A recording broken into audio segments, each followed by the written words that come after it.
ahead of my time. Y'all niggas should've left for my 9. Bust a shot, hit the cop, and that's a federal crime. But before I go to jail and do the federal time, eat my wife's pussy, incredible edible dime. Petro said, fuck it, you can do it again. Let the scat blow, fucking now I'm losing the frame. Sean Price is the best around. Niggas Ray Charles with it, doing the damn mess around. I will back out the iron and press this clown. I will smack fire for lion and wet this clown. No joke, rock him all law. Fucking drive by me and I'ma pop at your car. Listen, push that crack, push that rap, good. When I push that lack, you look at that hood. Wanna know who the fuck I'm signed to? What difference do it make, bitch? Listen to the tape tick. Bitch, I give a fuck what you're thinking. Fuck your thoughts. I'm God, and bitch you now. Yeah, and bitch you now. Listen, I'll be that insane nigga from the psycho ward. Insane nigga from the psycho ward. Be that insane nigga from the psycho ward. Insane nigga, insane nigga. Be that insane nigga from the psycho ward. Insane nigga from the psycho ward. Be that insane nigga from the psycho ward. Insane nigga, insane. I'll be that insane nigga from the psycho ward. Insane nigga from the psycho ward. Be that insane nigga from the psycho ward. Insane nigga, insane nigga. Be that insane nigga from the psycho ward. Insane nigga from the psycho ward. Be that insane nigga from the psycho ward. Insane nigga, insane nigga.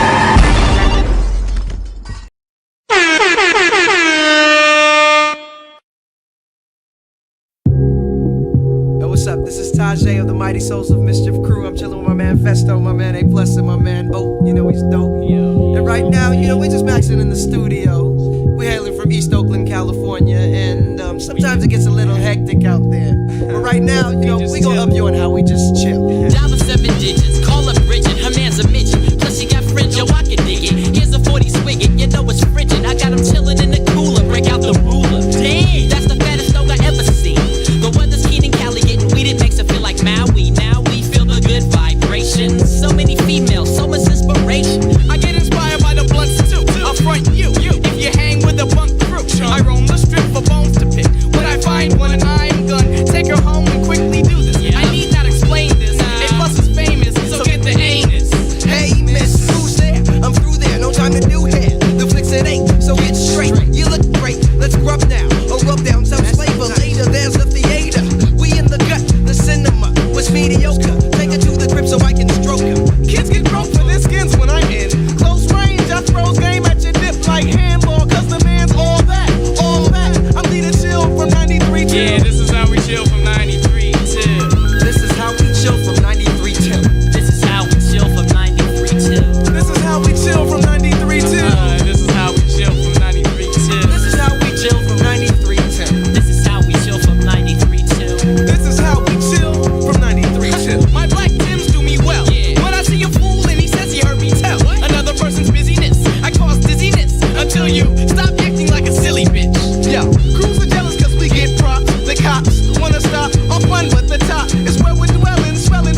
the funky Homo sapien is chillin'. Hey, my man Domino, yo, he chillin'. It's like that, yeah.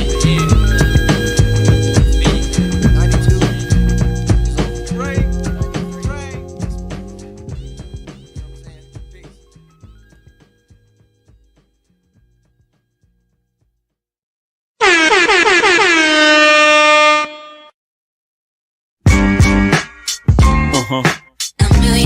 I did it again, niggas. Fucked up, right? I know. I know what y'all niggas asking yourself. Is he gonna ever fall off? No. A lot of speculation on the monies I've made, honeys I've slayed. How is he for real? Is that nigga really paid? Hustlers I've met or dealt with direct. Is it true he stayed in beef and slept with a tech? What's the position you hold? Can you really match a triple platinum artist buck by buck, but only a single going gold? Rockefeller shit fold, and you left out in the cold. Is it back to charging motherfuckers 11 for a O? For the millionth time asking me questions like Wendy Williams harassing me. They get upset when I catch feelings. Can I get a minute to breathe? And in that minute you leave, while I'm looking at my roll, ice spinning on my sleeve. Ugh, nice watch. Do you really have a spot like you said in front of foe? And if so, what block? What you doing in LA with Filipinos and essays, Latinos and Chevys down by Pico with Federico? I answer all y'all questions, but then y'all got to go. Now the question I ask you is how bad you wanna know. Black. How we do? What? How we do? 98 Primo remix, and ain't nothing different. I don't know what the hell niggas been sniffing. Jigger still dipping, chrome on the whips, and 4 days out the week, find me in the kitchen. Still in the game, nigga, hook like glue. Poppy gave me one pie, but it cooked like two. I'm a crook like you. Cats around my way was buying brand new whips and shit. What could I do, knowing I'm supposed to style? I'm the hustler's poster child. Rock lizards and crocodile. Live ironic and whatnot. Put all that ice on the face of a watch just to make it hot. Now you see me on them stages, rocks in the air looking like blue lasers. Never fool gazes, act cool rages. I smack them with the 2 aces, Mac double one. Nigga, I'm troublesome. All I got for chicks, hard dick and bubble gum. Flip bricks like Fred Barney Rubble and them. It's the Rockefeller clique, what's fucking with them? Not a damn thing, nigga, we doing our damn thing. Black. How we do? Come on. Sounds so beautiful, don't you agree, ladies and gentlemen? Ha. Well, they call me J-Ho because the flow is religious. Never since I was 16, I was holding digits. I'm seeing this industry clearer, as if I had coke in the trunk and cops in the rear mirror. I slow flows y'all to death, so y'all hoes know who's best. Jigger, the flow be I bendito. For the mommies, I hablo español, Viquito. Oete, I got timing like a Segway. Now holla back, baby. Jay-Z, you motherfucking right. In the darkest nights, let off my gun for light. To guide y'all through, show you how it's done. I'm the question and the answer like Iverson. Just be private ones, no gate to lift. So when I take flight, it's from hangar 6. Bang with this, wake up with one in your brain. And the cocaine flows straight, numbing your pain. This ain't just speed, young man. Running your lane, so I can come through doing 100 and change. I put one in your frame, picture that. Who's running the game? Let's get to that. I guess we one and the same, 1,000,001.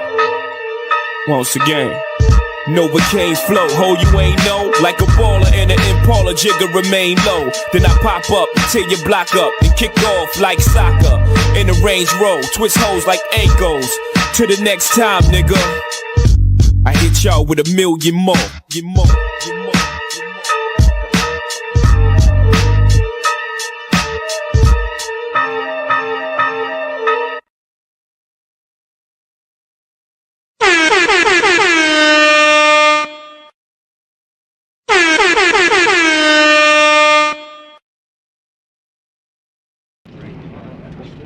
We should control the politics and the politician in the community where we live. We should control the businesses and create employment opportunities for ourselves. And the social philosophy of black nationalism only means that we should do something to uplift the standard and the level of our own society and put it on par with others. We want black power. How can you tell black people to be nonviolently and at the same time condone the sending of white killers into the black communities. It's something wrong. We are going to control our communities by any means necessary. It's the Midweek Madness, here the news unfold. Political tactics to sell me BS, but none sold. Psycho hits hard in a system that's dumb old. When he speak, it gets heated, so we gotta come cold. Soldiers going through life with stories untold. Introspective journeys begins after the sun rose. Hood tales of the city echo through one soul. Strapped with knowledge, so watch black power unload. Logic and reason, breaking through a door. Speak truth, the power that we can't ignore anymore. Streaming like rivers with the baddest flow. Screaming black power, ready to change the status quo. Black power in his veins. No gods or masters for breaking heaven's chains. Break city born, where conscious thoughts collide. Speaking black empowerment, the truth he never hides. Straight not crooked, because he never been ons. In the summit keeps it 100, just like 10 dimes. Psycho echoed ancestors who thought this was the end times. Revolution won't be televised, but written in rhymes. Logic and reason, breaking through the door. Speak truth, the power that we can't ignore anymore. Streaming like rivers, with the baddest flow. Screaming black power, ready to change the status quo. Logic and reason, breaking through the door. Speak truth, the power that we can't ignore anymore. Streaming like rivers, with the baddest flow. Screaming black power, ready to change the status quo.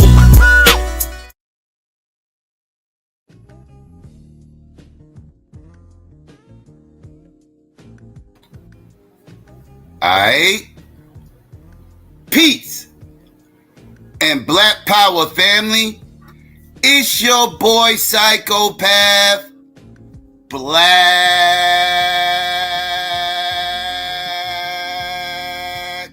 Action. Know what I mean? With another Midweek Madness. What's really hood out there, family? Know what I mean? Let me get some ones out there. Let's make sure everybody can hear me clear before I get into all this. Know what I mean? Let me get some shout outs while I'm waiting. You know, let me see. Shout out to New Kim was good. Shout out to B1 for life. Shout out to Rozzy was hood with you. Shout out to JW was good. Let's see, GQ was going on. Let's see, Pure Black was good. Madon, what it do? Marcel, you already know. Who else up in here? JW was good. Oh, I already said JW, my fault. Thurman was going on. Let's see, Dre was good with you. Lena, what's up? Kunta's backhand was going on. Who else up in here? Stephanie was going on with you. Lance, what it do? Mo was hood. Al Catone, what it do with you? Yeah, we finally broke the losing streak. We had a three. We was going through something for a little bit, but we finally broke it the other day. Finally. But yeah. Let's see. Cynical One was good with you, sis. Who else up in here? Who else came up in here? Corey, what it do? Who else? Sunset on the Ocean was good with you. Who else? Did I get everybody? I think I got everybody. DD, what's going on with you, sis? Shout out to everybody else out there might be listening. Slide through. If I missed you, my bad. American Dream, what's going on? What's hood, family? What's hood? I got a couple of things I want to chop it up about. Then I'm gonna drop the link. I'm gonna try not to be too long with all this, with the stories and shit. But I do got a couple of things that I want to touch on. The first thing I want to touch on, I really want to get this out the way because this one individual. Sabio, what's good? I missed you. My fault. Q Hefner, what's going on? Young Deity, what up? But yeah, family, it's this one story, right? That for some reason, this motherfucking story this is like big news in black YouTube, right? Like this shit, it was just a recurring story that just kept going crazy. Let me see. Real quick. Let me shout out. I got a shout out coming. 1 second, family. I'm coming. Before I get started, because I might forget, and I don't want to forget. Let me see. Shout out to Young Deity. Appreciate that. Shout out to you. Appreciate the Cash App. 1 second, got you. Donations. donations. Appreciate that. And yeah, family, it's this one story that's just been reoccurring, just kept popping up. And for whatever reason,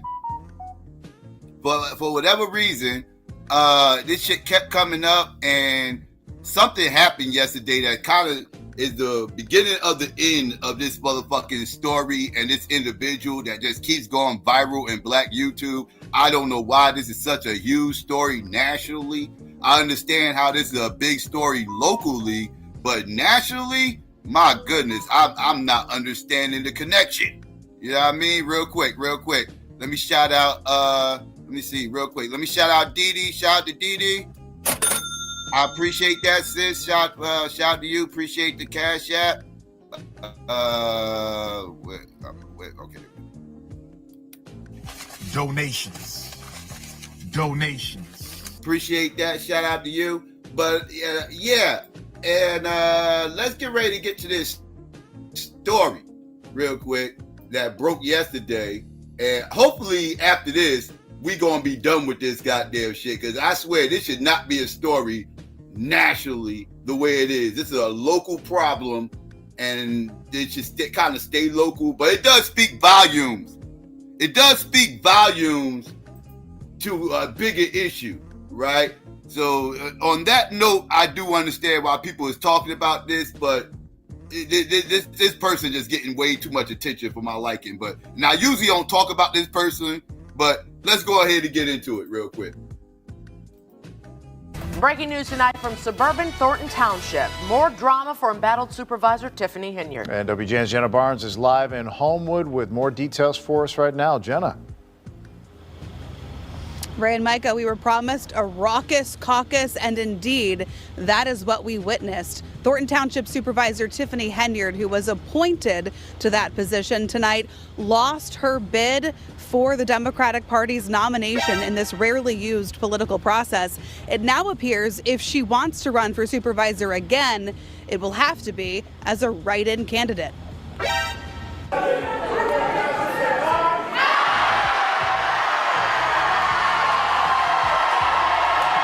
That is the sound of an auditorium full of Tiffany Henyard opponents rejecting her nomination for Thornton Township Supervisor in the party's first township caucus in decades. How you ain't let the people be heard? As she protested the process, arguing her supporters were still waiting to be let inside. Guys, have a good night, eat the food, and be merry. This meeting is adjourned. The meeting lasted only moments, but it was strategized beforehand. Oh yeah, yep. Tiffany Henyard, I believe that's how you pronounce her last name. The city girl mayor that everybody's been complaining about out in Ohio. I believe it's Illinois. It's Illinois. Excuse me, it's Illinois. Right? It's not Chicago, but it's Illinois. I'm sure GQ in the chat know a little bit more about this than me. It's his state, but not his city. Right now, his township, but still, this chick has been going viral for the longest time, right? So now they voted her off the ticket, so now she cannot run as a Democrat. She in the next coming election or whatever the case may be, she has to run as an independent, and that means no money, no funding. And she's up there losing her shit, which means she's probably going to lose. And she's not happy. So pretty much this is her getting squeezed out, right? Now, normally, I would probably say something about all this type stuff, this squeeze it out process of the Democrats and everything else, because they done squeezed out, people that don't get down with the corporations and all this and everything else. But in this scenario, I can kind of understand why they doing this. You know what I mean? But yeah, let's continue. She protested the process, arguing her supporters were still waiting to be let inside. Guys, have a good night, eat the food, and be merry. This meeting is adjourned. The The meeting lasted only moments, but it was strategized beforehand. State Senator Napoleon Harris is the Democratic committeeman for Thornton Township. He alone decides whether to hold a primary election or a caucus. Amid the turmoil tied to embattled Supervisor Henyard, Harris chose a caucus and won the nomination. The Democratic nominee for supervisor is Napoleon Harris.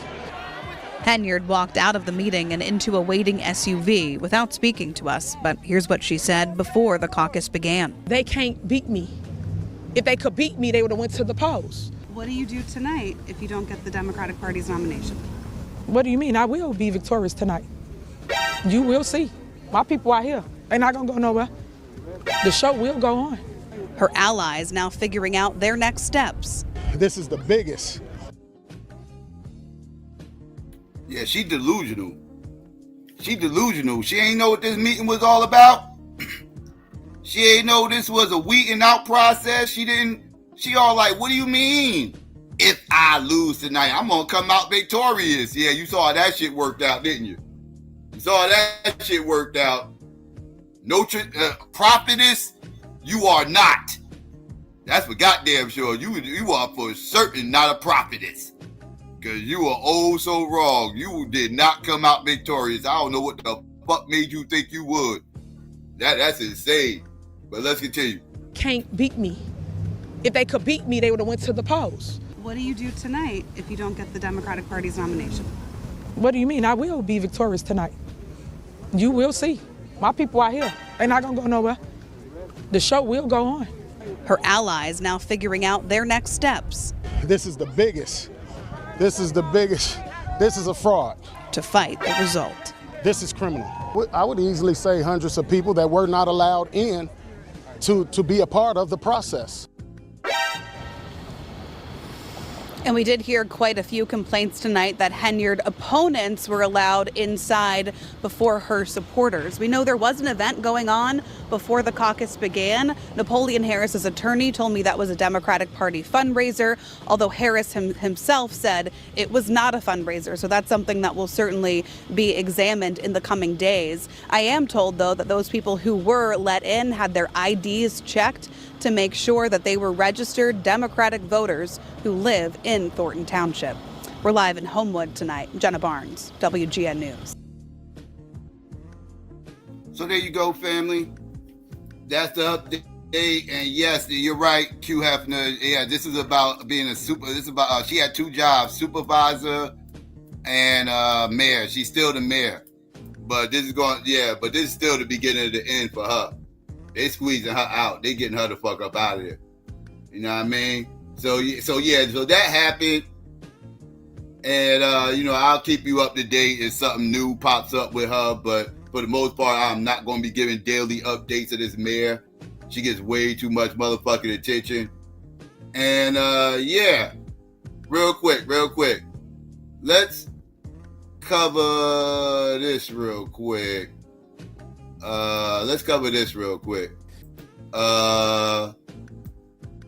Because, people are going crazy about this tariff situation with Donald Trump, right? This tariff situation with Donald Trump is really, really causing waves, right? And understandably so, right? Because these tariffs are definitely going to have an effect on the economy, right?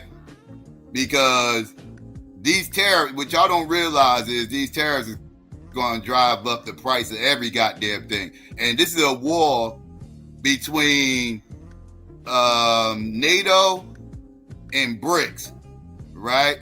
And Donald Trump is going after these BRICS countries and pretty much threatening them with 100% tariffs if they try to run away from the American dollar.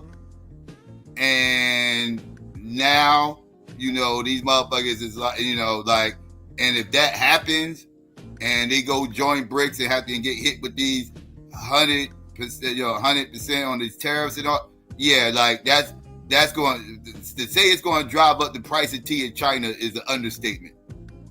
It literally and figuratively, it's going to drive up the price of tea in China, right? Like, no bullshit, right? Like, so this shit is about to be serious. if Donald Trump is serious about this tariff shit, like this shit ain't going to fare well for the average everyday folk out here. Like just FYI, just letting y'all know. I mean, nothing is safe either. Nothing is safe. Everything is going to go up. Like it's going to be another inflation hike. It's going to be another inflation hike. And yeah. So we just need to pay close attention. But with that being said, let's listen to this. For better detail, let's go. Congresswoman Jasmine Crockett is a Democrat of Texas. She serves on the Oversight Committee, and she joins me now. Congressman, one of the things that's interesting about this, and particularly on the tariff front, is we have a very different system than the UK with many more veto points. It's much harder when you're elected as a new government in the US to just like get your budget through and start doing it, right? There's a whole bunch of different things. But on tariffs, because of the law and the statutory authority the president's been granted, do a lot of this stuff while you and Congress just basically watch. Yeah, you know, my only hope is that we can rid ourselves of Donald Trump half as quickly as the UK got rid of their failed leadership. That is the only hope that I could have, but something tells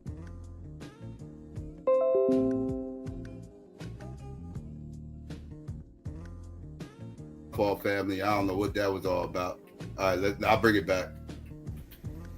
Yeah, you know, my only hope is that we can rid ourselves of Donald Trump half as quickly as the UK got rid of their failed leadership. That is the only hope that I could have, but something tells me that he will stick around for the entire 4 years. But you're absolutely right. And as someone who serves on the Agriculture Committee, one of the things that we saw is that our soybean farmers specifically suffered so much under these tariffs last time, and it wasn't as widespread as what he's proposing this time. The fact that we have Americans that are waking up and saying, wait a minute, are you saying that tariffs are going to negatively impact me? Are you saying that we're going to have to pay for this? It's kind of like that wall that we're still waiting on Mexico to build, right? That they're going to pay for it. No, we're going to pay for it. We're going to be the ones that are suffering. And for those that thought that inflation was bad, even though it has come down, even though that it is honestly, cooled off here a lot quicker than it cooled off in the rest of the world, let me just tell you, it's time to buckle up, Buttercup, because it is about to be on and popping if for some reason he gets half of this done. And right now, looking at the henchmen that he is trying to put into his administration, we are on track to see a lot of these negative things impact our economy. Now, one of the, in a weird way, I would say the best case scenario probably for the country and also weirdly politically for Trump would be to basically just not do it and say he did. You know, the kind of like sort of just lie about it, essentially. And I do think there's some indications of that. So he just posted about Claudia Sheinbaum, who's, of course, the new president of Mexico.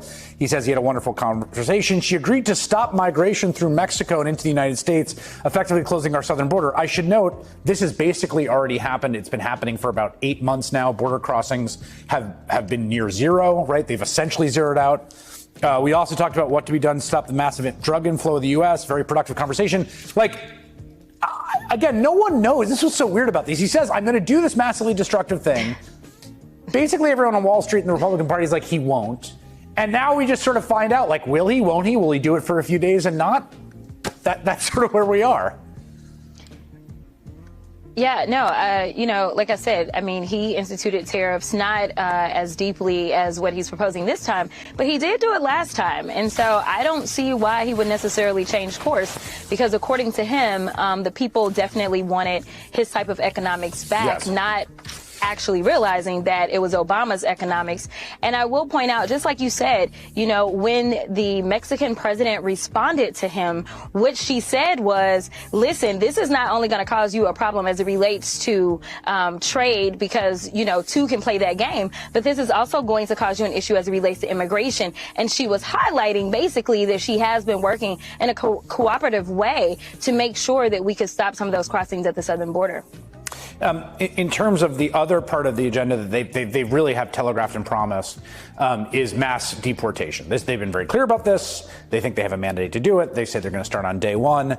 Tom Homan, who is the director of ICE and oversaw child separation under Donald Trump, he was down at the border today for a big visit. You said something I thought was interesting about Homan. basically he has this sort of nebulous border czar position, which he'll work in the White House, that he should have Senate confirmation, that he should have a Senate confirmed post if he's going to wield the kind of power that they seem to be indicating that they're going to give him. Oh, absolutely. I mean, considering the fact that this was supposedly one of the top issues for the American voters, and you're talking about a guy who is threatening to incarcerate people, you're talking about a guy that is talking about, looking at migrants and, I don't know what type of parameters, if any, he's going to have other than get rid of people that don't look like they belong here. Like, I don't really understand. But when we're starting to talk about something that, number one, is going to impact real lives, whether we're talking about incarcerating them. Yeah, that's a good question. How, if y'all got this big ass number, right? Like, that y'all gonna get rid of 11 million immigrants and y'all gonna start on day one, that means y'all already know where these 11 million immigrants actually are. If you know where these 11 million illegal immigrants are, how the fuck did they get here? Why did y'all allow them to stay so motherfucking long?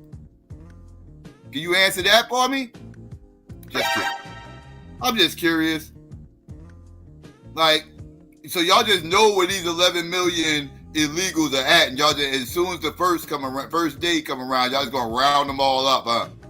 So y'all just know where they chilling at. Y'all got wiretaps on these illegals or some shit. Like, how are y'all planning on finding out who these 11 million illegals are? How do y'all plan on? Like, I'm curious to know what that process is going to look like. You know what I mean?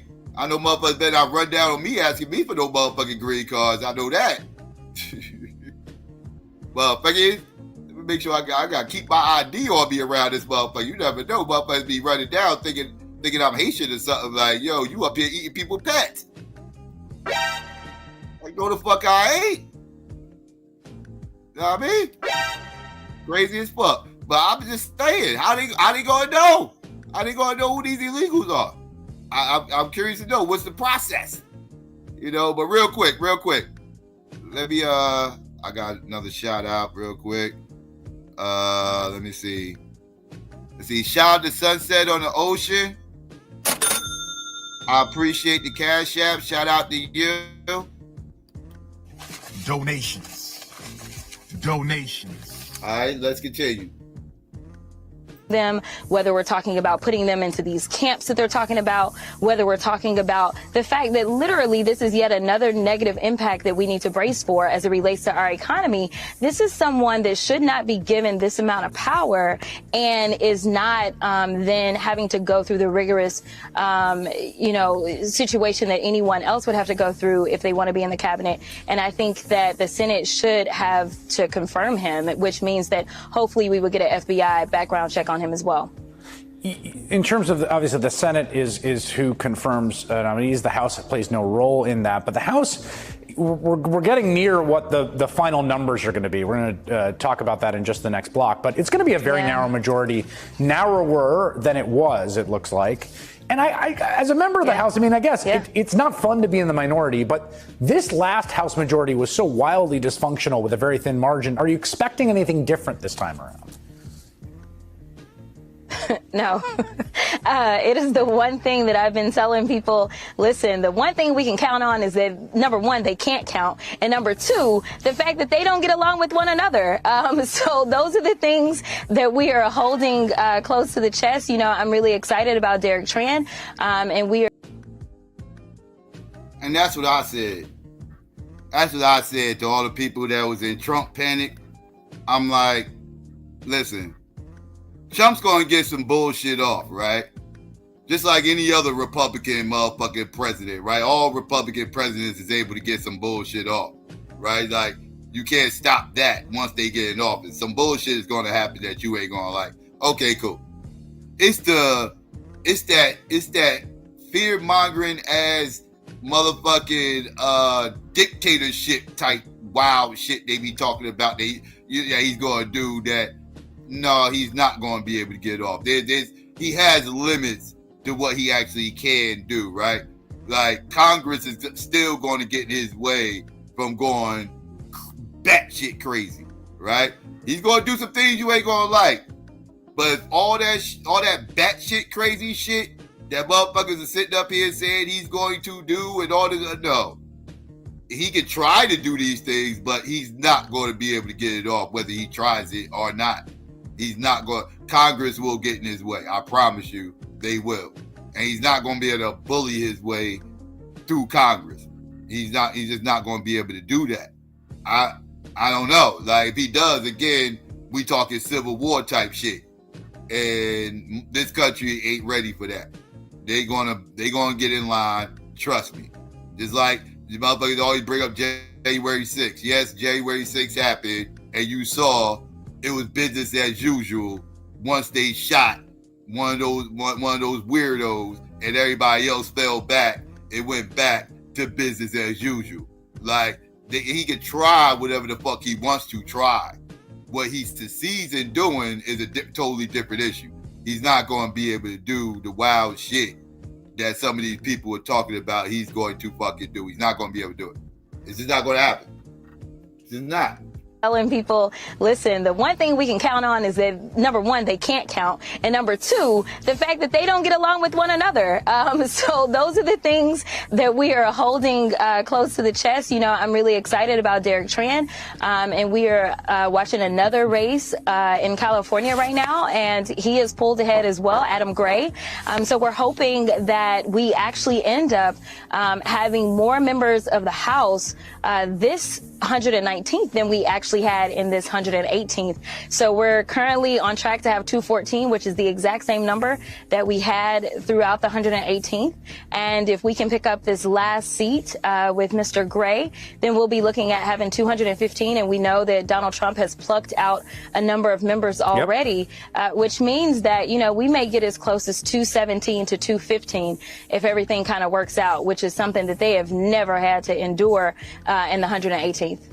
All right, Congresswoman Jasmine Crockett. A lot of them don't like each other. That is a statement of fact. That's true. Thank you very much. Appreciate it. Oh, now y'all want to talk about how much them Republicans don't even get along with each other. Now that the election is over and the realization kicked in that you got to deal with Donald Trump for the next 4 years, now y'all want to talk like y'all got some sense. Now y'all want to talk reasonable. Now y'all want to talk independent of all the fear mongering. Now y'all want to keep it a stack, right?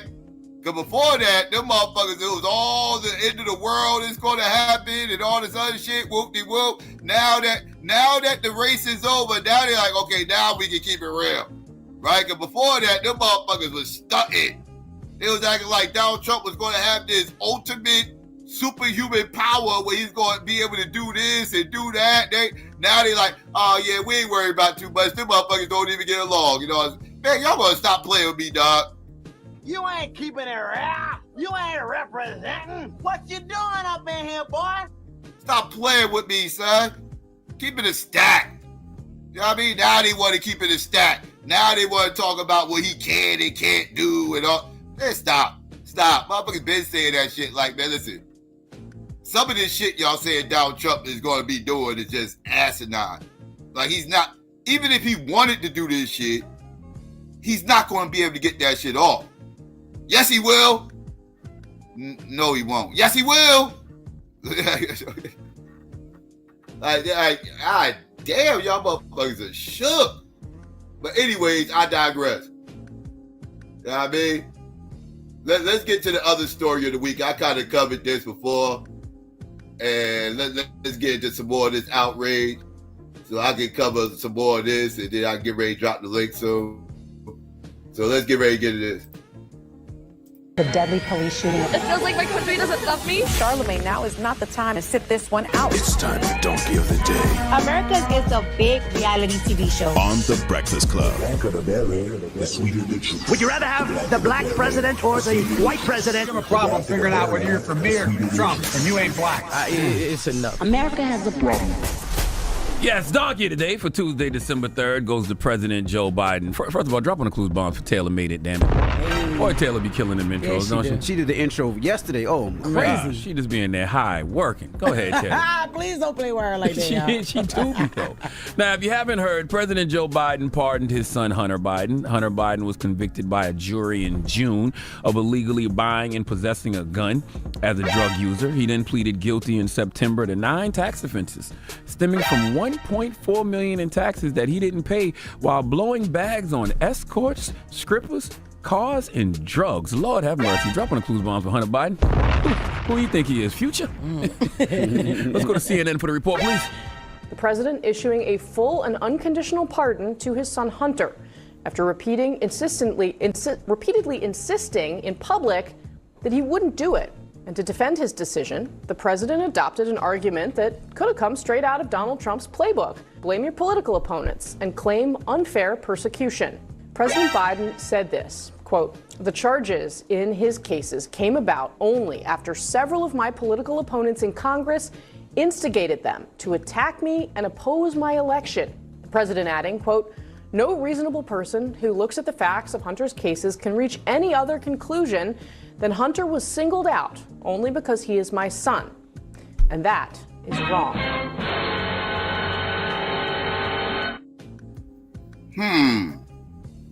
So Joe Biden says that motherfuckers is targeting his son for political reasons?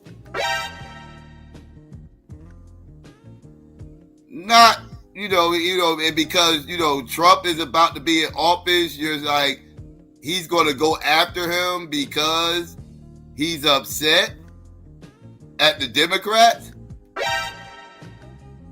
Now, why would Donald Trump be upset with the Democrats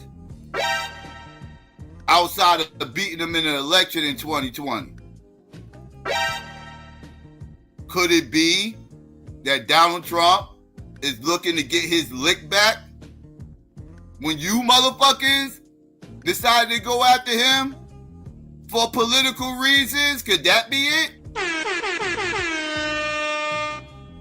So, you motherfuckers go after Donald Trump for political reasons. Donald Trump, the Teflon Don, turns around, deflects all that shit, right? Deflects all that shit like he got some Wonder Woman bracelets on, right? Just deflecting all that shit. Get all that shit out of here with his Wonder Woman bracelets, right? Wins the motherfucking election, and then you turn around and you're shook that Donald Trump is going to do the exact same thing that you motherfuckers have done. Oh, okay. All right, it makes sense to me. Makes sense to me. Why wouldn't Donald Trump go after your son for political reasons? That's all you motherfuckers did was go after him for political reasons through legalities, right? Like, all you motherfuckers are full of shit. I'm glad you can admit that you full of shit, and you going to go ahead and nip this shit at the bud and everything else. My only question is this. To the black motherfuckers out here who's co-signing this shit. You black, you motherfucking blue MAGA ass motherfuckers. You vote blue no matter who ass Negroes. My question to y'all is this, that's co-signing this, right? How many of our political prisoners is your pro-black president is going to fucking release? How many of them is he going to fucking pardon? That's my motherfucking question. Y'all have given these motherfuckers 90-something% of y'all motherfucking vote, and y'all are cheerleading this privileged Billy Bob freeing his privileged fucking son from crimes that are way more severe than any crimes that our political prisoners have fucking gone through. And y'all cheerleading this shit. So you cheerleaders back there, riddle me this. Is Biden gonna pardon any of our political leaders like he did his privileged fucking son? This is your pro-black president, right? Is he gonna sit here and show his pro-blackness for his pro-black party? That's what I'm saying. He's freeing criminals, and y'all cheerleading that shit. Are you motherfuckers gonna put a battery in his back when it comes to these black motherfucking prisoners that got locked up for less? Are y'all gonna hold this motherfucker accountable? Y'all the ones who got him in office. Threw Kamala like 90-something% of y'all fucking vote. This is the time. As you can see, this is the time. If not now, it ain't gonna happen. So what's up? Are y'all gonna hold him accountable if he don't? Fuck no, y'all ain't. They already got y'all vote in 2026 and in 2028. They already got your vote. They already know who the fuck you voted for. What the fuck they gonna free anybody for? For what? What you gonna do? Vote for J.D. Vance, motherfucker? What they gonna do? They gonna go vote for J.D. Vance? Fuck out of here. There you go. They motherfuckers ain't going nowhere. We was all shook in October. Going to barbershops and all this other shit. Them motherfuckers ain't going nowhere. We was paranoid for nothing. We ain't got free shit. They still gave us 90-something% and we ain't promised them motherfuckers nothing. Hey motherfuckers, we ain't got free shit. We all nervous about nothing. That's what they saying. Y'all ain't gonna do shit. Y'all ain't gonna do a goddamn thing. Who looks at the facts of Hunter's cases can reach any other conclusion than Hunter was singled out only because he is my son. And that is wrong, end quote. President Biden pardoning his son not just for the gun crimes for which he was convicted and not just for the tax crimes for which he pled guilty. Instead, Biden gave his son an extraordinarily sweeping pardon for any and all crimes he committed, may have committed, or even merely been involved in at any point in the last 10 years. You got to cover up those things that happened in Ukraine. Just like anything else that happens in our society, though, there's been mixed reactions to Biden pardoning his son. Let me be the first to tell you, I don't care. Okay, as I said yesterday, I don't care if he pardons his son. I just want Democrats to stop acting like they are on this moral high ground politically when they have shown us time and time again they are not. Okay, stop acting like they're the pure party and Republicans aren't, because what happens in... And I agree with that too. I am sick of this fake ass moral high ground that the Democrats try to act like they are and shit. And you know, this whole perception that they're so much different than the fucking Republicans. Like, I be having to remind them motherfuckers, dog, that's cap, dog. That's cap. This somebody who ain't a Republican or a Democrat. I'm on the outside looking in, and I'm going to tell you, you two motherfuckers are the same motherfucking bird, two motherfucking wings. You motherfuckers ain't no different. Don't talk that dumb shit to me. Like you the good cop and they the bad cop. I don't want to hear that shit. Y'all both cops, motherfucker. What the fuck are we talking about? Fuck are we talking about? You motherfuckers is nutty. Oh, they the good cops. We gotta rock. I'd rather rock with the good cop than the bad cop. Well, they both gonna try to get you up, your ass locked the fuck up. You dumb motherfucker. They both trying to pin charges on you. Oh, you just want a motherfucker to do it the nice way, right? You want a motherfucker to play nice when he lock your ass the fuck up. Opposed to the motherfucker who's the asshole who's locking you the fuck up. I don't give a fuck which one locking me the fuck up. I'm still getting locked the fuck up. The end game is still the same, motherfucker. I'm still gonna be behind bars, motherfucker. Do it matter if I was politely put up in there? Or if I was pissed off when I was up in there? What difference do it motherfucker make, motherfucker? That shit is weird to me. You motherfuckers be weird to me, dog, talking this weird ass shit. That shit be sounding crazy. I want Democrats to stop acting like they are on this moral high ground politically when they have shown us time and time again they are not. Okay, stop acting like they're the pure party and Republicans aren't, because what happens in situations like this, when you are always calling someone else out, people expect you to be perfect. And in politics, we know nobody is perfect, so the least we should realistically expect you to be is better. And Biden pardoning his son for crimes that he actually committed isn't showing they are better. And you know who's to blame for that? Joe Biden. Joe Biden and his administration, okay? Because once again, like they tend to do, they volunteered a lie. President Biden, nobody would care about you pardoning your son if you didn't say over and over that you wouldn't pardon your son, okay? Nobody would care about you pardoning your son. Yeah, right? That's another thing. This motherfucker Stone Cold lied about this shit for years. For years. Lying about what he wasn't going to do. Just for him to turn around and do it. How come he won't motherfucker put in an executive order for reparations? That could be something else he lied to the people about. He told the people he wasn't about reparations for 4 fucking years. For 4 years, he told the people he was against reparations. Why don't he motherfucking change his mind on that the last fucking few weeks?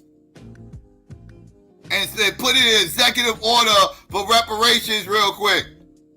And force Congress to do something. That way we can weed these congressmen the fuck out. Why don't he do that? Fuck it, why not? He likes symbolism. That's symbolism for your ass. And then we'll put pressure on Congress. And then we'll know who's who. So what's good? That could be something else you do. You could do that. I mean, since you're wilding, since fuck it, you're kicking the table over, ain't like you could get locked up. You got presidential immunity. You got presidential immunity. You can give us all a bunch of stimulus checks right now. Won't shit happen to you. Won't nothing happen. Well, you can't get a stimulus check because I got to go through Congress too. You can put in an order for it. You can put in an order for it. Won't shit happen to you. Presidential immunity. Fuck it. Kick the whole fucking table over. Wild out. Don't stop with motherfucking Hunter. Hook us up too, motherfucker. Motherfuckers waved the pom-poms enough for your ass. We was the last motherfucker standing. Everybody else left your ass. We was still in motherfucking air. You better not look nobody else out. Motherfucker. What are you talking about? In his administration, okay? Because once again, like they tend to do, they volunteered a lie. President Biden, nobody would care about you pardoning your son if you didn't say over and over that you wouldn't pardon your son, okay? Nobody would care about you pardoning your son if you didn't have your press secretary, Karine Jean-Pierre, constantly saying that you wouldn't pardon your son. You were the one who said you would never pardon your son because you have a respect for the rule of law, okay? The reason you are getting this backlash is because Democrats always want to act like they stand on this moral high ground. I see all these folks comparing Biden's pardons to all the folks Trump has pardoned, and you know the difference? Trump is unapologetic about it. He pardons his people, gives them jobs in his administration, and he doesn't explain it or act like he's above doing it. Meanwhile, this is what you and your press secretary have sounded like every single time you were asked if you would pardon your son. Is there any possibility that the president would end up pardoning his son? No.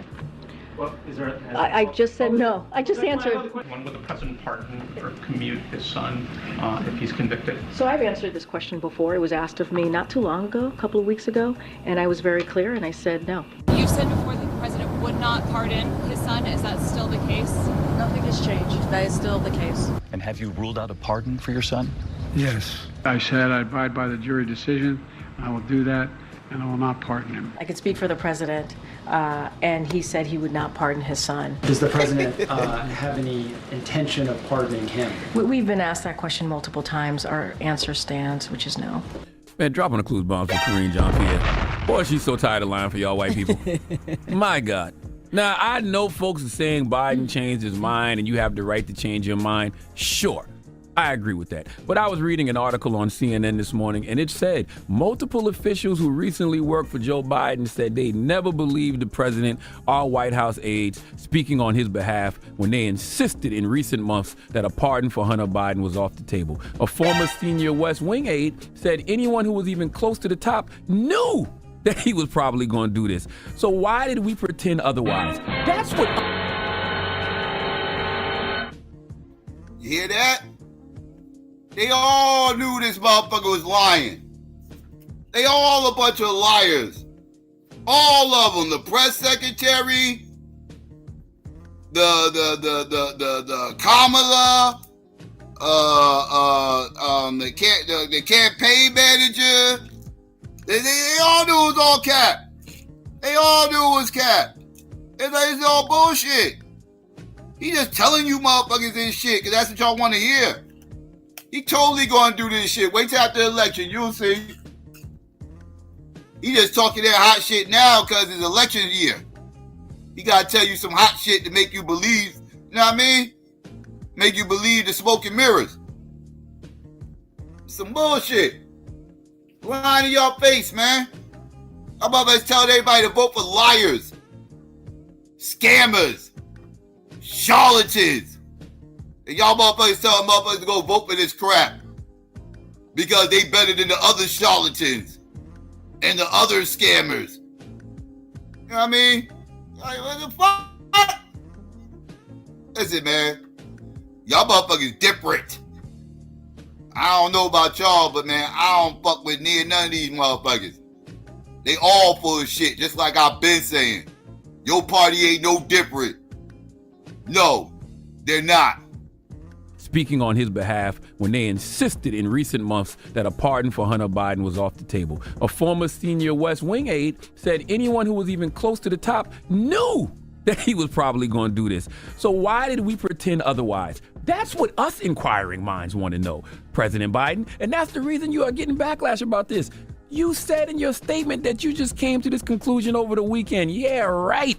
According to CNN, sources familiar with Hunter Biden's legal strategy said he would have never agreed to plead guilty in September to all 9 charges in the federal tax case, exposing himself to the possibility of 17 years in prison and more than $1 million in fines without the expectation of clemency. So once again, Joe Biden and the Democrats, why act like you're above doing any of this? Democratic Representative Greg Stanton of Arizona said that while he respects the president, I think he got this one wrong. This wasn't a politically motivated prosecution. Hunter committed felonies and was convicted by a jury of his peers. I agree. He committed felonies and was convicted by a jury of his peers. But he got a daddy who's pretty important, and that daddy isn't going to let him go down. Okay, once again, I'm not mad Joe Biden pardoned his son. I just wish Democrats would stop being cowards and stand on whatever business they are choosing to stand on, even though this decision is very self-serving, okay? And that's the other thing. Some of you liberals are out there spiking the football, acting like this is some sort of lick back. No.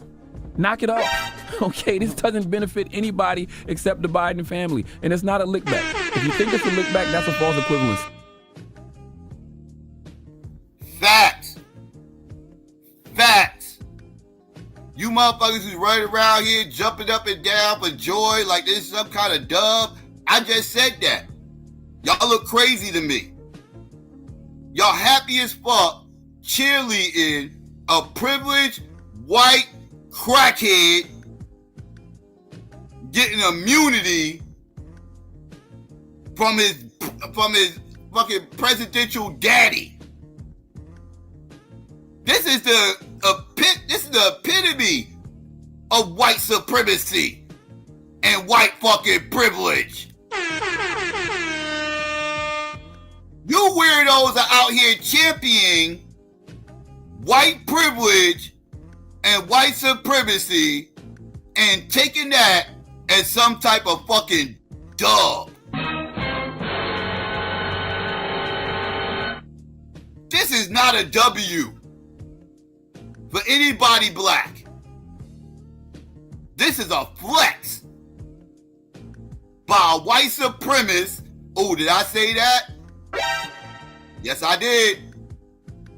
This is a flex by a white supremacist to show you Negroes what democratic motherfucker the government can do something for, motherfucker.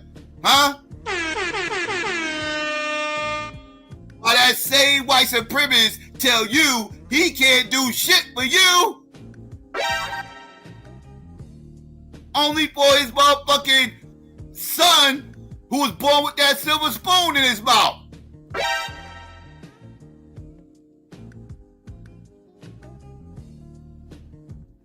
For shame. Y'all acting like this some dub. This ain't no goddamn dub. Y'all sound nutty. Y'all the same motherfuckers who try to clown Trump for giving Kodak Black a motherfucking party. Ain't this a motherfucking bitch? So giving Kodak Black and Lil Wayne a party is an L.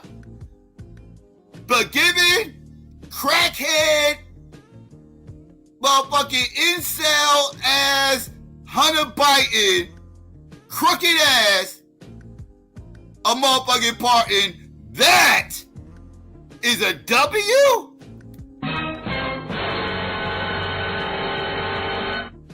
You Negroes' priorities is fucked up. And this is what these goddamn parties have done to y'all mentality. They have fucked y'all minds up. They have confused you Negroes. They have turned y'all into white supremacist talking heads. Y'all are now lost in the sauce and don't know how to get out of that motherfucker. This shit sounds nutty to me. This is crazy that y'all would think this is some kind of W. This is nuts. Being cowards and stand on whatever business they are choosing to stand on, even though this decision is very self-serving, okay? And that's the other thing. Some of you liberals are out there spiking the football, acting like this is some sort of lick back. No, knock it off, okay? This doesn't benefit anybody except the Biden family, and it's not a lick back. If you think it's a lick back, that's a false equivalency, okay? You lost the election, all right? Trump is in control of all three branches of government. Hunter Biden being pardoned, it's not the same. Okay, that's not a lick back. Get the F out of here. All right. I wish that Democrats in the administration also wouldn't be anonymous. Whoever told CNN that I wonder if there was a way to be less righteous about it and more like we're not spending our time thinking about that. The same aide that I mentioned before said there were multiple ways Biden could have left the door open to a pardon rather than ruling out its possibility altogether. It's really that simple. The backlash wouldn't be so intense if you hadn't been so adamant about not pardoning him in the first place. Please give President Joe Biden the biggest hee-haw. And also, Joe, President Biden, I have a way that you can change the narrative.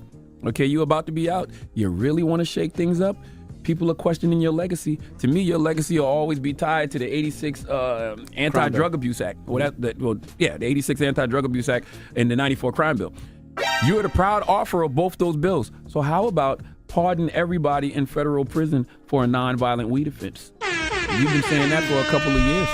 That would be something interesting. Mm-hmm. That would get everybody talking about something else. Yep. And you don't care, you about to be out. And you should do that for your legacy because of the 86 Anti-Drug Abuse Act, because of the mandatory minimum sentencing. It's people still in prison. Yeah. Because of laws that you implemented. Because of the 94 Crime Bill, people still in prison because of laws you implemented. So how about pardon everybody in federal prison for a nonviolent weed offense? It don't make no.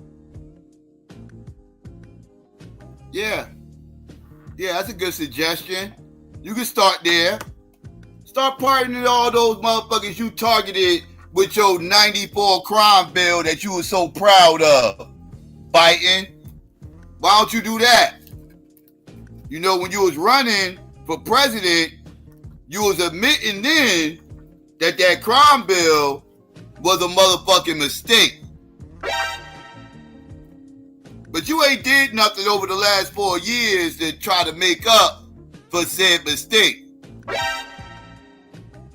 You sure is breaking your neck to clean up your son's mistakes,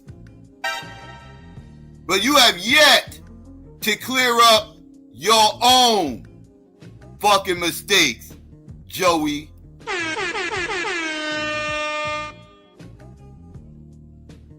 So, Joey, that's something you can focus on doing in the next few weeks before you get up out of there.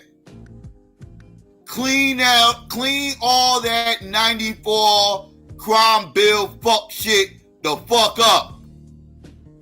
Expunge everybody's shit federally. Release anybody with nonviolent charges.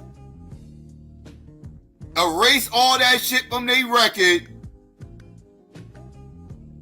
Yeah. I want that. Do that, and then we can talk about your legacy. Until then, your legacy will always be shit to me.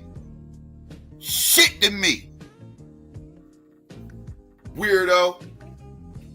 Drug Abuse Act, because of the mandatory minimum sentencing, it's people still in prison. Yeah. Because of laws that you implemented. Because of the 94 crime bill, there's people still in prison because of laws you implemented. So how about pardon everybody in federal prison for a non-violent weed offense? It don't make no sense to me that weed is damn near legal in most of the country, whether recreationally or medicinally. I think I said that word right. Medicinal. Okay. Yeah, all right. But either way, well, I own a dispensary. Either way. But my point is, God bless America. That's right. I don't even be able to pronounce it to own it. But my point is, pardon everybody in federal prison for a nonviolent weed offense. Yeah. If you really want to shake things up. I agree with you. Well, thank you for that donkey today. We opening up the phone lines? Let's open up the Get phone people's lines. opinions. Let's see what the people say. 58. Yeah, but that I agree with that take that Charlemagne had. And yeah, real quick. Speaking of pardons, Donald Trump don't seem to be wasting any time when it comes to his fucking pardons. Let's see what Donald Trump is talking about doing when he get in office, at least considering. Let's get into this real quick. Arthur represents one of Eric Adams's closest aides. You also count the mayor as a friend, so we'll disclose that. But I do want to, and I should say this aide is a witness in the investigations around him. But this is Eric Adams very clearly taking a page out of Donald Trump's book, maybe borrowing. He's kind of taking some of the shine from Donald Trump and trying to use it for his own purposes. Is the point to get a pardon at the end of the day? Well, he's actually asked the question in that news conference, and he said, I've been saying this for years now. Here was as Eric's position. Initially, I think he felt bad for a lot of these migrants, especially my office is 1 block away from Ground Zero, the Roosevelt Hotel. There's a lot of women there with little kids, and he felt really bad for them. But as they kept coming and kept coming and kept coming, and he wasn't getting any help from the federal government, like zilch. Schumer, Hakeem Jeffries, and obviously the White House, he was getting minimal help. And finally he realized, okay, it's one thing to be nice. It's one thing now you're overwhelming my city. And then he started pushing back. I can't take him anymore. Now we got to get him out. Then you got migrants starting to beat up cops in Times Square. Then you got migrants committing like real crimes against the citizens of the city of New York. And he's saying, no, that's not going to happen. Not to diminish those issues, but he's been saying that for a long time. Yep. And here we go. Eric Adams, who has suddenly become very anti-immigrant, is now in the discussions for possibly getting a pardon from Donald Trump. See, now, and that makes me wonder whether or not his newfound push to be anti-immigrant is actually genuine. Because he could be pandering for, to get under Trump's good graces so he can receive, a pardon because he got his own legal issues, right? So at the end of the day, it makes me wonder if this is genuine or not, because he didn't get voted in on this stance, right? He flipped and started using this stance now, recently, right? As you just heard, at first he was open to it. Now he's like, nah, I can't do this shit no more, right? Now, he gave reasons why he can't, and these are legitimate reasons, but still, I still wonder if this got more to do with his case than his actual concern for migrants, right? Illegals coming into the city. But let's continue, though. My fault. Here's as Eric's position. Initially, I think he felt bad for a lot of these migrants, especially my office is 1 block away from Ground Zero, the Roosevelt Hotel. There's a lot of women there with little kids, and he felt really bad for them. But as they kept coming and kept coming and kept coming, and he wasn't getting any help from the federal government, like zilch. Schumer, Hakeem Jeffries, and obviously the White House, he was getting minimal help. And finally he realized, okay, it's one thing to be nice, it's one thing now you're overwhelming my city.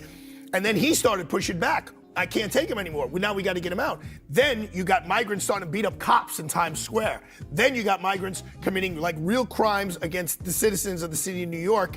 And he's saying, no, that's not going to happen. Not to diminish those issues, but he's been saying that for a long time. But I think the real question here is not so much about immigration, but about whether this turn has been toward Trump for a very specific purpose. He's being prosecuted by the Southern District of New York, and that prosecutor actually has already resigned.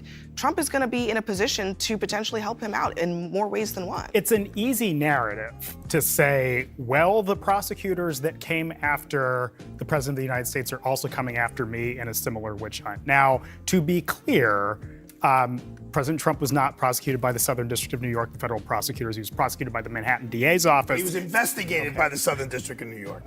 Yes. He was investigated, and then they passed on it because they thought it was a garbage case, and then the Manhattan DA's office picked up on it. Granted. Continue. President Trump was not prosecuted by the Manhattan DA's office. Yes, he was. By the U.S. Attorney's office, pardon me.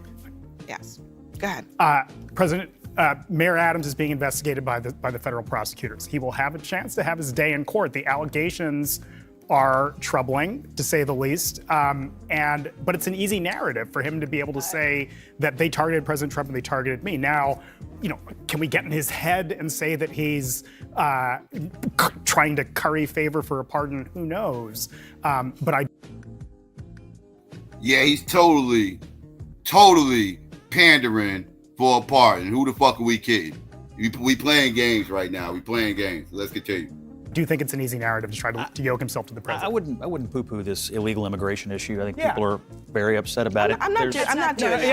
Just to be clear, I'm not doing that. I was just saying that the issue for Eric Adams that is very important is his legal fate. That's but his most serious governing issue is that there are roughly 760,000 illegal immigrants living in New York City, and almost 60,000 of them have criminal charges or are convicted criminals.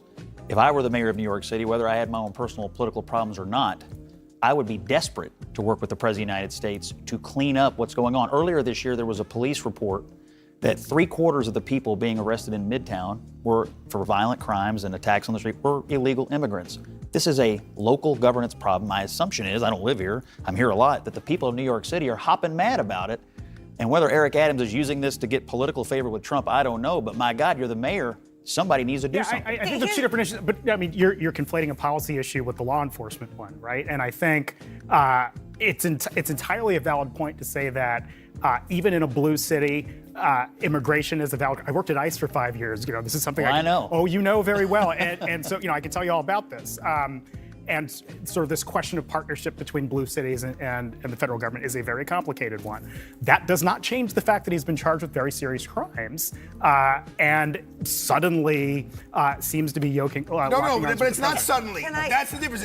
He was elected as the law and order mayor. He was, 5 candidates. He was the law and order guy. So he's being consistent with being the law and order mayor. So he's not saying something. Hold on, He is being consistent. Hold on, everyone. Let me let Lee get a last word in. No, because that's then we fine. gotta go. I would just say, I think there's a reason. I think the question we're asking here is he yoking himself to Trump for a reason? And I think he is, and you can tell because he's using the anti-left language. He's talking about, come at me, cancel me, this kind of thing, which is what we say to people on the left. So he is definitely currying favor with the president by using this kind of language, because we can't pretend being indicted for a crime is somehow cancel culture, right? We can't pretend that if you have actually done witness tampering or bribery or destroying evidence or all these things that he's allegedly accused of, that is somehow a left attack on you. And he's using the language that Trump likes to use about wokeness and cancel culture and this kind of thing to curry favor, because Eric Adams is looking out for Eric Adams. And I understand that,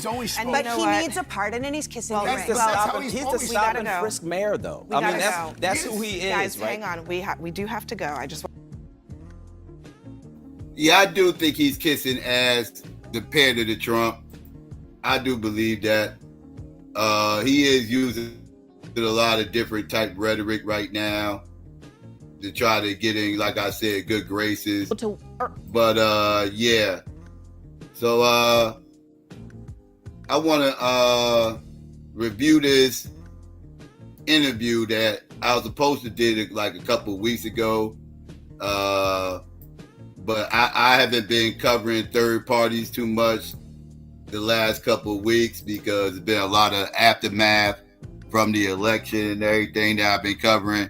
That's starting to dry up a little bit so I can start focusing again back on something I'm passionate about that, a lot of people don't seem to wake up to even after this ass whooping in this motherfucking previous election. A lot of people still ain't woke to this concept. So let me go ahead and review this real quick with y'all uncle.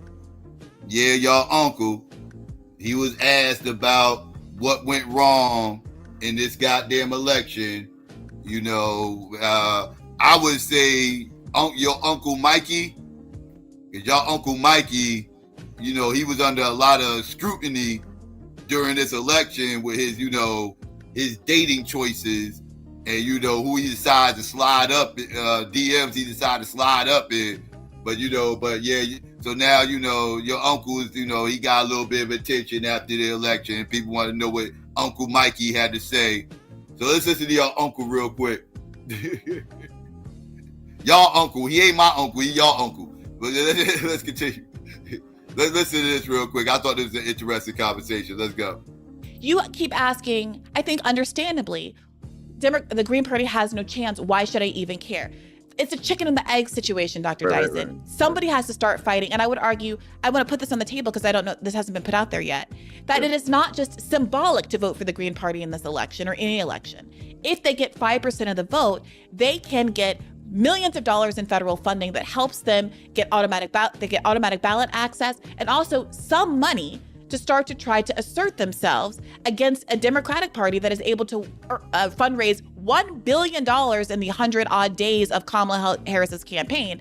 And by the way, squander it all so that Kamala Harris is now sending out emails begging people to give her money so that she can forgive her debt. Well, what about the 44 million Americans who Joe Biden promised debt forgiveness to? Sorry, if we use the same logic here, it's not fair for us to have to pay for your debt when other people have paid off of theirs. That's what the Democratic Party talking heads have been telling the 44 million Americans, including a disproportionate number of Black Americans, who have been suffering under the yoke of student debt, not to mention medical debt, not to mention trade school debt, not to mention housing debt, not to mention the cost of living crisis, all of these things, which you never hear the Democrats talking passionately about. What they talk passionately about is how Donald Trump is a fascist, how he's an unethical person, and how, I guess, representation matters. Well, wait, okay, hold on. So wait a minute. I want to go back to what you just said. Then, first of all, I believe all that's true. So you got me. Sure, there. but it's not motivating voters. Michael Eric Dyson really irks my motherfucking nerves. Like the way his head just be rattling when he talks and shit. like a bobblehead and shit. Pause. His head just be rattling back and forth. Like he talk like he a scammer. Like only scammers rattle their head when they motherfucking talk and start swaying it back and forth. Pause. Right? But just swaying his head back and forth, rattling his head. Like what? Like only scammers talk like that. Only scammers talk like that. Like that is scammer mannerisms. That is the mannerisms of a charlatan. Somebody just shaking their head, talking while they rocking it back and forth. Like, yo, what's up with all the head movements? What the hell is going on over here? Like, like he can't even look you in the eye and just talk. He got his head all over the place, rattling and shit, moving around like goddamn, why you bobbing and weaving while you talking? Just bobbing and weaving while you talking and shit. Like, what the fuck is going on? Like, this shit crazy. Pause. So let's continue. And how, I guess, representation matters. Wait, okay, hold on. So wait a minute. I want to go back to what you just said. Then, first of all, I believe all that's true. So you got me. Sure, there. but it's not motivating voters. Well, wait, hold on. Let me say this. So to me, racism is a dry run for fascism. Everything that people are worried about in fascist politics have been practiced on black people first, in terms of not being able to vote, not having an ability to govern the institutions that govern you. Seriously, I'm getting dizzy watching this motherfucker. My eyes is all over the place. I'm like, God, you motherfucker, stay still. The fuck? My bad. It's irking me. So you got me. Sure, there. but it's not motivating voters. Well, wait, hold on. Let me say this. So to me, racism is a dry run for fascism. Everything that people are worried about in fascist politics have been practiced on black people first, in terms of not being able to vote, not having an ability to govern the institutions that govern you, to be able to control them. All the stuff we're concerned about, the kind of teleological analysis of what the ultimate end of fascism eventuates in, and how that corrupts the possibility of democratic politics and the ability of people to actually exist without the interference of a top-down hierarchical imposition on their lives of values that are essentially foreign to them. Okay, good. But I want to go back to what you said. Look, it's like what I used to say when I was teaching early hip hop stuff, and they were like, well, it's the independents, out here, I'm selling my CDs out my car versus Sony. Bro, the moment you are selling your CD out the back of your car, I don't know, Too Short, whoever, you in the game. The question is, to what degree do you find yourself implicated in some of the transactions that are able to yield the thing you desire? So when I hear Miss Gray talking about, if we get up to 5% and that will automatically trip,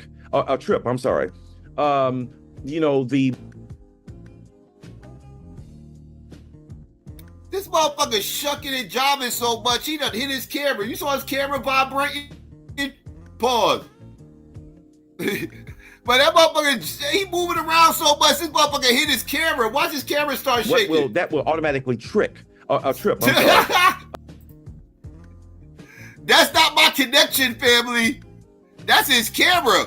This motherfucker won't stop moving his hands and his neck and shit and everything else, and he all over the place. Pause. I mean, but like, yo, this motherfucker moving around so much, he's fucking his whole camera up. Like, this shit is nuts. Like, yo, that's how you know you dealing with a scammy ass nigga. Or whoever, you in the game. The question is, to what degree do you find yourself implicated in some of the transactions that are able to yield the thing you desire? So when I hear Miss Gray talking about, if we get up to 5% and that will automatically trip, the mechanisms that will get you in the game. What you're doing is making an analysis about when and where you enter. Sorry. to deploy that term, that you get in and, if we do it at this particular amount, this will happen, this will result. You doing the same thing that others of us who have made calculations about where we enter, what we can do, how we can use a system, because that's what you're talking about. We're talking about using an extant system to fund the ultimately revolutionary or at least subversive impulses of a progressive politic in order to achieve your goal. Amen. But that's what other people are doing as well. How are they doing that, Dr. Dyson? They're not doing that. What we're hearing when we turn on MSNBC and CNN every day is why we can't have nice things. Even look, I want to come to some of the, I think, optimistic takes that have come out of this election where people who have really defended the Democratic Party up until this point are now saying actually Bernie was right about a lot of stuff. Right. But before I get there, I want to say there are a lot of people who are still manufacturing consent for the Democratic Party's choices in an election that they lost.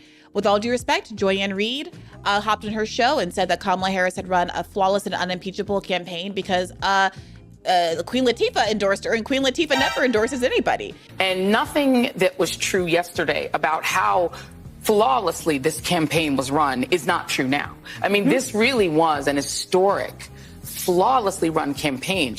Queen Latifah never endorses anyone. She came out and endorsed. She had every prominent celebrity voice. She had the Taylor Swifties, she had the Swifties, she had the Beehive. Like, you could not have run a better campaign in that short period of time. And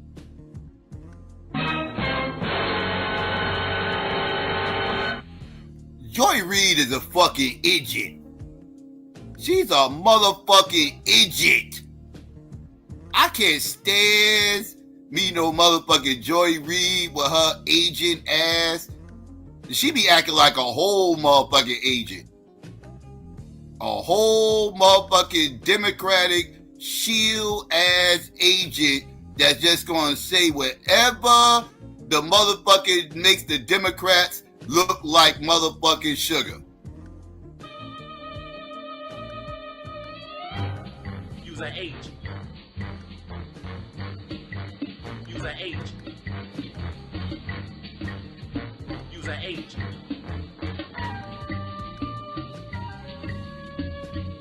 Use an H.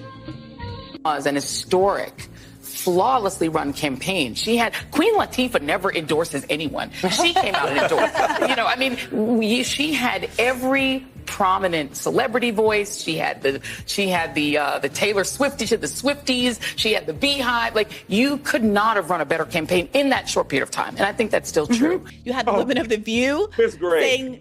It's great. That is a direct... we can insert the clip. If you wanted me to wait, I can find it and pull it up. I'm saying, but Joy Reid got more substantive arguments. Okay, that's what was said. What was said. The women of The View said something very similar. Nancy Pelosi is willing to sort of throw Joe Biden under the bus a little bit, but take no responsibility for a Democratic establishment that insisted for years that Joe Biden was cogent and able to lead when it is quite obvious that he was not. And that is why he had to drop out of the presidential race and hand it over to his vice president. There has still not been an accounting for that enormous campaign of misinformation against the American public litigated by the Democratic Party that pretends to care so much about misinformation in the media. So I resist the idea that what I am arguing for, what the left is arguing for, and what the Democratic Party is doing is the same. They are persuading voters that they are wrong. They are saying the economy is good, actually.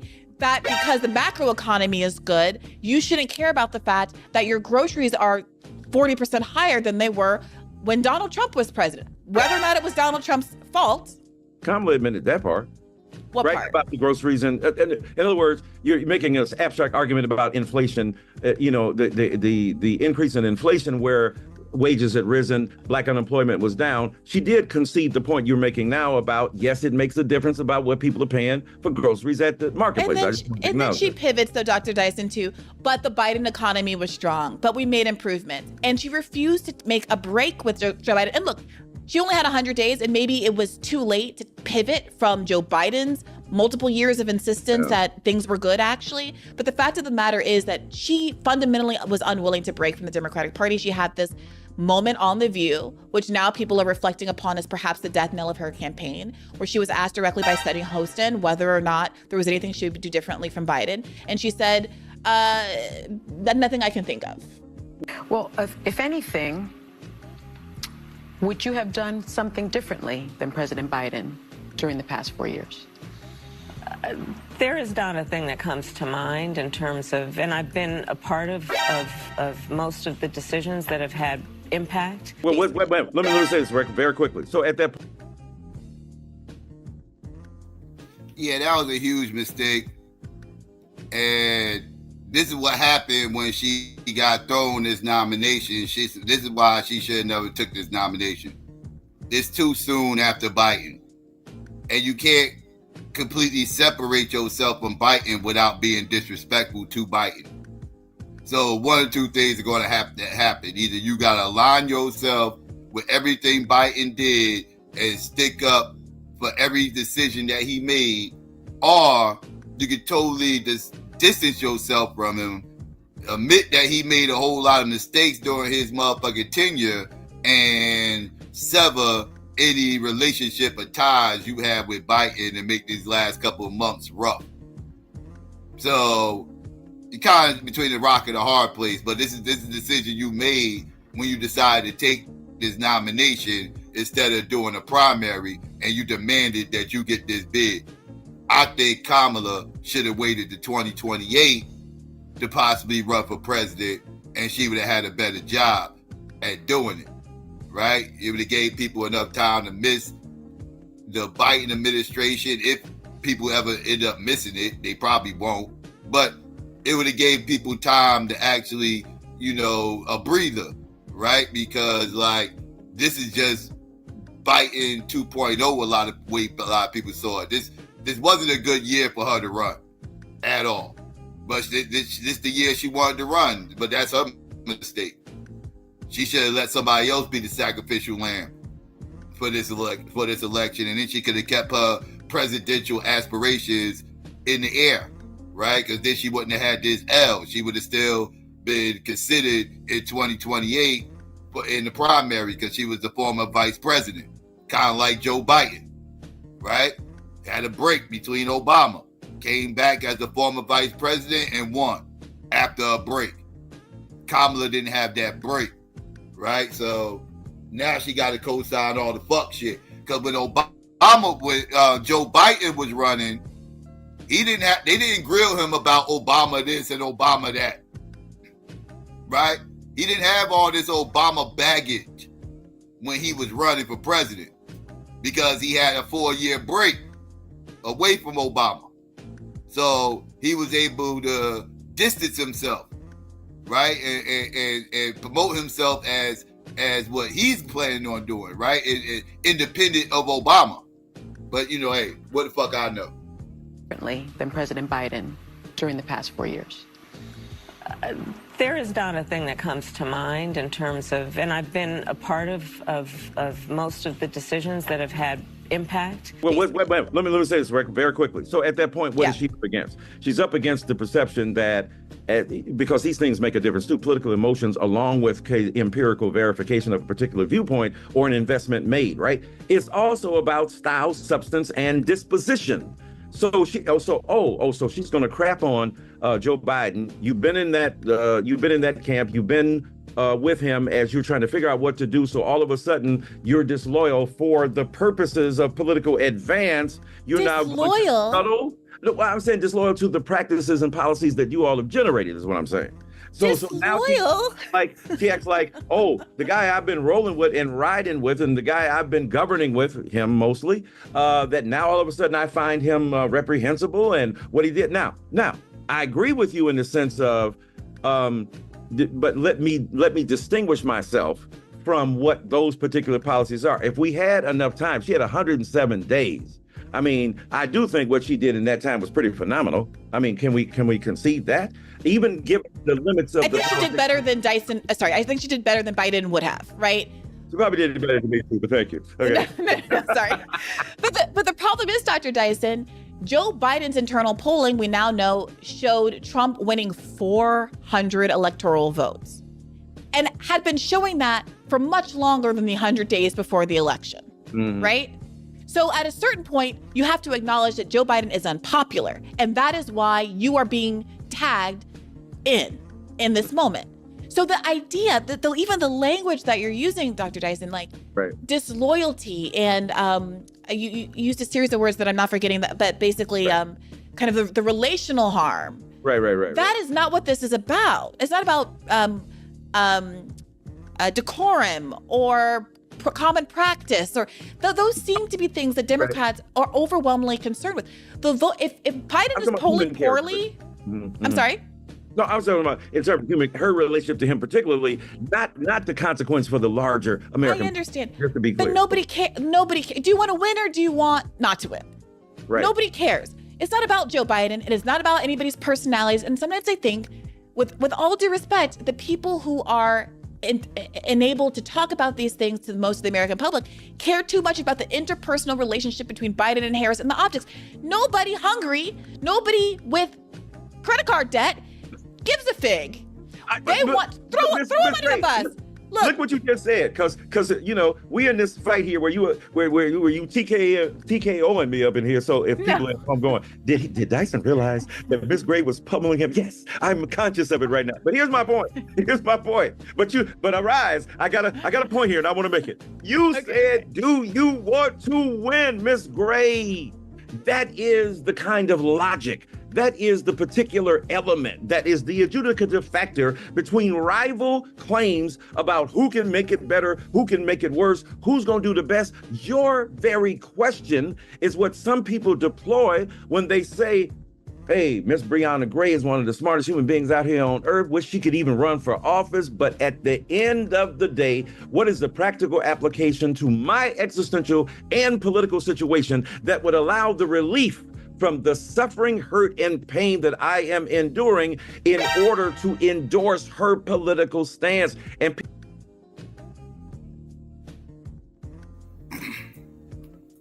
nobody hit you with more nigger babble than Michael Eric Dyson. That motherfucker will hit you with so much vernacular and vocabulary, it'll put Buddha to shame. This motherfucker right here, he will wordsmith you to death. He will philosophize. He will babble about a bunch of nothing and make it sound real good. He'll make that shit sound real good, right? But after he's done talking, when you really think about it, you're like, that motherfucker said a whole lot to say nothing and shit, right? Like, what did he really say? What the fuck did he say? Like, I'm confused. Like, what was the question again? He just filibusters for so long and just goes on and on and on and on. And by the time he's done, you forgot what the initial question was. So you don't even know if the motherfucker actually answered the actual question that was initially presented. This is crazy. Like, bro, just say what the fuck it is you guys say, dog. Like, dumb that shit down. What the fuck are we talking about right now? Like, did you even answer the question? I'm confused. Miss Gray was pummeling him. Yes, I'm conscious of it right now. But here's my point. But arise. I got a point here, and I want to make it. You said, do you want to win, Miss Gray? That is the kind of logic. That is the particular element that is the adjudicative factor between rival claims about who can make it better, who can make it worse, who's going to do the best. Your very question is what some people deploy when they say, hey, Miss Breonna Gray is one of the smartest human beings out here on earth. Wish she could even run for office. But at the end of the day, what is the practical application to my existential and political situation that would allow the relief from the suffering, hurt, and pain that I am enduring in order to endorse her political stance. And people are going to say, what the left is going to have to confront too is that y'all out here talking about, when I say y'all, I'm talking about the left, and sometimes they include me and sometimes they don't. I know a lot of leftists say you done left the party a long time ago. I get it and I ain't mad. My point is, I'm down here on the ground with these people that the left is concerned about. I'm out here preaching in these churches. I'm out here in these political organizations. I'm out here trying to organize as much as I can, but also give some inspiration. So I'm out here with the folk as well. I just want to remind y'all what the initial question was. The question was, do y'all motherfuckers want to win or not? That was the initial question, because y'all might have forgot what the question was by now. So I got to remind y'all right now, because you're probably lost after all this nigga babble. So I'm just here to remind you through the halfway point of this long, drawn out non-answer that he's given what the initial question was. The question was, do you motherfuckers want to win or not? That's the motherfucking question. All right, so let's continue. And the thing is, they want practical solutions. And what's the Democratic Party offering in terms of practical solutions? The Democratic Party's not offering.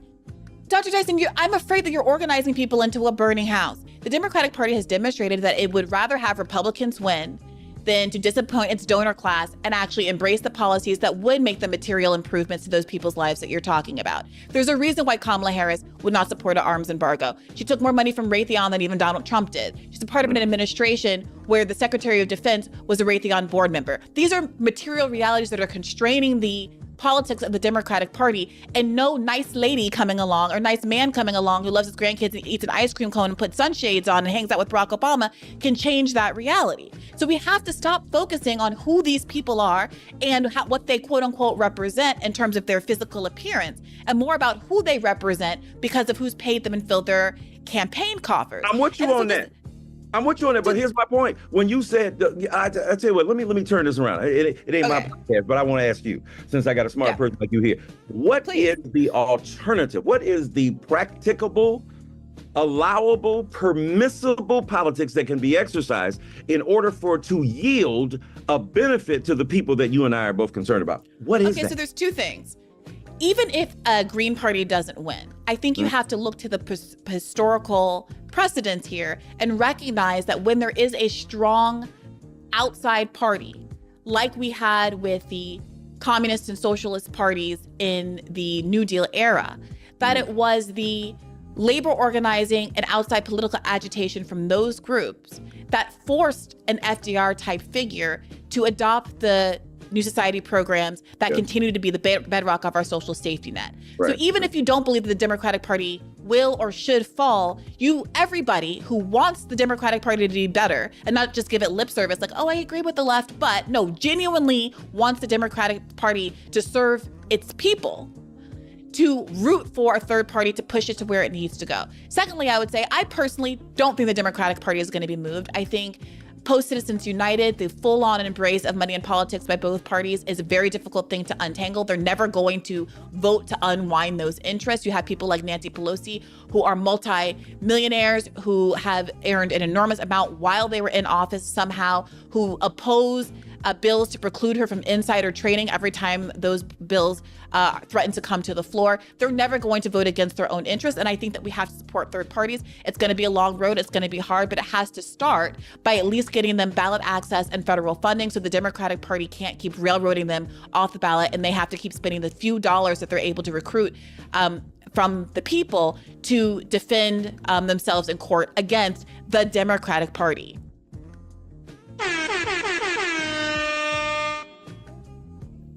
Exactly.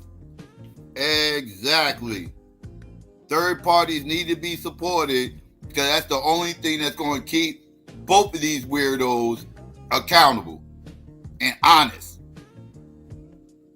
As long as you got this duopoly going on, y'all going to keep seeing fuck shit like this. Y'all going to keep being controlled by corporations because that's who's controlling your life. It's corporations. Right? Not people's needs, but corporations' needs. Now, if y'all cool with that, keep going, keep falling in line. If you're not cool with that, y'all got to take control of your political destiny. That's all y'all can do. Right? But third parties are totally needed for what she just said. Interest, and I think that we have to support third parties. It's going to be a long road. It's going to be hard, but it has to start by at least getting them ballot access and federal funding so the Democratic Party can't keep railroading them off the ballot, and they have to keep spending the few dollars that they're able to recruit from the people to defend themselves in court against the Democratic Party. Okay. And the third thing I would say, just to round this out, is that there is a world where we could have, and I worked for Bernie Sanders. I was his national press secretary in 2020, that there was a path within the Democratic Party. If we had supported Bernie Sanders back in 2016 and 2020, that could have been an off-ramp for this fascism. He was someone who capitalized on, engaged with, understood the economic anxiety, yes, and the angst and the frustration of working people of all races across the aisle, and channeled that energy into a left populist campaign. And when the Democratic Party killed that, the only other option remaining was right populism. And you said that you liked Bernie Sanders, you supported Bernie Sanders, but I'm curious, did you actually support him in the 2016 primary? Did you actually support and endorse him and speak out in favor of him in the context of the 2020 primary? No, because there are a lot of people whose ideas I dig, but who I was committed to, and who I wanted to see win. But I in terms of 2016, when I made the ultimate decision, I think that was that Hillary? I'm trying to think. 2016. Yes. As he did, right? As Bernie Sanders ultimately did. I made that decision for the same reason Bernie Sanders made that decision. No, but we're talking about the primary.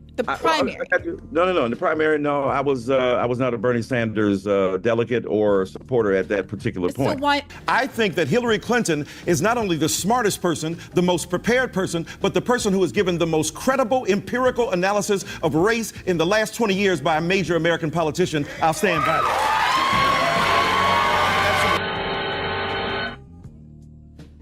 Are you shitting me right now? Did y'all hear your uncle 8 years ago? 8 years ago, your uncle said that the super preterists, right? The super preterists is the best presidential nominee on race relations that this country has ever seen?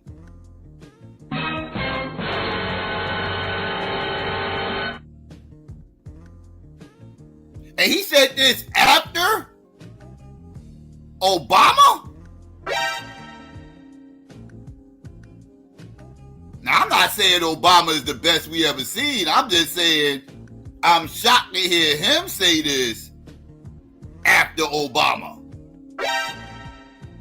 And then for him to try to sell us Hillary Clinton as some kind of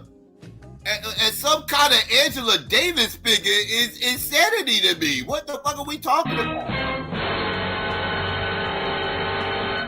I'm just saying. This is insane. Did y'all hear your Uncle Michael? This is Uncle Mikey. Point. I think that Hillary Clinton is not only the smartest person, the most prepared person, but the person who has given the most credible empirical analysis of race in the last 20 years by a major American politician. I'll stand by that.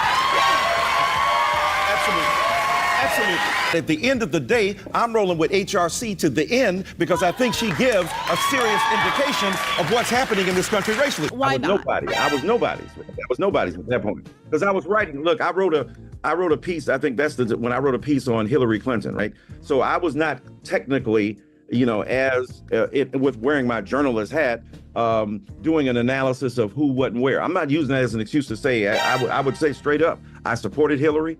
I wanted Hillary to win. Why? The primaries, because she offered the best opportunity for us to prevail in a culture where a fascist, a demagogue, Michael Eric Dyson, racist was going to deploy political public policy and politics that would undermine everything you and I are talking about. Because look, if we don't have any space to exist in a culture where we can have vigorous conversation about what the political outcome is of our rival viewpoints. If you ain't got no possibility of doing that, it's all whistling Dixie in the face of the Titanic going down. But Dr. Dyson, this is what is so painful for us on the left. Every poll in 2016 that assessed electability demonstrated that Bernie Sanders was infinitely more electable over Donald Trump than Hillary Clinton. Every poll showed that Bernie had like a 10-point margin over Donald Trump, and Hillary Clinton, except for the week or two around the Access Hollywood tape scandal, was in the margin of error of Donald Trump, of losing to Donald Trump, within the margin of error. And yet we had our best and brightest pundits like yourself on television making the opposite case, convincing the American public that Bernie was unelectable because socialism in Cuba or something, or Cubans in Florida or some reason. Chris Matthews is talking about, I'm going to get beheaded in Central Park if Bernie Sanders wins. All of this stuff is happening and deluding the American people to thinking that this historically unpopular candidate, Hillary Clinton, a historically unpopular candidate, was somehow going to do better against Donald Trump than the most popular senator in Congress. Wait a minute. So are you saying then, so why didn't Bernie Sanders, two things. Bernie Sanders' prevalence there, I guess your argument would be that Hillary Clinton galvanized the elites and the political chatter class to persuade the American public to disinvest in a Bernie Sanders campaign.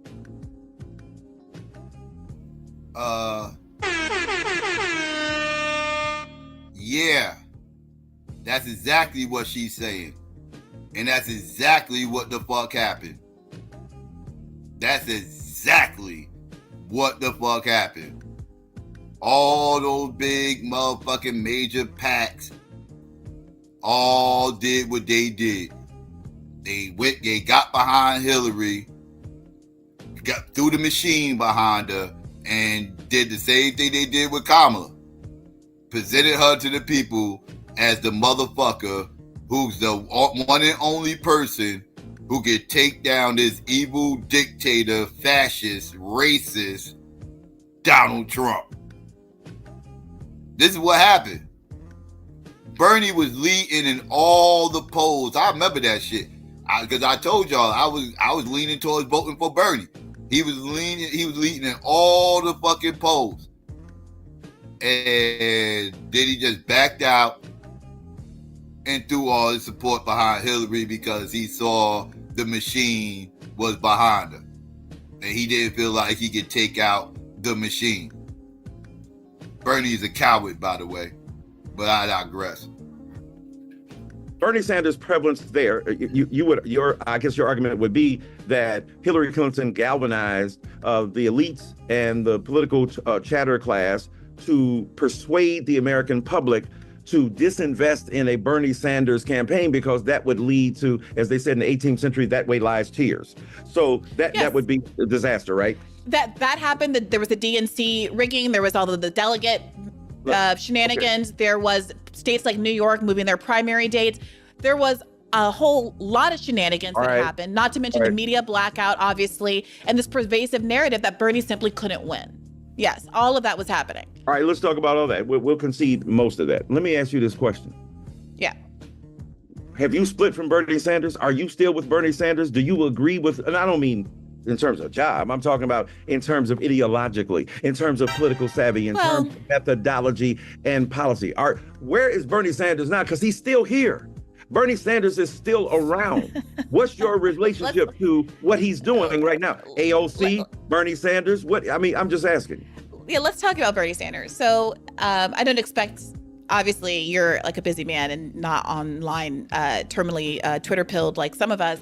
But after Bernie dropped out in 2020, I unexpectedly, frankly, made a lot of hay by tweeting that, with all due respect to Bernie Sanders, I do not endorse Joe Biden, which is not something that people who work on political campaigns usually do because they're usually looking for their next job within the political establishment and not speaking their truth. And I think that's an enormous detriment to the American public. But I, out of naivete, foolishness, or willingness to fall back on my law degree, was willing to say what I needed to say. Right. Okay.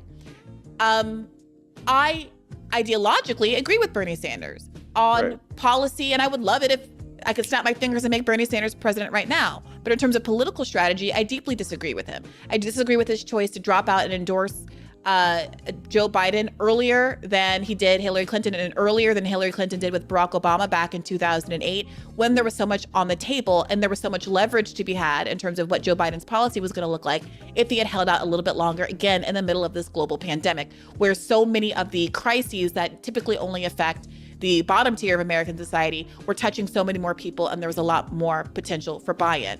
As concerns their behavior now, I think that what Bernie Sanders has been saying post election is true and right and valuable. He wrote this statement, and I think followed up with an article in the Boston Globe recently about how the Democratic Party has abandoned the American people, the working people. Right. And he's gotten backlash from all of the corporate talking heads in the world, but he's fundamentally right about that. Right. My concern is that a month ago, a week and a day ago, or whatever was right before the election, he was saying a very different story, talking about how Joe Biden is the most progressive candidate since FDR. We all have to rally behind him.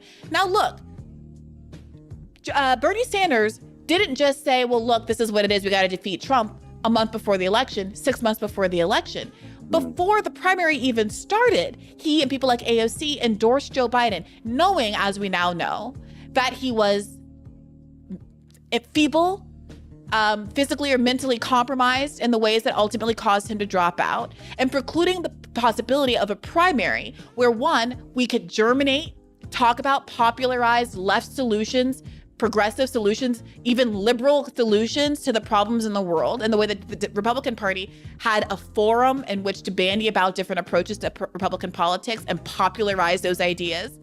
We never got an opportunity to hear what a non-fascistic immigration plan would be, because Democrats just ran to the right, and there was no primary to popularize the idea that American sanctions on the global South are a huge part of what's driving the economic crises in those countries and causing people to flee to the United States of America. That's never even on the table. Again, Democrats don't persuade. They don't take opportunities to persuade to the left. They run to the right, and they are part and parcel of the onslaught of fascism in this country. They are chasing the Republicans to the right, and it's called the ratchet effect. Nothing ever brings it back to the left. Okay.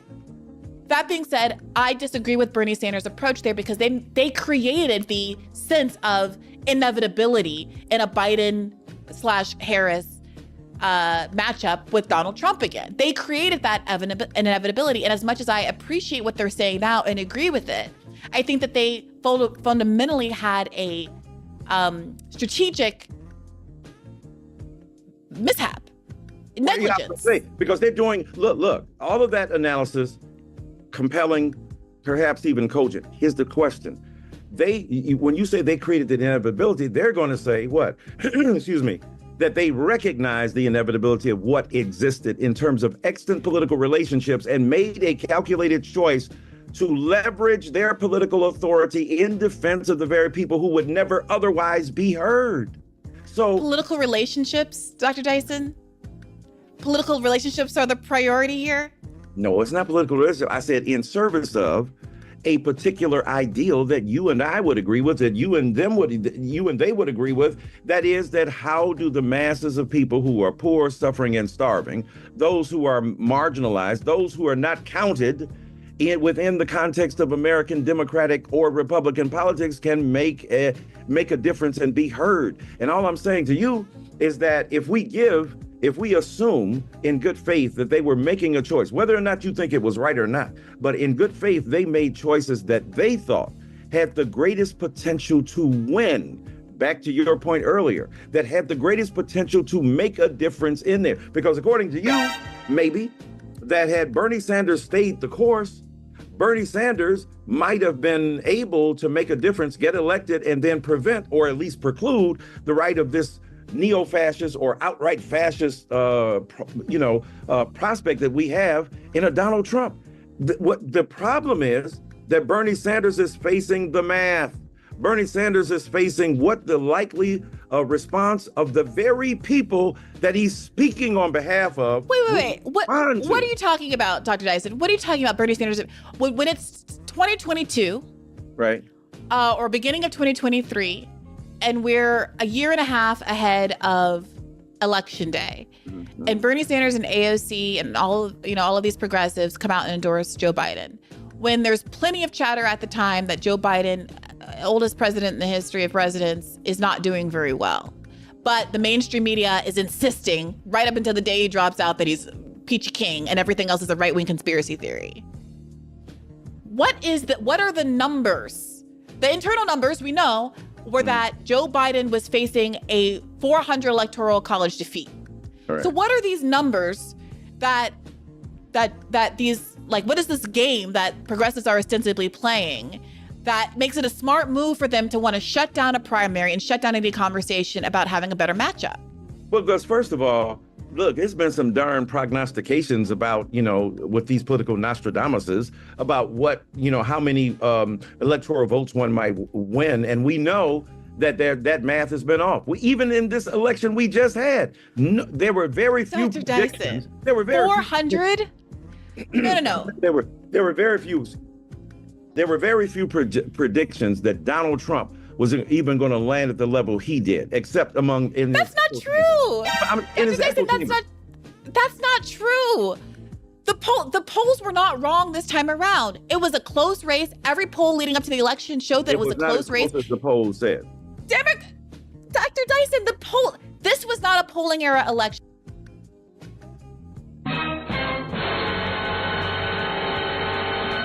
You can tell that motherfucker only listened to MSNBC. MSNBC, ABC, them leftist spot, they the only ones that was reporting that Kamala had this huge lead going into the election. He like, no, that's not what the polls are saying.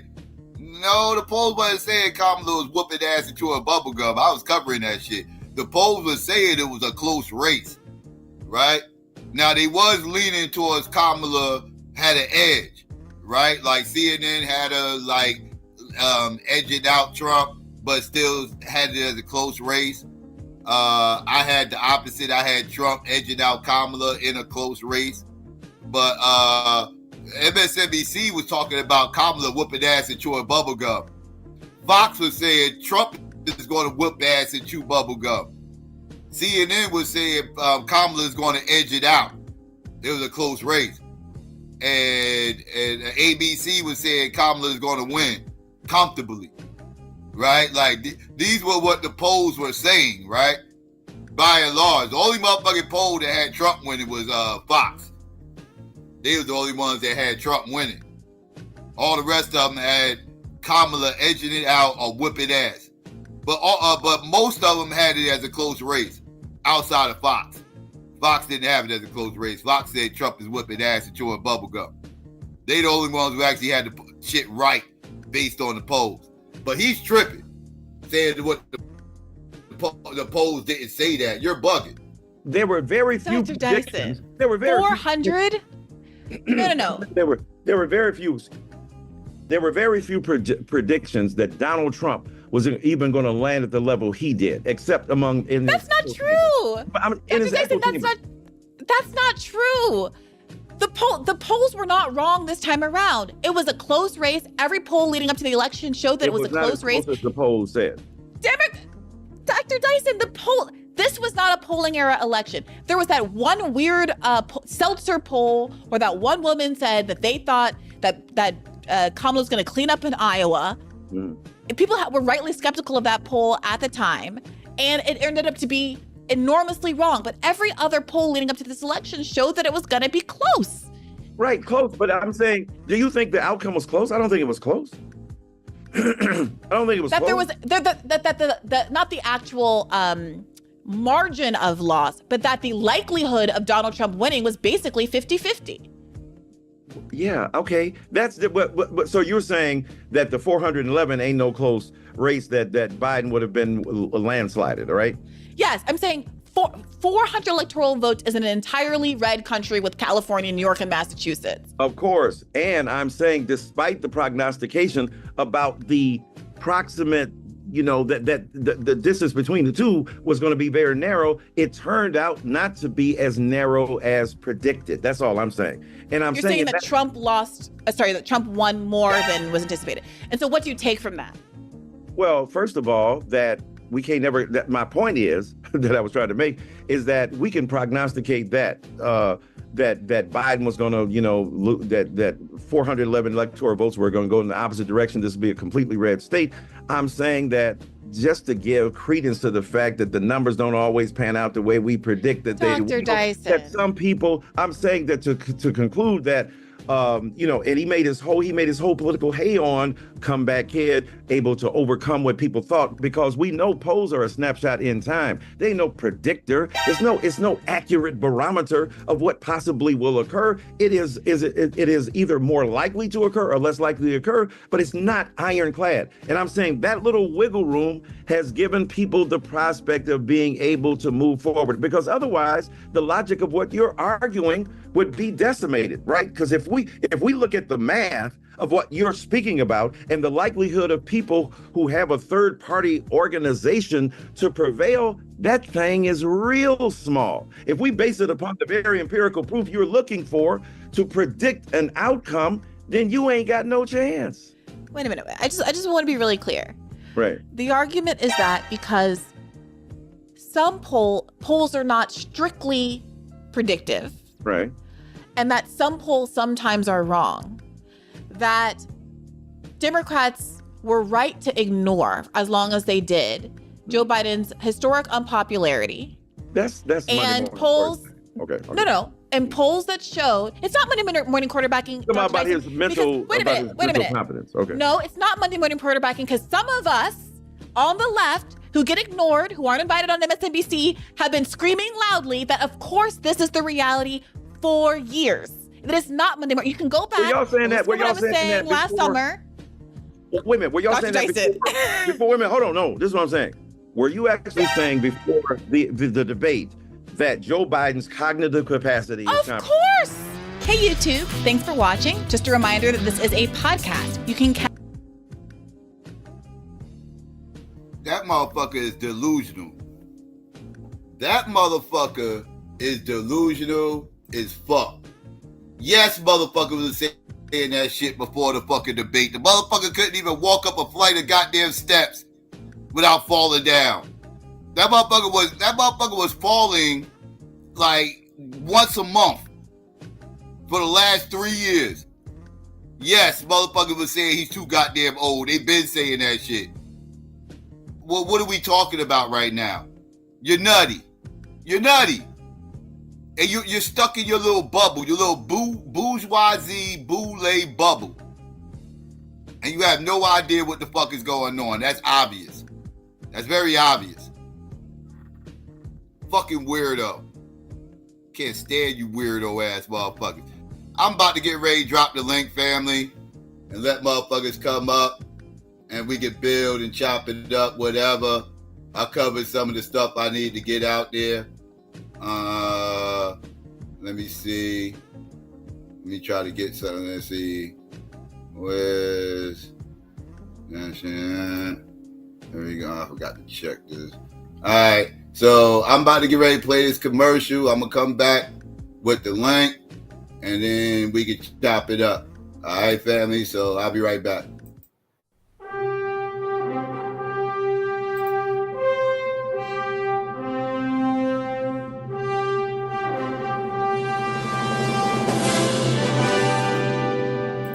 Look!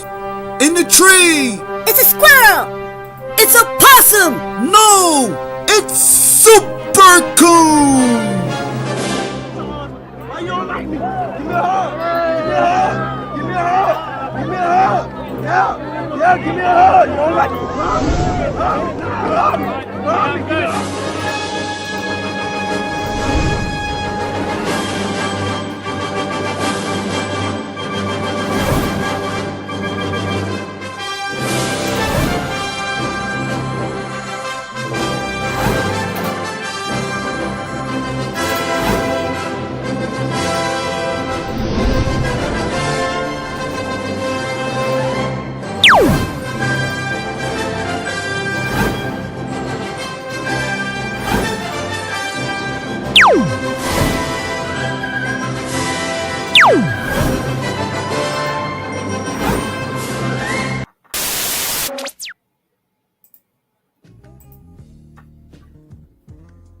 All right, family, there you go. Links out there. Let me get this together. Slacking. All right. All right. So yeah, links out there, family. Come one, come all. First come, first serve. Y'all let me know what's hood. Let me see. Let's get this together. There we go. All right. So yeah, we're in the building, family. We're in the building. We here. Let me know what's good. Psycho Parks too much. Y'all already know. Super Coon be on some fuck shit, man. I gotta watch out for that motherfucker. Be on the lookout.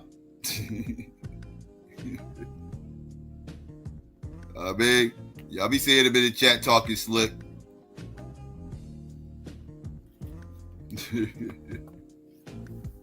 What's good though, family? What's good? Let me know what's going on. I just wanted to cover some of the stuff that was going on. Like I said, with all the parting stuff, that's been popular talking point. Let's see, the Tiffany what's her name? Halyard? I don't know about Halyard. I don't know if I pronounced that shit right. The big city mayor or the little city mayor, the city girl mayor. Y'all know the motherfucker out in Illinois and shit that's going viral on Black YouTube every other week. She done got outed out of one of her jobs. Now she just left being mayor. She's going to get voted out of that most likely. So she's kind of screwed. You know what I mean? So yeah, dealing with that. And of course, I just had to review that joint just now. I've been wanting to review that for a minute. That was a request that I've been needing to do. But yeah, we in the building though, family. We in the building. Let me know what's good.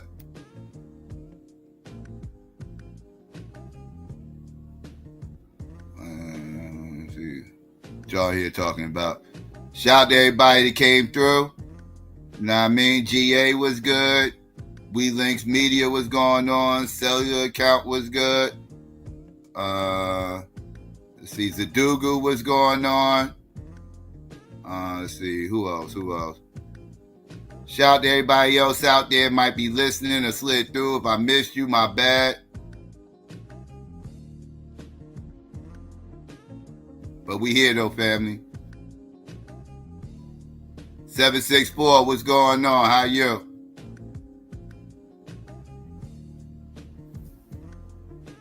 Let's see. Stephen A. Who? Smith? Y'all here talking about Stephen A. Smith? Buddha, what up?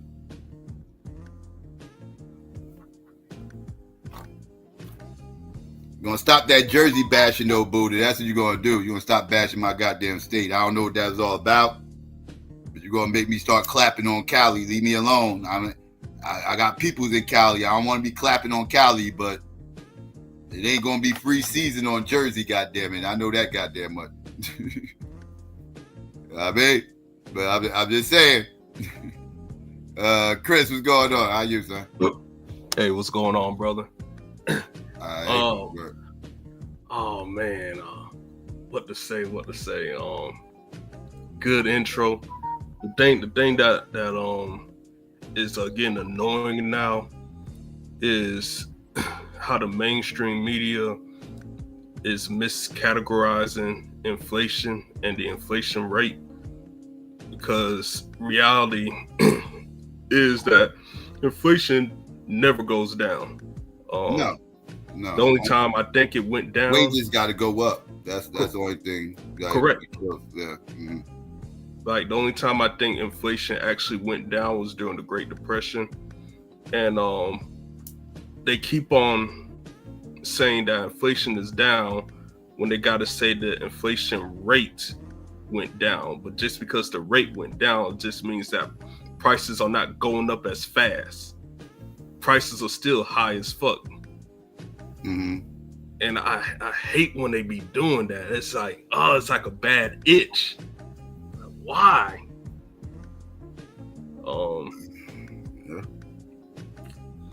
Yeah, I mean, whatever. Yeah, I mean, COVID started all this initially, the inflation shit, right? COVID, that's a product of COVID.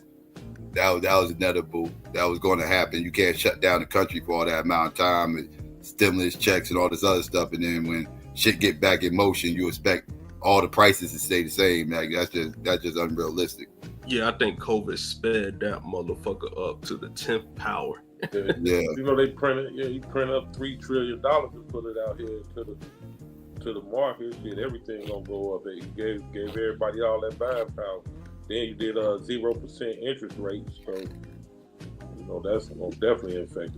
Oh man, good point, GQ. I forgot about how they lowered that damn interest rates. 0%. So you know they was buying up. It was zero. I thought it was like 1 or 2. Zero. It went down to 0. Yeah, 0%. Why the fuck y'all didn't tell me this, man? I could have got some cheap money.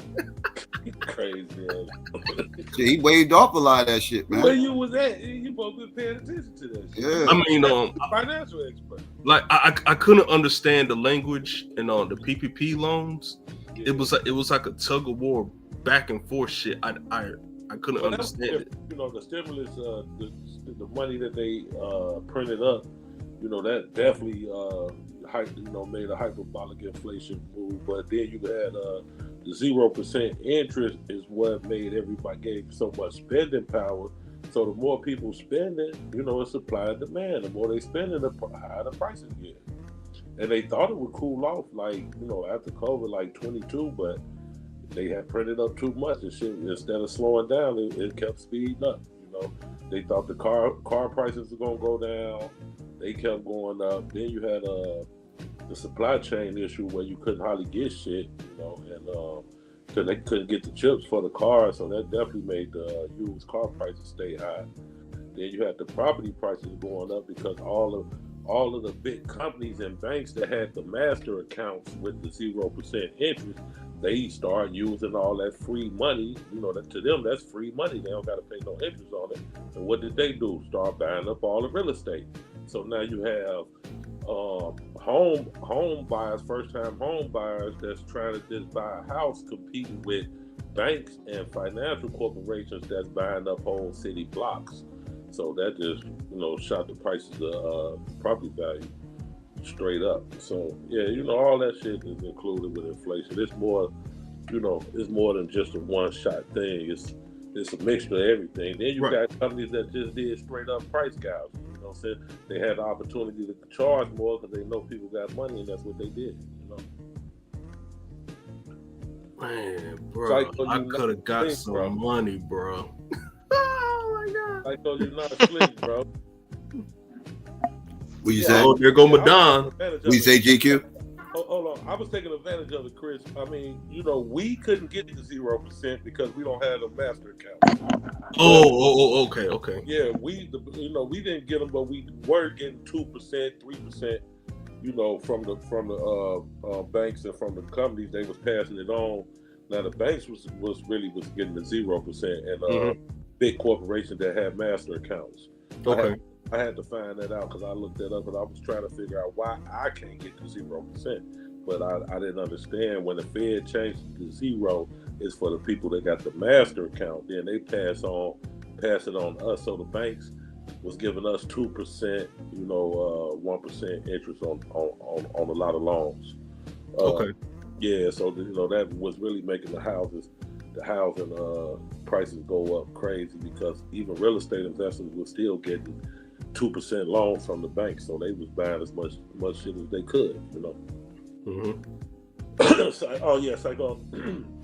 I was saying you ain't slick, man. I noticed every clip you had except that Charlemagne clip had a bad chocolate girl up in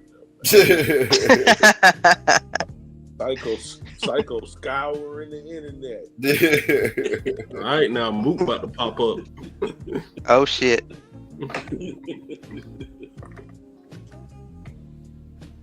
Yeah, you already know. I was like, man, Psycho got a good selection of clips, man. What's good, DD? How you? What's up? Listen, I'm off topic, but I got to know because everybody's talking about it. Have you seen the car-sized drones in the sky over New Jersey? Yeah, I seen the car-sized drones in New Jersey. No, I did not. There's an FBI. Look it up. There's an open FBI investigation. I'm about to look it up right now. I seen them going to Texas because like those drones they check your. No, speed. this is like an FBI thing. But look up FBI investigation into mysterious drones. Yep, I seen it earlier. No, I didn't see this. No. So those are not American drones. I'm assuming. They said that they're checking with the military bases, but so far they're not. They don't know what's going on. Damn China. They said it's not like the drones that you would put like in your house, or whatever. They said that they're actually like the size of a car, and that they're flying in a V formation. The Most High. I'm curious. I was just putting it off in some spook shit until it was a FBI investigation. Then I was like, huh? FBI investigation? Now that's crazy. And then they were talking to like people, like this one woman's like, I saw him at 2 o'clock in the morning. They said Morris County. Oh, this is Morris County. Okay, this is about there by Morristown and all that shit. It's close to Central Jersey, but yeah. Okay, wait. They got big as cars. Yeah, because like the only time I would have just thought this is a plane. This is like a fucking plane. I would have just thought this was a plane. Well, let me Yo, what up? Was driving state to state, and you look in the sky. I'm like, damn, that shit kind of big. Somebody said it was Lance. What up, everybody? Yeah, that was cool. Now the only thing that got me is they said they were flying in V formations. This one witness said that the first time she saw him, I think was like at 2, and that they finally left like right before the sun came up. Yeah. I know that it can be double that. Yes, yeah, like I said, Central Jersey. That's only Morris County. Not a time given traffic, but just to give folks a sense of where we are, referring to New York City. As far as the size of them, multiple eyewitnesses have reported, and obviously we've seen the video here. You've just pointed it out. The size of these, it's not quite clear to law enforcement that they are car-sized. Like a plane. Just like a plane. But there's several of them. Yeah, but they do not appear to be kind of the homemade type that would fit on a desk. Whether or not they're the kind that would fit in a garage, well, that's going to be a bigger question. They really want the evidence. Especially living out here in Newark, like I see planes all the fucking time. So Hallie, they want to be able to get their hands on this or know where they are flying from in an effort to try to figure out, okay, who's doing this, what are they about, and what are they specifically looking at? But officials in New Jersey stress, look, there's no indication at this point that they're a threat to the public. We'd certainly like to know what's going on, and they are encouraging people to call these in. Why would the FBI be getting involved in this here? A great question. So the airspace is the FBI's domain. So when the FAA sees something that is a potential violation of federal law as it pertains to the skies, that's a time where the FBI would get involved. And certainly if we're talking about multiple counties, and we're talking about something that could have come from... I said this a long time ago. How do you regulate drones? Drones are going to end up being a problem. Like, how do you regulate airspace? And that's always been my thing, like, with drones. I thought the FAA was working on it for like Amazon. New Jersey, perhaps from Pennsylvania, perhaps from New York State, or the water. They want to have the ability to kind of expand this investigation. And I spoke to them just before speaking with you tonight, and they are looking for people to give them some tips and to kind of coordinate the response to this. Also figure out what are they actually looking at. There are a couple of military sites in the area, but it's not clear yet that that's necessarily the focus of what these drones are about. But they're definitely keeping an eye on the situation. You know, there have been a number of reports of unidentified aerial phenomena, Hallie, across the country and on the West Coast. So, the government is concerned about this. We really don't have any clues? Because right now it feels like this is so bizarre. The TLDR is like large drones fly over towns all night in the middle of the night and nobody knows where they're from. Like we really don't have any little like signals. Maybe it's so-and-so or whatever company or something. I am not holding anything back from you. Nobody has whispered anything from me. I am promising you. And by the way, the Morris County Airport that's closest to all this, close to Bedminster, New Jersey, where Donald Trump's golf course is, where he is often, you know, Hallie, from experience covering the Trump administration, that they are certainly aware of potential aerial threats. This is an important airport. It's close to New York City. So it's not as if they're watching these drones kind of fly off into the night and just saying, yeah, that's a private airport. That's a private airport, though. That's not like Newark Airport or something like that. That's a private airport.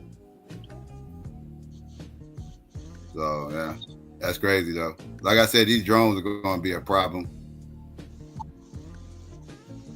as far as like airspace and everything else. How do you regulate that shit? See, if you had a pyramid Earth, you can do it. Yeah, I was wondering when you was gonna let me on the show. Oh, there you go. There you go, Mook. What up? What up? What up? The one dude don't like my name, so he won't call me Mook. That what's his name? Q Butter. I was on his show and they just kind of acting like some jackasses over there.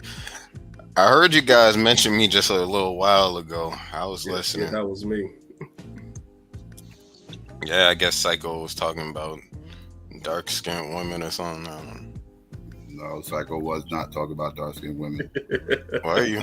I was thinking about that shit you said. Now you called me a colorist, but you're a colorist. Uh-oh. How? Uh-oh. You're a colorist against lighter-skinned people.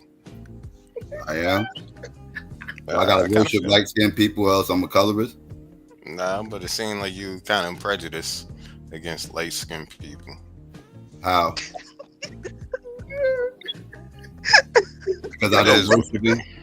I don't worship them. Nah, man, it seemed like somebody gotta be darker complected for you to actually, For me to what?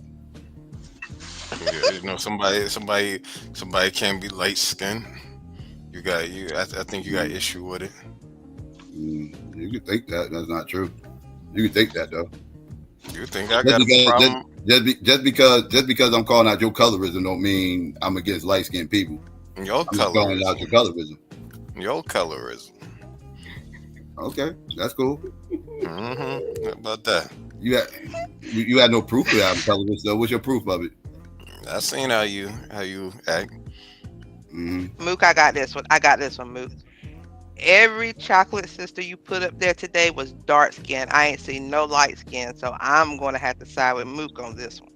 He's a colorist. He has a preference for lighter skinned women. Not lighter skin, darker skin. Sorry, my bad. I said the opposite. He got a preference for darker skinned people. I don't know if he secretly think darker skinned people are superior. I think he do, because every last smart black woman he put up there today was dark skinned. But I'm sure there's some light skinned ones that are smart too. But he just overlooked them, Mook. So just answer, if you're not a colorist, have you ever been into a lighter skinned woman? Oh shit. How come every time you come up here, the conversation is about women? Every time you come up here, the conversation is about women. We literally was just talking about finances, economy in the country. I heard the comment that Chris Hills. Nah, but they said you was into darker skinned women. Just a little while. Yeah, I take the fault. I changed the subject too. But that don't mean I never messed with light skinned women. And I don't want to have a conversation about women, but yes, I have messed with light skinned women before. Yes, I have. I don't want to have a conversation about women right now. But this is kind of about colorism, because you accused me of it when I think that you were. Yeah, based off what you be saying. Yes. But then is it based on what I'm saying? Yes. I've dated a light skinned woman before. You never dated a dark skinned woman. So who's the colorist? I tell you what, man. Exactly. I don't. I'm bad, she bad, but I ain't. Especially lately, I ain't seen no darker skinned chick that really did it for me. But I ain't got no problem with it. But I'm just calling you out on it. But I don't know if I dated light skinned women before, and you never dated a dark skinned woman. I'm basing this off your history of dating. You never dated anybody as dark as you. You said it. It is what it is at the end of the day. It is what it is, man. Now, can we stop talking about dating? Because I really don't care who you really dating like that. Like that's your thing, whatever. No, I'm talking about you, not me. You got opinion about anything you just saw today? Well, on your show? Yeah. I presented a whole bunch of stuff. You got opinion Donald about anything? Trump or something? You ain't So listening. what do you think, Psycho, about them saying that these drones aren't threats, but they can't say why they're there? Oh, you talking about them drones that you was just? I was gonna make a joke out of it. I was like, are we looking at them UFOs again? Man, this nigga. It is a UFO, actually. Remember, getting shaky, looking at getting jellyfish, shaky. lands events. Right. That actually it is a UFO. UFOs are real. Yeah, I'm just wondering why they're gonna say they're telling everybody it's not a threat, don't worry about it, but they don't know what they are, where they come from. Like, how can they make those kind of statements when they don't even know what the fuck they're dealing with? Yeah, I don't know. Like I said, I'm looking at it. Like I said, it looked like a plane. I could be wrong. But based off that footage and like what I be seeing at night all the time, like I see planes flying over my head all the time. I would have just thought that was a plane. Well, the crazy shit is the FBI investigating it, because normally it'd be like, okay, that's just some more it might be conspiracy type shit. It might be a chariot. You know what I'm saying? If the FBI involved, it might be some. Yeah, it might be a chariot. I'm not gonna say alien, but it might be some extraterrestrial. You know what I'm saying? Unearthly. You know what I mean? Chariot. The FBI want to get involved. I mean, goddamn, what kind of drone? It would be a hell of a drone. It's called a chariot. FBI, you know what I'm saying? Hey, bro. If anything, they already know what the hell it is. If anything, you ask me. FBI. The motherfuckers. Huh? You about to tell me they angels, Madonna? They in the comments. I was just talking shit, but the government, they can rewind satellites, man. So I think they know exactly what they do. What, the satellites? Did he say rewind the satellite? They can rewind the footage or the surveillance that the satellite took. Mm-hmm. But that was taken from the ground. That was taken from the ground right there. We just saw. They ain't had shit to do with the satellite. That was taken from the ground. That was a camera phone. No, I'm just saying, like, if the FBI really wanted to see what that was, they can tap into the footage from the satellite and go to that timestamp of when that happened. You know what I'm saying? Technology is not that intricate right now where they can just do that type of shit. Like, okay, what time was it? What area did they go back and track? That's not how that works. Not unless they already have a camera out there. But even then, like, how you want to have a camera? The camera ain't gonna be pointing up. Camera gonna be pointing down. So right. Like, that's what I'm saying. The satellites, they record nonstop, right? The satellites in space, all of them record nonstop. They're not gonna be recording that intricate ass little space right there. Like, you're not gonna be able to see that, Madonna. Listen, what was I gonna say? I got jumped the other day on Q Butter panel. They was fucking with me. They was mad. You're saying about you're not about to mention women, are you? You're not tell me you're not about to mention women, dog. Well, they mentioned women, are you? I was like, number one, I was like, don't let that shit define me. All right, well, whatever happened over there. I don't want to talk about your dating life, bro. This ain't about you're about to tell me about them clowning you about your dating life over there, and I don't care. They clowned you. Like, don't go over there. Like, are they gonna clown you? I don't know what else to tell you. Like people don't want to hear about your dating life. Like, well, I didn't bring it up, but they was like, "Oh, ain't you the guy?" You're bringing it up right now. We were just talking about drones, and you stopped this. We're talking about drones and talk about them arguing with you about your dating life on Q Butter shit. Like, again, like, you're not keeping up with the conversation. You're talking about what you want to talk about. but I'm keeping up with the Kardashians. Let's see. Okay, Boo. I'll talk to you tomorrow, Boo. Not tomorrow, Saturday. I'll talk to you Saturday, Boo. You got the boot. We're gonna find a way to bring them white girls up. Anyway. God, trying his best. Hey, like, I think I said it the other day we was on here, man. I ain't mad at Biden for pardoning his son, man. If I was him, I'd have pardoned my motherfucking son too. You know what I'm saying? I mean, on face value, I don't really care like that. On that level, I gotta call out hypocrisy though. Like this speaks volumes to a lot of shit because people lose their minds when Trump pardoning people and all this other shit, talk about how unethical it is and ethics and everything else, but nobody's calling him out. This motherfucker lied for years about this not pardoning Hunter Biden. Lied about it openly for years. That's what fucked him up right there. Steady denying that he was gonna do it. Right. If motherfucker been asking me, I'd be like, man, I don't know. We gonna see. You know what I'm saying? The verdict's still out on that. I understand he had a potential to run. Hello, panel first. He had a potential to run, that's why he was saying it.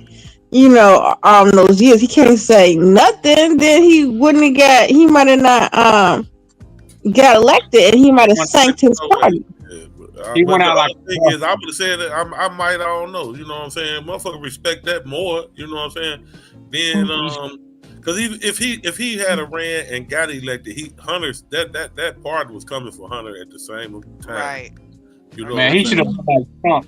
He should have been like Trump instead of punking out. He should have been like Trump and said, "Yeah, I'm part of my son." Yeah, I'm part of my son. Shit, he's my son. I'd have been like, "He's my son, ain't he?" These are wicked people. But if he would have did it early on, he would have thanked. He would have thanked his chances. It's my son. I would have been like, these are wicked people bringing up charges against my son. I would have been on some Donald Trump shit. Now Biden. He could have dodged it, like you said. He could have said. They instead of saying I won't pardon whatever, but like they unfairly are targeting my son, and they seem to make it a political matter because that is my son. They want to prosecute, but never answered it. That's how he could have done. Bullshit. That was a bullshit grift, right? He should have never even said that shit. He should have said, "Yeah, I pardon my son because he's my motherfucking son." Exactly. What he got to lose? Yeah, he got hot man over here. Where is he at right now? He over there. What y'all gonna do about it? What y'all gonna do about it? That's what I was saying. 84 years old, can't run for nothing no more. Motherfucker, fuck y'all. Yeah, I pardon my son because he's my son. That's the end of that. Right. What you gonna do about it? Why he don't pardon some of them? Now, Charlamagne, I've been saying for the last 3 days on Q Butter channel, is people still serving time right now today with life sentences under the 3 strikes law, the crime bill, and a lot of them are non-violent offenders that caught their 3rd strike because they did X, Y, and Z. You know what I'm saying? They sold a $20 bag of dope, and that was their 3rd offense, and they serving life sentences right now today. And he had 8 years as vice president, 4 years as the president, and he still ain't let none of them people go. Yo, now, and with 3 violent crimes, or you out here shooting up everybody, you robbing banks and shit. Okay, that's one. But people that was selling, that was doing the same thing your son doing, he was doing dope. They were selling dope, but they got 3 strikes, and all they was doing trying to feed their family or whatever fucking the case may be. Why you ain't letting none of them people go yet? That's the problem. Now we can't forget about. Let's not forget about those who got 3 strikes based off because they was hanging around with a homie that had a felon as well. When you're a bro, you can't hang around with felonies. So it's niggas that got 3 strikes just for hanging around a nigga with a felon. So it's like, what the fuck? Exactly. That 3 strikes law was hell, bro. I mean, you motherfucker got their 3rd strike selling a dime bag of weed in the motherfucking park, some motherfucking where close to a school. It turned into a felony because it was 100 feet from a school type shit. You know what I'm saying? And you got these people doing life sentences, and you pardon your punk ass son, which I don't give a fuck. Because if it was me, I'd have pardoned mine. But where them people pardon that? Right. You know, and like I said, if I was Joe Biden, I was like, hell yeah, I'm pardoning my son. And what the hell y'all gonna do about it? I'm the motherfucking president. But you That's know, what I there's was. a lot of stuff, like a lot of people are losing their damn minds over it. This I black wouldn't care. dude, I can't remember his name right now. He said, I could not believe this black guy was saying this. He said there are other people that are in jail right now that deserve pardons more than Hunter Biden. This motherfucker said, like the oh god, I can't remember the last names. The Ahmaud Arbery. He was like, they should set them free because the only reason they in jail right now is because of political pressure. And then the fucker said, oh, and then he said, and then there's other people too, like the cops that killed George Floyd. He wasn't nothing but a damn crackhead. He was gonna die anyway, so why are they in jail? He should have pardoned them. I'm like, really, dude? I actually got sick to my stomach. That's a coon ass, goofy ass. That dude had me Black man, pissed the fuck off. black man was saying this. Black, I'm talking dark chocolate beard, black man. Yes. Oh yeah, he was trying to get that bonus. You know, yeah, he was trying to get that bonus. I was listening to this shit because you know how you kind of like, I'm looking at all kinds of stuff about it, and I just clicked on that one and I heard him say that, and I'm like, this is fucking crazy. I've never heard such crazy shit in my life. But those are the two situations that he mentioned that deserve to be pardoned more than Hunter. Yeah, my only issue about the pardon is that it was extremely broad all the way to January of 2014. That's how far. He made sure he was off. Most people get pardoned for a crime. Like they'll say, yeah. So bad they had to make a movie about it. Yeah. Them fuckers. That dude said, "I pardon you from anything from this date to this date." I ain't never heard no shit like that. And yeah, Nixon was the only one who got it like that. Yeah, they said that it's unprecedented and that some judge is looking at it to see if there's anything that can be done, but that's crazy. See, if we want to free any of the rest of our political prisoners, we gotta submit the information to Donald Trump.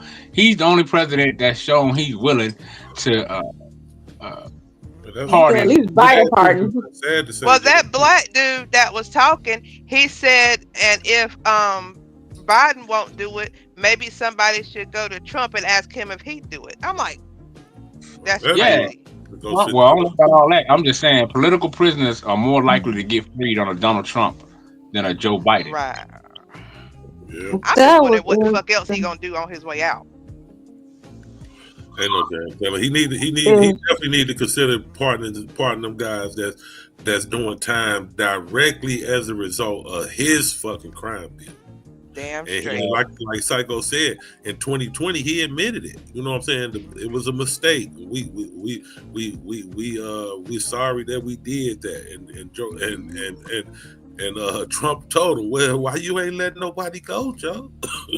Well, the way I see it, that was his exact words. He said, why you ain't letting nobody go? He said you had 8 years to do it as the vice president. You still ain't let him go. Well, this is the way I see it. They said that they couldn't prosecute him for the documents because he was old and he probably didn't know what he was doing, right?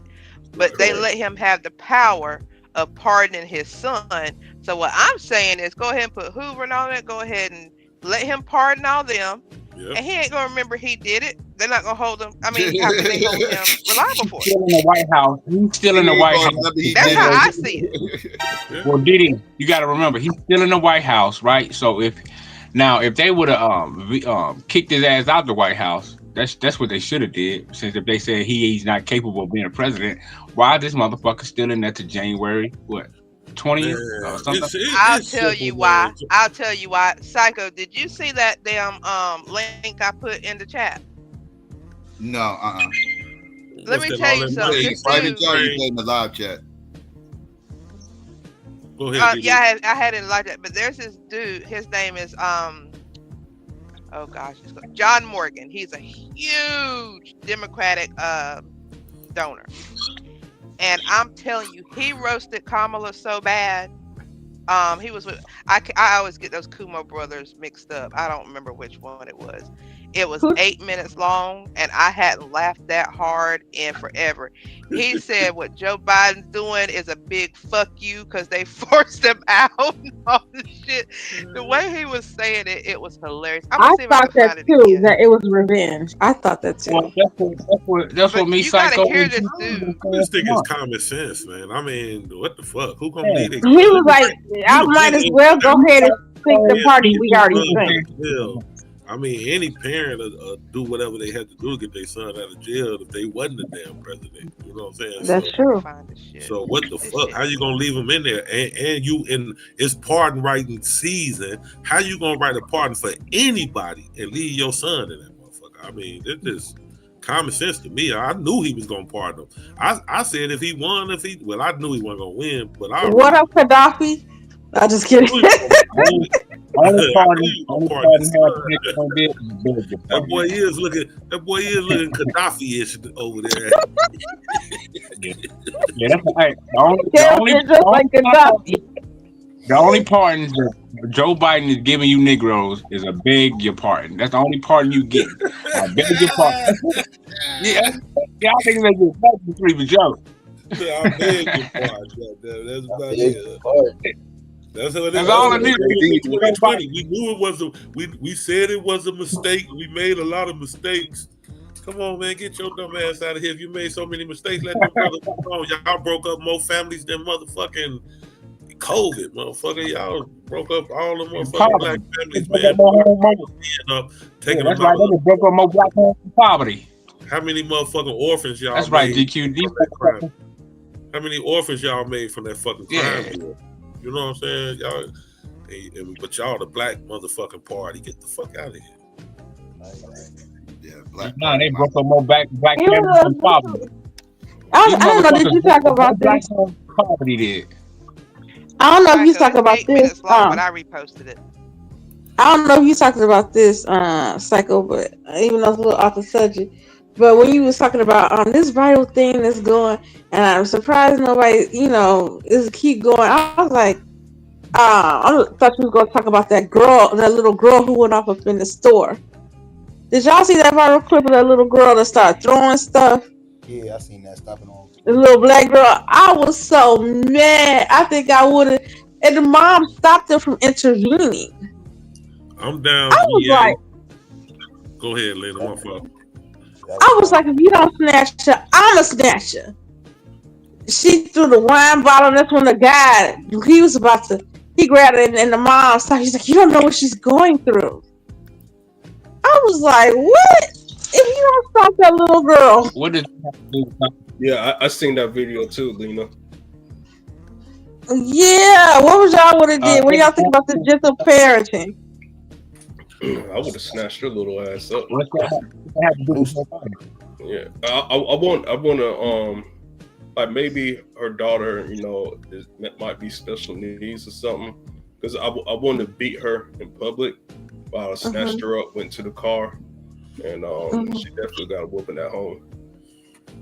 Don't get sidetracked, Chris. Father is important. Because she guarantee you, if that daddy was there, if the father was there, she wouldn't have been doing all that. A real father, she wouldn't. Have you seen that one, Psycho? Crime bill and all I saw it. Yeah, I see the videos, promo. Yeah. Without abusing though, either. You ain't got to abuse her. She just know. Little girls know. He said she should be banned from running president forever. I said that 6 months ago. Motherfucker called Madonna. I mean, you know what? Honestly, I felt about. I think she could run again, but see what made me mad though? What the Democratic Party and what people were saying, what the Democratic Party did to me personally, and it was wrong. Was they gave us the illusion that her crowd size is bigger than what it was. She had the crowd size, but they were busting them in. They was busting her supporters from other places. Yes. Lena, watch that link that I posted. Watch that link that I posted. If you got big Democratic donors saying stuff like that and saying that she should be banned from ever running for president forever, she ain't gonna stand no chance. Yeah, she'll never. No, she's not. Yeah, that was just that was just a big $1.2 billion pony show. Goddamn it, that's all it was. Yeah, that's the way I feel. I feel like she just showed motherfucker, how to spend $1 billion in 100 days, man. That's what they should have named her campaign. Spend $1 billion in 100 days.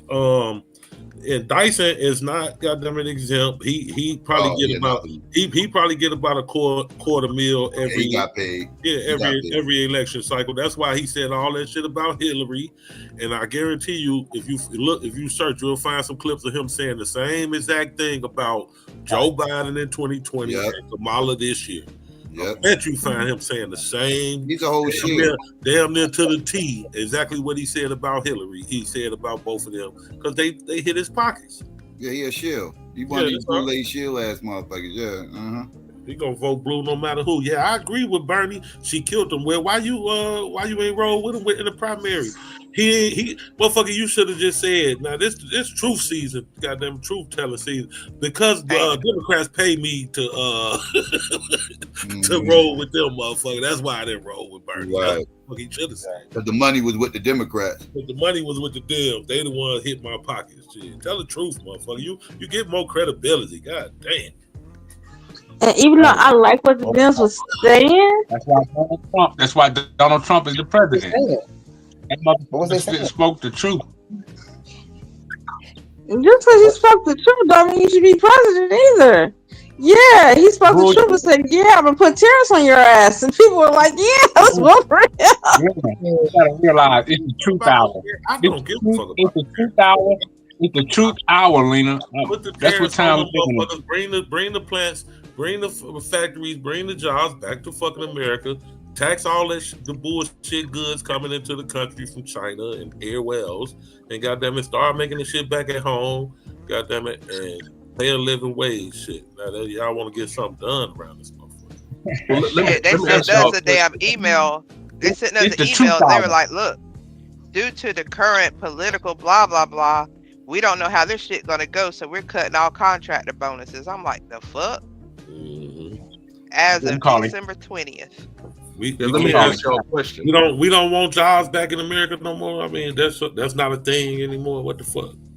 We do want jobs back in America, but that's not going to be screaming about tariffs. Fuck a tariff. Bring the same company you putting the tariff on for the goods to come to America. Bring that company to America, so motherfucking Americans that have a job.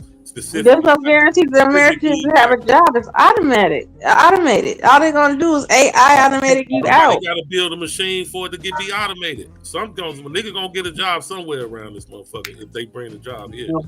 Somebody gotta watch the machines and make sure the motherfucker oiled and greased. So it's gonna be some kind of job around this motherfucker.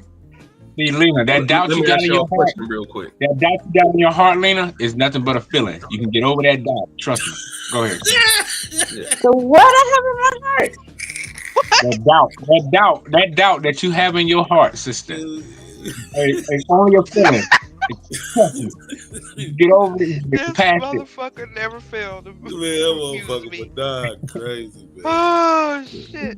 But for real, though, you know you gonna be straight. Your job is secure, goddamn. My job's secure for the most part.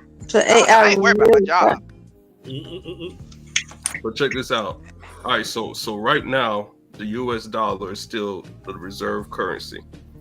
If this Brexit thing happens, where you have a rival currency, inflation is still gonna be high as hell because our dollar doesn't have the same buying power. Well, I'm Trump act.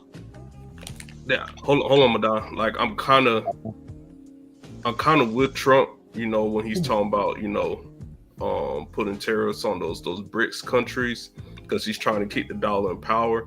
I don't know how he's going to negotiate it, but he's going to negotiate it like a gangster with tariffs. Motherfucker, y'all want to play games? Then we gonna play it. We buy everything. Don't forget what country is spending all the money with you, motherfucker. So y'all brick ain't gonna be worth shit. That's what the fuck gonna happen. That brick money ain't gonna be worth shit because America is not gonna be buying shit from y'all. So y'all trust me, they gonna catch inflation before us. They gonna catch hell Right. before us. Yeah, but GQ, and there's a lot Trump of Niggas countries. need to stop and buying Chris, that goddamn thing that don't got no value to it. Cause just because it costs something don't mean it's valuable. You know what I'm saying? We got to start being more motherfucking financially smart with our motherfucking money too, man. It's supply and demand. It's only the price only can go up when everybody buying the shit. If ain't nobody buying the shit, the price got to go down. But people want it though. This stuff Right. people- Stop wanting every motherfucking thing. Just get what you need for right now, so we can handle our business. That's We got shit to do. Yo, Chris, technology wise though. Well, the technology, technology is becoming more of a necessity than a want. You know. Chris, necessity. A lot of it becomes a necessity. You gotta keep up with the Joneses, man. Or else you're gonna get left behind. That's what fuck. Keep up with the Joneses, your ass gonna get left behind. When it comes to technology, you have to keep up with the Joneses. When it comes to technology, you have to. You get left behind technology wise. You're screwed. That's why I said necessity. It's becoming more of a necessity than a damn, you know. Yeah, it's not a luxury. Yeah. Yeah. But other than that, though, all the other shit, I mean, we can name 3,000 different things. You know what I'm saying? Can't afford health care, but can afford hair. And the new pair of Jordan probably got 2 pairs. Designer rims, tires, and a spare. Yeah. Damn. GQ rhyming like Madonna. This is the shit we gotta get a better understanding about. You know what I'm saying?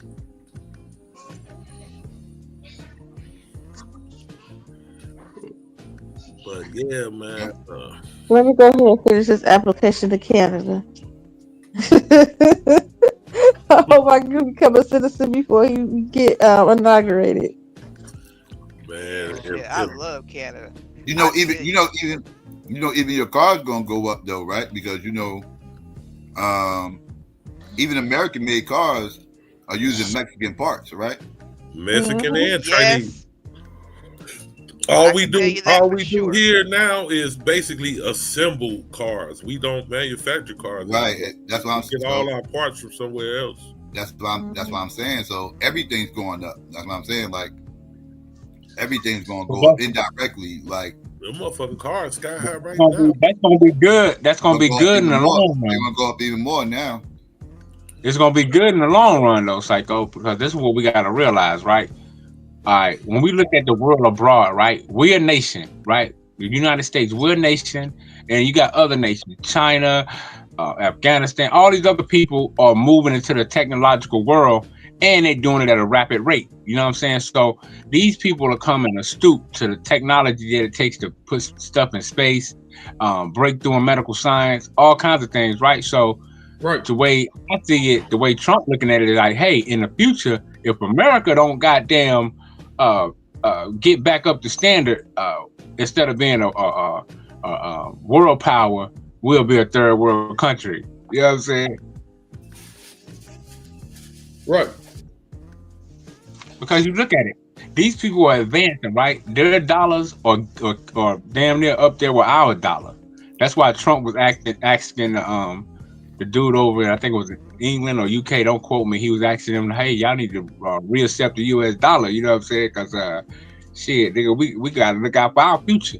Because think about it, if other currencies overtake ours, we think we in bad shape now. Shit. I mean, that's how I think. They're gonna make us start consolidating, and then it's gonna be war shit, you know. Right, and that's why it's good to bring everybody. Russia consolidating Israel. They don't want America to start consolidating. All their ass gonna be fucked.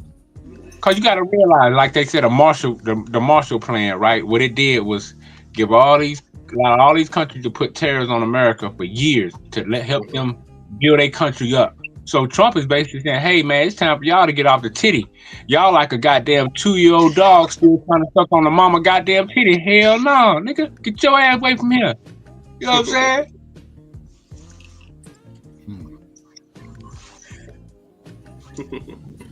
Bumbleclot. But that's how it is when you look at it, right? For real. They've been sucking off the titty of America for way too long. It's just like a dog. Like I said, man, when a dog gets a certain age, his mama kick him off the titty. So we help these. I'm gonna say we because I live here. We help these other nations build their countries up, because even though America was directly or indirectly involved, but see, America too. Right, but see, but the thing is, America is the fall of these countries is America's fault.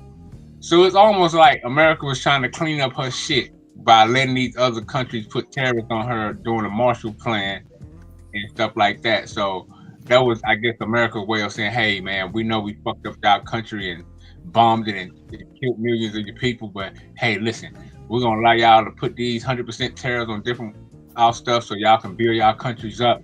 But now Trump is, it's 2024. Shit, it's time to let y'all go. Damn, Bitcoin at 101. Bitcoin, it's over 100,000 right now? Yeah, 101,000. It was at 90-something thousand. It's over 100-something thousand. I'm late. It's over 100 now. Yo, crypto keep on doing this. Man, y'all ain't gonna hear from me in a long time. Oh Lord, don't keep doing it. That's because of Trump. That's good. The excitement for Trump got this shit going like this, but. And Gary Gensler, as getting out of there, he resigned. The head of the SEC. Hey, what y'all think about the? He was really anti-crypto. Yo, GQ. Chris, real quick, what y'all think about the deletion of that healthcare CEO in New York? Yeah, he got shot in the chest. In broad daylight. I thought it was at night. That was broad daylight. Yeah, I saw it was a dude in a hoodie with a silencer. Hey, and got off and left the scene on a bike. That's how you gonna do it. Left the scene on a bike, not a car. Don't mean nothing. He had a silencer, bro. Yeah, he had a silencer on that shit. That's what made it look like a professional hit. Yeah, that was the feds. Left the scene, my bad, on a bicycle, not a bike. That's from Mississippi, on a bicycle. Hey, GQ, you got that Shiba coin? Not no more. No, I got rid of Shiba in March when it hit 46. It hit the high this year was in March. I was holding it for a couple years, but I got rid of it in March. I'm focusing on some other shit right now. I'm Doge and XRP. Well, I can't understand something I can't never own. Like, if I can't ever touch it, I don't understand that cryptocurrency shit. I don't understand that shit. Don't make no either. sense to me. XRP, I mean at 58 cents, Chris. DD, what about stocks? You don't trust none of it? I ain't never really looked into it. Okay. I need to start getting stock of some of these damn companies I'm running shit for. I'm looking. Just imagine a part that you pick up in Mexico, right? And it fits in a box that weighs less than 10 pounds, and it's worth over $1 million. See what I'm saying? It's still some kind of as a part to a military plane. Mm-hmm. That's crazy to me. That's alien technology you riding with, DD. Because I need to start looking up some of these damn companies. I'm gonna tell you what told me. I'm gonna tell you what a nigga told me, right? Now this nigga I know from years, right? He from Chicago. I grew up with him, right? But he was born in Chicago. But he was older. He was like 5 years older than me, but he was like my OG growing up. So I say about 20 years back, he told me when the earpiece first came out, he told me, he said, yo, now he kind of crazy because they laced him back in the day, but he told me that was the earpiece that we use, like the Bluetooth and all that. He said at one point in time, that's called that was an alien nerve control sensor device. I'm gonna have to get one of y'all to teach me about these stock things because I'm sick of working. I'm ready to sit on my ass. Make an Acorn account. Yeah, but you could have kept that shit. You want that song line, California done broke me. I gotta get the fuck out of this state. Hey, that's what Didi had in that box, bro. That was some alien technology, man. Something that small. I don't know what the fuck it was. Okay, DD, California higher than New York? You damn straight. I can't stand this damn place. I ain't been here. Let's see. I picked up my thing I picked it up in Dallas Monday morning, and I had to be in up near San Jose by this morning. It was 1,700 miles in 2 days. I'm tired. 2 days. That's not a lot of time. Cali got the highest fuel prices in the country. You know, they got the highest taxes because they want to be green. They the highest. Yeah, that's all that green shit. Yeah, they the hardest pusher of the green shit. So you know they green tax shit their expensive, man. heavy, man. They don't want nobody really driving in that motherfucker. I found some gas for $4.99, but it's running like $6 a gallon. I'm like, man, and the bad part is I don't even pay for gas, and I don't want to fucking pump it. It's so expensive being a leftist. I don't know how leftists do it. You gotta have guap to be a leftist, dog. It's expensive to be green, being a vegan and all that shit. That Whole Foods and all that shit. That shit mad expensive, dog. That shit ain't cheap. Monday, I was in Texas. I'm glad Donald Trump is back in office. I was in Texas Monday. I filled up my tank for $2.20 a gallon. So to come up here and pay $6, I'm like, this is fucking ridiculous. And oh my, traveling on the interstates here. I mean, when it takes you 3 hours to go 42 miles, I'm done with this place. I'm ready to get the fuck up out of here. That's why you should have voted for Donald Trump. He was trying. I ain't seen no damn black person since I've been here. I ended up in a place. I stopped to get gas, and I was like, well, them ain't new. And I was like, oh. And so I pulled it up on my phone, and it was called Japantown. I'm like, how the fuck is there a Japantown and I'm in San Jose? This is fucking ridiculous. This is crazy. Hey, Didi, can I ask you a question? Yes. How come I don't see how y'all truckers don't support Trump? He rocked the trucker's hat. It's a trucker's hat. You gotta remember that. You gotta read the symbology. He rocked the trucker hat. He has a plan to help the truckers for the future. I'm saying, man, I ain't trying to tell you who to ride with, but I'm just saying, look at this Lamborghini. Again, I ain't give a fuck about neither one of them. I didn't vote for neither one of them. I feel you. And that has not changed. On all serious note, he did lay out a plan that he had for the truckers though, and it's a brilliant plan. You know now I will admit, the only candidate that really spent time with truckers was that I ain't even gonna try to pronounce his name. That Vivek Vivaswamy or whatever the fuck his name is. The Indian dude. Yeah. Yeah. Now he actually spent time. Like he went up to Iowa 80, like one of the biggest truck stops, and he talked to truckers. And like he actually was like didn't realize how much, like how it really worked. But I will give him props for that. At least he did spend time with him. Ain't nobody else. He tried to be boots on the ground, like, you know. Yeah. Yeah, I gotta get out of California. He had to get his name out there. When you trying to come up like him, like you gotta do stuff like that. Get your name out there. This with the people. Think about it. He's a real East Indian. He didn't do like Kamala and try to pass for black. They both from the same region. You know what I mean? He definitely ain't push himself off as one of us. That's for goddamn sure. Well, they need to push this broker transparency. That's what they need to fucking do. This is crazy. I'm just saying he didn't turn black like Kamala did. I'm just saying.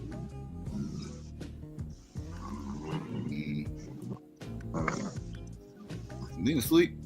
You sleep, man? Yeah. GQ, you out? Nah, I got it. Yeah, she nodded off. Dang, she sleep faster than GQ. Hey, I was gonna say that motherfucker Lena score harder than me. What my mom used to say, sawing logs. That's why I'm gonna die. How did you feel?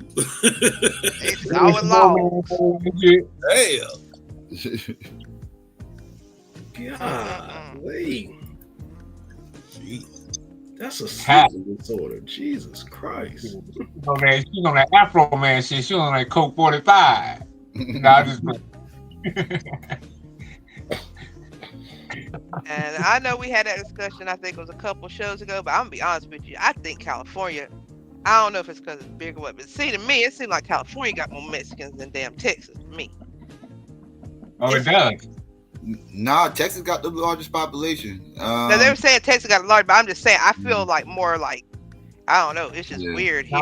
I ain't never seen so many Mexican crackheads in my life. I think Texas. I think they more spread out in Texas, whereas California, they like black people. They isolated in certain sections or whatever of California, like like L.A., Sacramento, Stockton, the Bay.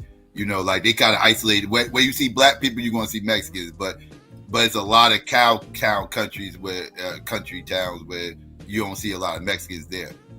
But see, whereas in Texas, you can't go nowhere in Texas and not see Mexicans. Mexicans Right. all over that motherfucker. Nothing. You guys talk about, because I forgot about El Paso and Amaretto. You can't go nowhere in Texas and not see Mexicans, dog. I mean, a lot of them, and like nowhere in Texas. Right, but I'm feeling that way here too, because let's see, I started out in Newark, California. They got a North California? It's right above San Jose. Only one North counts in this country, but continue. And then I had to go up to Sacramento, then I came back down to San Jose, and now I'm heading back south to I'll make it to Los Angeles tomorrow maybe. But I haven't seen a black person all day. Shit, niggas working. Man, let me tell you something. I saw them mixes out there. They have I drove for miles, and all I saw was tons of orange trees, and they were full of oranges. And I was like, I guess it just kind of struck me wrong. I'm like, it's fucking December. What are oranges doing on orange trees? And then I had to remember where I was, because I don't know. I guess in my brain, oranges, tropical, Florida. I didn't think about here in California. Probably harvest season over there with the orange. I don't know.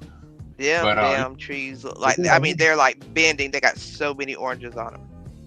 Yeah, niggas be working. That's why you don't hardly see niggas. Niggas working. You know what? California did pass Texas. California does have the highest. They had 34%. I knew my instinct couldn't be that wrong. They passed Texas. Yeah, Texas had it, but no, California passed it.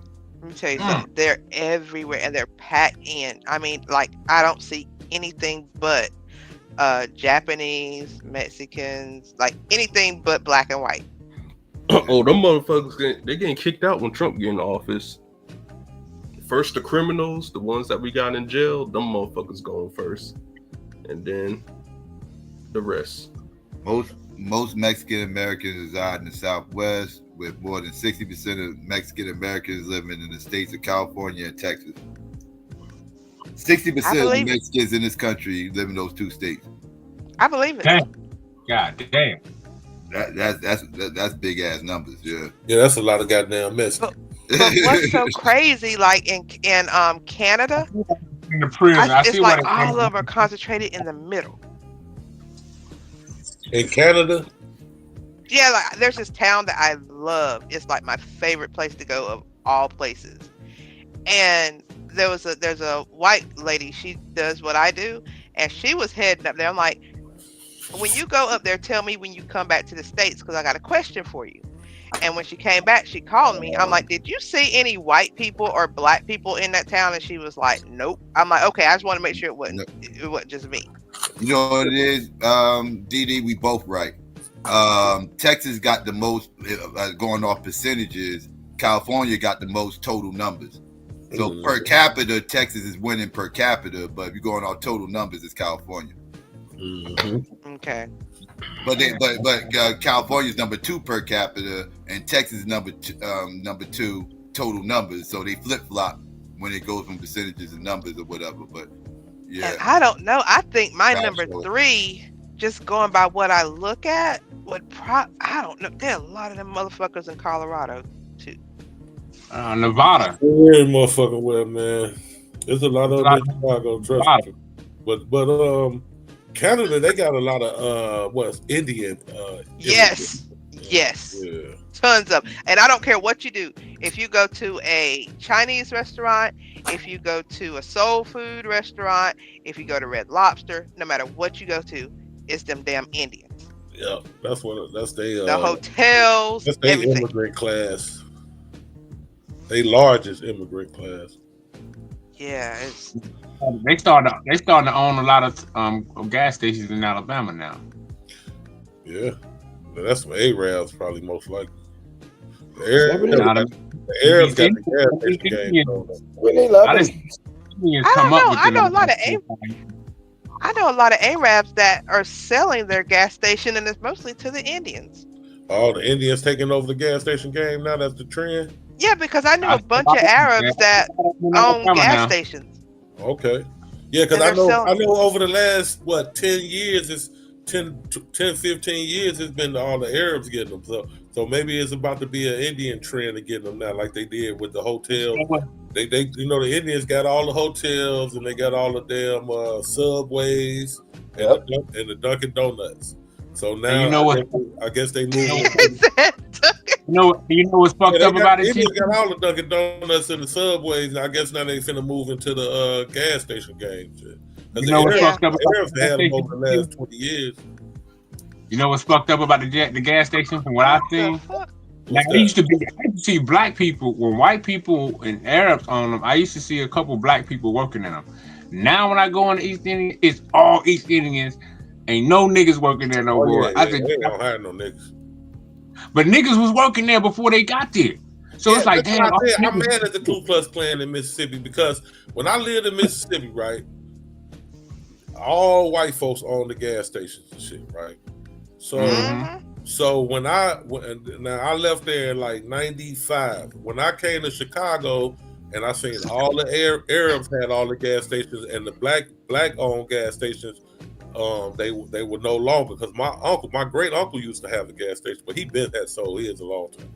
But anyway, where'd you live in Mississippi? In Louisville, Mississippi, central Mississippi. Oh, I lived in Pascagoula. Okay, yeah, you down on the coast. Yep. Yeah, you was down on the coast. I was up by Starksville, Columbus, Starksville, Philadelphia, right there. You know, Macon. And yeah, Macon, right. I'm only like 16 miles from Macon. I'm in the middle of Mississippi.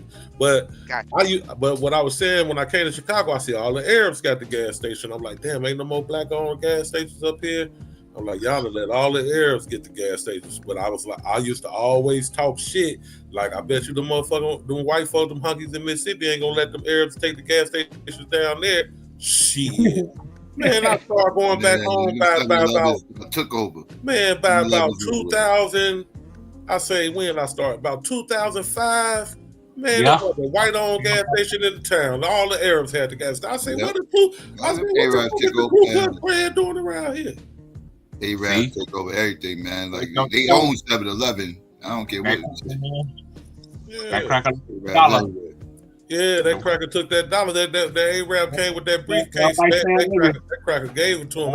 I couldn't believe it in Mississippi. I'm like, white man can't keep up with that Arab, man. Arabs got shit on smash with Asians got shit on smash with hair and shit, man. Like, what you gonna do? You can't compete with that shit.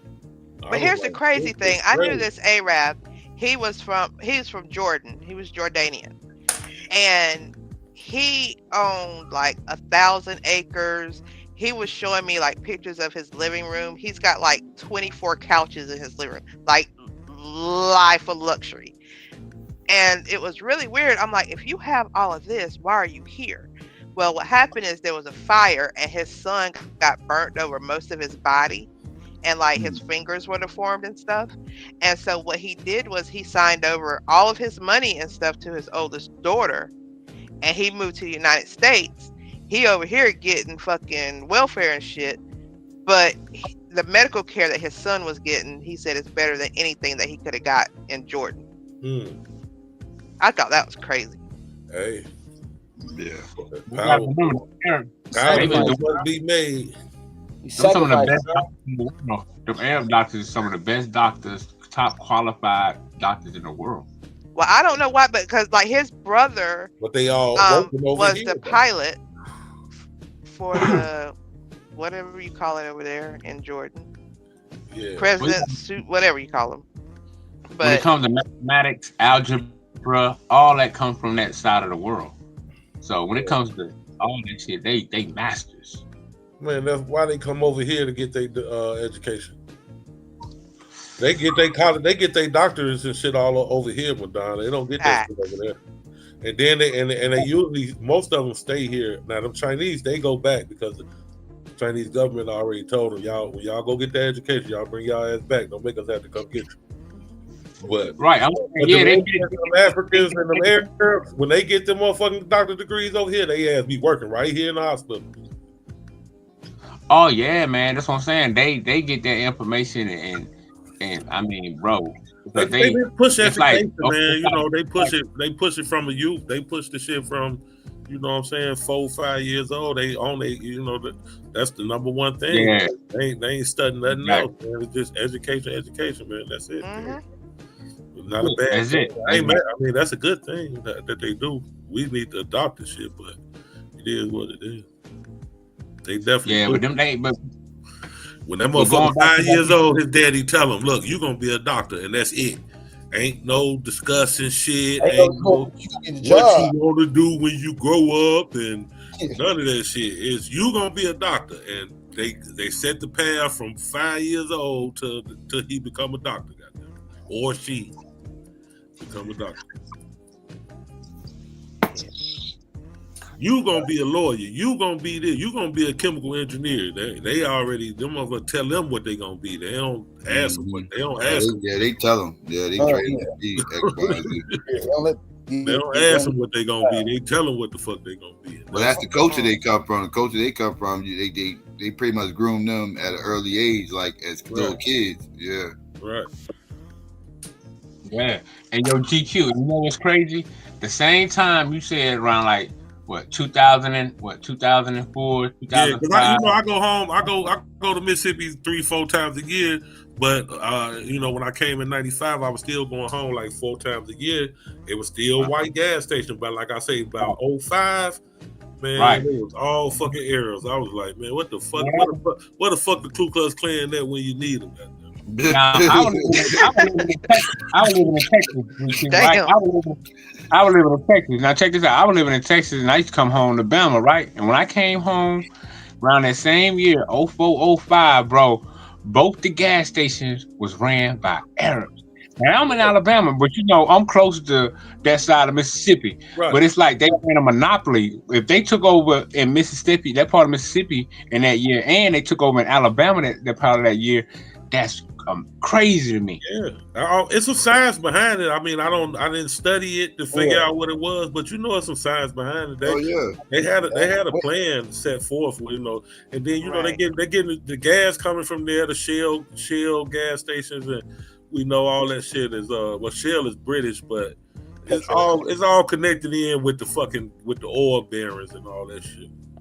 They go to show they came in with a plan, bro. They monopolized. They took over that part of Mississippi. They took over this part of Alabama I'm in 04, 05. When I came home from Texas, both gas stations was ran by Arabs. And when I used to come at 01, 02, you just like me. We got three. You got 2 in your town. We got 3 in Louisville, and all 3 of them motherfuckers was Arabs. I'm like, what the fuck is going on around here? Even the Texaco.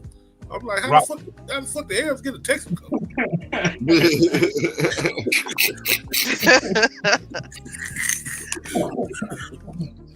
Is there any black-owned gas stations in the city in Chicago? Like left? The last one was on 83rd and Cottage Grove. It was Lang's, called Lang's gas station. It was a BP, and it was a towing company. Mr. Lang had a towing company and a gas station. He sold it to the Arabs and like. Yeah, I mean, they bought. Yeah, listen, man, we are so far removed from the oil business. He sold it to the Arabs in like 2015. That was the last one in Chicago. He still got the towing company. He got a contract with the expressway, so we don't have no contact. Like we don't own oil. As a collective, like we don't own oil. Like even right there, what you're talking about in Chicago, like that's a dude that owned the gas station that was still doing, even when it was his gas station, he still was doing business with the Arabs. Yep. Right until they finally brought him out. Right, like but he still had to do business with the Arabs because we don't own oil. Mm-hmm. Yep, because even when you say that, you know he still had a part of it when the Arabs first got it because he still had Lang Toin right there. But now Lang Toin ain't even there no more. The Arabs got it all completely, and Lang Toin is close to the expressway to I-94. They brought him out. They brought him out. He couldn't compete no more. It like fuck it. It's better just to get just take the buyout. Yeah, that brown paper bag, a motherfucker. I told you, they don't too much let you walk out with that brown paper bag. It's either accept the buyout or die a slow death. Yep. Because you can't compete. Because your prices, your gas price is gonna be higher than everybody else's around this motherfucker. Yep. And motherfuckers they gonna give you higher gas prices because they want to be pro-black. Motherfuckers trying to get to work. If all the black folks in Chicago aggregated or funneled their money directly to him, he could survive, but they're not going to do that. Niggas gonna go to the closest one to him because you know they riding on all goddamn ready, so they. Damn. One and the cheapest. If a motherfucker had a half a tank, he might be able to make it to Lane. Like I go over to this black gas station. It's gonna cost me $105 to fill up my tank. I go to this Arab, I can get it done for $78. Yeah. Motherfuckers gonna go to $78, right? Like that's just what it is. Chicago weird to me. He can still lower his prices for all the black people just so they'll come to him, and he can still win if they was to come though. If they was to actually come to him, he can still lower his price, beat out the Arab, but to get all the blacks is only shopping with him. He can still win. He was the last of the Mohicans though, man, because everybody else had been gone. I mean, all the other black gas stations, they was gone before 2000 hit. Yeah, we had one down here, bro, and like it lasted to like 99. After 99, that motherfucker, no service. But the funny thing to me is that the Arabs is so arrogant, right? You know, they arrogant when it comes to business. You know, they tell that cracker, look, I got this, man. Just going off in the sunset, take this money. You know, I got this. And them motherfuckers shit. God, they talk shit to black people. Oh yeah, they we was where I grew up. I was there when I first came back to the East Coast back in 2012, and I went into one of them little stations. And you know, I go in there regularly because I had to pass there going to work or whatever. And you know, I thought that we were cool. You know, I thought everything was cool. And he was in there, and I knew the girl that he was dating. And I was gonna run to the gas station, another gas station, because they didn't have coffee. And you know, I asked her if she wanted coffee, and she said yes. Because we were just up there shooting the shit or whatever. And I asked him if he wanted coffee. And he was like, yeah. And I'm like, well, how do you like it? And he said, nigger, just like you. And I was like, okay, I'm going to be nice. And I'm going to warn you. You're going to say that shit to the wrong person. And you're going to get fucked up. Because he was new to the area. And I don't think it was 2 months later. Apparently, some black guys came in there. And he called them nigger, and they shot him dead in his chest and killed him. And next thing you know, all the Arabs in that little area was selling their damn gas stations, getting the fuck up out of there. Yeah, looked around and found out. Yep. Boys, the country boys will tear your ass up too. That's what you gotta understand. I know. We had a black gas station in Mississippi. It was way out in the country, like up the high, going out on the bypass. But I think he had been got rid of that like some years ago. Yeah, I don't fuck around in Chicago. Y'all can have that whole damn city. When I started, because first I started doing loads there, and then you go to like the gas stations, and I'm like, yo, where's your showers? Oh, well, there's a city ordinance. We're not allowed to have showers because they want y'all to use the hotel rooms and get the hotels. I'm like, what the fuck? Who the fuck? That's only inside the city though, like the Loves and Elk Grove, all that shit, all that area do that. Don't none of them look up all them gas stations. They do not have fucking showers. So if I have anything to do anything near Chicago, I stay all the way out in Rochelle. I don't even fuck around with Chicago anymore. And I just go in, get what I need, and leave. Yeah, Rochelle straight up. South suburbs though, I mean, if you going to the south suburbs, they got showers at they truck stops. But them north suburbs, no, they don't got none. They gouging out there. They want that money. I said, y'all, nope. I stay right there, Rochelle. Chicago Happy. I mean, I know you be having a lot of runs up here. You ain't gonna never have no dead haul from Chicago. Never have no what from Chicago? No empty load. No. Oh yeah, they always get me out of there quick. But I'm gonna tell you right now, it used to be nobody wanted to go to Laredo, but let me tell you something. Them auto parts are coming in so fucking fast right now. As soon as you get down there and drop, they got you loaded again and you heading somewhere else. What about Florida? Don't nobody ever want to go down South Florida. Hell no. Because when you go down there, and I'm the dumbass that'll go down there because a lot of people like they really strapped for money, so they can't afford to get stuck. Mm-hmm. So if they pay me enough, I'll go down there, and I don't mind being stuck. You ever for went to the Keys? You ever went to the Keys? No, the furthest south I've been is Miami. Oh, okay. Yeah, that's far south shit. Yeah, I've been in Miami, Tampa. I know you were stuck down there for a couple days.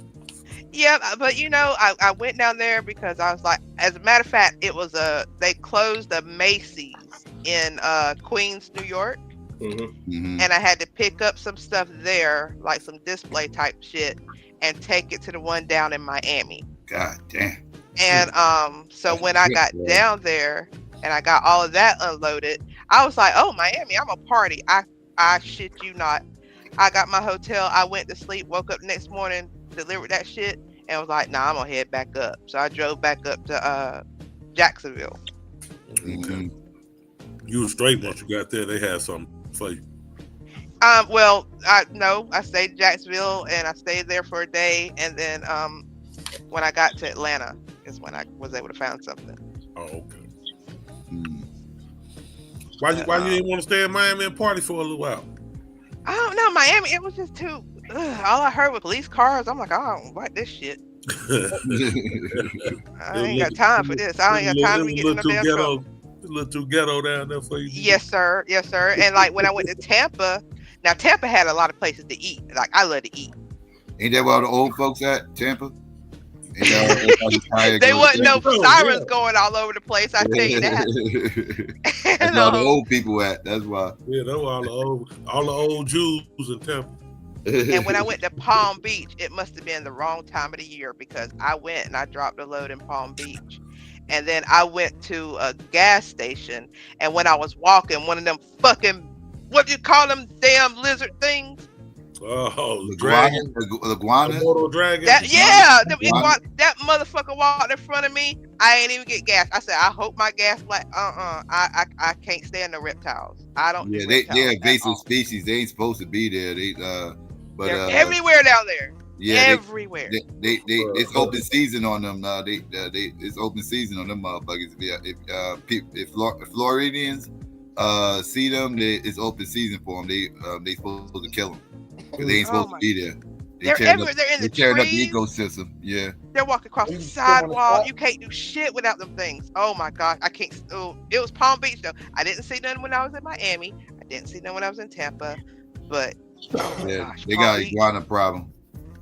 They got a big iguana problem out in Florida. On site kill. Yeah, it's on site. Yeah, if they say if you see one, it's on site. You're supposed to kill them. Yeah. They need to be. I mean, they're not supposed to be there. They fucking up the ecosystem. They're invasive species. So yeah. Go down and give me some iguana boots. Them iguanas, man, that shit scared the shit out of me. I was expecting to see an alligator, not no damn lizard. Them things too fast. I think I could outrun that damn alligator, but shit, them alligators fast than the motherfucker. Yeah, them alligators go fast. Don't sleep on them. Well, that motherfucker had to bite me from the back. Cause I'm gonna run. Oh yeah, well yeah. They move fast in spurts, in small spurts, but they not long distance or whatever. So yeah, you can get away from them. They gotta stop. They move quick. They quick though. Like if they don't get too close to them because they faster than you think. Yeah. And somebody told me them motherfucking iguana things that they like. If you come the right time of year, they'll fucking freeze in the trees and fall out, and you think they're dead and they're not. Mm-hmm. They'll thaw out and keep on moving. See, I'm not dealing with no shit like that. No. Thaw out and keep on moving like ain't. Let me go, man. There's certain places I don't freaking go, and yeah, I don't. Yeah, I ain't messing with no gators, man. Them motherfuckers. I seen some wild shit with them Florida motherfuckers. Gators climbing the gates and everything else, and going in pools and all kinds of. Yeah, I couldn't live in Florida. I couldn't live around them gators, dog. I couldn't do it. The gators ain't gonna fuck with you though. Shit. Them motherfuckers be staying hidden, dog. You wouldn't even know they was there until it was too late. You ever go to that gator place in Mississippi? I didn't go. I had some friends come visit me one time, and they went. But you go and it's like a place with a bunch of damn gators. Yeah. And they give you this gun, and you can shoot it and tranquilize it, and then they be taking pictures with it because it be sleepy and shit. Yeah, it's down there right bypass the Gula too. Yep, exactly. Yeah. And when the hurricane hit, some kind of way they got out of there, and they were all over Pascagoula, Goshen, Ocean Springs. They were all over the place. Some doped up ass alligators all around that. That place. Oh my god! I hate reptiles.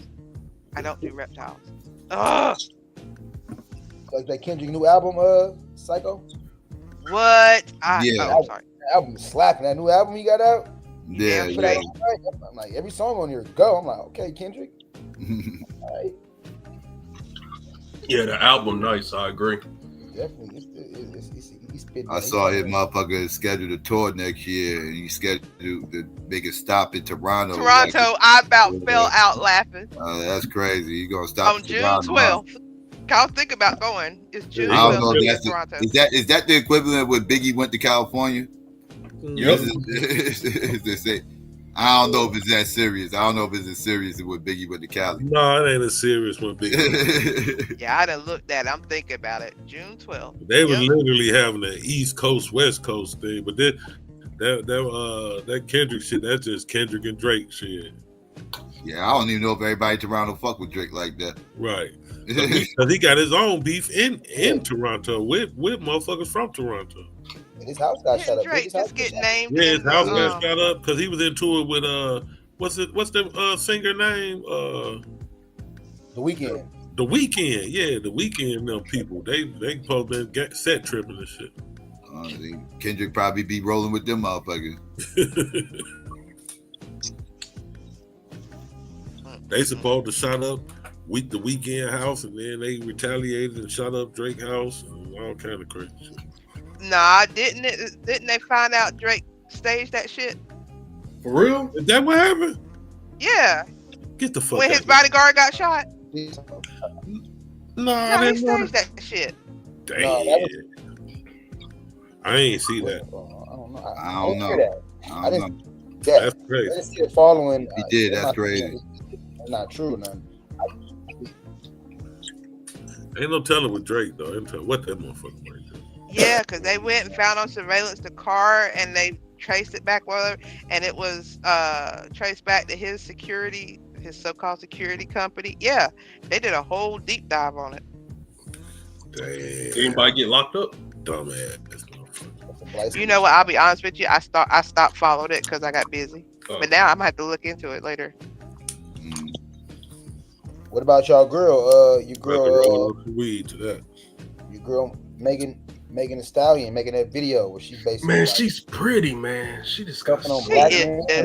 Like she really what? She did what?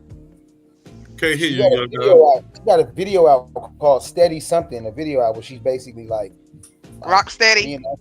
Yeah, she's basically stumping on black men, like corpses. It's weird. It's very weird. It's very weird. Like she's a liar. She already said she lied on Tory Lanez. Like I don't respect that whole situation is weird. That Tory Lanez shit. I still don't know the whole goddamn that story. Everybody's story done changed up about 5 or 6 times. Where I don't know what the hell's going on with that shit. I done remove myself from that situation, like as far as like trying to figure that shit out. I'm lost. Like I don't know. 1 minute it happened, the next minute that happened, the next minute the 2 girls was fighting and the girl shot him. They know it was Tory that shot her, and then and no, she didn't get shot at all. It was a piece of glass, and no, she shot herself. No, I done heard about 40 different stories about that situation where I'm just like over it. Nobody got killed. Shot her damn self. Nobody got killed. I'm just gonna leave it at whatever the fuck happened. I don't know. Yeah, how much time Tory got? Do you know? Y'all know he got some insane number, like 15 years or some crazy. Damn. Yeah, I know he cracked the code with the music industry when he sold a million albums solo. Like he cracked. I don't know if y'all privy to how the amount of time he got was way too much time for somebody who didn't kill anybody. And that was what I'm not saying he shouldn't have got no time. If he shot it, he should have got some time. But we got put this in context. He didn't kill nobody, but they gave him, like, I seen motherfuckers who killed people who didn't have as much time as he got. That shit was insane. Like, she lied about them, some shit like that. Yeah, it was some wild. Well, she supposed to came out and said something about she lied, so they supposed to be about them copulate having sex.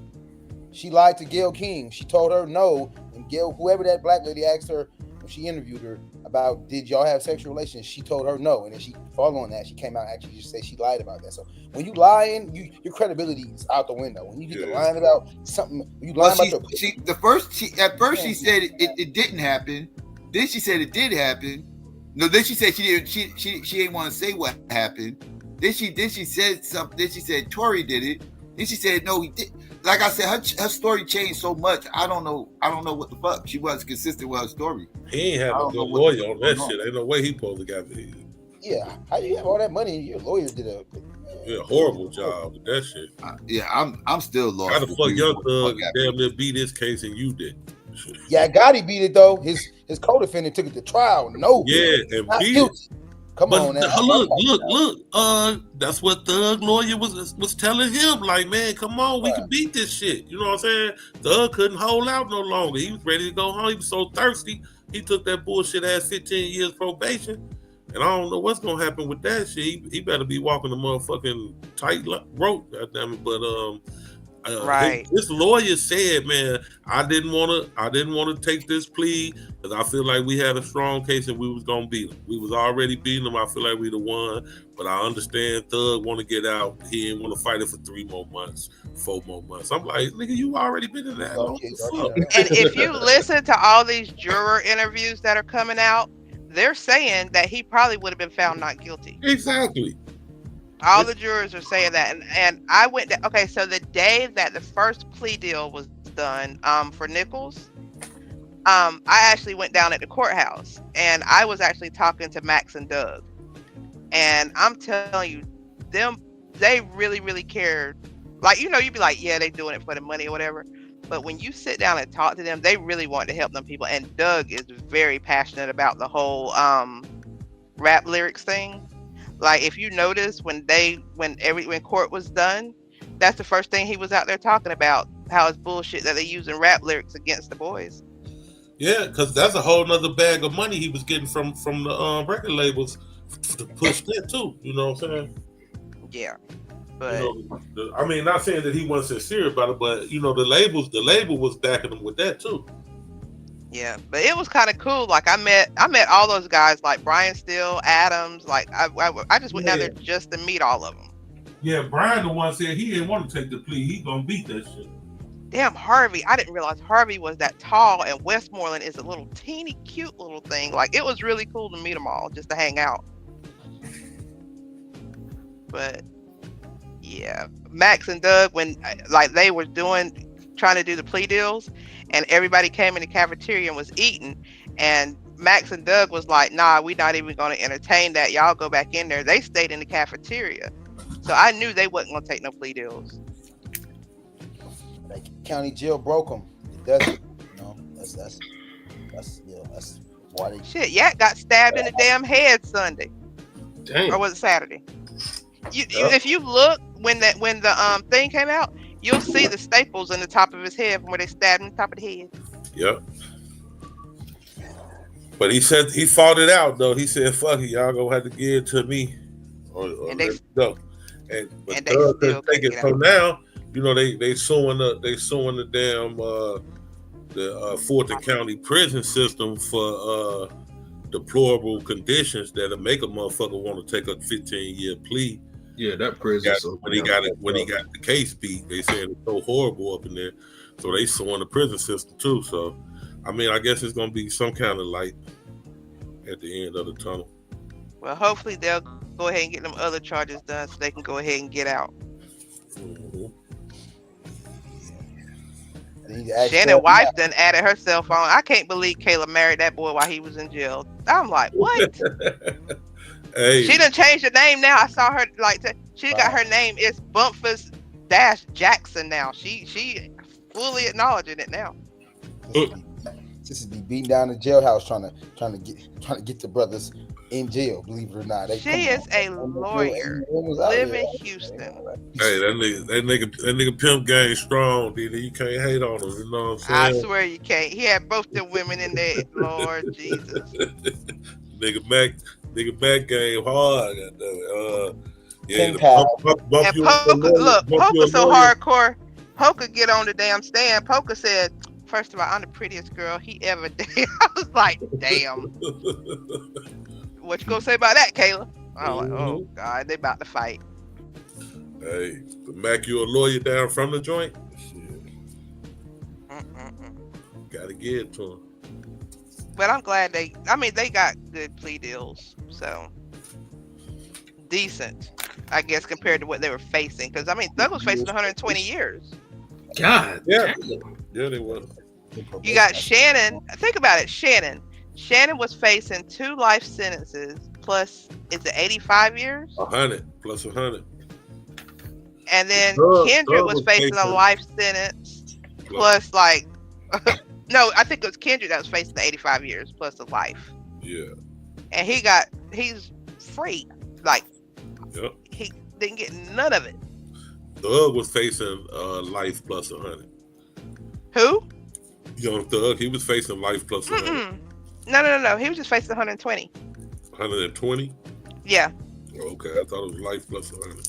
No, the only ones that really facing life was, well, you already know about Lil Rod. He shouldn't even been in there anyway.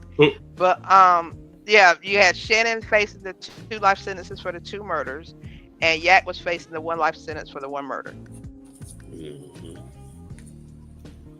So Thug should have fought that shit on out, but hey, I think he should have too. But his sister said, was it yesterday or today? Said my brother did exactly what he should have done to get them other boys off. So I don't know.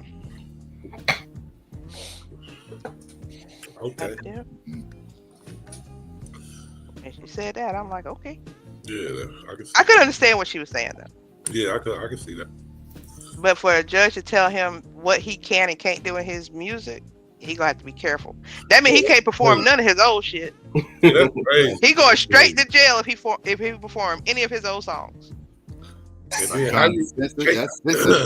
not gonna be able to be around a felon when every motherfucker in the rap game a felon? Every motherfucker you do a song with gonna be a felon. No, he How can you do gonna it censor in his words though?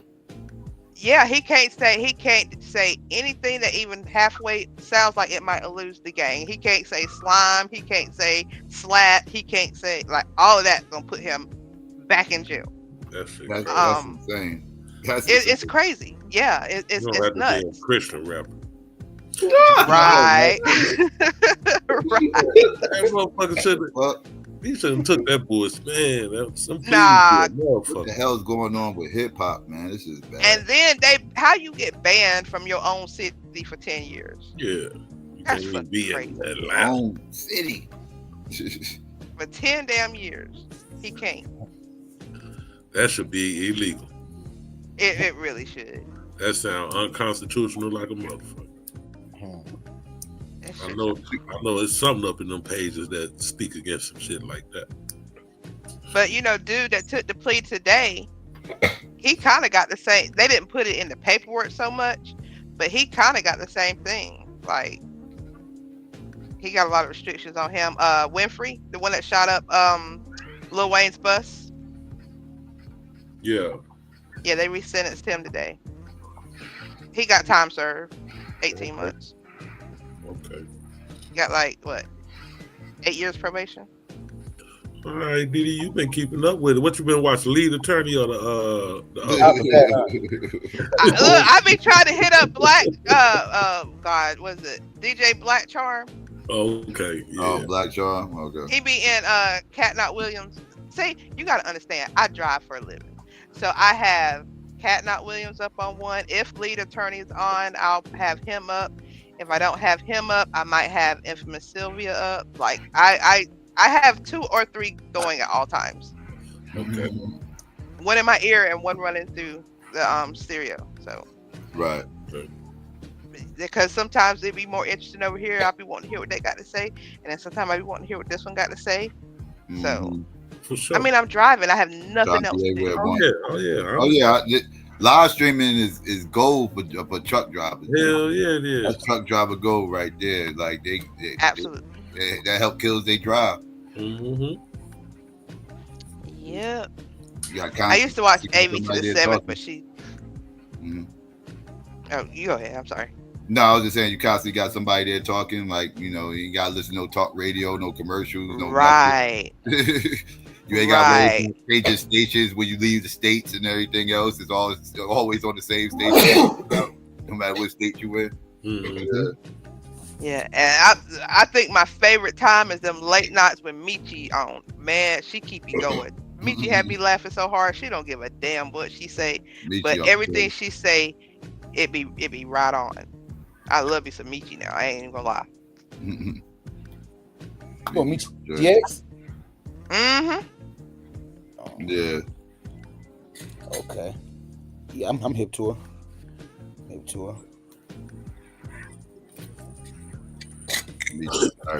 I've been in tune with her in a while, but I'm definitely hip to her though. Right. But yeah, I've been listening to a lot of this commentary on this Kamala stuff because I mean it just gets more and more interesting to me how, and it's something new every day that they come out with. It. Somebody said she paid what was it $100 and something thousand to put her face on something. I was like, huh? It's like it's constantly something new coming out that she did.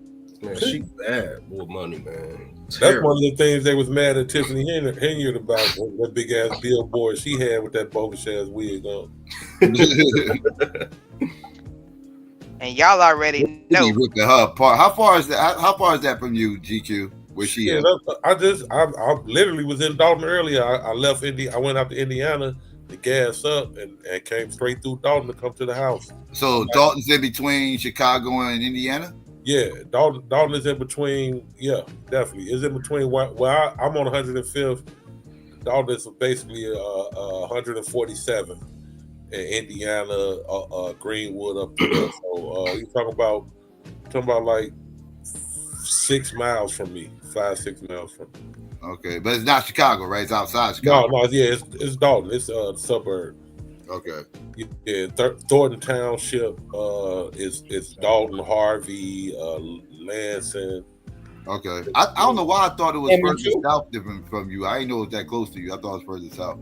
No, it's right here. It's right here close to me. That's because I live far south Chicago, so I'm damn near. No, I thought it was like South Illinois. I thought it was like. Oh no! Yeah. It's a suburb. It's definitely a suburb of Chicago. Okay. Yeah. All right. Okay. You can walk you walk like across the street. You in one side of the street, you in Chicago. The other side, you in Dalton. Okay, got you. All right, so that's literally the next town over. Okay. Yeah. I'm about to check it out next time I'm in that area. Yeah, literally the next town over. Like I said, it's only I can go right up fucking Indiana. Yeah. It take me from my house. It take me 9 minutes to get to Dalton. 8 minutes driving. Okay. Yeah. All right. But I do stay far south Chicago, like I say now. If I lived on downtown or on the north side or west side of Chicago, you could be as far as an hour away from Dalton. That's how big the city is. You could be in Chicago and be an hour away from Dalton, or you could be in Chicago like where I'm at and be 8 minutes from Dalton. That's how. Yeah, New York like that too. Like right. Like if you're in Brooklyn, you can get to Yonkers. It's going to take you a minute. Like, and Yonkers is the next town over from the Bronx. Right. It's literally the next town. Like, you could walk to Yonkers from the Bronx, but Brooklyn is way on the other side of the city, right? Like, so, yeah, it's gonna take you a long time to get over there. Yeah, that type of shit. That's how it is. Yeah, I'm on the south side, so I'm right here at Dalton and Harvey and all that shit. Hazel Crest. It seems like every time I go to New York, it's getting more and more packed. It is, man. They did that all the damn immigrants. 400,000 damn immigrants they didn't put in there on top of the already crowded ass city. And then I can't remember where it was. I was like, I'm not going back over there no more. And then I went to another place that was the same damn problem. How the fuck in New York you got regular bicycles, electric bicycles, scooters, and horse and carriages all in the same damn place? Like, what the fuck is going on here? Oh my gosh. I was already mad about paying all them damn tolls. That's crazy. But yeah, Tiffany put that big billboard up. She put the little lights around. She did a few little things, but you know, with her main issue was she pissed them old. She fucked the money up. She did it. Kamala. Nope, like it wasn't even the money, man. She pissed them old church women off, man. When she did that, it was over with for her, man. They started. What she do to those old church women? What she do? Locked them out of town hall meeting they was trying to get into. You know, first they started complaining about her flamboyancy. They didn't like, you know, because they loved her at first, but then she started getting too big headed. They didn't like the new cars and shit that they was getting, and so they came to a town hall meeting to voice their grievance, and she locked them out. And when she did that, that's when the shit hit the fan. Yeah, but I heard she was fucking up the money, though. I heard she was fucking up a lot of money. Yeah, I mean, that wasn't the initial thing, though. But yeah, you know, once the door opened, you know, every mayor in America fucking up the money. Yeah, oh yeah, but, definitely. you know, I agree with that. Who you go? You know, when you illuminate the shit, you know what I'm saying? When you get some people. That's why I said, why is she getting so much fucking attention when it's mayors in all these fucking towns doing this type of shit? That's why it always fucked me up. I shouldn't know her name out here because she a black woman. That's why. Yeah, she's a black woman, and she pissed them off. She pissed them old black women off. They started complaining, and then you know, she went viral. You know, the internet picked it up, and she. Yeah, that's what I said. Like, why is she the most famous mayor in our community? Like, public opinion took over, and there it is. Yeah. But look, though, here's an example. Was it last? Okay, my time gets kind of fucked up. It was either last week or the week before. The mayor pissed off the police force, right, in a town. So the whole police force resigned. Damn. And said, we're gone as of Friday. So then they made a complaint, and then the state agency came in and started investigating the mayor. So something happened. The mayor went like a couple towns over. He got fucked up and was driving home, and the police got behind him. So they got into a car chase. He decided to take himself out, and he hit an 18-wheeler head on. Right? Oh, the mayor did. But he white. That story to me. Yeah, you know, that's what they do. That's what the white, you know, the white folks unalive themselves in a heartbeat. They don't do. But that story to me is something that you would think you would hear about. That's some crazy shit. Damn. But I bet you ain't never heard of it. Well, he took them motherfuckers on. He took the police on the high speed chase. The mayor. That just happened, like either last week or the week before. Like I said, my fucking weeks run together. Damn. But it just happened. That's crazy. The whole police force quit. Police. Yeah, I don't know what the hell happened, but that mayor said he ain't fucking with the police. Fuck that. They got behind his ass. He said, "I'm done." Took himself out. Damn. Took himself out, man. Little town in South Carolina. Yep. That's crazy.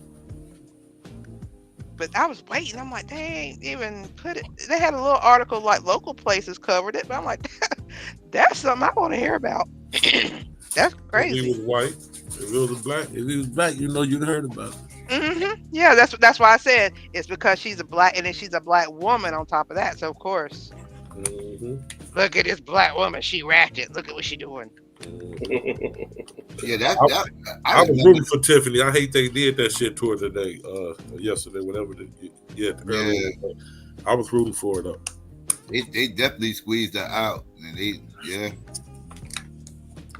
He's out of there though. He do the same thing when it's time about to run for mayor again. Is she out of there? She out of being the supervisor of Thornton Township, which was crazy anyway. I mean, I don't even see how she held down both of them jobs. Like, how the fuck you gonna be the supervisor of the township and the mayor of Dalton? That's 2 full-time jobs. Mm-hmm. Yeah. That's why she was calling herself the super mayor. The super mayor? Yeah, super mayor. Oh yeah, she got a lot of flack for that shit too. Yeah. Yeah, because she was the supervisor and the damn mayor. She married? So she was supervisor. You supervising like 5 towns, and one of them towns you the mayor of. So it's like it's got to be a conflict of interest in this shit. Mm-hmm. Is she married? No, she's not married. Okay. No family, no black family.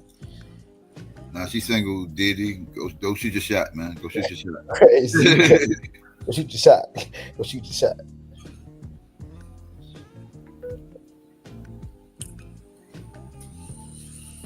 My grandma stay in the 100, so she's staying in Argyle Gardens, so she. Shit, you right now. What he just said, Psycho, Argyle Gardens. That's across the street from Dalton. Yeah, I was like, that's not too far from you. I said he on 105th. Yeah, no, Argyle Gardens right up the street from me. I gotta pass there to get to Dalton. Oh, exactly. Argyle Gardens even closer to Dalton. That's right there at Dalton.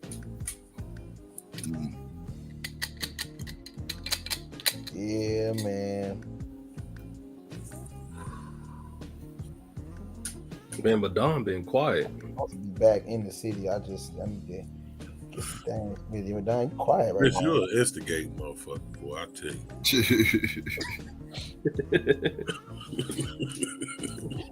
Nah, Chris, you know, I be researching, man. You know, I had to. That motherfucker ain't researching. Man. So, you know, I'm scrolling through. Ain't researching a motherfucking thing. What you researching? Hey man, current events, all that shit. That nigga over there rolling up talking about he researching. Nah, man, I've been on. Hey, bro, everything. When you hear me on mute, well, a lot of times I've been and walked out or went to the store or some shit, and I just because I got like 3 Obama phones according to y'all. I leave the phone here. A lot of times I've been gone and shit, but now I was just. Going through, I was getting a debrief. I would know. They were debriefing me on different shit. So I had to peep. Debriefed. Yeah. That fucking getting debriefed on. Current event. MAGA was debriefing you. MAGA. All kind of shit dealing with MAGA. All that shit. Damn. Yeah, it's a lot when you on this side. A lot of work on this side. A lot of work, man. I'm talking about bullets come from everywhere. You know what I mean? It's like walking on the sidewalk, motherfucker crashing out. You gotta dodge the crash out car and shit. You know what I'm saying? Hey, bro, but the most I'm well built for. I got on the whole armor of the Most High, so we armed and ready. Well, praise God, amen. So the Most High, the trumpet. Nah, it just I would say he's the trumpet. I just said things are put in place to me for a reason, and I think who did the Most High vote for? He don't have to. His feet, Donald Trump's feet were led by the Most High. His goings is of the Most High, and that's what I believe. Does Donald Trump owe his win to the Most High? Yup. According to what I believe, the Most High set up leaders and all these different things, man. And I think that's why, when the first time they tried to delete Trump, I was like, the Most High moved the bullet. You know what I mean? And I was like, you know what I mean? And if you look at it, the next day or so, Trump came out and said, yeah, I think God moved the bullet. I'm like, goddamn. Wow. So why did God make the bullet get shot at him to begin with? Right. Well, you know, it's a war. It's a war going on outside. You know what I mean? It's gotta be right. That's it. So you know, the devil doing his deeds, man. I mean, he doing his work. So you know, he sent his workers, which it goes to show that it goes to show the Most High is the best planner of all planners. Can't nobody plan like that. Why sit the devil down? Why he let the devil do all this bullshit? Well, you can't. I'm not the one to ask that question. You know, you have to ask. Oh, he didn't debrief you on that? Yeah. Because, like the scripture tells me that ain't no way for me to know what the Most High know. You know, that's like, you know, that's I'll never even try to do that. You know, not me. I only tell you how I see it from my observation. Like the Most High created the devil just so he can have a scapegoat for all his bullshit. Like he needed a scapegoat. He's like, I'm about to do a whole bunch of fuck shit, but I don't want people to be mad at me. So let me but you gotta think about it was based on him. Like I didn't do all that fuck shit. He did it. But it was based off choices at the same time. Remember, Satan chose to get cast down, and then remember, according to the scripture, 1/3 of the host of heaven followed Satan. So that means not only did Satan come down, according to the scriptures, a certain part of other people came down with him. So you know they made that choice.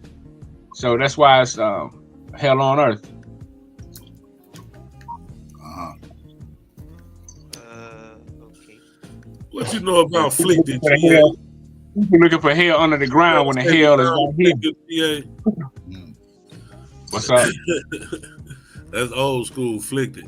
Nigga You afflicted. I ain't heard that in a while. Damn. Yeah. My grandma used to say that shit. Yeah. That's old. But nah, man, I'm just saying, bro. You know, it's hell on earth. We can see it. We say it. I mean, we say it all the time. Right.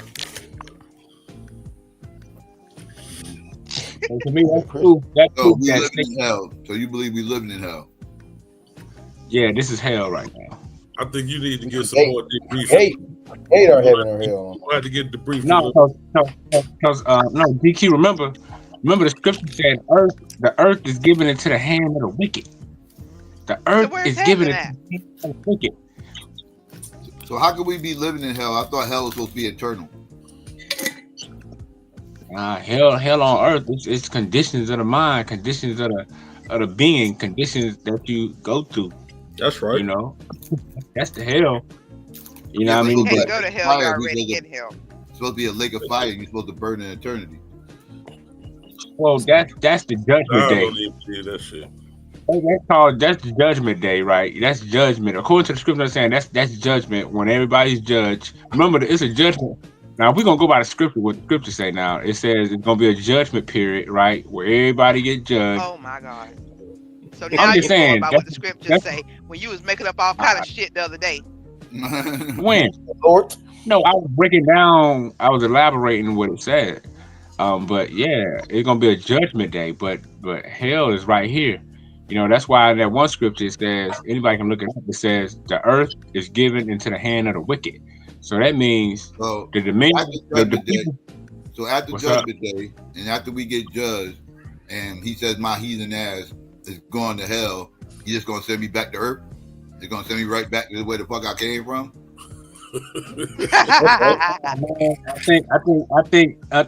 I can't judge you, bro. So I don't know. Just because bro, I'm going to hell. Well, you don't know that. You don't know that. Heathen. I'm a whole heathen. All heathens going to hell. No, you're not going to hell. You're already in hell because you're on earth. He said hell's on earth. That's right? what I'm trying to understand. Exactly. That's the part I'm trying to understand. I'm confused as hell now. See, Psycho, it don't work that way. You know, you got a lot of people somewhere that you already at. Because you got to understand this. That's why before I go there, well, let me go in. Okay, if the scripture said, slow down. Teach it right. Don't tell us the bullshit. No, I'm telling you the real shit. Now, one of the most powerful prayers in the book, it tells you part of that prayer. It says, thy kingdom come on earth. So the kingdom gonna be on here on earth. But what I'm telling you is that as far as like what happens to you, I can't tell you what's gonna happen to you because just because down here it might seem like you're doing something wrong, that don't mean in the eyes of the Most High you did something wrong. So what I'm saying is, according to what I read and study, the way the Most High get rid of you, it means you cease to exist, meaning your spirit or whatever conscious essence that you got will be obliterated to confetti, basically, or to absolute nothingness. Is that what you believe, brother? That's according to the scriptures. I'm asking you, is that what you believe? I'm just asking.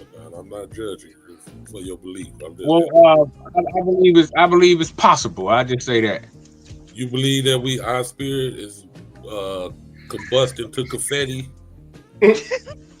Nah, meaning I'm saying whatever energy that it no longer exists. I get you. I'm saying, do you believe that? Do you believe that that's what happens? No, I don't believe it busting confetti like that, like literally. But I mean, I know, brother. I understand that. You know what the allegory. I'm just saying, is that what you believe? That your spirit ceased to exist? Yeah, if the Most High make a judgment on you and want you to cease to exist, yes. All right. But that's right. Energy neither created nor destroyed. That's according to man. No. How you gonna tell that to the Most High who created what you call energy, right? What you call energy, the Most High created that. So what did the Most High say energy was? Divine intelligence. That's right. He said energy is divine intelligence. Yeah. That's why, like when he was talking about genetics, does that whole shit. Damn it. So energy is only confined to thought patterns? No, not that type of intelligence, like where it thinks, but it obeys a law. It obeys a law. It obeys a law. It obeys energy. But what I'm saying is, it obeys a law. It have a law to it, right? Right. And the Most High law give it. You're talking about energy, right? Right. It obeys a law. Yeah. Right. It obeys a law. Okay.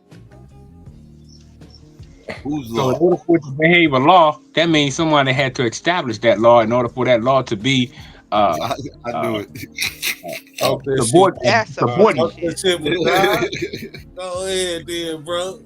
You curved in right there. But I'm telling you, I don't know. Yeah. I don't know, man. You know. I don't know. But that is what I believe, bro. Said the word that I don't know. I definitely don't believe in that hell shit, that lake of fire, all that bullshit. I don't believe in none of this. Well, being that lake of fire to me is blown out of proportion. You know. If there's hell below, we all gonna go. Curtis, I disagree with Curtis Mayfield on that one.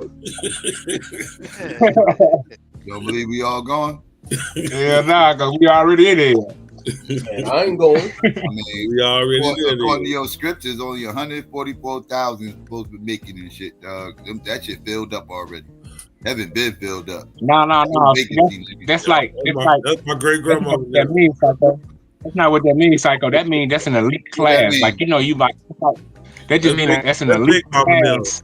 Ain't nobody going. That's just an elite class. That's just like, you know, like you got like you might like. It's just like an elite class. That's there's a small minute or just like the elite one. Exactly. I'm not everybody.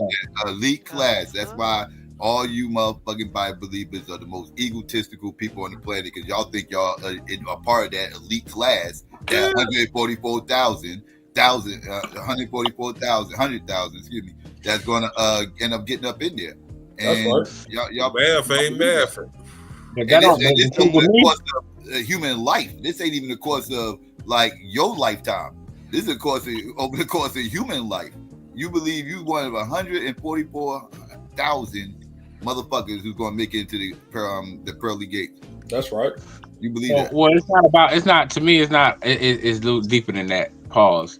But it's just like being set apart. Basically, it's not like ego. Like I think I'm better than somebody and like that. It just pretty much set yourself apart. But hold on, but Don, you just like any other Bible believer, you think you have the right interpretation of the Bible and everybody else got it wrong. You think you're going to be one of the 144,000. Yeah, you definitely are egomaniac, like all y'all are. You know, Look, if it was 144 billion, Madon wouldn't make it in. So let's not even go there. the thing is, right? It's basically setting yourself apart. I mean, Psycho, you do it daily, bro. You set yourself apart from the norm, right? That's basically what the 144,000 is. You setting yourself apart. You're amongst a small minute, right? Amongst a small minute of people on the planet with a level of understanding. You know what I mean? That's you can clearly see that separate them from human life, Madon. Over the course of human life, 144. That ain't shit, dog. That's a grain of sand in the beach. You think you Psycho, you gotta that grain of sand that's in the beach. But Psycho, you gotta remember, right? When you look up the 144,000. That's only pertaining to the 12 tribes of Israel, meaning it'll be 12,000. It'll be 12,000. It's more than 144 Israelites that live. You think I know, but Israelites going up your Israelite doctrine. What I'm saying is, look, I don't know if I'm gonna be one of the 144,000 or not. I don't know that answer. No, I can tell you. What I'm saying is, I can tell you right now. No. When we look at the scriptures, right? That 144,000 is pertaining to 12,000 out of each tribe. That's all. That's what that's saying. Man, I just feel like that's what I always say. I'm a soldier of the Most High. That's the only claim I should make on here. I'm a soldier of the Most High. That's right. There are 40 million black people in this country, and that's just this country, right? You are saying you are one. You are going to make it into the pearly gates, one 144, and that's just in this country. I said I can only hope that I'm one of them ones. That's it. Now, first tribe. Is that black tribes, white tribes, Chinese tribes? Like you take into account red lining? That's pertaining to the 12 sons of Jacob, Didi. That's why the 12 tribes of Israel, those 12,000 out of each tribe will be decided out of those 12 tribes. I don't know where I'm going to be. All I say is I'm a soldier of the Most High. 12 tribes of Jacob. Is that what you said? That's what when it comes to the 144,000. Jacob was black, right? Was Jacob black? Yeah, of course. So that means no white people, Chinese people, Mexican people are going to make it into that 144,000, right? Correct. From my belief, I doubt it, but I don't know what the Most High got planned. So I take into account red line. But I don't think so. I don't believe so. DJ. I'm just asking. I'm trying to learn. So explain the 12 tribe chart. If Jacob was black, how is all these Indians and Mexicans and all these non-black people a part of the 12 tribe chart? Explain. You're gonna regret you asked that question.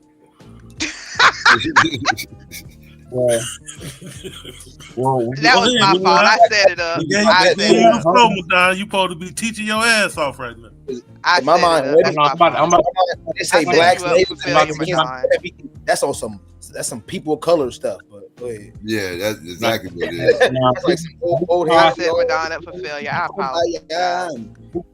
No, it's not failure. I can only tell you how I see it. Right now, me personally, I don't know who. I believe us Negroes make up part of those tribes. Now, where the Indians and all these people lie at, I have no clue. I don't know who make up the other tribes. You know what I'm saying? But to me, I believe the Negroes and a lot of the people in Africa, we make up the 12 tribes of Israel. I don't know what a Mexican black man. How can these other tribes be anything but black? That's right. Well, I guess like y'all said, admixture and people isolated, and I guess all that plays a part. I don't know, but I don't know. So where these other people come from? Where these other people come from? Where did white people come from according to the Bible? I have no clue, bro. I don't think black people. White people don't. The Bible don't tell you where white people came from. I don't think it does.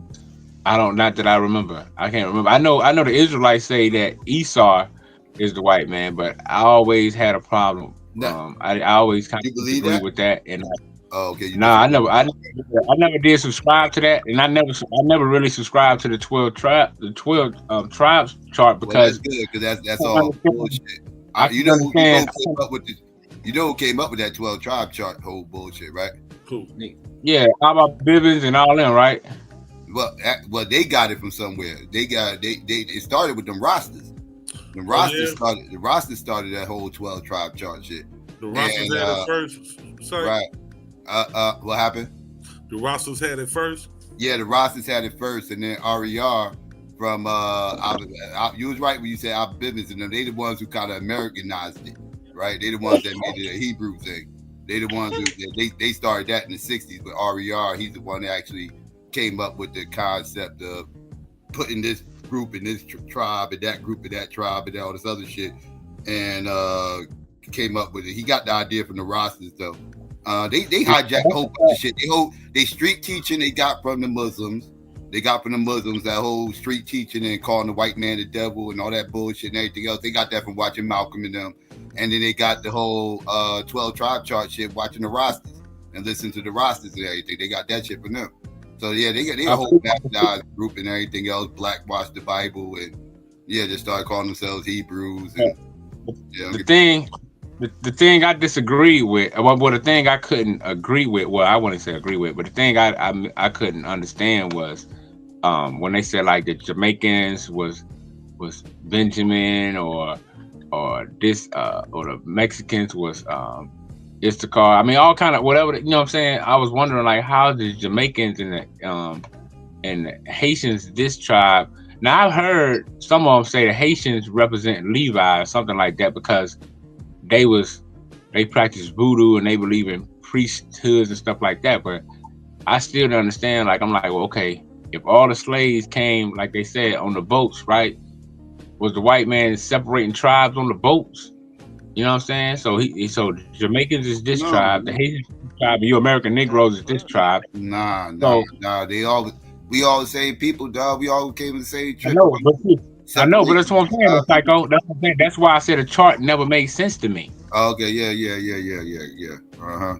see what I'm saying? Exactly. The chart never made sense to me. If we all came on the same boat, how could they be the Haitians be this tribe?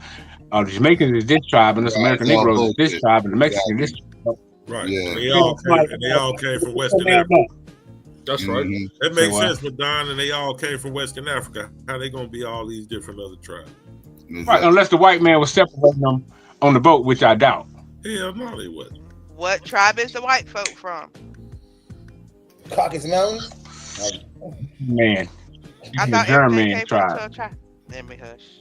I don't know. I didn't say that. I said I was asking. I don't know. Like I said, I'm not a Bible person. I believe the white man was created by black scientists in Africa. That's what I believe. Is that story that I heard somewhere where they were saying like they would take the black people and then they take the two lightest black people, have them breed and kept doing it until white people? I heard that story from somewhere. Yeah, I don't know. That's not what I'm talking about, Didi. We're talking about. That's not what I'm talking about. That's not what I'm talking about, Didi. I'm talking about. I'm just asking because I heard that. I don't know. Yeah, it's Yakub, and he practiced eugenics, and yeah. I'm talking about real black scientists. I'm talking about black scientists, multiple black scientists, used in all kind of genetic engineering and all that. You know what I mean? Nah, you're talking about. He's talking about the same character. He's talking about the same character, but a different version of it. He believes in Dr. York version of Yakub. He believes Yakub was some mad scientist in the middle of in the center of the earth, creating white people in the laboratory. You believe that, don't you? Nah, I believe it was multiple scientists. I believe it was a bunch of black. The center of the earth creating white people in the laboratory, right? You believe that, right? Nah, I never heard that before. I never heard of somebody being in the middle of the earth. That's that Dr. York. Oh, I never heard about being in the center. I never heard that about being in the center of earth. I never heard about the being in the center of earth. I only believe Elijah Muhammad version. Elijah Muhammad version of Yakub is what Didi was talking about. It was about eugenics and squeezing out the genes and everything else, preserving the lighter skinned people. Yeah. Selective breeding. Yakub's supposed to have been at the center of the earth doing it. He supposed to have been I never heard he supposed to have been in the cave. No, Yakub did that. Like the cave story. That's the whole. That got more to do with what you call it. That got more to do with the York version. The whole cave and, like I said, like the center of the earth, and that's when you messing around with laboratories and all this other stuff, and alien talk. See me, I don't know what. I believe they was in Africa. What location? I don't know. I believe they was in a certain part of Africa when they was doing these experiments. I don't know if they was underground. I don't know if they was in the mountain. I just believe that science shows to me that certain people was created at a certain time. That's right. How does science show that? Created? They wasn't created. What do you mean created? Humans were not created. Well, what the homie Afro-Asiatic brought showed that the European with pale skin and blue eyes pretty much didn't bring anything that showed anything about a creation. What he brought was trying to show. Like, he was talking about where they evolved at. That's what he was trying to say. That's what I'm saying. And that's what I'm saying. I disagree that they evolved there too. They migrated there, but they did not evolve there. But that's a different topic.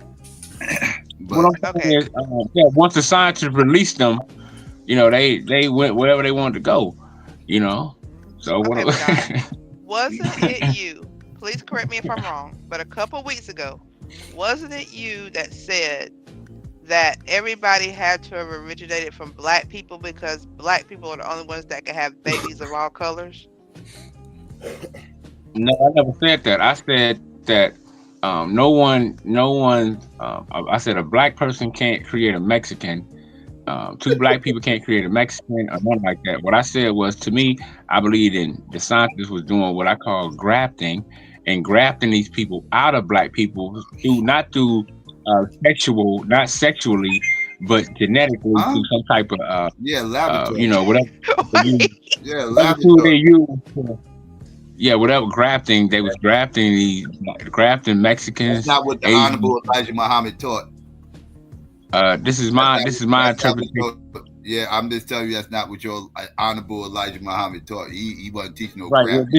He was talking about he talked about a big-headed, colorist, motherfucking eugenicist who had a moot disease, and all he wanted to do was fixate over non-black people and create this stuff. Like you just get breeding out all the motherfuckers.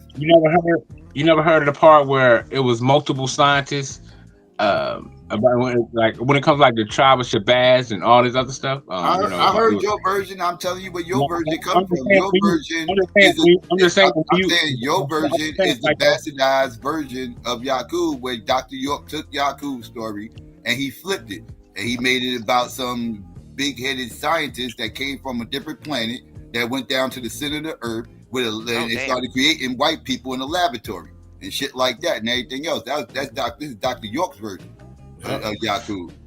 I don't know about that version. What I'm saying is that. So white folk are test tube babies. When you hear them speak about the tribe of Shabazz and stuff like that, right? It talks about multiple scientists. I mean, not just Yakub, all that. We talk about multiple scientists doing all kind of experiments. You adding on even more to Dr. York's version. No, that's the Nation of Islam. That's the Nation of Islam, bro. No, that's not the Nation of Islam. Hell, no, that's not the Nation of Islam. What is the tribe of Shabazz? When they speak of the tribe of Shabazz, no, the Nation of Islam version is now I wish Afro was here, because Afro will come up here and correct you. I wish Afro was here because he'll correct you. I'm saying, what do they say about the tribe of Shabazz and how it came about? It's the lost tribe of Shabazz. Yeah, lost tribe. Yeah, they talk about lost tribe.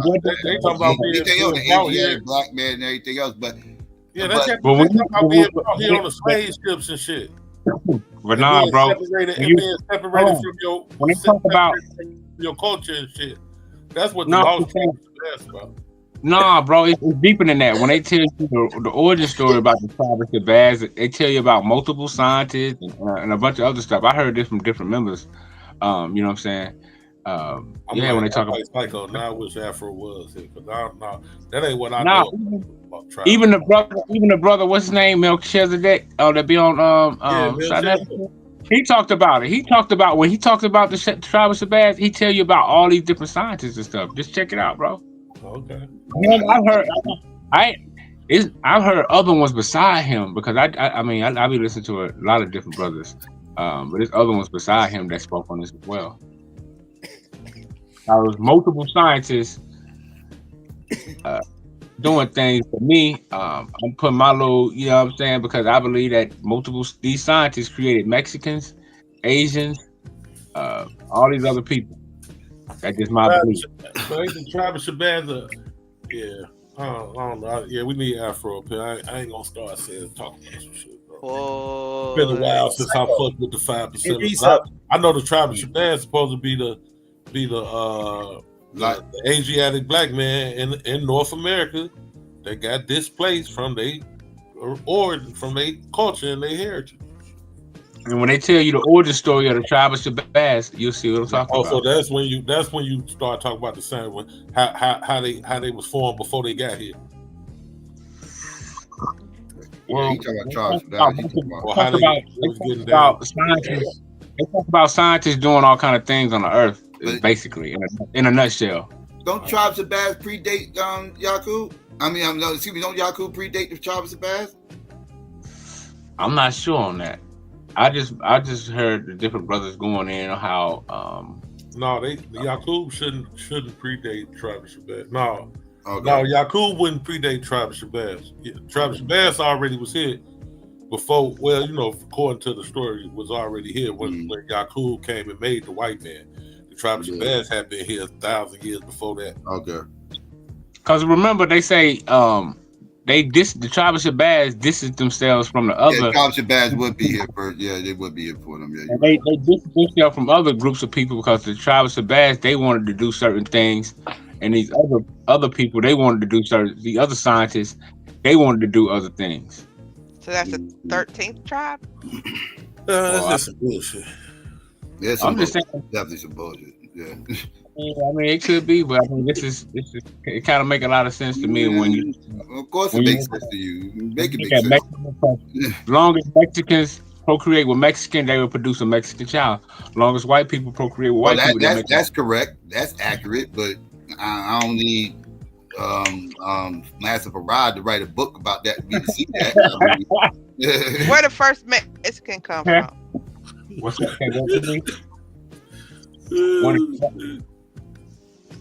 I didn't hear you. What'd you say, Didi? Where did the first Mexican come from? The first Mexican was created by one of these scientists. And what year he came on Earth, I cannot tell you that. Okay, so if they wasn't nothing but black people on the Earth, and the scientists did experiments and made Mexicans, they had to use the raw materials of black people, right?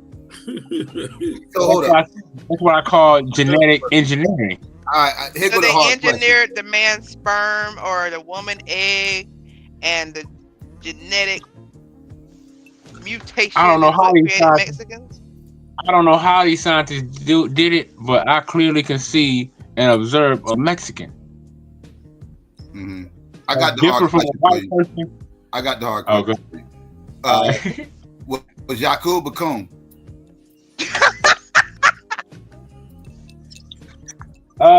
In today's world, he would be considered a coon. Yes. Okay. All right.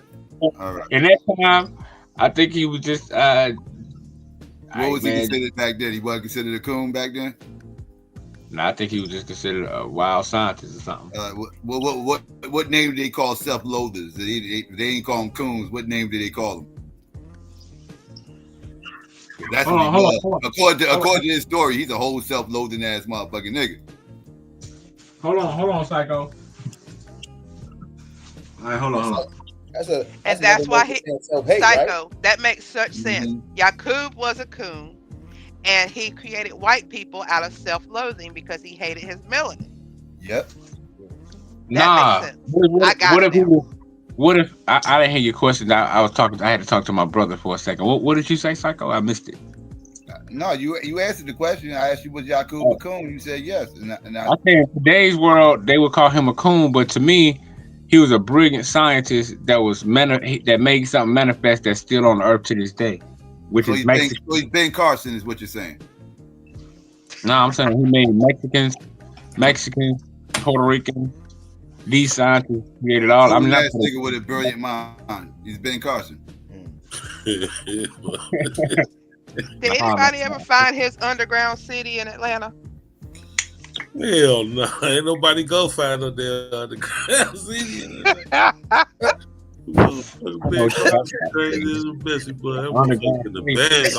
Only underground I've been to is in Atlanta. I've been to the underground several times in Atlanta. That's the only underground that I know.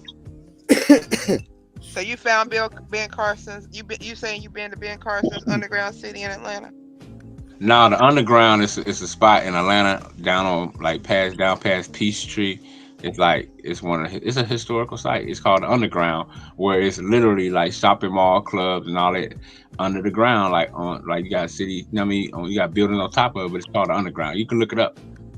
But I don't know what you're talking about. But as far as that.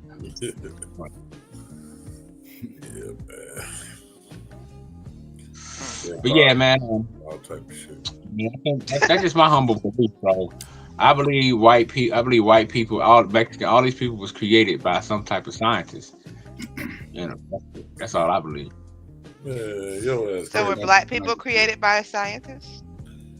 The black man. Where do Mexicans come from? You start talking about a fucking scientist. The black man. All you had to say was Mexico.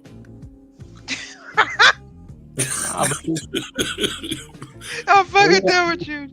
He had to be putting that. Where did Mexico come from? I'm just knowing you about to say Mexico. This motherfucker talking about laboratories and shit. What the fuck? The Mexican had to be put there. He had to be put there to populate. He had to be put there to populate that land. The Mexican was put there to populate that land, bro. I'm gonna find out where black people come from. I'm gonna go talk to Putin with his black. I'm trying to tell you. Let me tell you, this is where black people come from. I bet the Putin. The black man manifested himself out of triple darkness into existence. Then why couldn't the Mexicans do that? They. I mean, shit. We the cream of the crop. You know what I'm saying? I mean, it ain't my fault. You can't. Hey, it ain't the way I made it. It's just the way it is.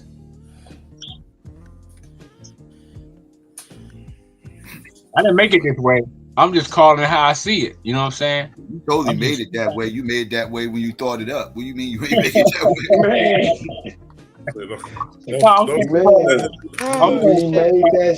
Conversations with Madonna. I'm saying the black man is the original man. That's all I'm saying. The black man is the original man. And that's just what I believe, bro. Black man is the original man, and everybody else was created after us. And a coon ass nigga created white people, created our oppressor. That's what you say. Melanin makes you stupid. We can clearly see that the white man, and we always say, what's wrong with this cracker? I mean, we've been saying that since slavery. What's wrong with this white man? Lord child, Lord how mustard, Lord Jesus, the cracker man. Why is he so harsh? Why is he this? Why the white man doing this? Why the white man so wicked? Why the white man so strong on with his law? We've been asking these questions since we've been here. So when you look at it, we can clearly see these are the attributes and these are the behavior of a goddamn devil. What? Something lesser than a good God, right? So if we see the wickedness, colonization, slavery, white supremacy, all these other kind of laws that Sabio want to use from the 1400s, whatever you want to call it, right? We wonder why and how the white man did it and why he got away with it. The reason why he got away with it, because he was a lesser being that was created, manifesting wickedness. Madonna, I bet your church has 5 people in it. So we are responsible for slavery. Bro, I am the church, bro. The temple. Oh, we got one person in that mall. The only person in your church is you. The only reason, yes, what I'm gonna say, the only person that motherfucker preach to and they listen is a damn looking at himself in the mirror. There ain't no way Looking nobody. at himself in the mirror. Smaller churches Damn, are the Dee, craziest. that's horrible. The smaller churches are the craziest ones. Those are the craziest churches. The ones that only got like 20 members. The motherfuckers that shit crazy. So it's like they be out there. That's why his church broke and he can't pass the collection plate to nobody but himself. Them be the motherfuckers out there worshiping snakes. Them be the motherfuckers out there worshiping snakes, getting bit and choked out by them and shit and everything else. Like it be them churches that had like 17 members, dog. It be them motherfuckers. The motherfuckers you get baptized in the real little pond on the side of the church. Word up. Dirty ass water and shit in that motherfucker. You like, man, I don't want to get baptized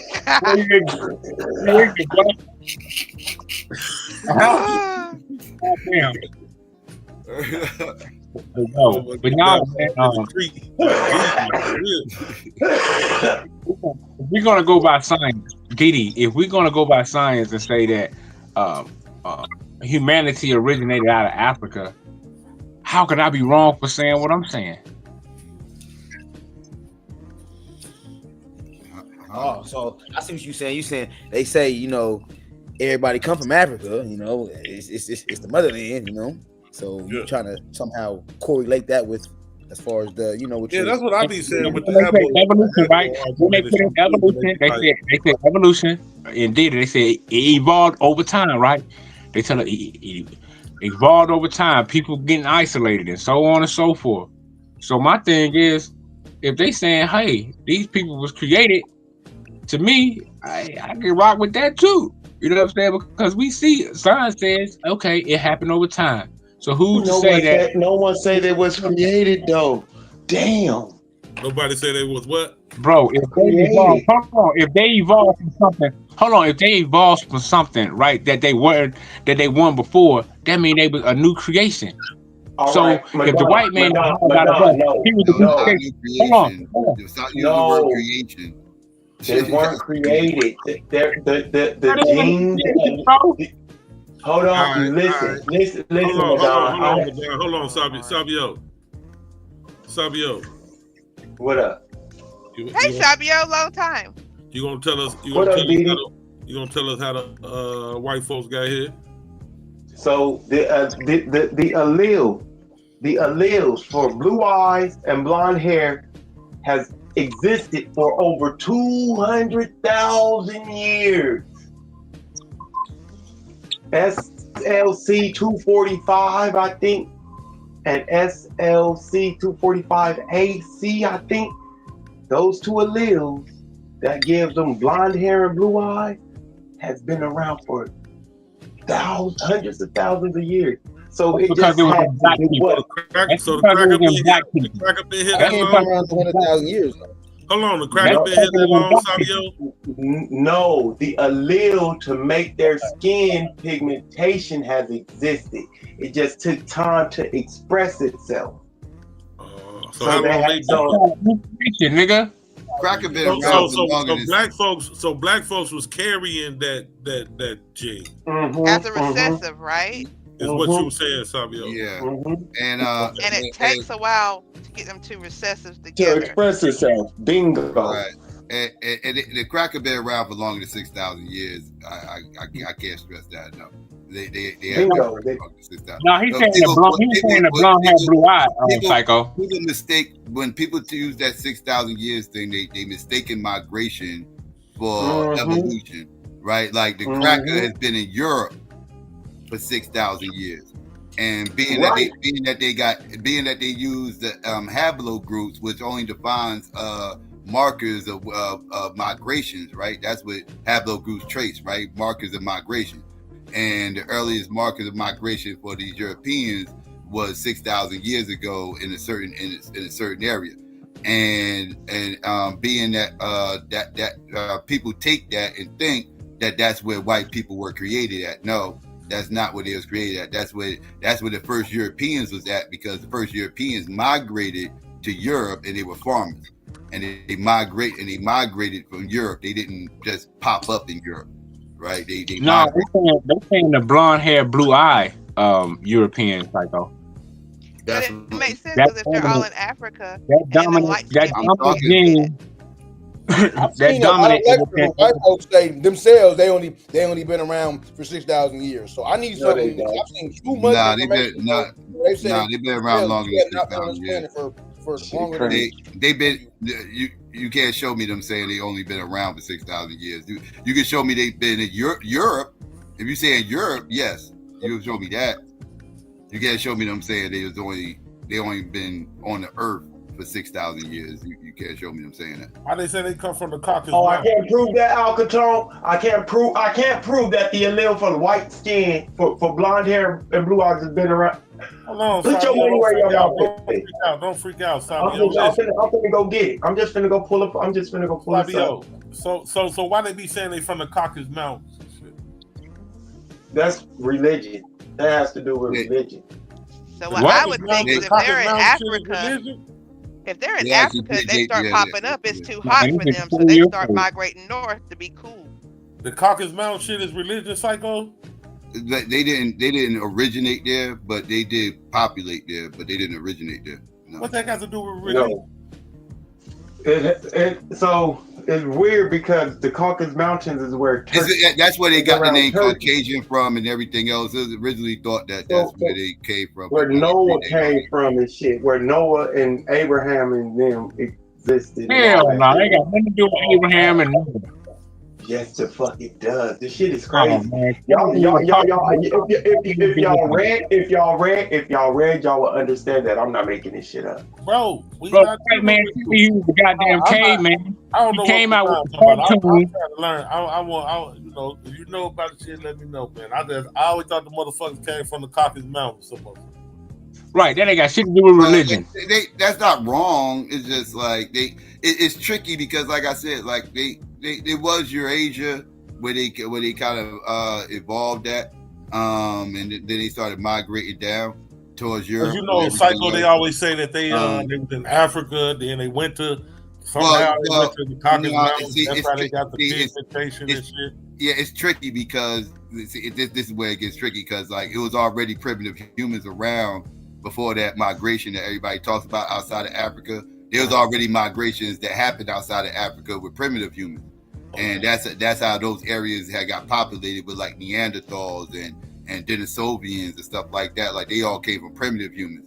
Now, the migration that everybody likes to talk about is the last migration out of Africa. That's what Homo sapiens sapiens, modern humans, right? That's when they left. But when they left Africa, they were still primitive humans around, right? And like these Neanderthals and these Denisovians and stuff were around, and they ran into each other. There was a time when you had in human history where you had like 3-4 different human species living at the same time, running into each other, having sex with each other, mating with each other, and this is how you start getting the races. This is where the races start coming in play, right? This is why you still got, this is why white people and Asians still got a lot of this primitive hominid DNA up in them, like the most, right? Like the most Neanderthal DNA is found in Asians, right? And the second most is white people. And then you got the Denisovian DNA, which is found the most in Asians, right? And that's because that's really Asians kind of got the most of them because that's kind of what they evolved from. They kind of evolved from Denisovians more so than anything. I think that's why they got the slanted eyes. I think that slanted eyes come from that Denisovian old primitive hominid. That's why the eyes look like that. But yeah, that's just my belief. But so it was already like other primitive humans around, and we was the last human to evolve. Okay. So that's why I say it gets tricky when we start talking about like who came from what and where and everything else. It's very nuanced.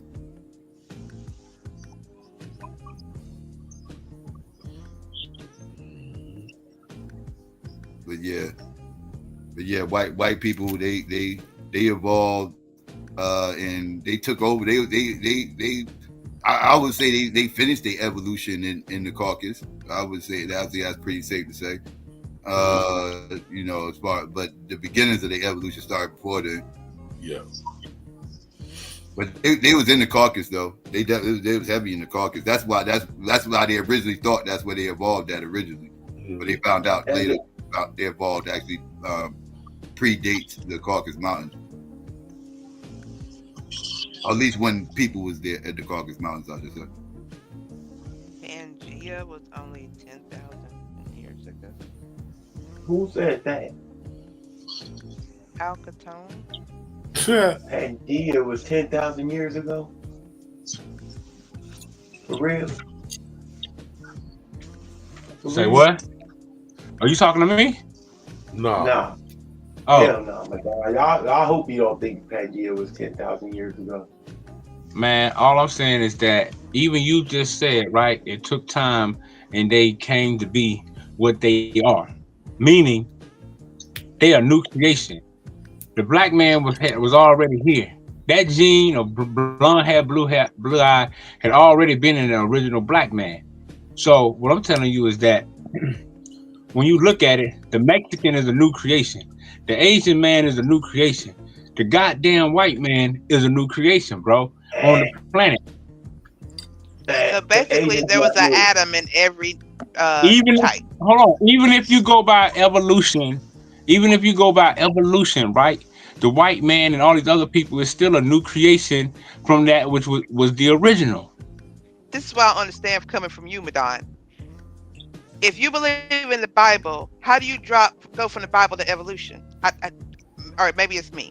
I don't believe in evolution. I believe everything is an extension of creation.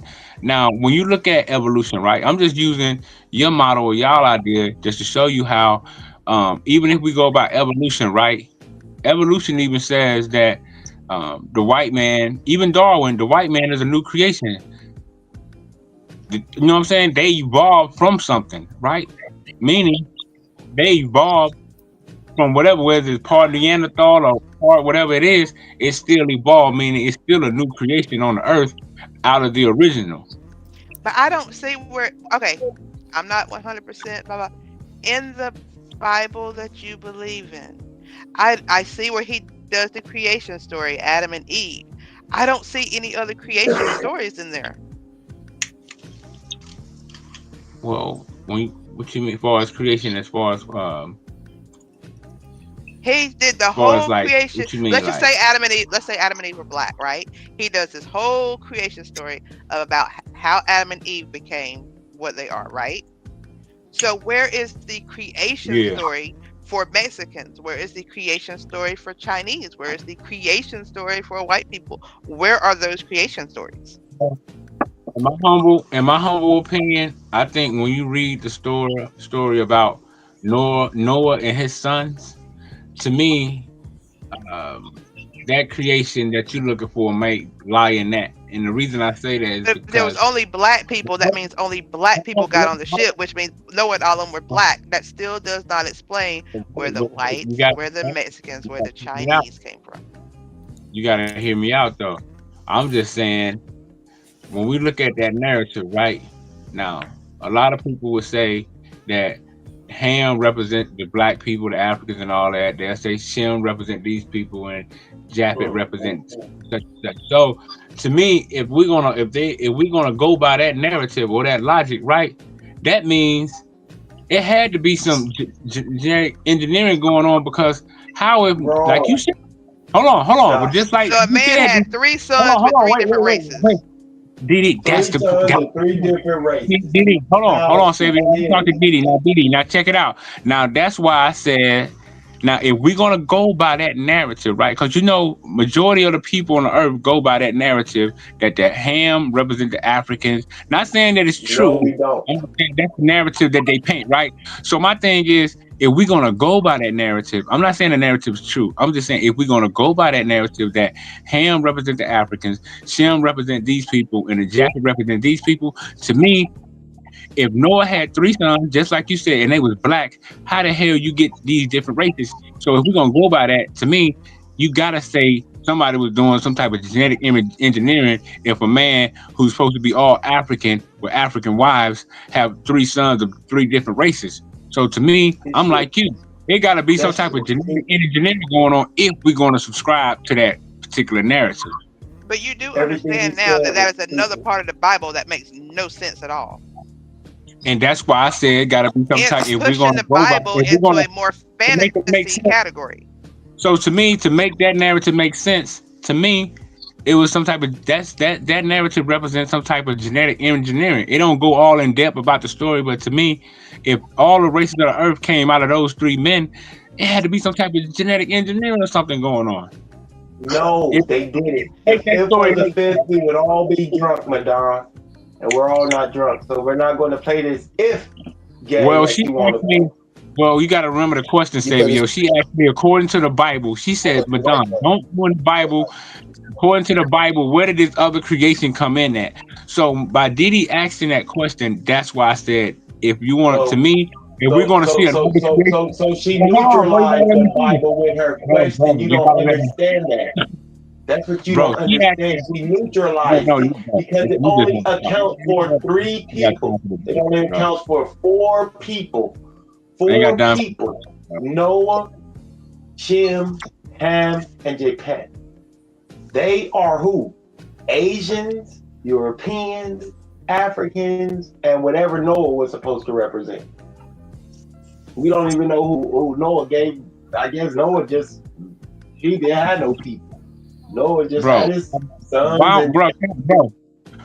This shows some respect to Didi. Me and Didi was having a conversation. She asked me a question. She said, Madonna.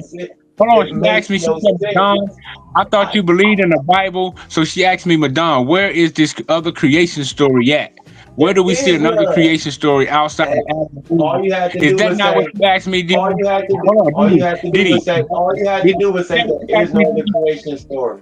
Bro. I'm talking to Didi, bro. She could talk for herself. Didi, isn't that what you asked me?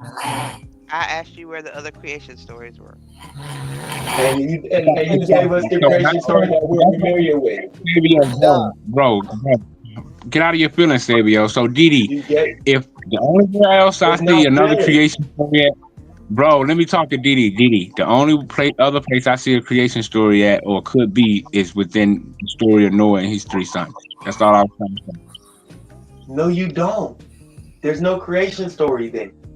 But Stop do you trying to understand how force that something doesn't in. make sense? Right. Like There's when, no like when I creation story there. like honestly, I'm gonna tell you what that sounds like. That sounds like I am in my kitchen, right?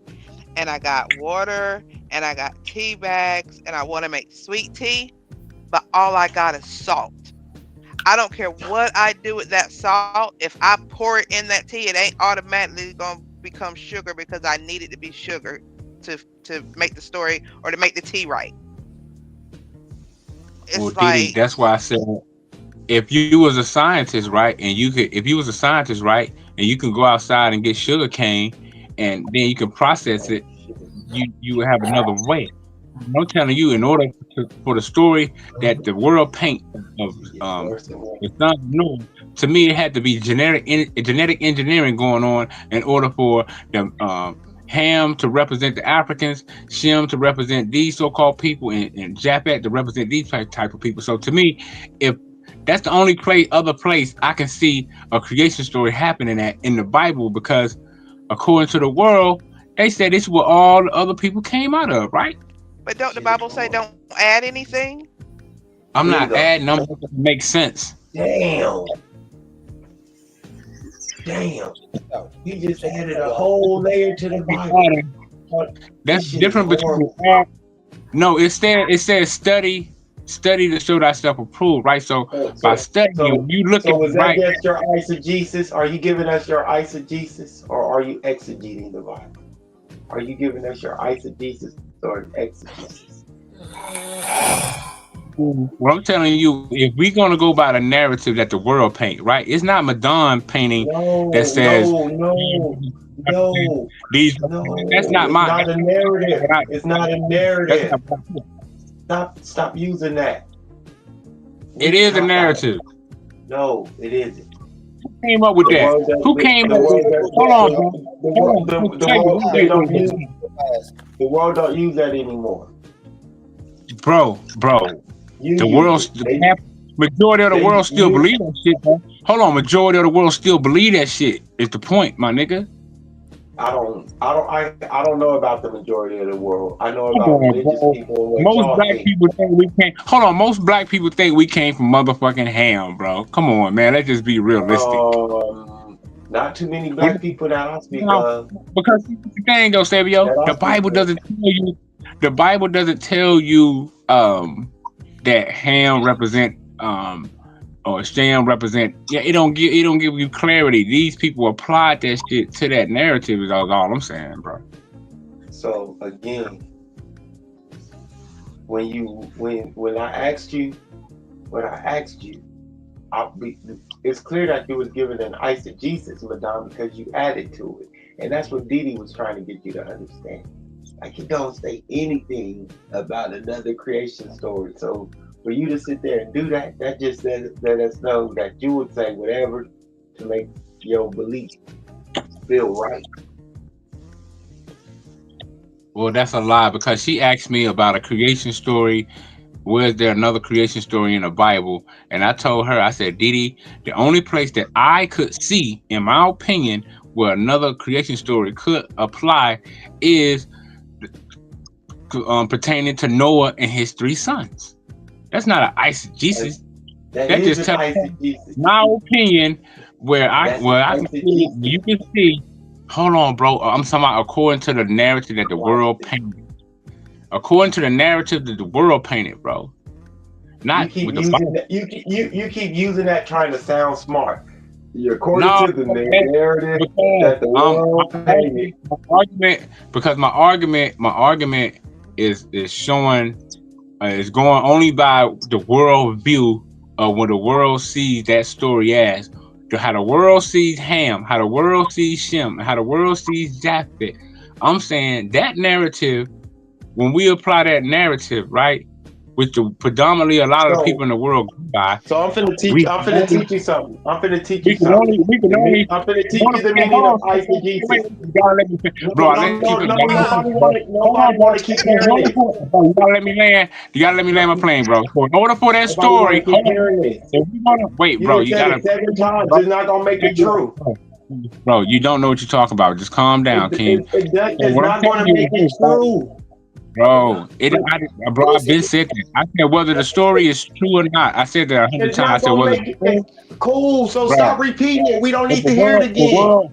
Bro, the world believes the story, so stop the cap, my nigga.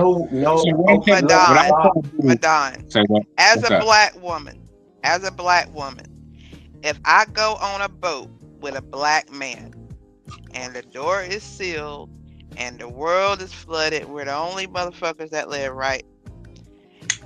If me and that black man are the only 2 there and we have sex, I'm pretty sure that if we have 3 children, that with you being black and me being black, all 3 of those children are going to be black. Of course, baby. That's what I was trying to tell you. I told you. That's why I said if a black man. I told you, right? If Noah was an African, right? His 3 sons should be Africans. If all his wives was African, they all should be Africans, right? So what I'm telling you. Okay, now hold on, you gotta listen to me. You gotta hear me closely. Just hear me out. So what I'm telling you, now the Bible don't tell you who exactly is Ham, Shem, and Japheth and who they are, right? People in the world apply who Ham was. So what I was just saying is that they're the not world Noah's children. No, they're Noah's children, but I'm just telling you how the world painted it. Okay, have you ever? Let me ask you a question. Have you ever heard in your lifetime? Contradictions. I'm getting confused. Hold on. You gotta listen close. Okay, let me ask you. I'm gonna simplify it even more. Please, in your treat me lifetime, like a right? second grader, because I'm you way beyond me right now. I want to play this real fast. Let me ask you this real quick, Diddy. Hold on, real fast. When was the first time that you said that you heard that Ham represent the Africans in the Bible? When was the first time you ever heard that in your lifetime? Oh, you never heard that? Okay, well, this is why the story probably don't make sense. Then it's cool. All right, Doesn't matter. You make them all white. You make them all Mexican. You make them all Japanese. No matter what the fuck you make them, if a black plus a black equals a black, a Chinese plus a Chinese equals a Chinese. If 2 black people have 3 children, Those are The black chances kids. of one being those are black, black kids. one being Mexican, and one being an Indian is zero. Yeah. Zero. For them three. I said that 1,000 times, Diddy. What I was telling you is that the world. You say you never heard it, but a lot of us on this panel and in the chat, we heard over the course of our time that how Ham represented black people. We heard that in our lifetime outside of YouTube. I heard that growing up as well. I heard that growing up. Common sense should override. Hold on, Diddy. You heard it, Hold don't on. make it make sense. Right. Hold on, Psycho. Let me ask you a question. When was the first time you heard that Ham represented black or Africans? When was the first time you ever heard that? Long time ago, I was a kid. But okay, now, but see, that's what I'm saying. It don't make it now, true. Yeah. Hold on, I'm not saying to make it true. Now, I'm just saying now. Okay, now, they told us because I heard that growing up as a kid too. Ham represented the Africans. That Shem represented the so-called people we call the small hats, and Japhet represented the Asians. That's what I heard growing up. None of it makes sense though. But wait. I know it don't make sense. That's why I said the only thing that can make that story make sense is genetic engineering. Oh shit! Oh shit! My God! All I know is that if the my only thing that my can make daddy, it make sense is the fact that it don't make sense and it's fake. How about you? Instead of you drawing up the conclusion that it's fake, you drew up some wild ass conclusion that must be genetic engineering. This shit. All I know is if my mama, my daddy, my aunts, my uncles, my grandparents. Psycho. I'm saying if we're gonna go by the white man's narrative of the story, that's the white man narrative. The white man's narrative. Hold on. I'm just saying the white man narrative is that Ham represent the Africans, Shem represent these. That's the white man's narrative. Because you know, and I know the Israelites don't preach that narrative. The Israelites, we preach that we're Shem. But what I'm saying is that hold on, but when I'm come from Ham, let's do it right. They live on that. Damn. Real quick. Let Diddy play this video because he be trying to play this video. Yes. So what this video is not endorsing what Madame is saying. I find it very interesting as far as this man breaking down the evolution and how other groups was actually seated on Earth. Pardon me, all right. And that's why another thing that I'm really fascinated by is Obama winning the election, simply because there's only one type of human being on Earth that doesn't appear to have been seeded here by extraterrestrial races. In other words, oh, and you're right too. It's not 6,000. There's some alien most of the human beings on this planet are not local. There's a single blue-eyed ancestor that all human beings can be traced back to. The white person did not exist on Earth prior to about 10, 11,000 years ago because of this exchange with higher species in the time of Atlantis. That's when we started to have the first interbreeding occurring that led to blue-eyed, white-skinned people. The only people that actually seem to have been generated by the Earth's own evolution is black people. Those are the only racial types that we have on Earth that you don't see in people that come from other planets, and that makes them very special. Well, and I was going to ask you, of all these varieties, these 57 varieties in the galaxy, why are we so different? And we have all these different varieties on this planet.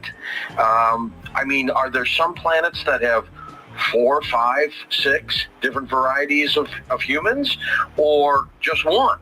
Well, here's the deal on that score. We are very, very unique in the sense of the sheer amount of racial diversity on this planet. And this is from multiple witness testimonies and from various other sources I've used, including the Law of One material. What happened is that... It is fascinating when you think about it, David. Yeah, I mean, the average... You've got a planet here with different races of human beings scattered all over the planet. Right. And if you look at our own evolutionary record and what we've gotten from anthropology, there's 5 different major seeds of human civilization that all basically occurred at the same time, independent of each other, where these people look different and they have different basic biological characteristics, and there's no real genetic linkage that ties them together of having the same species or the same racial distinction before. It's like there's 5 different groups that all showed up at once. science will say that environment and climate is what did this over, thousands. Climate is what did this over, thousands and thousands of years. Do you accept that at all?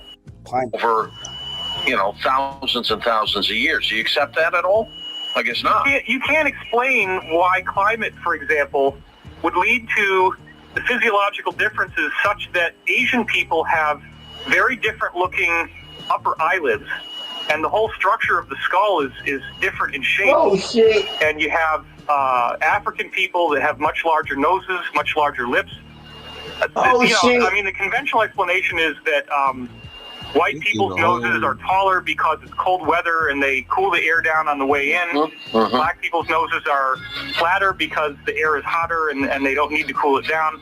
That's very, very hypothetical. There's no real science to back that up. It's just a supposition. Let's talk about Clifford Stonewall.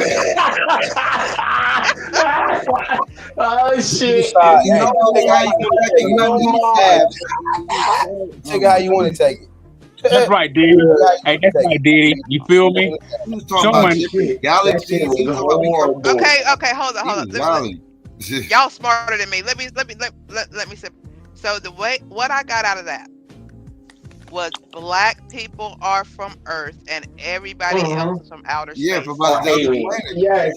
You're not. Okay, I just want to make sure. And everybody else come from another planet. Okay, I just want to make sure. Precisely. And he's also breaking down the different characteristics as far as and how climate doesn't dictate. That's just a supposition. It's just false. It's not. There's no false empirical That's evidence false, to back up how climate. There is empirical evidence. You gotta let the man speak. God damn, bro. There is empirical evidence to back up how climate affects phenotypes and shit. Man, damn, this shit is crazy. Niggas gotta grow the fuck up. Listen, you just skeptic. Niggas gotta grow the fuck up. Sometimes being a skeptic. Don't be so open. Don't listen, deity. Don't be so open minded. Don't be so open minded that your brain falls out your head. Hey, man, Savior, hold on, Didi. This is how you do it, Didi. Now, disprove what the guy said about these different five different races appearing at the same time. Disprove that, Savior. What? That they came from different planets? No, that he was saying that he said according paleontologist shows that these different people or different ethnic races makeups of people, it seems to be that they say all these characteristics of any people appear at the same time in different places. Can you play it again, Diddy?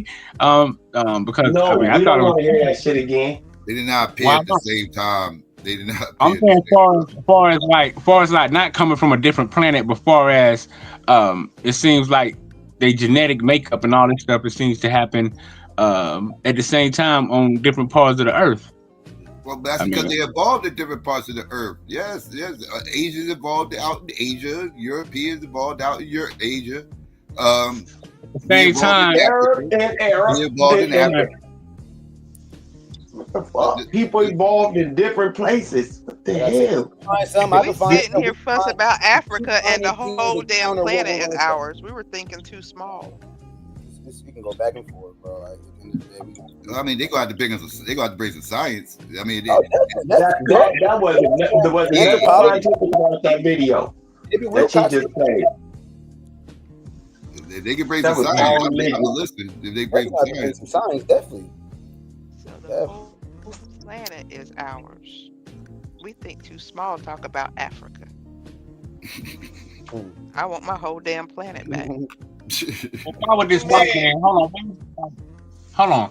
Now, why would this guy be telling us about how anthropologists and all these people are coming out saying that? How the hell did these different ethnics of people seem to appear in different places on the earth at the same time? This is amazing. This is what they say in the study is just showing.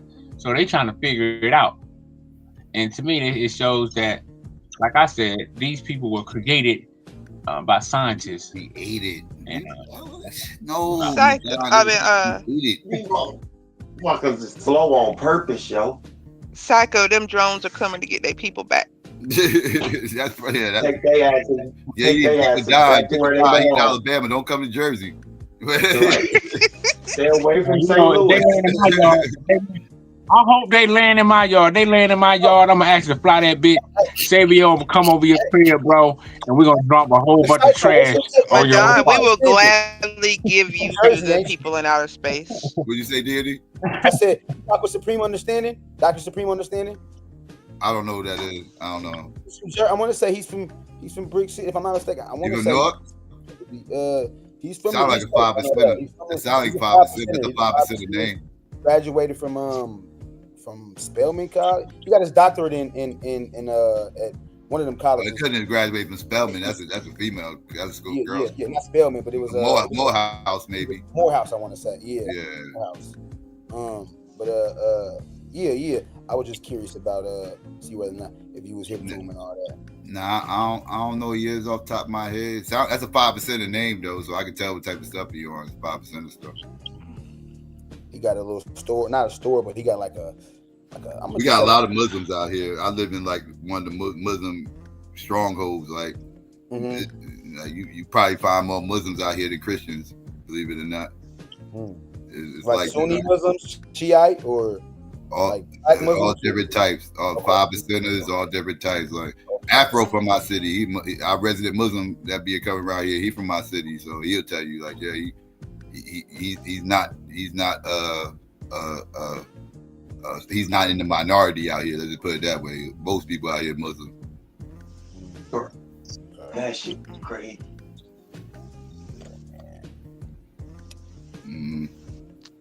What's up with y'all? What's up, Psycho? So let me ask these people a question. Who believe that video? Who thinks that video that was just played has some validity? Why is it that all humans can mate with other humans on this planet? Why did that happen? How did that just magically happen? How is it that we share 99.9% of DNA with all other humans? Ooh, I know, because you remember if you listen. We made them in our image after our likeness. We made aliens in our image after our likeness. We made aliens. They came to the These niggas are dumb.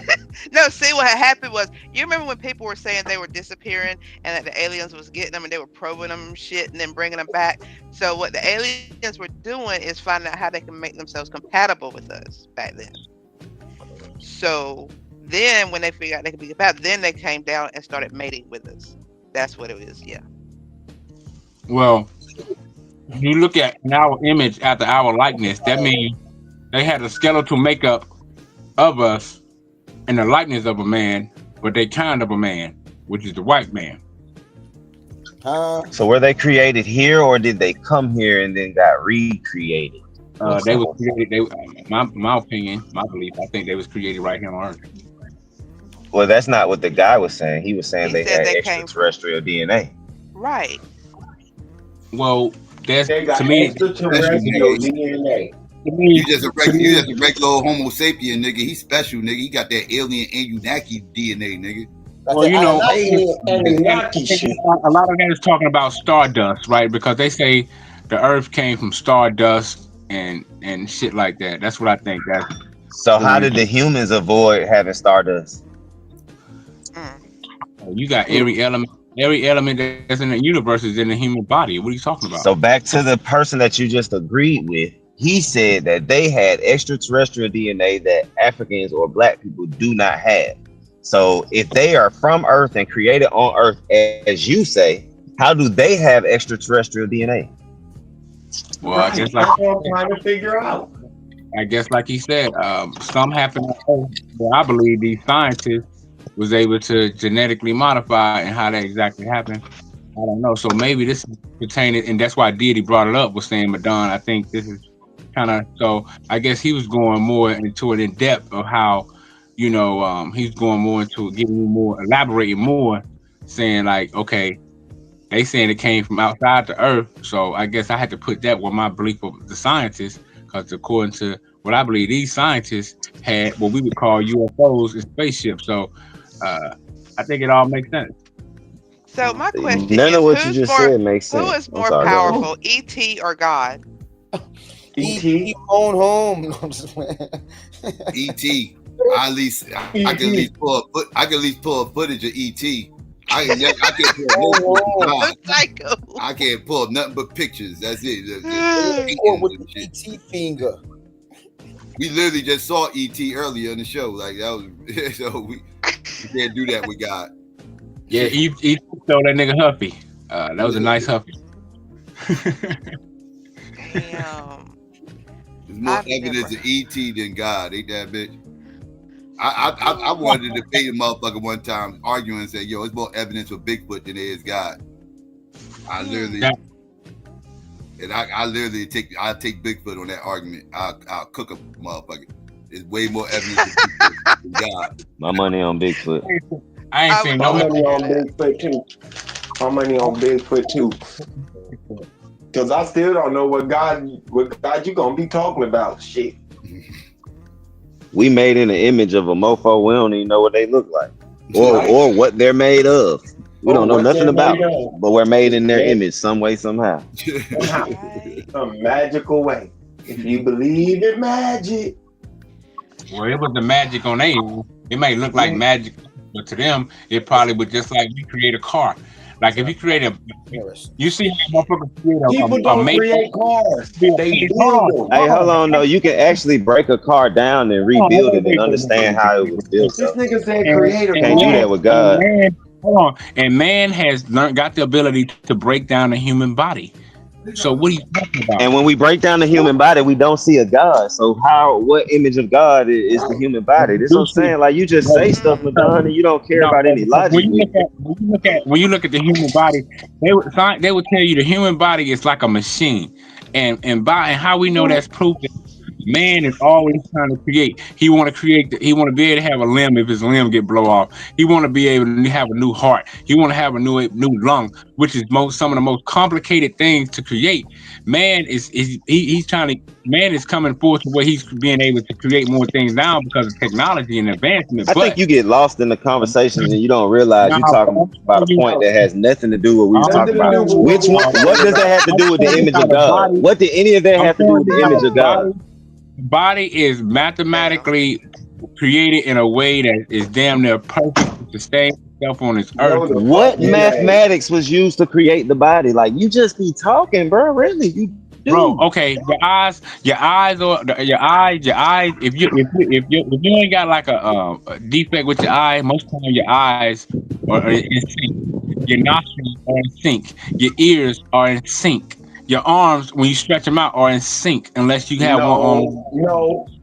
So you're wrong. Most arms are shorter. One arm is usually shorter than the other. One arm is just like one leg. Yeah, one arm is normally shorter than the other, Madonna.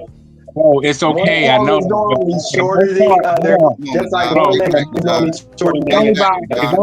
It's only by in those cases, it's only by a small, minute, Savio. But for the most part, you don't have to say small, minute. Just say minute. Fight back, Madonna. Tell me their arms too short to box with God, Madonna. Go ahead, fight back, man. Well, you know they want. Every time I'm talking, Savio want to jump in, man. It's like the confusion. He like Judas was. He like Judas was the Judas. He like Judas was the Jesus. He want to bring confusion. He want to bring confusion, and we just having a goddamn conversation. Oh damn! You just gotta stop sometimes, Madonna, because you just say some of the like Fatay was saying. You just say shit and you don't think about how logical or illogical the shit sound. You just say the shit. Well. If I just say the shit, Deity just brought a cracker, who agrees with me. To me, that shows I'm not the only one. I'm not the only one with these different beliefs. So what I'm saying is, it's not just white people. Where did the cracker agree with you? Under the bus. Where did he agree with you? I didn't throw him under the bus. It was a great show showing that I'm not the only one with this thought how people came out of how people came. Who says that all these different people showed up at one time? He didn't even give you a reference. People came on this earth out of nowhere, bro. Where's that proof, bro? Where's the proof of that?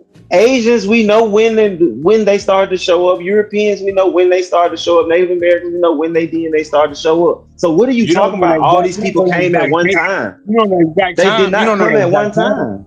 You don't know the exact time. You don't know the exact time. You give estimates, and your estimate. That's fine, but it's not all at one time, though. You don't. So what proof did he give you? Time is your God and Savior. Time is your Lord and Savior. That's all you get. What proof did he give you? That's fine. Time is my Lord and Savior. Cool, we can agree. Now, what proof did he give you? What proof did that man just give you? Name one of the anthropologists he named. Bro, that's besides the goddamn point.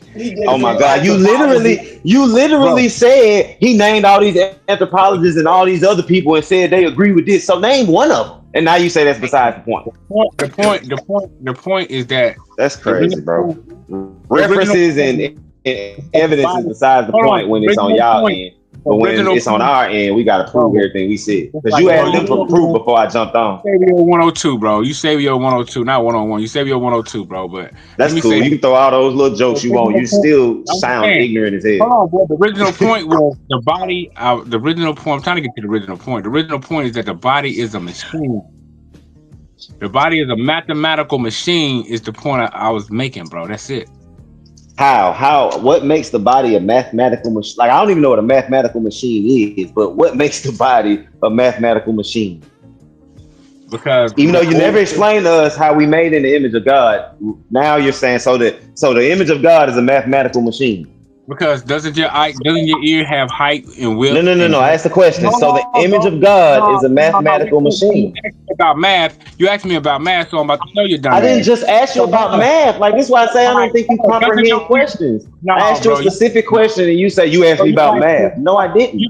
I asked you, was the image of God a mathematical machine? Bro, it's a yes or no question. Bro, so stop, bro. Yes. Stop. You the one told us the human body was a mathematical machine. You the one told us the human body is the image of God. So you're saying the image of God is a mathematical machine. Bro. Or are you not saying that? Bro, that goes without saying. The point is that I'll mute up. If you got ears, right? Your ear has height and width. They can be measured. This nigga dumb. That's math, bro. So your whole body can be measured, right? This nigga's dumb. Why do you? That's why they ask you height. Hold on, what is height, bro? When you go get your ID, you know you get up under the thing and show your height. Come on, bro. This is math, my nigga. Y'all niggas is slow. What the fuck? So because we can measure the human body, it's a mathematical machine. Okay, so a squirrel his body is a mathematical machine because I can measure the squirrel. Every part of a squirrel can be measured. That's a mathematical machine. Right. A plant is a mathematical machine. And when you look a plant is a mathematical machine. And when you look at the operate, and when you look at how it operates, look at the inner working of a squirrel. Look at the inner working of a plant. These things, bro, or bro, you can't, bro. That's the image of God. On purpose. Okay, go outside. Hold on, bro. Those things are the image of God. Wait. Go outside and create a rose out of nothing, nigga. Okay, I can't create things. That's fine. You like skip points that I'm asking. So is that the image of God? The thing that you're referring to, that the squirrel is, the human is, and the plant is, that's the image of God, the mathematical machine. Bro, what are you talking about, bro? All these things dealing with math. I'm talking about math, bro. Man is in the image of God. Swirls and all these things is in the image of creation. Come on, bro. Don't be simple. Don't be OG simple. What's the difference? What the fuck did that man just say? Man, hey, Psycho, I hope you don't mind me coming back and clipping some of this and making my own show off. I'm gonna put a whole thing together for dummies. That's why we call it nature and vegetation, bro. When you look at vegetation and nature, bro, that's a part of creation. Come on. Vegetation now, bro. Yeah, all these things. Hold on, all these things. Go ahead. Hold on, all these things deal with symmetry and all these things, man. Where y'all niggas been? Yeah, no. It's unfair because y'all get to say whatever y'all want. Like you just really get to say. You said the dude agreed when the dude actually came and said that extraterrestrials came here and black people were the only natural humans. But you said that we created all them. So it's like, how do we create extraterrestrials? And then you flipped it and said, well, we had UFOs and spaceships. So it's like we went and got some extraterrestrials, brought them here. And hold on, don't cut me off because you said I'm like Savior number 2. Now you're doing it. So we went and got some extraterrestrials, brought them back, and then recreated them and morphed them into some humans. Like, come on, bro. Bro, that's your version. That's your version of whatever. I don't know where you get this story from. Because you're not explaining it to us. Did anybody get something different? Now, Psycho. Hold on, let me talk to Psycho. Now, hold on. Now, Psycho, Okay. didn't I say earlier? Now, Psycho, didn't I say earlier that I believe that these scientists had what we call UFOs? Yeah, We going down the dumb hole. That's why I told you, Doctor. That's why I told you talking to that Dr. York version of Yakub and everything else. That's what I was trying to but you know, the most honorable Elijah Muhammad talked about the mothership and all these smaller wheels. So that's why I said I believe that these scientists, way earlier when I was talking to y'all, I said these scientists had what we call UFOs. So do you? So who came? My bad. Never mind. I'm sorry. Go ahead. No, I've been talking about it's just a belief, bro. That's it, man. It's just a belief, my nigga. That's it. But see, I don't fight against belief, Madonna. I fight against the thinking, the illogical processes y'all use, and then try to say like y'all are intelligent. It's like I'd rather y'all say I'm really quite stupid, so I believe this shit. Then I'd be like, okay. But y'all be like, no, we know, and y'all don't understand the scientists. And then it's like, come on, bro. You can't be arrogant and ignorant at the same time. That's not fair. Right? That shit don't work. We stand firm in our belief, bro. That's all we do. We stand firm in our belief. Whether you like it, accept it, believe it. So y'all stand firm in y'all idiots. But see, that's my whole point. That's my whole point, Madon. If somebody looked at me and said that they believed in unicorns, even though I know they're full of shit, the fact that they believe it and they stand on it, that alone gets a little bit of respect from me. You're all over the place. Well, let me ask you something, Didi. I don't know if you believe in the Bible. I don't know if you believe in aliens. I don't know what. Like you've been all over the place tonight. Didi, let me ask you a question. Did you notice? Hold on. From the 1800s to I say about 1947, didn't we see a technological jump? I wasn't there. Great ass. Didn't we see a leap in technology, the things that was being created after 1940s? I wasn't there. After the 1940s, hold on, I'm just saying, you don't have to be there. It's something called retro and all that. Yes. Antique. You probably grew up, I'm just saying. But even back then, we seen a development of people. They was putting people in rockets. Rockets was going to space. Satellites were created. All I'm saying is the technological jump happened so fast. Madonna got a new weed, man, and they putting some bullshit up in it. You need to grow your own shit and make sure your shit natural. I said from the 1940s.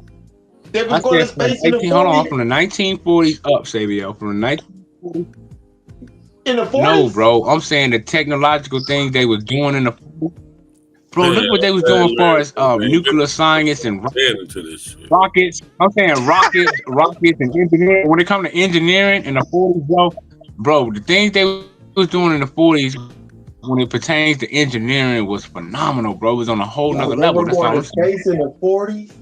And it came out of nowhere. They was going to space in the 40s?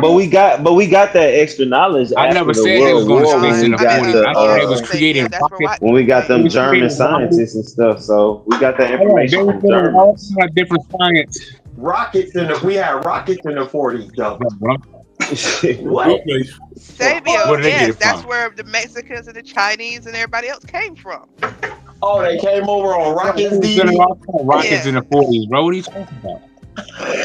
We had UFOs back when Atlantis was here, but somehow, some way, We didn't get planes and shit to the late 1800s. This shit wild. Wow. And we was this powerful. We created people that we allowed to take over us and the whole earth. This shit wild, bro. This shit crazy. We created some motherfuckers and now we're at the bottom of the list. How the fuck that happened?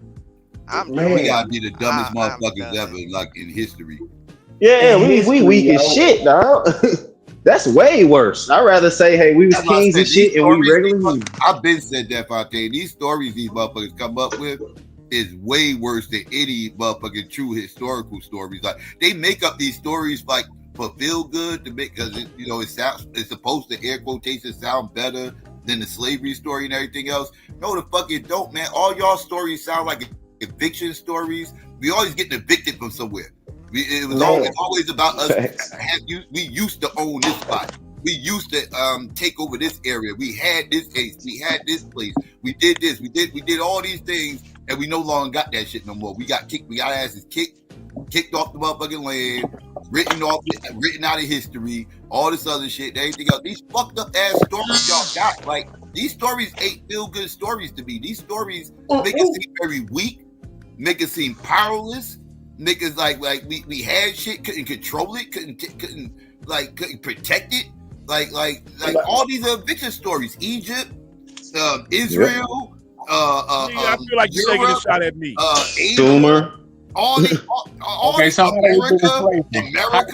all these places, we all got our asses kicked off these goddamn lands. All these stories got beat the fuck up around the world. According to the video, the whole Earth is ours. Remember? Yeah, right. We lost that. That's why we lost the Earth to some people that we went and clicked us in some other planets. We went and got Listen to this shit.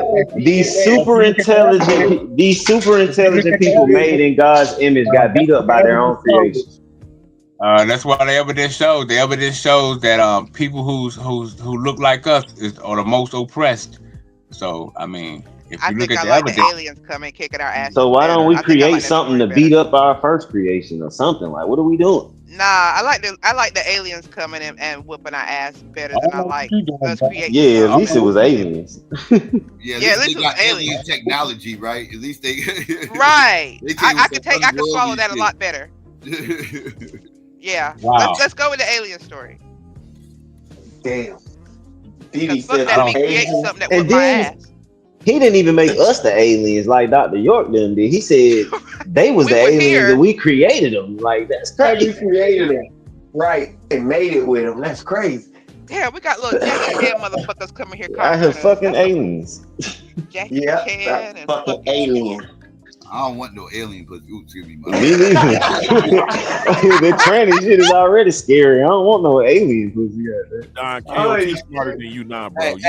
Didn't Dr. Khalid Muhammad do a lecture on the female dog, the real white bitch?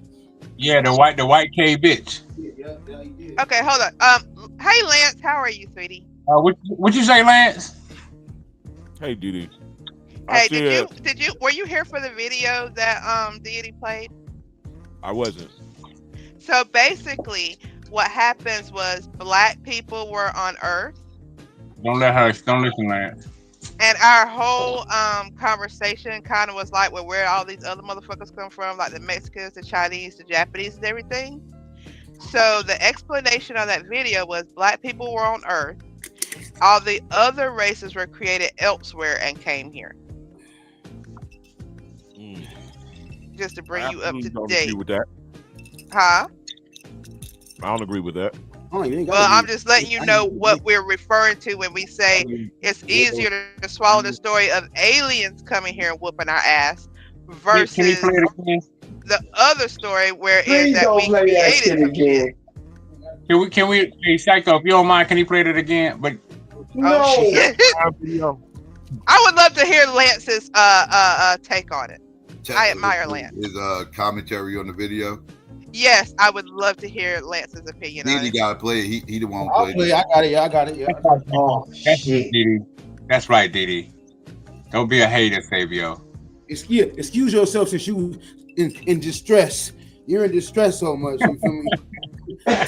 confuse yourself and then you can de-stress. I just hate hearing stupid shit a second time. It's like hearing Madonna speak to white people. Like I said, you heard me. The video was to support anybody here. And then I said I find it interesting. Didn't say I was parading it around. I just said I find it interesting. Like I find, all forms of knowledge interesting. You feel me? Didi, I kind of agree with you about the alien shit. Yeah, I'd rather aliens come whip our ass than the other narrative was that we created the white people and the Mexicans and stuff, and I guess they took us over or whatever. I'd rather think that aliens did it than we created white people. Well, it's kind of like it's dynamic because you conflating the creation, and then you add white people, and white people don't come until later. How long do you say white people been here? Since the Bronze Age. Like how many years? Like 6,000, 10,000? He said the Bronze Age. That's Bronze what's up, Age? Black. The That's what's up, Black. That's what's up, Black. I equate them with the sea people, and those during that time of the sea people, the Bronze Age. It was worldwide cataclysm. So that let those people that was in the earth out, and they was in the earth for 1,000 years with no sun. They created children that had lack of melanin, blue eyes, blonde hair, fucking hair all over their body. What's the time? What's that years? What's the year wise? What's the spectrum of that? What's the spectrum? You can't use a spectrum, bro, because the earth keeps resetting. Hot damn. And with nobody here to calculate, to record proper time. I'm going to play this video and then y'all can go ahead and yeah, I would like to respectfully request, Lance, that you watch this video and give me your another opinion. thing that I'm really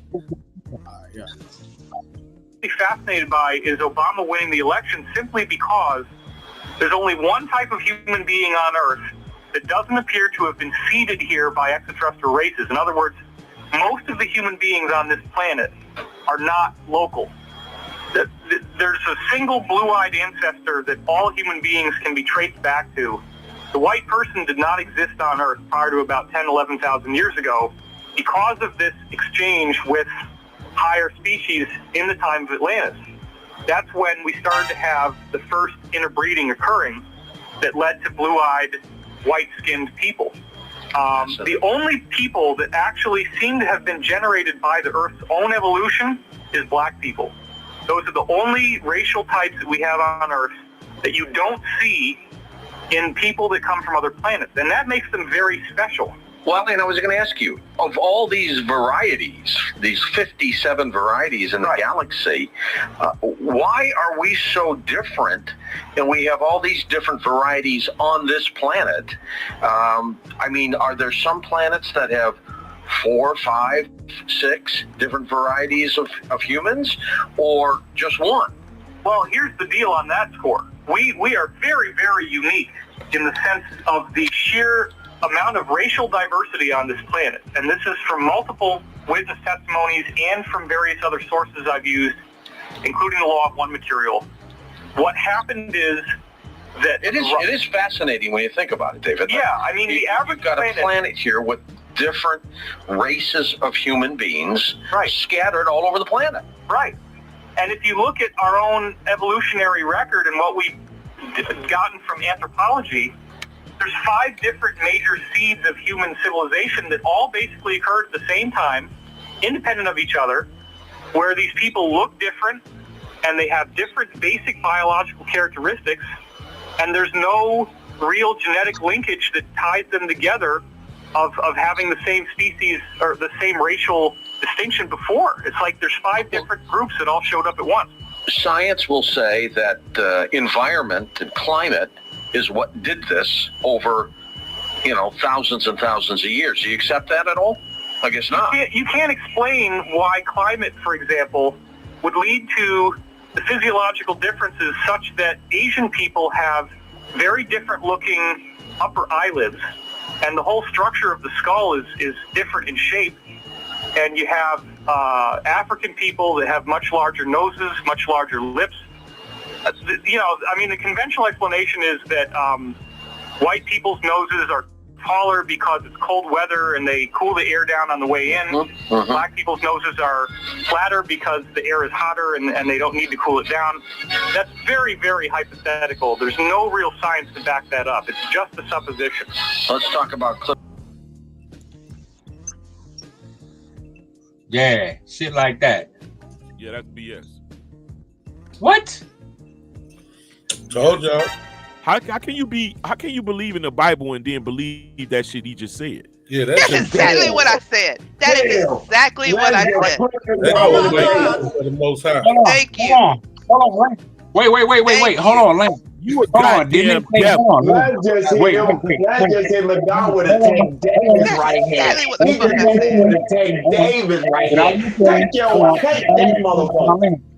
Now, Lance, let's deal with it. Now, who came down and made it with the sons of men? I mean, the daughters of men. According to the narrative of the fallen. What the fuck are you talking about? Did nobody come to the goddamn earth? The fallen angels, they did not make humans though.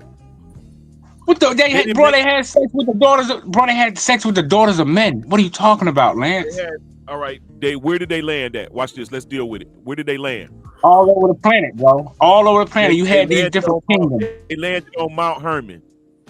So they landed on all. So they had. When you read the scripture, it tells you about all these different kingdoms. Hold on, bro, but it tells you about all these different kingdoms, these so-called giants, or what these people who fell from heaven and had sex with the daughters of men.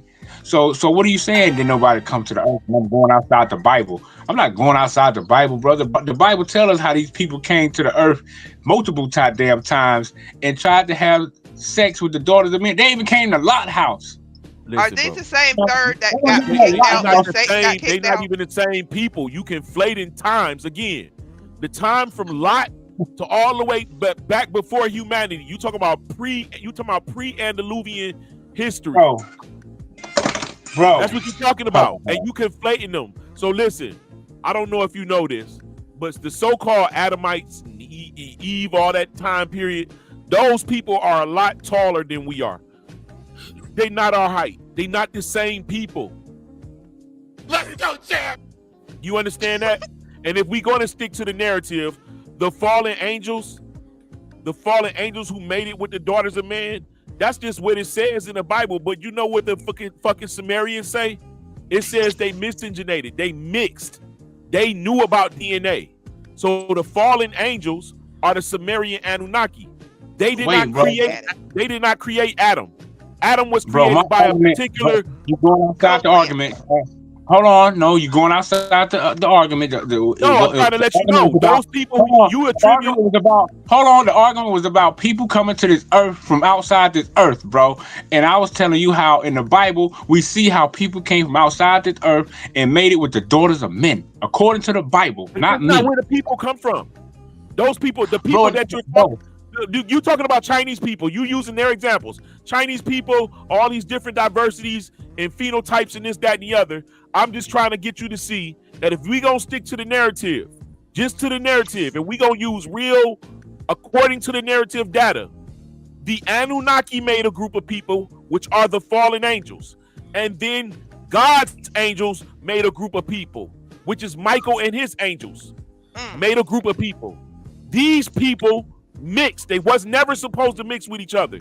God say don't fuck with them. But guess who mixed with them? The sons of Cain mixed with those people. So when you got Denisovin and all these Neanderthals and all these different groups of people that you think happened over a period of time through human evolution, that's a whole separate evolution that has nothing to do with modern man that we are today. Even white people. So the white people that you see today, they're still modern humans. You understand that? You can't mix with a different species. You understand that, right? We can make babies. White people can sleep with black men. White women can sleep with black men. Black men can sleep with white women. They're not a separate species. But people who induce this union of different types of people they probably was made with some of the same genetic material that modern humans are. If we're going to stick to the narrative, this alien narrative that you're talking about. But the aliens themselves did not become part of the humans that we are living amongst today? Bro, I'm saying the alien was the scientist, bro. The alien was the scientist who was doing all this genetic, what I say, genetic engineering, man. I'm not Hold talking up, about I some guy. thought the scientists was the niggas with the ships. So I would agree They with are. that according to the narrative. How would they? Yeah, they came on the ships.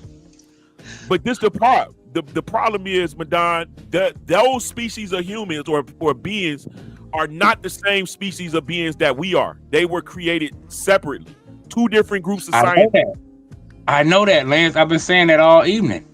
You tried to say that, and then you got to remember that even according to the narrative, Mount Hermon, that's Japhet's land. They didn't mix with every man. They mixed with the daughters of Japhet in Mount Hermon. Don't you notice that the in Mount Hermon today, that's where the what you call it at? The 200 seats. It was 200 fallen angels. They got 200 seats. They got a pyramid there in Mount Hermon. It's a pyramid where all of the leaders meet at. What's that shit called? Look it up right quick. Yeah, look that up. But like I said, man, my whole argument this evening has been that you had multiple scientists that was on this earth, that came to this earth, and they was doing genetic engineering. That's my whole argument in a nutshell.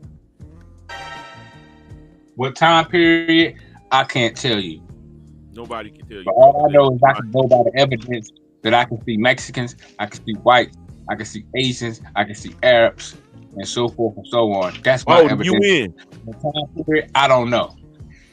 So the UN is on Mount Hermon, where the fallen angels were said to land, and they have 200 seats. And how many fallen angels came? 200. So you got 200 seats, and these 200 seats are inside of a pyramid on Mount Hermon, and that is UN headquarters. I hear you, man. Yeah, but the way you think, the way you believe, bro, it don't correlate with the Bible. It don't correlate with no ancient text. Like, you pick pieces and bits of shit that make you happy, like a kid. Like, you don't care about the truth. You just want to be happy about what you want to know. Damn. Or think you know. How is that the So case? you create your own world. How is that the case when every time I say something, I can correlate it with a scripture, bro? Get the fuck out of here. What are you talking about? You said the Bible said the earth is a globe, and that's a lie. Bro, it does say that. Then why is the fucking flat earth called the Bible globe, the Bible earth? Because another one? Damn. People was blind to the fact. Why is the flat earth called the Bible's earth? You got globe earth and they call flat earth the Bible earth. Bro, somebody made that up. That was someone's idea. That wasn't according to the scriptures. That was someone's idea. That the scriptures don't tell you that. Somebody made that up. Somebody made that up. Motherfuckers that was over in Portugal and Spain, they thought the fucking earth was flat. They was dumb as hell. They thought the earth was flat. Thought if you ride a certain way, you'll fall off the earth. That's what they believed. Until Christopher Columbus came and said, "Hey man, look, I keep getting lost. This motherfucker can't be flat because these flat ass maps y'all giving me keep getting me fucking lost." He said this bitch ain't fucking flat. You don't even make sense what you saying. Columbus told the king, man. During the council of Salamanca. Let's go, Madonna. During the council of Salamanca. He trying to recite. He on the rebound. Madonna on the rebound. Come on, bro. Let me finish. Hold on, let me finish. During the Council of Salamanca, Christopher Columbus basically told King Ferdinand and Isabella, like, hey, the earth can't be flat. I keep getting motherfucking lost. These maps y'all giving me ain't worth the fucking wooden nickel. Man, what the fuck? This bitch gotta be round. They thought he was being crazy. Come to find out, this motherfucker been around all the time. Even the Dogon knew that this motherfucker was a sphere. Let me ask, So get the fuck out of there, man. Is the Dumb earth shit. is round or circle? Man, you were shaking. Psycho, if you see one of them drones, let me know. I'm ready to go.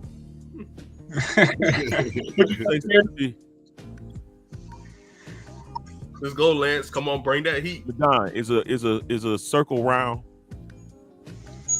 Of course it is. Okay. Is a globe round? Of course it is. So if I hold the circle right in front of me, is that round? Yes, it is, Lance. Okay.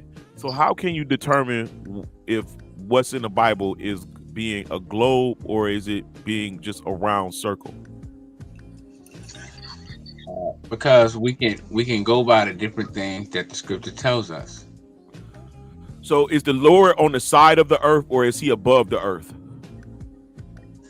He sits above the circle of the earth, and like I told you before, the circle of the earth. Hold on. He sits above the circle of the earth. Right, which is Earth's terminator, right? And if you look So at what Earth's down on the earth, and when he looks down, he's seeing a big circle. What he's seeing is that the phases that the Earth go through with the sun, meaning on one a lot of times when one side of the hemisphere is in darkness, the other side of the hemisphere is in light, which NASA has proven creates what looks like a complete circle dividing the Earth in half during this process. So that's the circle of the Earth. The circle of the Earth is talking about that imaginary line that the sun creates where one hemisphere is in darkness and one hemisphere is in light. That's why when it's dark over here, most time in the Eastern world, is they having their daylight. And when they having their darkness, we're having our daylight. That's why the sun rises in the East and sets in the motherfucking West. Madonna, you know I'm not no motherfucking whore or a prostitute. We just talking like niggas. We just talking like niggas talk, bro. This how that's what niggas do. This how it makes sense when you talk to me, bro. I'm not drunk or none of that. All right, man. All right, I won't say motherfucker no more, bro. I apologize. I know that's a harsh word. Look, so what was the Bible talking about in Proverbs 8:27? You remember that? What does it say? When it's talking about the engraving or forming the circle on the face of the deep. Hold on. Let me get it. Let me get my book. I got my book. You say Proverbs what now? Oh, Madonna got a sword. Yeah, Proverbs 8:27. 8:27. Right. So we was talking about Isaiah 4:40 and 20. Or 40 and 21 or 22 or something, right? About you want me to read it? You want me to read it? Yeah, read it. All right. This is Proverbs 8. I'm gonna start with 27. I got you. 8:27. I was there when he established the heavens and formed the great springs in the depths of the oceans. I was there when he set the limits of the seas and gave them instructions not to spread beyond their boundaries. I was there when he made the blueprint for the earth and oceans. I was the craftsman at his side. I was his constant delight, rejoicing always in the presence, and how happy I was with what he created. All right, stop there. Now let's say this. This individual that's writing was there when the creator set the boundaries of the oceans at the face of the deep. Now let's read that same thing you just read, because that right there lets you know that the face of the deep has a boundary. Right. Because this science has been proved oceans have boundaries. So let's see the shape of this face of the deep. Let's go to a King James Bible or let's go to the Tanakh. Same verse. Go to the Tanakh and read what it says. Hold on. Let me get this. Hold on. Wait a minute. Wait.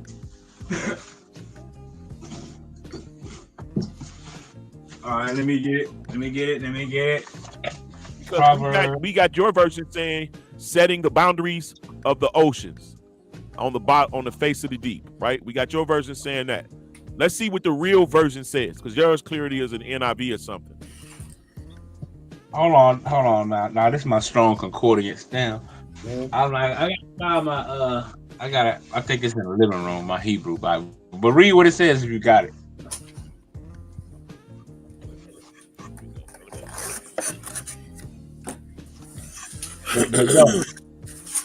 Clearly, we can clearly see that these boundaries, Lance, scientists have proved these boundaries. When he established the heavens, I was there. When he drew the circle on the face of the deep, when he made firm the skies above, when he established the fountains of the deep, when he assigned to the sea its limit, so the waters might not transgress his command. According to this text right here, which shape is the limitations that he set on the face of the deep? Circle. A circle. Now. Deep. Now the Most High sits in Isaiah 40. He sits on above the earth on the circle. Wait. Now, where's the circle at? That's in the face. That's in the face of the deep. It's telling you the horizon. If you don't get it, if the Bro, deep, no, you gotta break that down. Listen. If the oceans have, if the oceans have a boundary, and that boundary is a circle, what is the damn horizon's boundary? What shape is the horizon? It's a circle. So when you look at this circle from above, what do you see? A circle from God's eye view, looking down. The earth is his footstool. So he's above the earth, looking down. And what does he see? A circle. Right, which is a spear. Because if you look at a spear from a distance, a spear look like a circle from a distance. That's why when you look up at the moon sometime from a distance. Hold on, wait. Hold on, let me finish. When you look at the moon, when you see a moon with the moon sometime when it's full from a distance, it looks like a big circle in the sky. But as it rises, you see the depth that it's a spear. When you see the sun sometimes, depending on how you're looking at it, it look like just a regular circle from a distance. But scientists have shown us that the sun is a spear. So you saying fuck the scripture and you just gonna go off of what you believe? Mm-hmm. No, we're going off of evidence, fact, because I just Bible, read to you scripture. If the bottom of the ocean, hold on, my God, stop interrupting me. If the bottom of the ocean is a circle and that's the boundary of the ocean, and he's telling you that the horizon, because he's telling you that the earth is a circle while he's looking down at it, that lets you know that it's a circle. It's not a fucking globe. At the worst case, the earth is a fucking cylinder, because he said the face of the deep is a circle, and he lets you know the horizon is a circle. Right. If the face of the deep is a circle, right? If the face of the deep is a circle, and we pull up a NASA picture, we can clearly see that the Earth is a circle, and the ocean is shaped in the shape of a circle. Picture, the face of the deep will not be a circle, bro. When we look at the Earth from space, hold on. When we look at the Earth from space, hold on. When we look at the Earth from space, Lance, we can clearly see that circle, bro. That circle makes up the oceans, bro. Which makes the Earth is a globe or a sphere, bro. Why you keep saying that? You keep agreeing that it's a circle, and then you convert the circle into a sphere. They're not the same. That's what it is. This is called, bro. Listen, I don't know what the fuck the matter with you, bro, but you can't talk to me like that. I know that you're saying circle. In your head, you're seeing sphere, but that's only in your head. A circle, the circle that we just read out of the scripture, is a circle. Circle. Right, and I seen NASA, and I seen the images of space. I seen the images of Earth from space, and I can clearly that circle, which is with that surface, that circle, which is what we can call what the fuck? Oh my goodness, it slipped my mind that quick. Earth's horizon. Nah, man, it's the I'm the master teacher. What's it called? The Earth's I really don't care, bro, what you believe. The whole Hold on, bro. thing is, you can't You ever keep seen that saying circle? the Bible is saying what you is dictating what you saying. Just stop saying that, but you can believe what you want to. But stop saying the Bible says the earth is a globe. It says circle. It says the earth is a globe, bro. It tells you how the Most High it tells you about the four cardinal points of the earth. And when you look at the 4 cardinal points of the earth, that's a spear, top, bottom, front, and back. No, that's not how it works. That's not the 4 cardinal points. Listen, bro, the 4 quarters of the earth and the 4 cardinal points are not the same. Yes, it is. When you look at that word, the 4 quarters of the earth, the scripture, it's not the 4 cardinal points. Yes, it is. Quarters are dividing. Quarters have to, that word goes back. Don, quarters have to do with dividing the earth. Quarters, fractions, not cardinal points. Madon. Does the moon have quarters? Does the moon have quarters, Lance? I don't know why you creating a straw man. And that don't fucking matter. Because the moon is a spear. Hold on, the moon is a spear. Wait. The moon is a spear, bro. The moon is a spear that has phases, bro. What are you talking about? Bro, So it goes. You can't stand on top of a pool table. You can't stand on top of a pool table looking at pool balls and think that the fucking pool table is the shape of the pool balls you're looking at. That's stupid. Bro, you just talked about. Hold on, you just brought up phases, right? And I showed you how you can have phases on a spear, as using the moon as an example, how a spear can have phases based off what they call is angular momentum and all these other things that we see. The earth is the same way. The earth is tilted on its axis. The earth is tilted on its axis. So all these so-called phenomena that we have only take place because the earth is tilted on its axis and it rotates on its axis. Lance, that's why we have daytime and nighttime. It's not the sun moving, going down and around the earth. No, bro, it don't work like that. When are you ready to do this debate, bro? Man, bro, listen, man. I'm not here to debate. Pseudo showdown. Fuck all that, bro. Showdown. Fuck all that, Be the bro. final boss. Let's go. Let's just do the debate, bro. Let's do the debate, bro. Just fuck that. Man, listen. Just fuck that, bro. I would love to embarrass you with your logic. Because you a fucking idiot, Madonna. You don't have a belief. You believe in everything and don't believe in nothing at all. I don't know how a fucking person get along in life doing that shit. You don't believe in Albo Indians, but you believe in fucking. It's just crazy how you think, bro. Like what? It's like let me tell you what you are. If I'm trying to fit in with any motherfucking body I can was a person, that's who the fuck you are. Because whoever the fuck popping, that's what you do, bro. Whatever's popular, I wouldn't say that. I wouldn't say that. Take the high road to whoever's popping. That motherfucker ain't trying to fit in with no goddamn body. That's bro. That's why he ride the rope. He tear it up to where he ride the rope. You know what I'm saying? He is nowhere in the world. I am the rope. I am the rope, bro. What are you talking about? I am the rope, man. You don't get it. I'm the motherfucking rope. You feel, hey, yo, GQ, you know what? The opposite of trying to fit in. Exactly, GQ. You know what I mean? I stand alone. I'm an army of one. I've been an army of one for a long time. So nobody ever agreed with him about this. Right.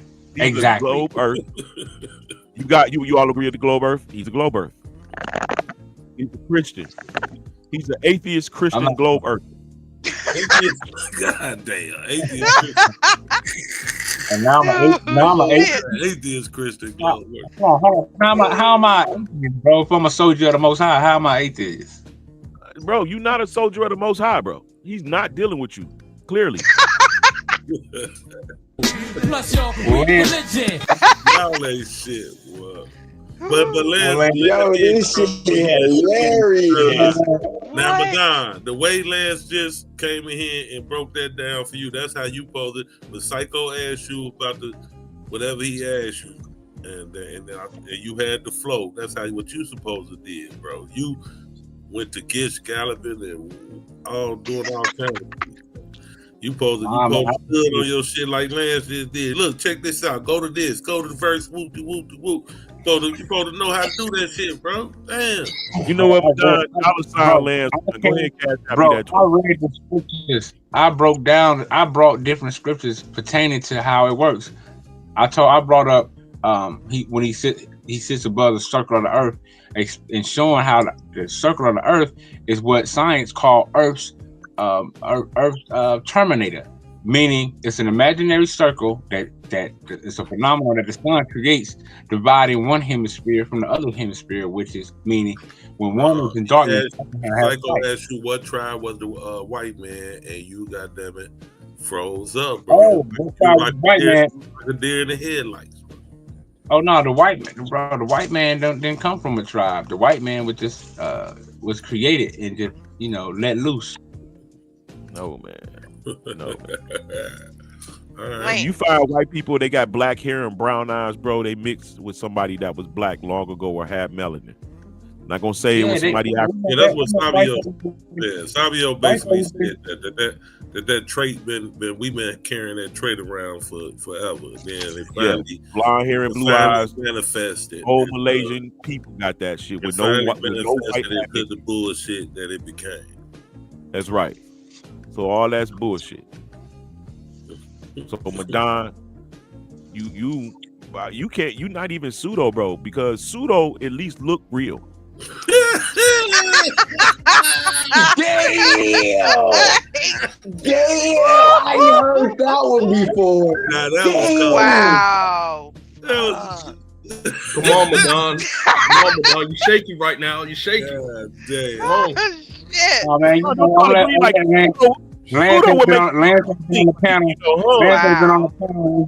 Lance ain't been on the panel in a while, so I'm gonna let him have it. Hey, your None of moment. this shit that Madonna said you think or do that. It's like motherfuckers just be like instantly, hell, fuck no, that's some bullshit. Cause you mix everything that you know. You make a goulash, I don't know what you call that, goulagical.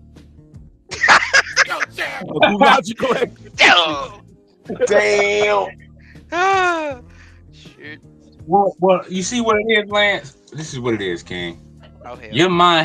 Your mind has been tainted with so much shit, man. You can't you diverted from the course. I've stayed on the right path, bro. And what it is that you believe in a pyramid Earth. One moment it's the pyramid, then it's a circle. I don't know what to believe. Fuck to believe.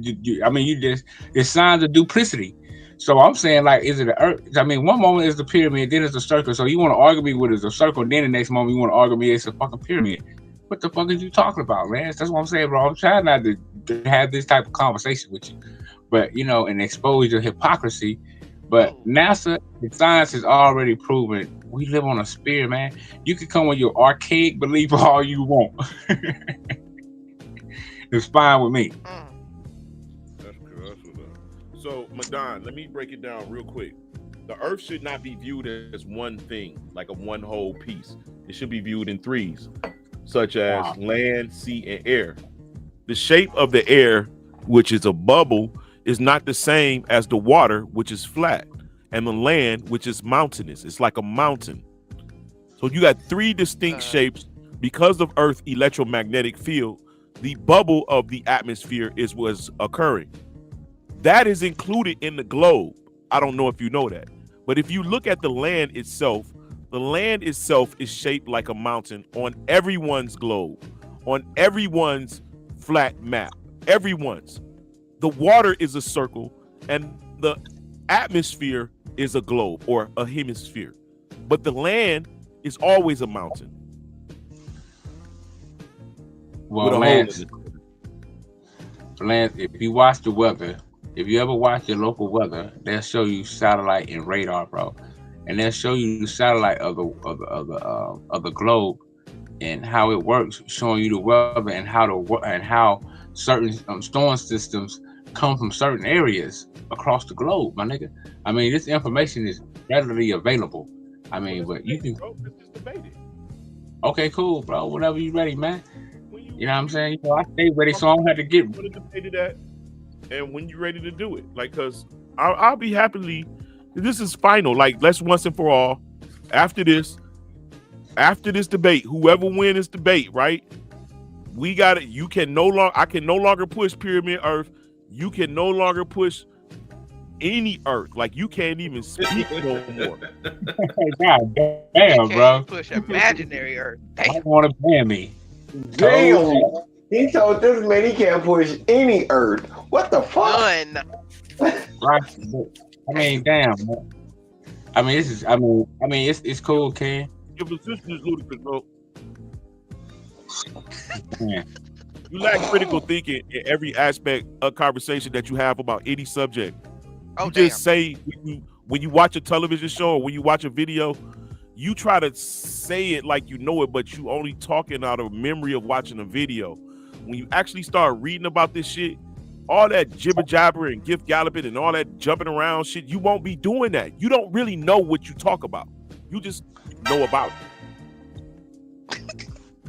Damn, hold on. That should, if this is Lance telling you something that Domo, me, Q, and a lot of other people have told you, you should be taking some heed to some shit. No, you can't fake that shit with niggas that really do this shit, bro. You gotta start studying, Madonna. You gotta start studying, bro. Listen, GQ, it's old GQ. GQ, it's old saying in the South, right? You can lead a horse to the water, but you can't make him drink, right? So all I do is lead these Negroes to the water, but what these niggas do, they rather go to the desert and see goddamn mirages. So hey, the blood is all my God. Let's go, Madonna. You know some back. Let's go, some back. You know what I'm saying? That's all, hey, that's all the desert and see mirages. Go to the desert and see mirages on goddamn day. I done led their ass to the water. I done led to the water like, bro, this is it right here. This is what it's saying, my nigga. All you gotta do is get you a pan of this water, get you a cup or scoop it up in your goddamn hand. But no, niggas rather go to the desert and see mirages. So hey, it is what it is. Good job, Q banter. Lance, you can continue to see these mirages all day long, King. See what you That's got what I'm saying. You got to break down and go on and spend you about $90 a month for some internet, bro. For some real internet down there in the country. It's gonna hit your pockets for about $90 or $100 a month, and then you can start, goddamn it, on the spot. While you doing all this talking, you could be Googling and doing all the shit, man, and getting your facts together and shit, presenting your PowerPoint. You can't just sit up there freestyling like Lance said off an old ass video you watched. You didn't get all the information because the signal was breaking up. Nah, man, anybody know, man, when it comes to debating, all my debates, man, my internet was good. It's only until I start speaking different things, my internet, the government, they play a part in that as well. Have you ever lost a debate, Madon? Have you ever lost a debate? Only the ones the government cheated. All my debates was clear, man. I was on camera. They was clear. I mean, I gave the information, but man, it was only till recently. White folks got mad that the internet company or all this stuff was here in my city, so they had to move all that to the white folks city. So that's right. Real talk, Madon. That's right. Yeah, real talk. The internet, all that stuff was in house. What company was it? I forget the name of it, bro. I think it was called Comcast. Okay. Comcast. It was called Comcast. Y'all used to have Comcast, but now y'all. We had the best internet shit. Yeah, and the white folks had the worst. And the white folks had the worst. Okay. So they moved the company to the city that's predominantly with white folks. Now they got the best and we got the shitty. They reversed it.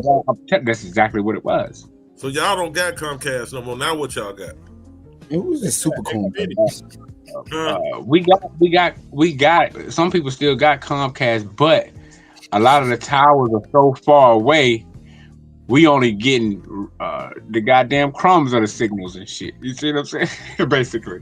I ain't never seen them pull up a tower. Y'all got Time Warner? Yeah, they pulled the tower. I ain't never seen that shit at all. They moved the whole goddamn internet tower to the whole. Fuck. That's usually they usually section that shit off, like like the cable companies. they get deals where only a certain they provide that whole area. No other cable company can mess with it or whatever. Certain buildings or whatever, like they get like contracts, right? And you got to go through them. Like it be some fuck shit. Like I was in that situation a couple of times back in the day, back when the only way you could watch NFL was through the NFL ticket. Like if you wanted to watch like games outside your area, the only way was going through NFL ticket, direct TV. Yeah. I could never get that shit because that's the direct TV wasn't in your area. Right. It wasn't allowed in the area. Dish in your area. Right. Couldn't do the dish in that area, so I had to. So I was locked out of that shit for a while. Madon, that's what it is, bro. That's what I'm saying. You're gonna have to pay. You gonna have to go ahead and pay that little extra money, bro. It's like you gonna have to pay like $90 a month. They gonna boost your shit, bro. They gonna boost your signal so your shit can be rolling. No, I think it's not ain't that, bro. They told me what it is. It's cause like I had a tin roof put on, like the new tin roofs that a lot of people get. Problem. I'm talking about the hard line, the internet, the cable connection. You talking about the I got you. Talking about the Ethernet line. Yeah. Oh, I could definitely understand if you got that tin roof, but that tin roof, boy, when it's raining, that's the best sleep in the world. What? Yes. Yeah, hell, rain, all that shit. Man, my auntie stayed out in the country. My great aunt stayed out in the country. I used to love to stay at her house when it's raining, boy. She had that tin roof. Out, huh? Man. Yeah. That's why I put it on there, man. It reminded me of your grandma crib. The tin roofs, man. Hey, the sound is gonna put you to sleep, bro. If you can't go to sleep, let it rain, my nigga, on the tin roof. You gonna sleep like a baby, boy. Lance. He just dropped off. Yeah, that shit's soothing in the motherfucker.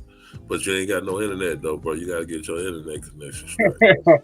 You gotta study, man. Your ass out here bullshit, man. You be taking on all these goddamn battles, these topics and shit, and then you be goddamn underwater with the shit.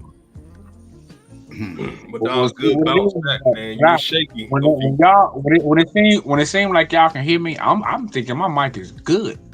That's what I'm thinking over here. You know what I'm saying? Yeah. So I'm talking about the information. I'm not even talking about your mic. I'm talking about your mic. Be fucked up and down, especially when your you mic be talk at the same time with other people. It gets even worse. Yeah, your mic been doing good all day today, though. Your information, not so much. I'm only here to lead people to the water, man, and people have to go check it out. That's all I'm here to do. Sometimes I elaborate on certain things, but most of the time, I can only give the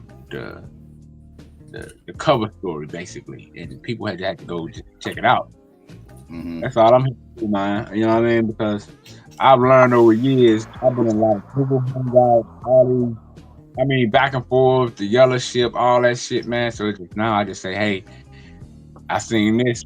This is how I see it. You know what I mean? Check this out. Y'all can do this. Or woo, woo. But if somebody want to have a formal debate, I'm locked and loaded. Lance was just calling you out, man. He said he's ready for that smoke. Lance still mad because every debate we had in Solar Division, every debate me and Lance had in Solar Division, I won that debate. Lance still haven't got over me whooping his ass in every debate. Beat him every time. Wait. You beat Lance every time. Every time, man. Yeah, it's still on record. I beat Lance every single time we had a debate. You gonna have to show me your videos.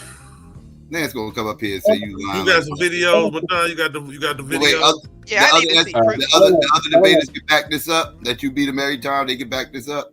I need proof. Yeah, if they be truthful and honest, yeah, they'll back it up, bro. Cause Solo. Wait, I ain't talking about. Wait. We ain't talking about who you thought won. I'm talking about because these are judge debates. I'm saying who the judges gave the votes to. Okay, all right. Oh, they gave me you? I'm a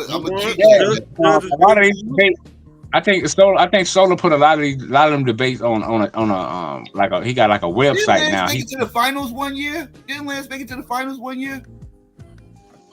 I don't think he did. Oh, Lance never made it. To the playoffs. I know he made it to the playoffs one year. Yeah, I think he made it out of 3 years. I think he might have made the playoff once. Like I made the playoffs every year. That's a fact. I was killing niggas so bad. Solo put my head on Lamar Jackson, bro. I still got it. It's still on my Instagram or whatever site, one of them sites, bro. I was whooping niggas ass in the debate league, bro. Whoop Rob Rack, niggas in the niggas was scared of Rob Rack. It took Madonna to go in that motherfucking show because Rob Rack was the champ. I went in there and whooped Rob ass, bro. You know what I'm saying? They was shit for Rob Rack. It took a nigga like me. How the hell did Rob Rack become the champ? Never mind. That's a whole different. Wore him out. Rob Rack was killing niggas with the information. I got to give it up for Rob Rack. He wasn't just bringing anything. Rob Rack was bringing a dynamic that was killing niggas. Psycho. I hate to say that, but it was just a fact, bro. Rob Rack was smashing niggas with different information.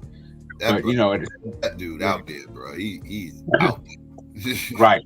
Yeah, Rob Rack was something serious. He had niggas shook. All them Solar Vision niggas was out there. That's a fact. Niggas that lost their goddamn mind on that. Swab Boss lost his mind. Goldmine was too always he did all gold. I'm calling niggas out now. Fuck it. Goldmine, all he did was chili. Swab never debated. I call it. Me and this nigga with me and Goldmine used to go. We fucking go back and forth, pause like me and Savio do, bro. Like Goldmine would never debate though, because he knew in a structured debate he could not do all that yelling and woo woo woo, and he had to use sources and be able to elaborate his information. But see, I knew niggas was slacking and lacking. You feel me? I hear you. Yeah, man. I had a good time doing the debate league. But yeah, I whooped Lance ass. He's still mad, bro. It's cool, Lance. It's just a feeling. You can get over it. Trust me. I got a question, Madon. In the chat, it says, I fucks with Madon, but you lost the Moonflower in epic fashion. Can you explain that? Oh shit. I beat Moonflower. That debate, man, you know what Hold on. Before you finish that, did you ever lose any debates? Oh yeah, for sure, man. All right, go ahead and finish the move. Okay,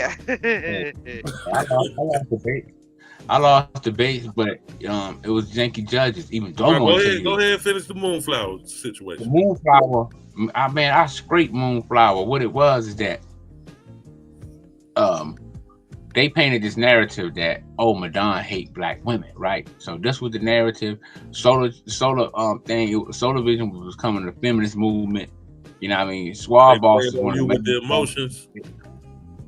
Yeah, and it was just a female takeover. Swab, it just turned to a whole argument league where we would do pre-debates and post-debates. It just turned into the feminist movement, right? Swab stopped letting the niggas who was in the league up. All kind of bullshit, bro. So that's what was the downfall.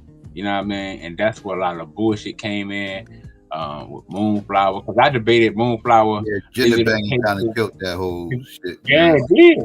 It did, bro. Man said that about a week ago, too. He said the same thing. Hold on, real quick, DQ.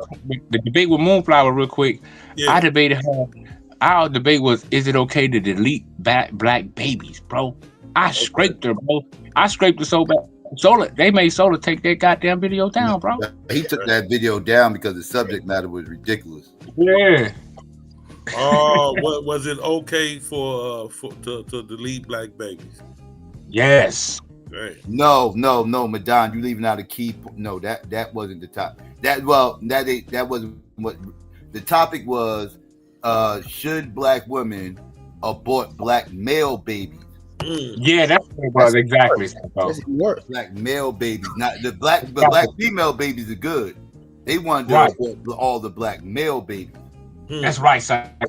I appreciate that, bro. You're exactly right. That's what it was. That's exactly what the topic was. Yeah. That sounds like some shit to get deleted. Like, hold on, fuck is y'all doing over here? Bullshit like that is what That's what they was. But she beat you in epic fashion. What's the epic? She did not win that debate, bro. She did not win that debate, bro. I know you ain't let her beat you on no shit like that, cause you was on the side that you shouldn't be able to do it, right? Bro, yeah, of course. And she on the side that you should be able to. Right, exactly. Yeah. They lying, bro. You go look at the record. I won that debate, bro. I won that debate. Solar had to pull it down. The sisters was mad because I got the win, and motherfuckers start crashing out. Yeah, it was a whole movement. It was a whole feminist genocide tried to come up in that motherfucker, bro. I was like, God damn, what the hell going on? Niggas in the league. I mean, Suave hoe ass. I mean, he was. I mean, bro, niggas who in the league who's supposed to be able to come up on the panel, like post debate, all this shit. You know what I mean? They started letting niggas come up. I mean, this shit was weird, man. All over these feminist shit, the bro. gender Like, bangers came over there and took that shit over. That's what happened. Exactly. So that's how that went, bro. That pseudo showdown was hilarious. Tell me about this debate you lost, because everyone you talk about, you won. Let me hear about the debate you lost. Well, I tell you when they say I lost, man. They say I lost against No, not that they say you lost. I want to hear about the one you lost, motherfucker. That you know you lost. You're in agreement with. Okay, only one I can say I lost is against Domo. Against Domo. And Domo was slick. Slick motherfucker. You know, I'll tell you why now. The debate was are black women more brainwashed than black men, right? Now, pre-debate, coming up with what was it? Name of the debate was between me and Domo was called "Are Black Women More Brainwashed Than Black Men?" Okay. Right? Now, pre-debate, mind you, we all during the debate, somebody gotta be the I forgot what word somebody gotta be basically the one saying yeah. Back on the other. And somebody got to be the one saying nay. So we both agreed. We both agreed that okay. We basically had to pick a side. I said black women are more brainwashed than black men. So he was supposed to show and prove how, that's not the case.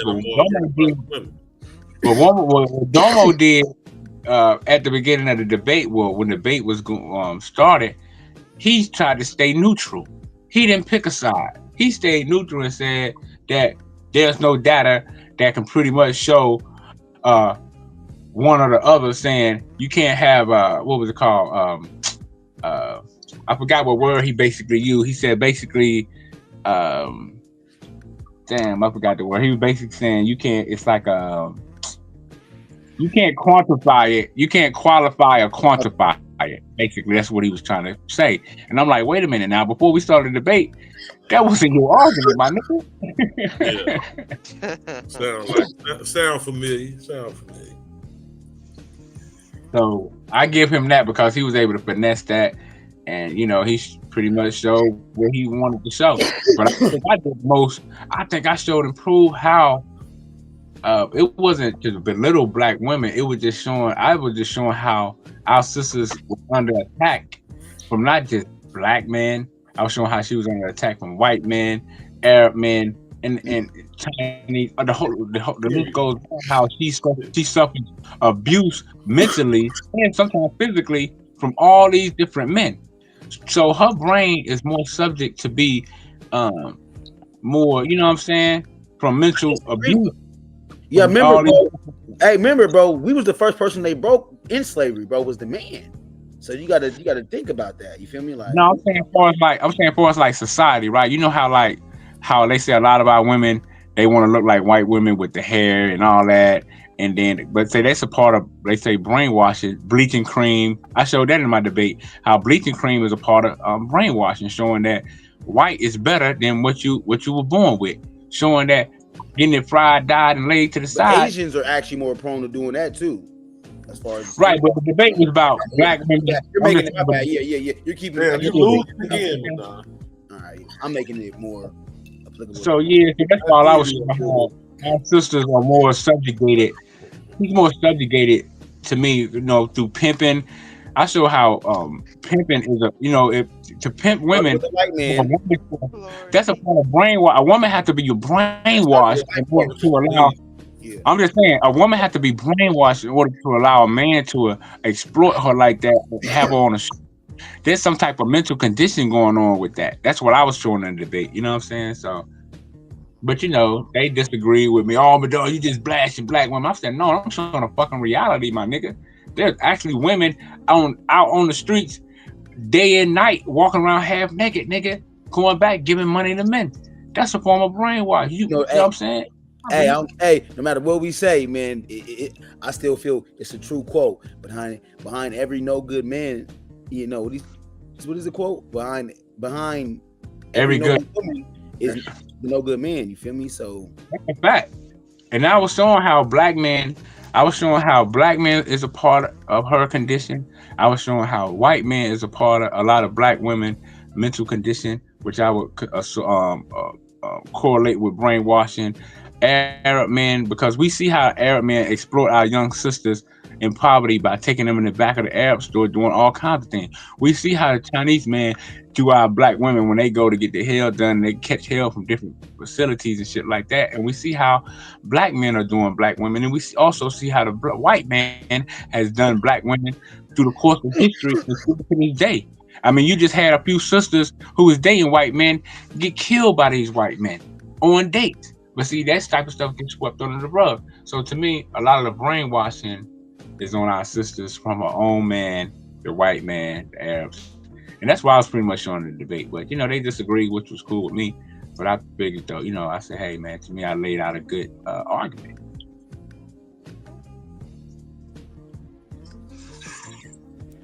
Because I don't see how we would be able to, you know, like you said, like to empirically substantiate that, or to even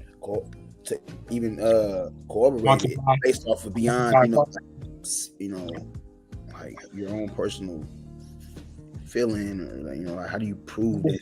Okay, if we look at it from the outside, right, and we look at who's more subjugated, right, who's more subjective or might be more influenced, and we know that even science says, you know, women are more prone or a weaker vessel, not in a harm way, but they can be dominated. We know that men can dominate a woman unless she got a gun or she just physically able to protect herself, right? Some women are able to physically protect themselves, but for the most part, yeah, a lot of women are physically able to protect themselves and have done it.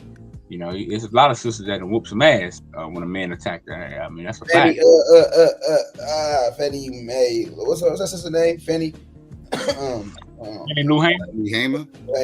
Yeah. Yeah, I'm just saying, but you know, that was it. We ain't got to prolong that, but yeah, man, I figured, you know, a lot of our sisters been on attack since slavery by the white man, her own black man, the Arab, the Chinese. And I feel like our sisters has been subjugated to these men. Monty me in the chat, Madon. You was a wild boy. I forgot you sat up there and used the Ghetto Gaggers clip as a I was just about to say I was just about to bring out Ghetto Gaggers. The Ghetto Gaggers clip as a source in your fucking debate. I'm done. Because you know what? I had to hit up the military show. Studying the military and military science showed me you have to do with shock and awe, right? So my shock and awe was a fact. It was a fact because after I showed that, a lot of people started showing Ghetto Gaggers. You know what I'm saying? So what I'm saying is that it showed to me seeing our sisters under that type of abuse, right? For some money, just for some fucking money, right? How they getting treated by white boys and how they was doing them. I just wanted to shed light to like, yo, you got to be brainwashed. A sister had to be out of her fucking mind to let these white men do them like that, bro. So that's why I brought up Ghetto Gaggers.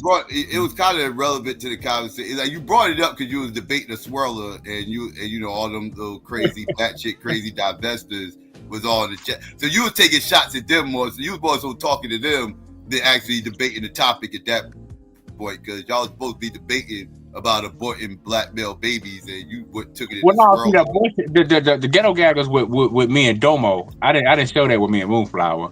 The Ghetto Gaggers was about women being brainwashed. Okay, all right.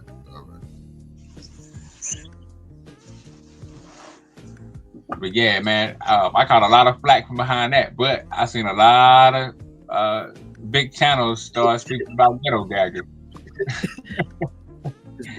People been talking about Ghetto Gaggers. That ain't nothing new. People been talking about that shit as long as I've been around this motherfucker. That's true, but you know, a lot of brothers, they didn't know what the hell it was. I mean, you're right. It had been around for years, but no one was really just it wasn't hitting like that. So to me, I was like, I gotta put this in this debate because seeing sisters getting treated like that is some of the wildest shit. I don't want to watch that shit.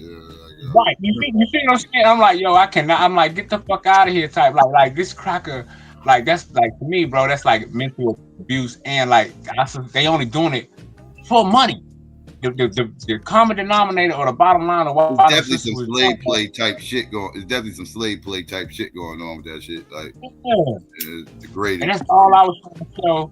That's all I was trying to show. I know it was controversial and not commercial, but I'm controversial, not commercial. Not with the little sticky voice. I know it was controversial. Like, oh man, you know what I'm saying? For real. I'm controversial, not commercial, my nigga. So I'm always gonna show the controversial shit that's gonna kick up dust. You know what I'm saying? It's going, you know. But that's what we're supposed to do. But how you gonna do that in a debate, though, bro? A debate? You got yeah. I mean, you could have mentioned it without like show, like you literally show like visuals, like what the fuck, like. Yeah, all too psycho. I wanted that shit to be in the mind. I wanted that to stay in the mind of our people forever. Like, man, fuck. So every time they think of, they be like, man, ghetto guy shit. Yeah, that's what I was trying to make happen. That motherfucker's crazy. Yo, you the wild boy, son. Because that's what they told me when I joined the league. They said, because I think that I did that my second year. I think that was my second year I did that. But they said you got to be controversial. We want hot topics. So all my topics was fucking hot. Like I made sure I said some of my topics be controversial. I wanted my shit to have niggas like, man, fuck Madonna in the chat, all that, and it happened, bro. I made it happen. You know what I'm saying? Even with the debate with Anonymous, when I was like, less than 100,000 slaves came doing slavery, like that right there, that's nigga. What? That's bro, that's a virtue. But I knew, but Psycho, I knew motherfuckers was gonna call me all kind of dumb motherfuckers, bitch ass niggas. I've been one of them. I would have called you. That's why I wanted to do this. That's why I did the topic. I did the topic so motherfuckers could, like, so it could just, it'd be controversial than a motherfucker, and that's it, bro. You know what I'm saying? I was doing it for the league, keep the shit hype. I ain't wanted to be boring or, you know what I'm saying? Like, let's talk about some shit. Okay, nigga, I'll yeah, nigga, fuck that. No, nigga, less than 100,000 came, nigga. Fuck that, nigga. All right, nigga, less than 10 came then, nigga. Since you want to say that, I was just you just debating at that point. You just say it. That point, just like he do all the time. But I was able to find information that supported it, not to a certain degree, because I was going to Vanderbilt University to get information. Different. You ain't gonna find no information to support that only 10 slaves came over here and kicked rocks. Vanderbilt. Vanderbilt University. Yeah, man. The system had good information about how the church. According to them, church kept the best records because they kept them like in different vaults and shit like that. So with the people on the ships, so when you get a damn slave log or ship log, a lot of time they get fucked up because the atmosphere and moisture and stuff like that is per paper's worst enemy. But the church had the best records, so I was showing, you know what I'm saying. When you look at the church records, it wasn't no thousands coming on them boats. It was only a few hundreds coming on them boats, and that's why I was showing in that debate. Mm-hmm. Yeah. So over how many years, Madonna? I think like over like 100 year, over probably about a less than 100-year period, because there was so many wars going on. There was so many wars going on, and then you had piracy going on in the ocean. They've been coming over since 16, 17, 1500s. Since 1500s. Yeah, but they kind of slacked back. They slacked back and went more into indentured servitude because it was costly to the men traveling. They was getting sick. The slaves, which was the product, was, was sick. By the time they got here, they weren't worth a lot. Yeah, but they wasn't all sick, and the vast majority of them made the trip. Well, yeah, that's true. But at the same time, they were showing how they took some L's. Some died. Some jumped off. And they took L's during the trip and shit like that. But vast majority of them. and it was more attacks than they tell us. Because I even brought out in that debate and showing how, man, it was so many motherfucking revolts on them goddamn boats, man, leaving the shores of Africa, man. Yeah, It those was, situations happen too. Yeah. Yeah, that shit was real, man. But the vast majority of them made the trip, though. Oh yeah, for sure. But yeah, man. Yeah. I know you got cooked in that debate. He didn't show no ships. Like I was, man. He didn't show no ships, right? I was like, I asked him. I said, did you show any ships? Show any ships? How you got on that whole Abo shit? You wanted to see the slave ship? Nah, he didn't. Meaning, I said he didn't. Like, he went to like slave boards, right? But he didn't use slave boards the right way. He only showed like a different. He showed like a log with like probably like 800 slaves, and I'm like, well, where the rest of the fucking ships at, bro? What are you talking about? You talking about Claudia, the slave ship out in Louisiana, the Claudia shit? Anon had on the debate. I think he went to slave board. He used slaveboard.org or something. You know. Yeah, he probably showed you Claudia from Louisiana, the slave ship they found out there. It was broke. It was damaged though, right? Like the ship was damaged. Yeah, but what I'm saying is when you look at the numbers that he showed from that, it only added up to about 800 slaves. Some of the people within the log was mulattoes. Some was unknown. I mean, when you look at the log per trip, I'm just saying when you look at the log, boat make. I'm just saying when you look at the log, right? It tells you what the person was. It's a mulatto. Oh, you talking about the shipping log? You talking about the shipping log? Yeah, okay. Yeah. The manifest. Yeah. Yeah, or the manifest, exactly, or the manifest. A lot of the manifest, when you looked at them, when you looked at them right on the slave, it'll tell you that you're mulatto. Some may be this, some may be. They have mulattoes there too. Yeah. Yeah. So it was they had little small colonies close to the coastline and everything else that sometimes these white people would take refuge at, like when they make their trips or whatever, spend a night or two before they make the trip back out and stuff like that.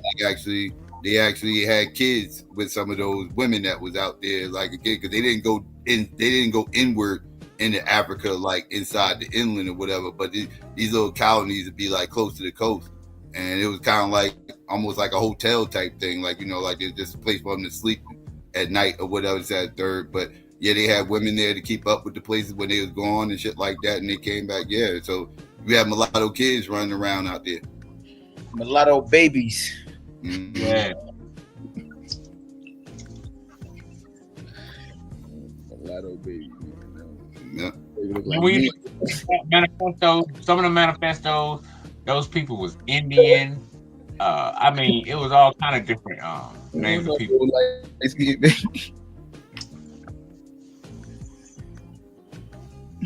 you want to, I say biracial, but yeah, there was biracial kids out there. Yeah, racial number 2.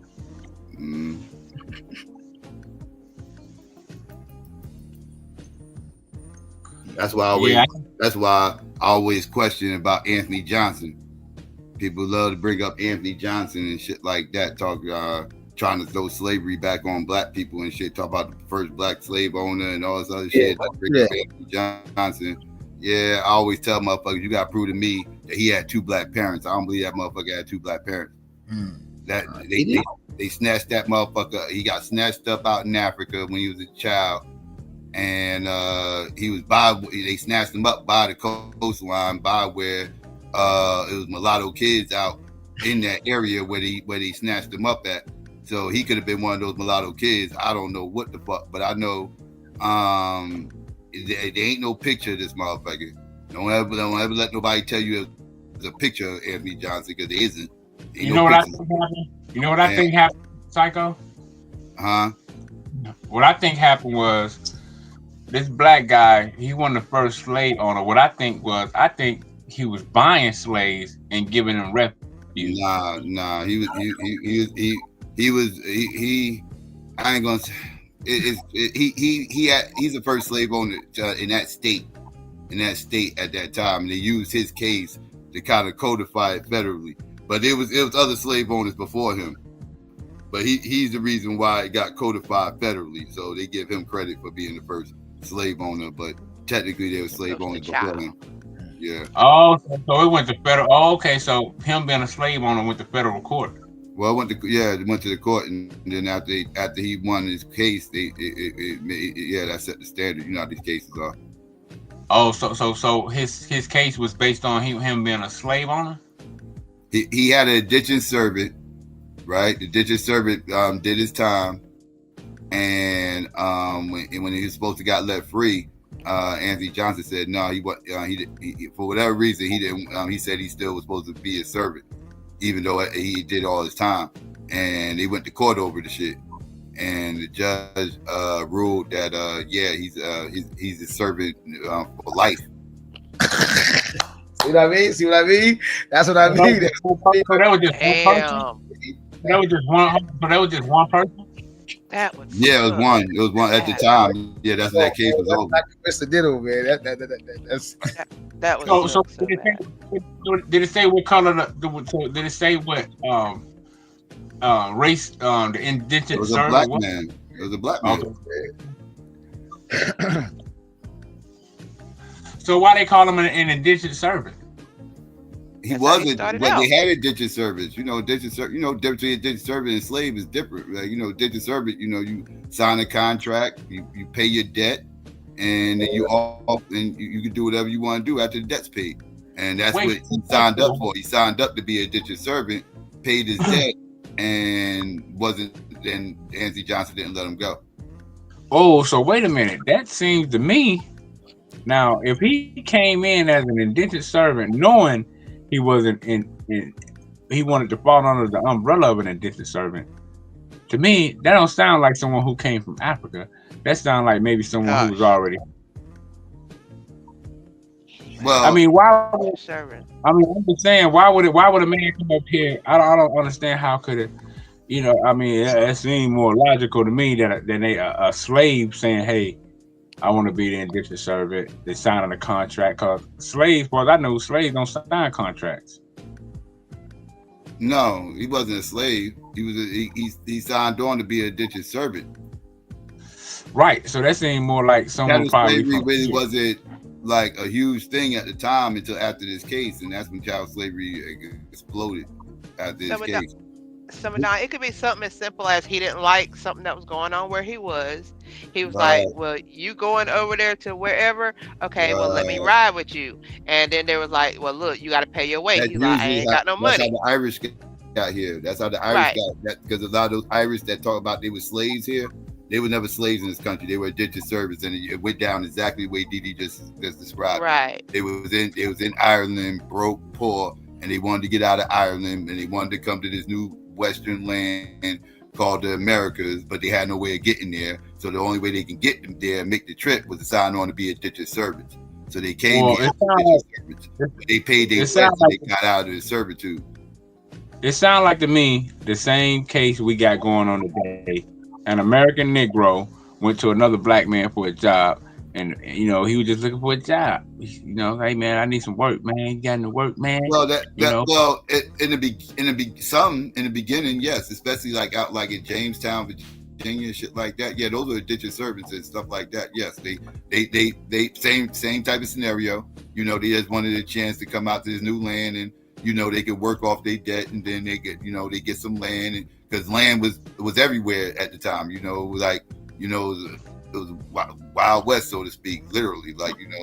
Once the debt was paid off, they can go find them a piece of land, and then boom, they got. So what kind of debt was they paying off? That's what I always kind of wonder. Like, okay, when you get on my boat, I gotta feed you. I got to this, that, the other. In modern times now, I'd be like, you got to use my toilet paper, like whatever. Like, you got to use my shit. When you get there, you ain't gonna have nowhere to stay. I'm gonna have to pay for that. So what I'm gonna do is, we're gonna say $7,000, and you work off $1,000 a year. So you work for me for 7 years, and then you can go do whatever you want to do. Right, exactly. Oh, they was it's almost like they give them a same thing as the music industry. They give these artists an advance, and then they gotta work that shit off. Right. Similar to sharecropping.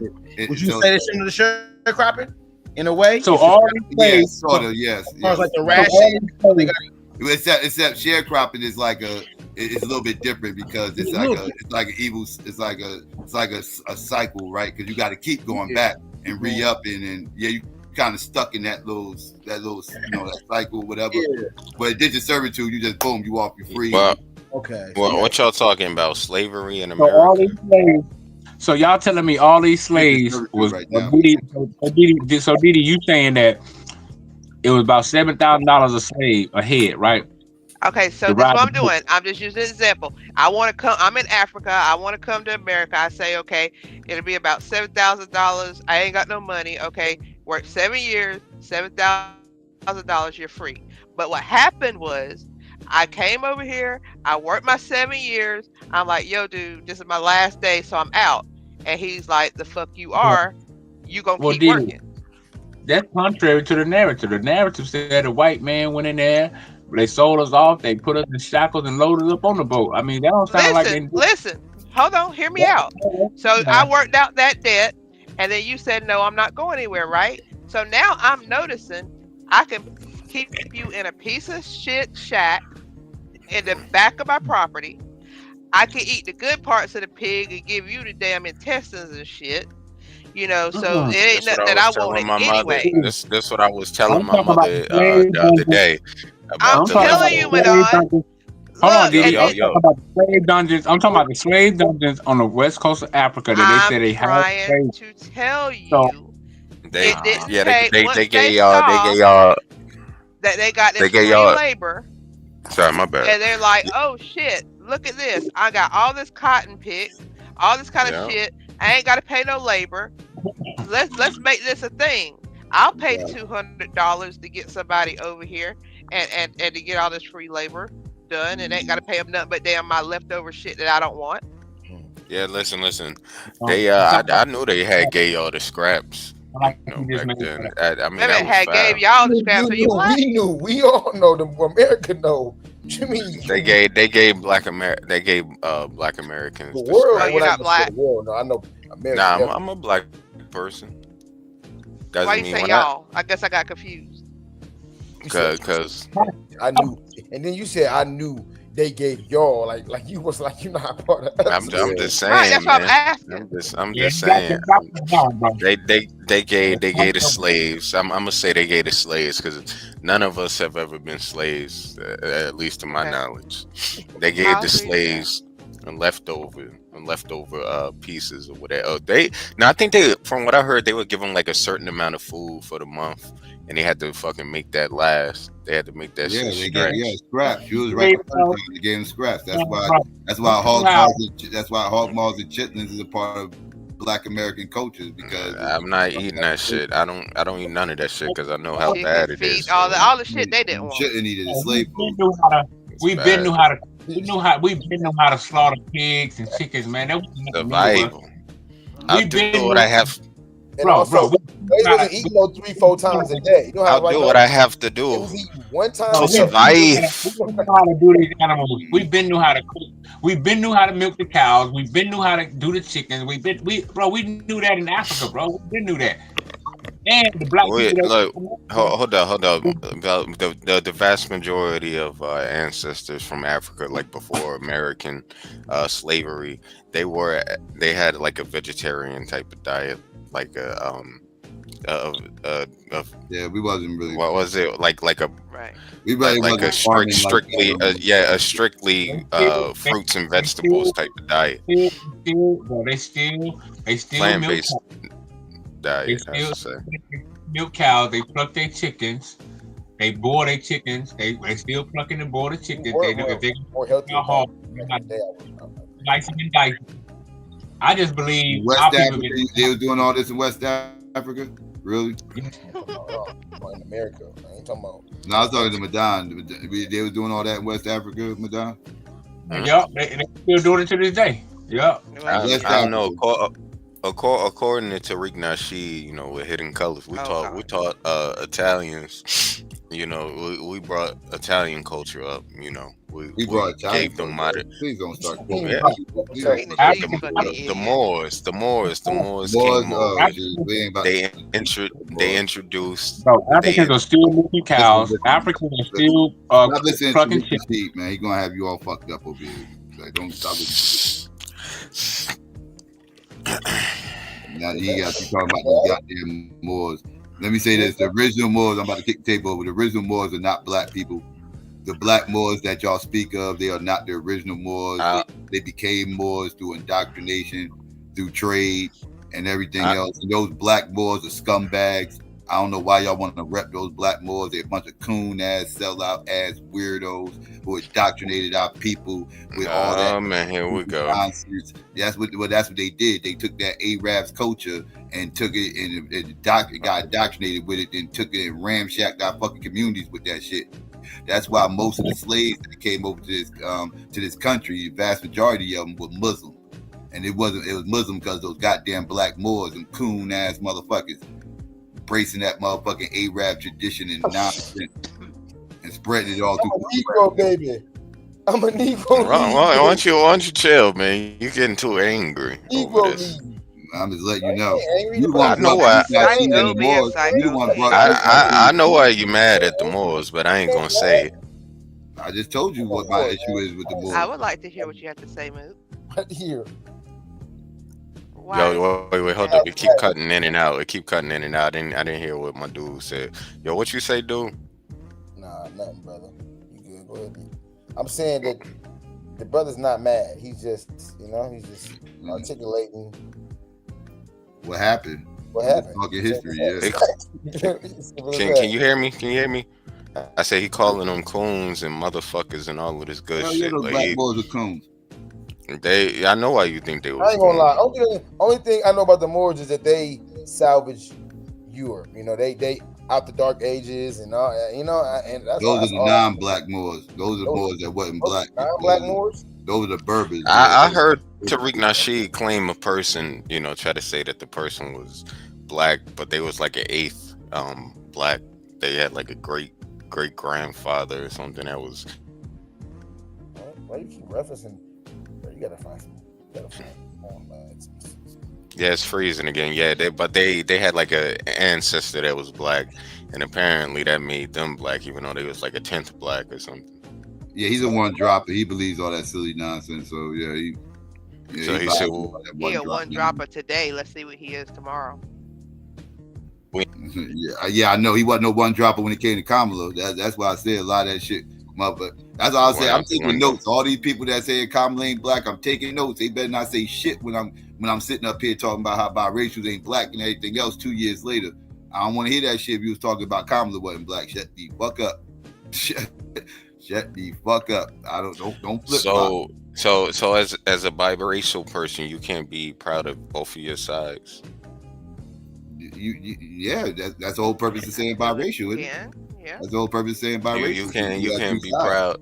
You can't be proud. Like, let's say you have French and half Nigerian. You can't be happy to be half Nigerian and half French. Yeah. I never said you shouldn't. You should be proud of whoever the hell you are. Right? The only thing I'm saying is if you're half French and half Nigerian, that don't make you Nigerian. That make you French and Nigerian. It makes you both, but you're Nigerian to a certain degree. But you wouldn't call that person French and without the Nigerian. So, but people have no problem calling the Nigerian without the French. It's a lot easier for a mulatto person to be accepted in black community, and they will also be put on a pedestal. They will be treated put on better. a pedestal. Who? Mulattoes, like mixed biracial people. In what community? Black. In our community? Okay, yeah. Okay, I would agree in our community. They almost worship that shit. When you see a mulatto child being born, that baby got good hair and pretty skin. in good and pretty eyes.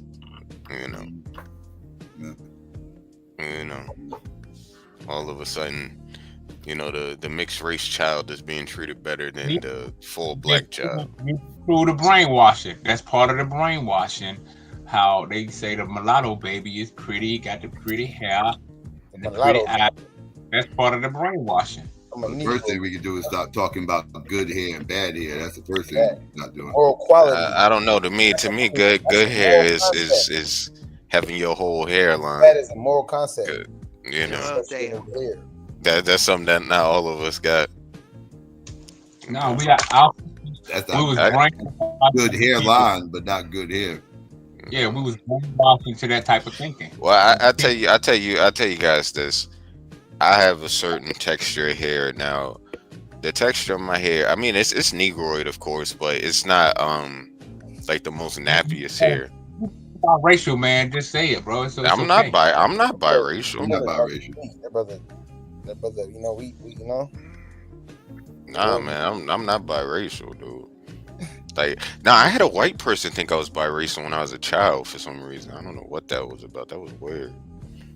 No, I mean, your cake was out. I was just wondering, bro. It's like you was trying to save him. Nah, man. I just couldn't believe crazy. it. From a young age, white people, white, particularly white women have always been like, oh, you have some beautiful skin, like from white doctors.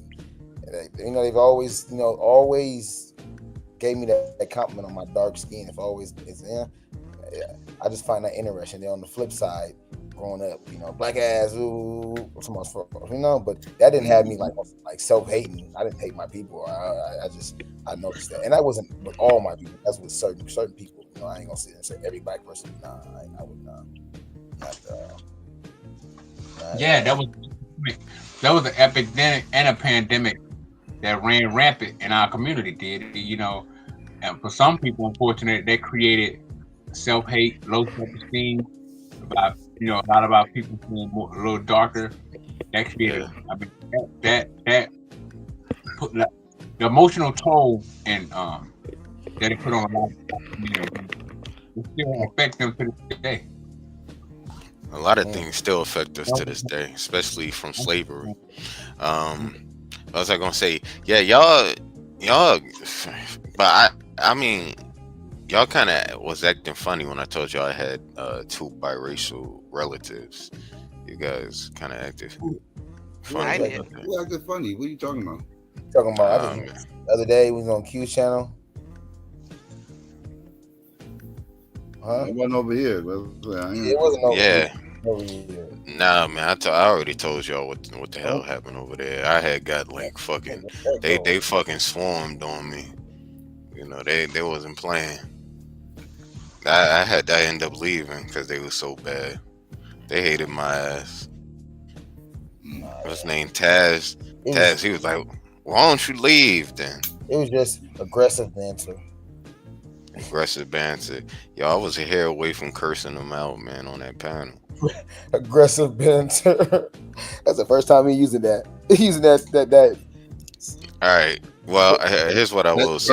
The environment was hostile. That's what the first thing you could try doing is not making the conversation about you, and then people won't have a reason to judge you if you don't make it about you. Everything ain't about me. I'm not a narcissist. Everything don't pertain to me. That's why I'm just saying, usually it goes left when you start making it about you and not like a topic. If you make it about a topic, people ain't going to say too much. But you start making it about you, then people are going to start judging what you're saying, because what you say can and will be used against you in the court of public opinion. Facts.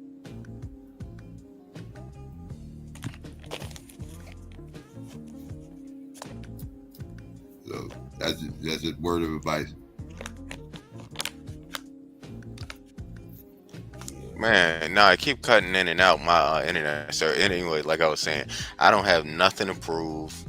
I don't got what you see is what you get. That's what I said before. What you see is what you get at the end of the day. I don't have nothing to prove to you guys. I don't have to put on no facade. I don't have to pretend to be something that I am not. I come in here and I be authentic and be true to myself. As you should, my brother.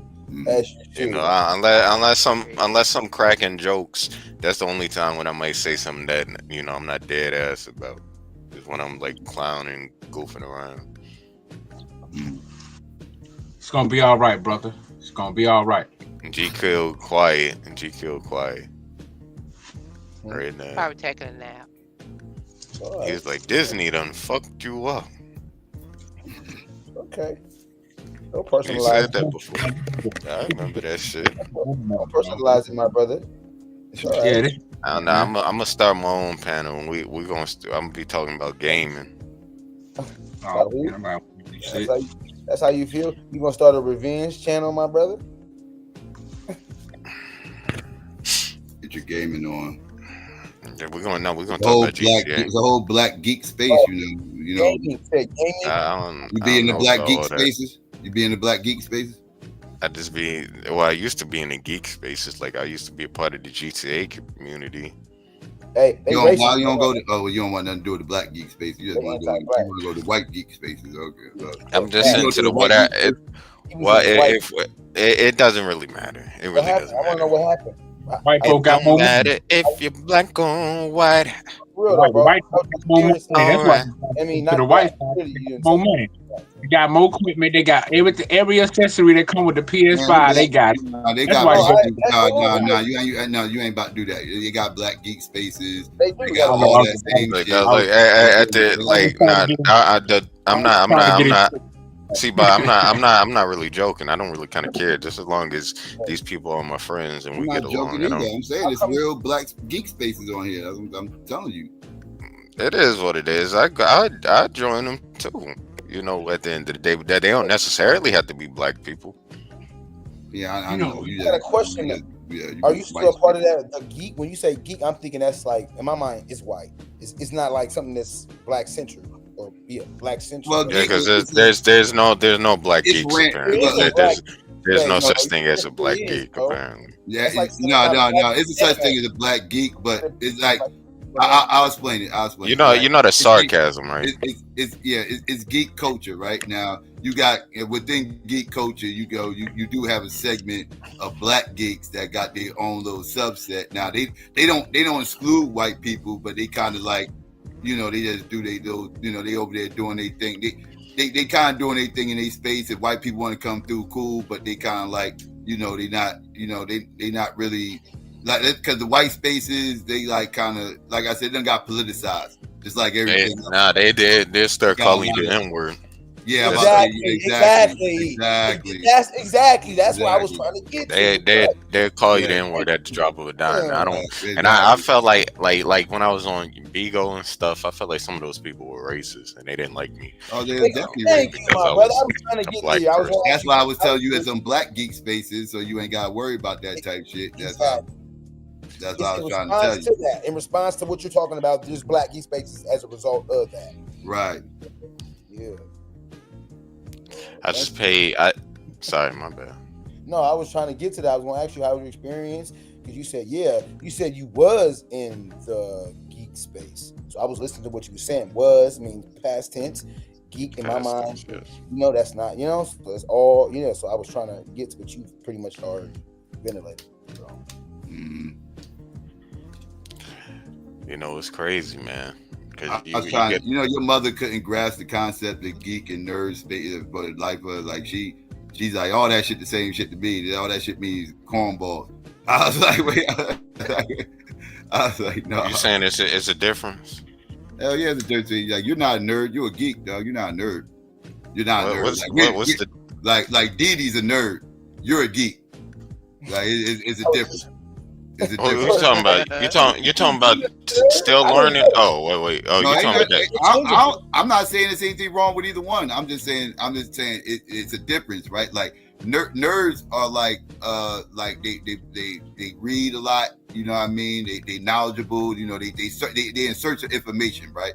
That's what nerds do, right? Now geeks don't necessarily nerds. Geeks are just people that's fandom, right? That's like gaming. Comic books, Comic-Con, shit like that. Like that's geek culture, right? Video games. Yeah, that's geek culture. yeah, but it kind of all intertwines. All geeks ain't nerds, right? And all nerds ain't geeks. Right, right. I was just about to say that. And all nerds ain't geeks. So it's two different things. Okay.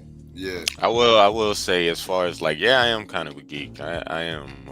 Well, I just kind of think it intertwines into each other. Nerds, geeks, all of that shit kind of blends. It kind of blends in though. At the end of the day, geeks ain't necessarily searching for information unless it got to do with their fandom. That's why information they grab.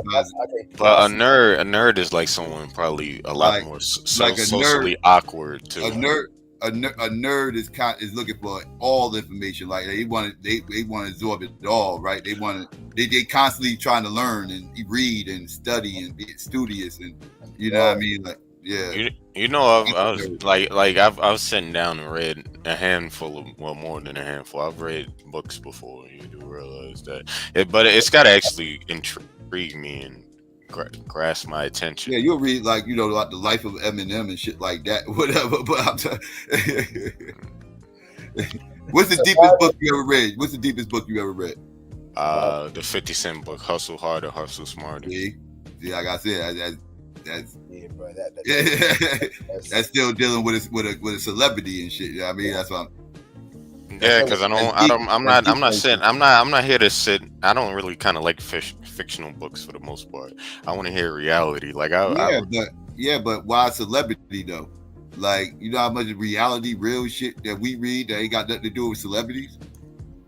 Well, it's interesting. A lot of these people are telling their life stories and how their upbringing was, how they were as a child, and all of that stuff. But that's my point. You only care about the celebrities' lives. That's why I said you're not a nerd, you're a geek, because that's fandom, right? You're dealing in fandom. You know somebody, you see celebrity as you like, and you want to know about their life story, but that's fandom. I don't know. Like, what would you call it when I'm looking at the history of video games, the history of Sony, the history of Microsoft? That's your fandom of video games. Again, that's the fandom of video games. Like, you're not going outside of your comfort zone, right? Like, I study everything, right? Like, I look into everything. Like, I like the most obscure things you could possibly think of. I study it. I look into, right? But you're not going to look into any and every old thing. You ain't going to look at certain things that interest you, like your fandom, right? Like, Michael Jackson, Eminem, video games, shit like that. Guitar Hero, all that type of white women, whatever. Yeah, apparently. Is he right? You got to use your chance to rebut, my brother. Is he right for the most part? I mean, he got a point. So you stick to what you stick to, like what I look at stuff that intrigues me, stuff that catches my interest. I'm not sitting there reading a book that I don't have any interest in, or doesn't resonate with me or anything, that type of thing. But your interest is confined. That's my point. Like, it's confined into what fuck. You don't have like a broad scope of of interest. You know what I mean? That's I don't know. Only people who know me knows there's only like a handful of things on this entire planet, and there's a lot of things that I really kind of don't care for. I mean, I feel you. I'm not saying everybody's not a nerd, everybody's not a geek. Everybody got their thing they do, whatever. I was just saying what the differences are.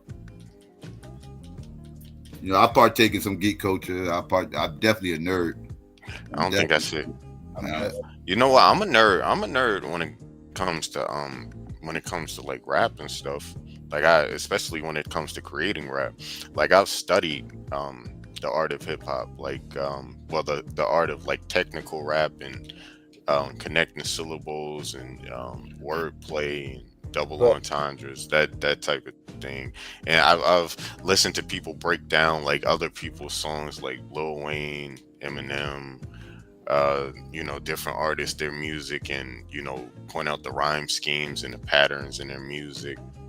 Can you still be classified as a nerd if you're only fixated on one realm of activity? Because remember, nerds we're diverse.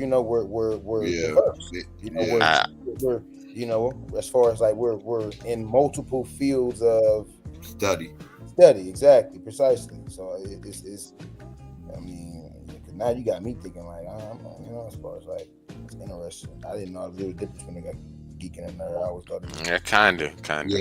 Yeah. Geeks, like I said, geeks. All geeks hate nerds. Some, like I said, it's just fandom. I think you're worst off. You're a nerd.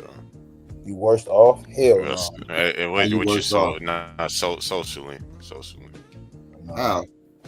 Geeks are socially awkward. To me, geeks are the ones that are socially awkward, not the nerds. Nah, nerds hang out with us. Nerds hang out with other nerds. Nerds' vocabulary is up. They know how to represent themselves. They know how to they good orators for the most part. At least a lot of them are.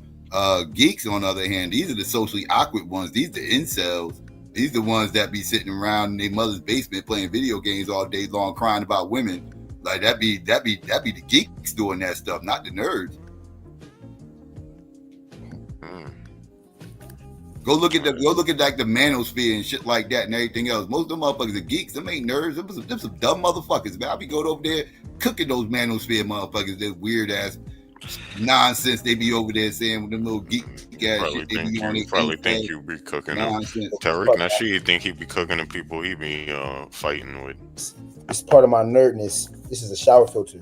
It filters out lead, chlorine, everything. Like it filters out Forever Chemicals, $60 on Amazon. I tell you what a filter out. Organ. Your skin is an organ. It breathes. Yeah. It thinks all that. It feels. I don't know if you want to get that spooky with it, but your skin is an entity.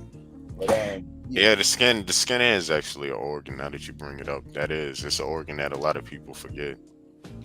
I ain't going nowhere without it. Yeah. I'm going up. Bring my little. You needed some little pliers.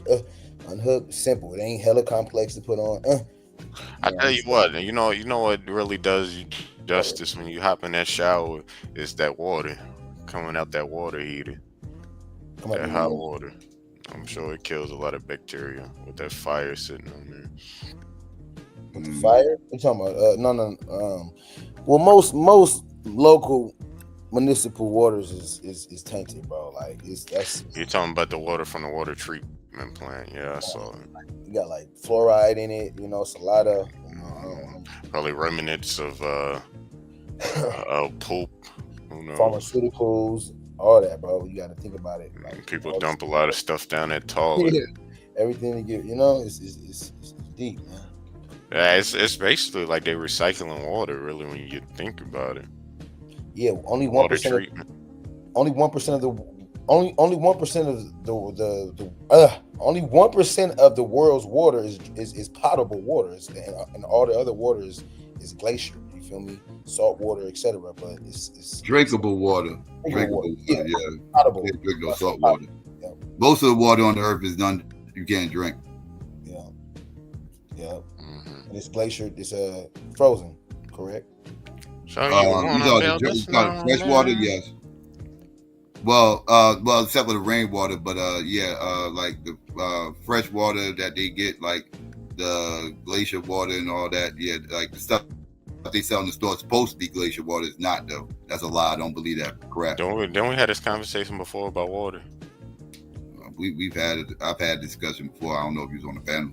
I was here. I don't know how many times you had it, but I was here the last time.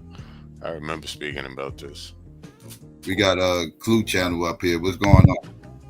What's up, SYKOPATHeist? What's the word? I'm cool. I'm just wondering how all y'all are doing. I'm doing all right. I'm as a black man. I'm doing okay. The white man's world. Probably not as good as you. You probably still celebrating. What am I celebrating, sir? You celebrating Trump's victory, right? Ain't you a Trump fan? I wasn't celebrating right now, but okay. I'm confused. People getting. No, I thought it's the Trump fans was still like doing their victory lap. I ain't mad at them though. Do your victory lap. Nah, man, this shit. I mean, it's over, man. We all got to get over it, whether you won or lost. I agree with him. Yeah, like get over it, man. Here's the thing. Psykopathiest. Yes. Here's the key to bringing everybody together. Bring everybody together. Come together right now. Like POC. Over me. Exactly. That's what I said. Over me. Yeah. Bring everybody together. And I think that this world isn't really gonna go anywhere as far as who? Huh? No.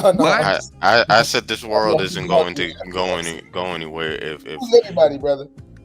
You don't think the world's going to go anywhere? Nah, because the way things are in society, the world isn't. We all are conforming. Tell us more. We're all restricting ourselves. We focusing on people's skin color or their age or their gender or their whatever. Yeah. That's what we focused on. We're not gonna get any far. This is America, though. He's got a point. I don't really see I don't know. I personally see a world where nobody focuses on skin color. You see a world where that happen? I do. Probably not. Probably no time soon. Unless everyone is, unless like they said, everyone is going to be biracial, like they said. I don't even know what that world will look like as far as like Psykopathiest. Race not being a thing. I don't even know what that. Psykopathiest. I see that world. There's no more Chinatown, so that means that happen. They're gonna discontinue Chinatown. They're gonna discontinue all the other little towns and Greek towns and small towns. When everybody come together, that's when everything. Right? Is that what? That's what my kind of thinking. I can see. Here's what I can see. Everybody uniting under their country. That's what I can see. Still learning. What do you think about that? Everybody uniting under their country. What do you think about that? I don't see it happening. I don't see it happening no time soon. Not unless it's a war. Unless it's a None war. of y'all see that happening? No. Unless it's a war type situation. No. No. In a war type situation, I can see it happen. I've seen it happen under a war type situation. I don't. Barring war, no, I don't see it happen. I don't like seeing the way people act in today's society. I don't see this happening no time soon. So nobody sees this on the panel. Nobody sees this. Nobody sees. I don't see this happening no time soon. I don't but see it this getting is the better. Best solution, though.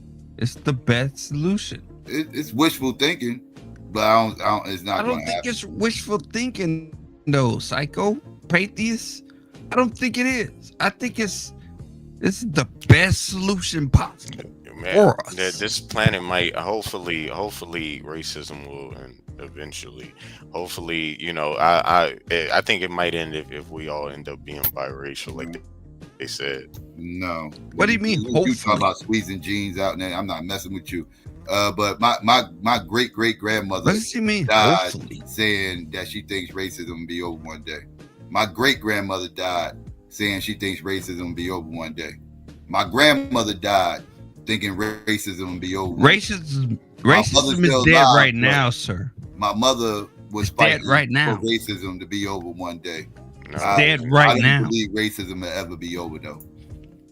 I'm not fighting for racism to be over. I'm just fighting for my people to be in a better situation. So do you? So you think if we end up all being biracial, you don't think? No, I don't want us to go extinct. No, us going extinct is not the answer. I'm not listening to you. Psycho. Yeah.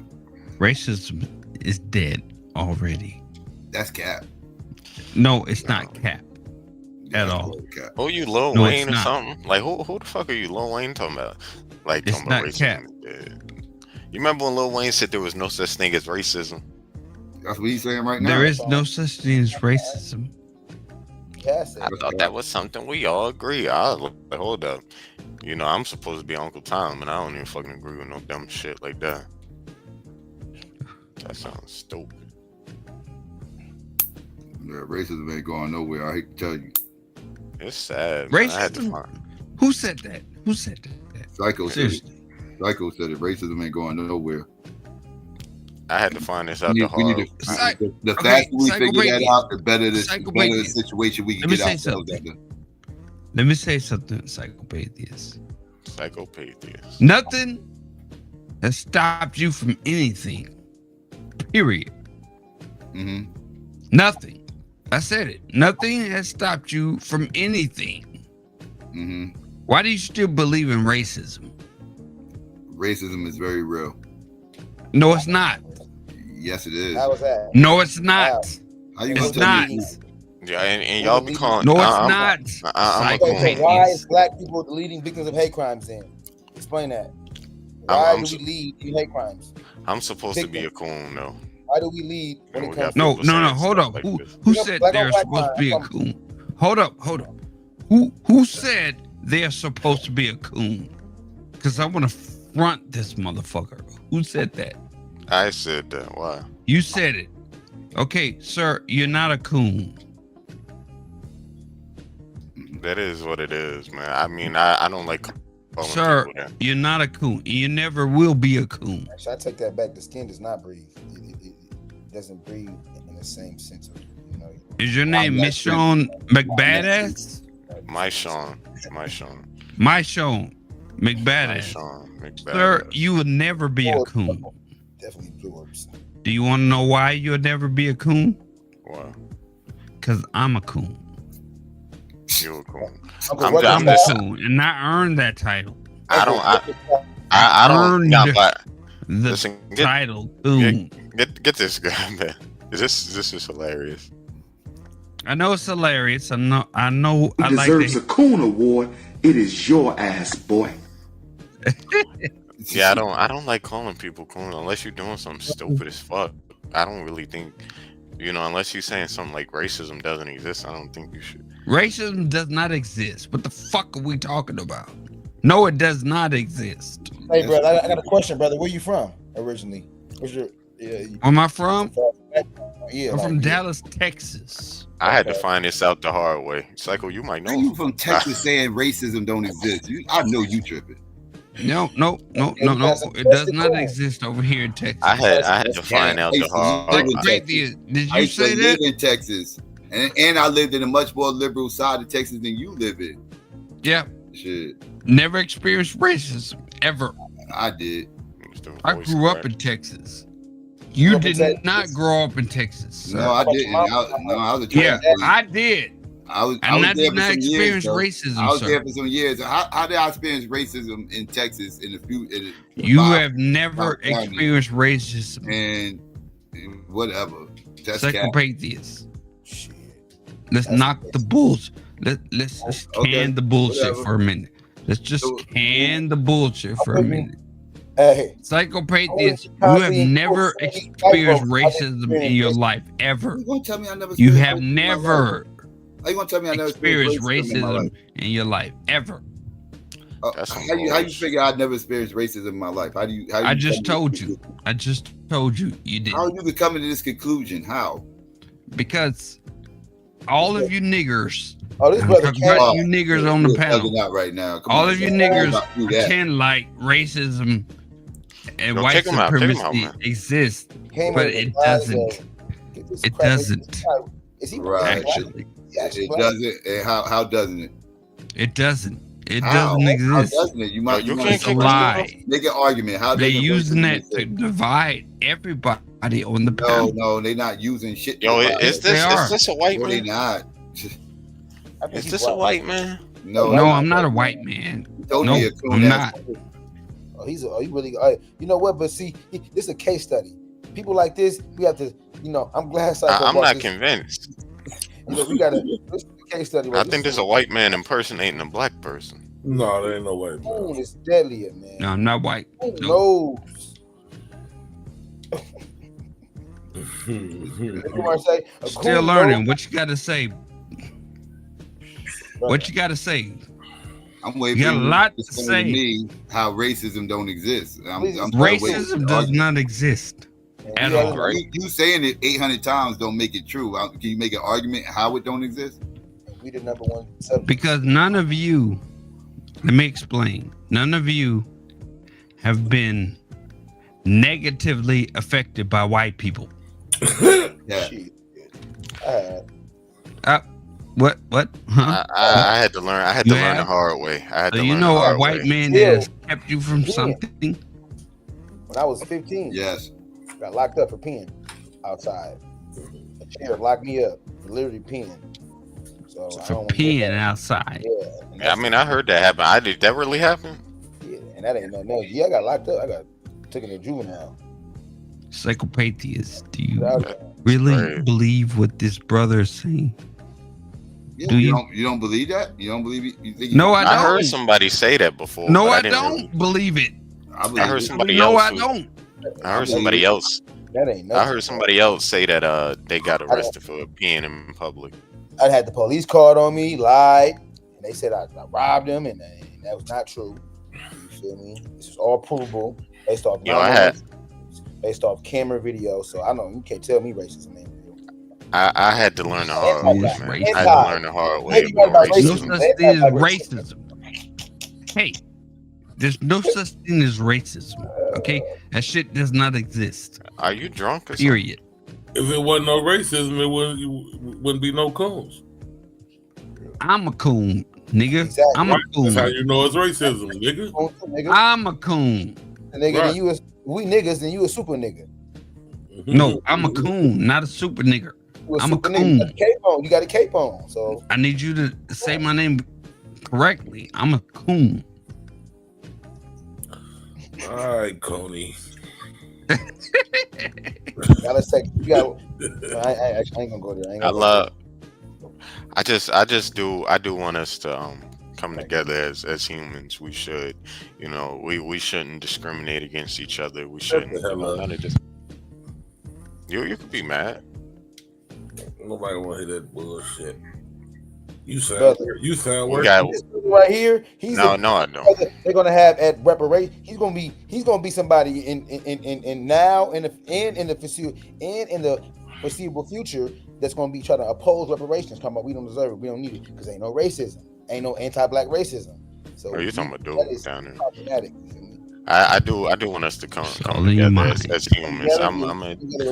I told you guys I'm a humanist. Secondly, but primarily pro FBA, secondary humanist. Yeah, you strong. Say that humanist seems like you leaning more towards because you said primarily. You said I will grant it. You but the way you said that, you shifted to that humanist. You said strong. You added strong in there. Nah, because I actually care about all human beings. That's fine. It's fine. But Didi, how are you? Didi. I thought you said reparations. I said Didi. How are you? Are we trying to go to those? I ain't gonna call her. So I'm trying to step away. Okay. I'm trying to talk to Didi. I'm trying to shift to the female. Step away. All this masculine energy. Where Didi from? She sound country. She sound super country. You're being bombarded with all this where's Didi? I haven't heard Didi yet. We being way nicer than she gonna be. Yo, listen. Where Didi? Didi? Where's Didi from? Because she has a southern accent. Yeah, Didi. Didi, talk to me. Y'all. Clue, nigga. I think she. Didn't you hear him say that she stepped away, man? What the fuck? He stepped away. Yeah. This is the thing about niggers. You sure? Niggers for women all the time. You look like Dr. Boyce Watkins without the mind. Your picture looks like Dr. Boyce Watkins. That nigger. Oh my God. Bro. Never say ain't no racist. All right, bro. Why are you calling? Wait. You a little bit too happy saying the word nigga, chimp. All right, you monkey. Stop coming, because I come up in here thinking it's cool calling black people niggas with the ER monkey. We don't do circus monkeys around here. Now you want to come around here and be a circus monkey, go back around those white people and do that. All right? Now I'm trying to be cool with you and shit with all this cooning ass fuck shit. Can I talk to Didi? No, what you ain't gonna do, what you ain't gonna do is keep dropping that goddamn N-word like that. All right, monkey? Yes. You hear me, monkey? Yes. That's the only thing. That's one of the handful of times I actually agree with Psycho. Yeah. Can I talk to Didi for a minute? No, this shit. He's not by a phone right now. This shit is like excruciating. Just listening to this guy. No, motherfucker, no. You ain't got no contrition. That's a no. Okay, okay, that's cool. Where's your? That's cool. You know, you have no contrition, huh? For your foul, vulgar, inflammatory language you're using, huh, buddy? Dumbass. Yeah.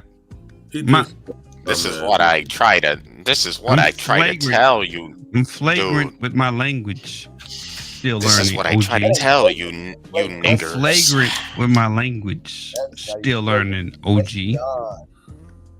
That's beyond. Double G. Figure it out. You dirty niggers. Monkey boy. Filthy, nasty, dirty niggers. All right, listen, He said it. I didn't say it.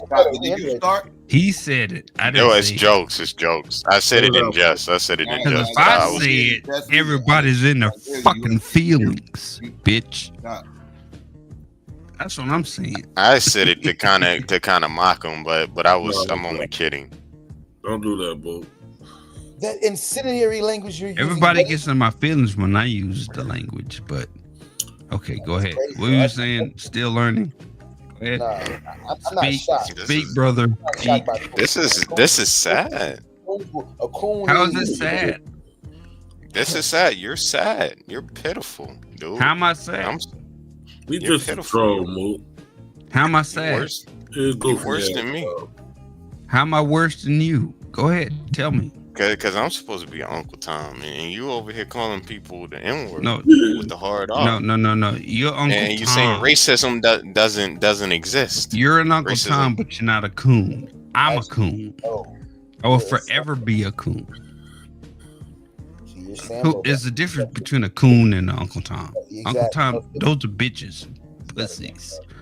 A coon is a real deal. Real deal. This is sad.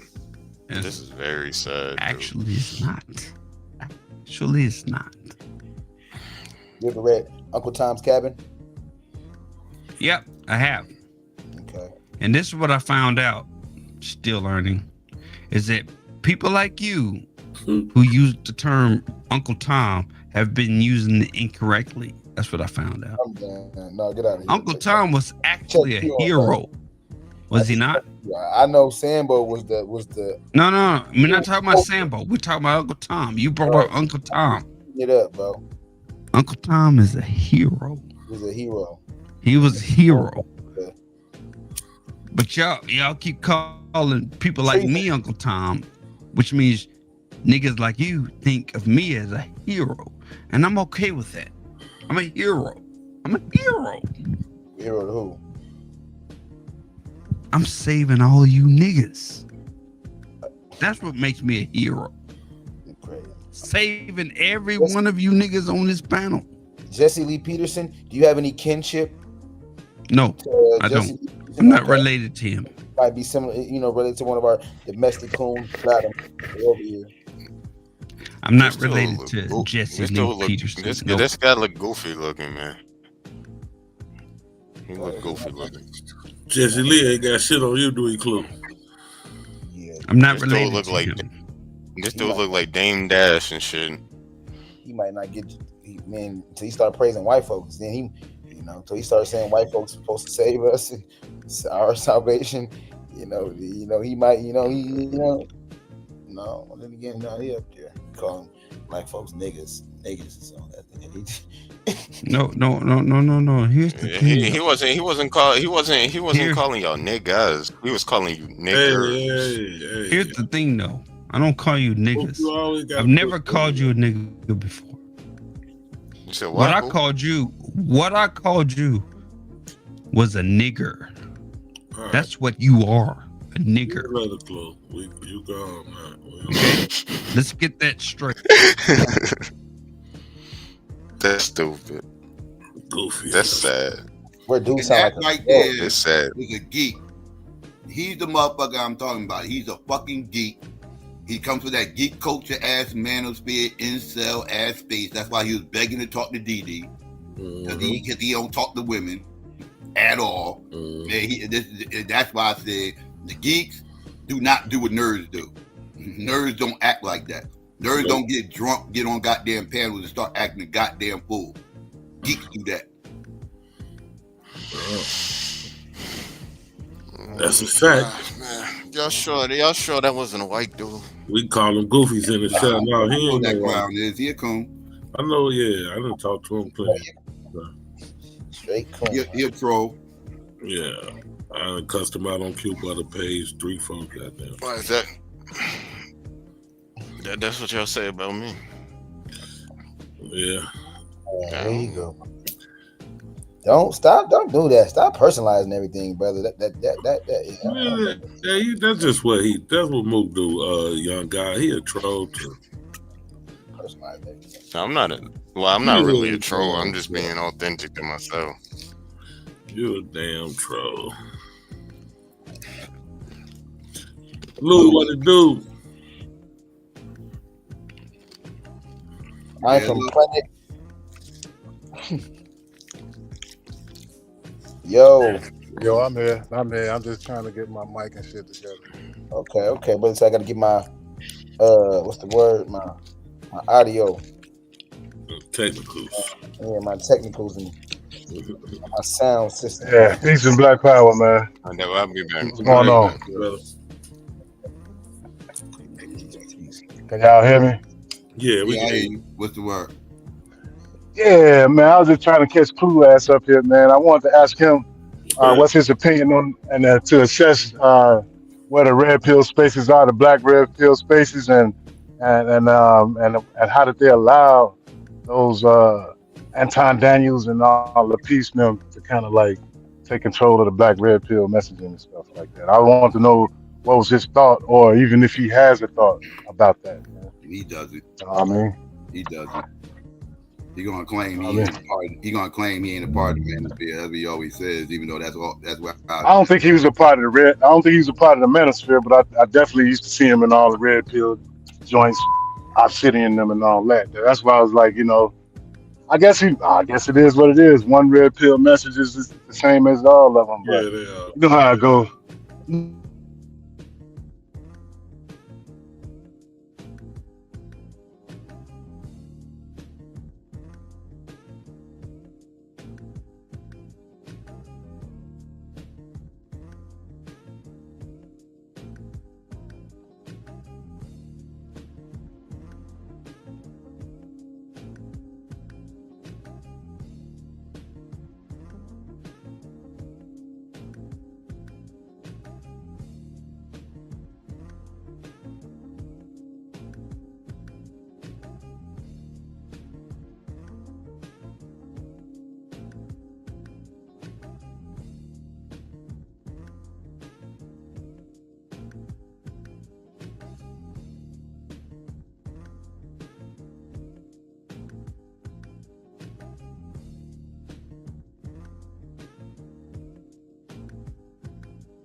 You know what I'm saying? Then at another point it was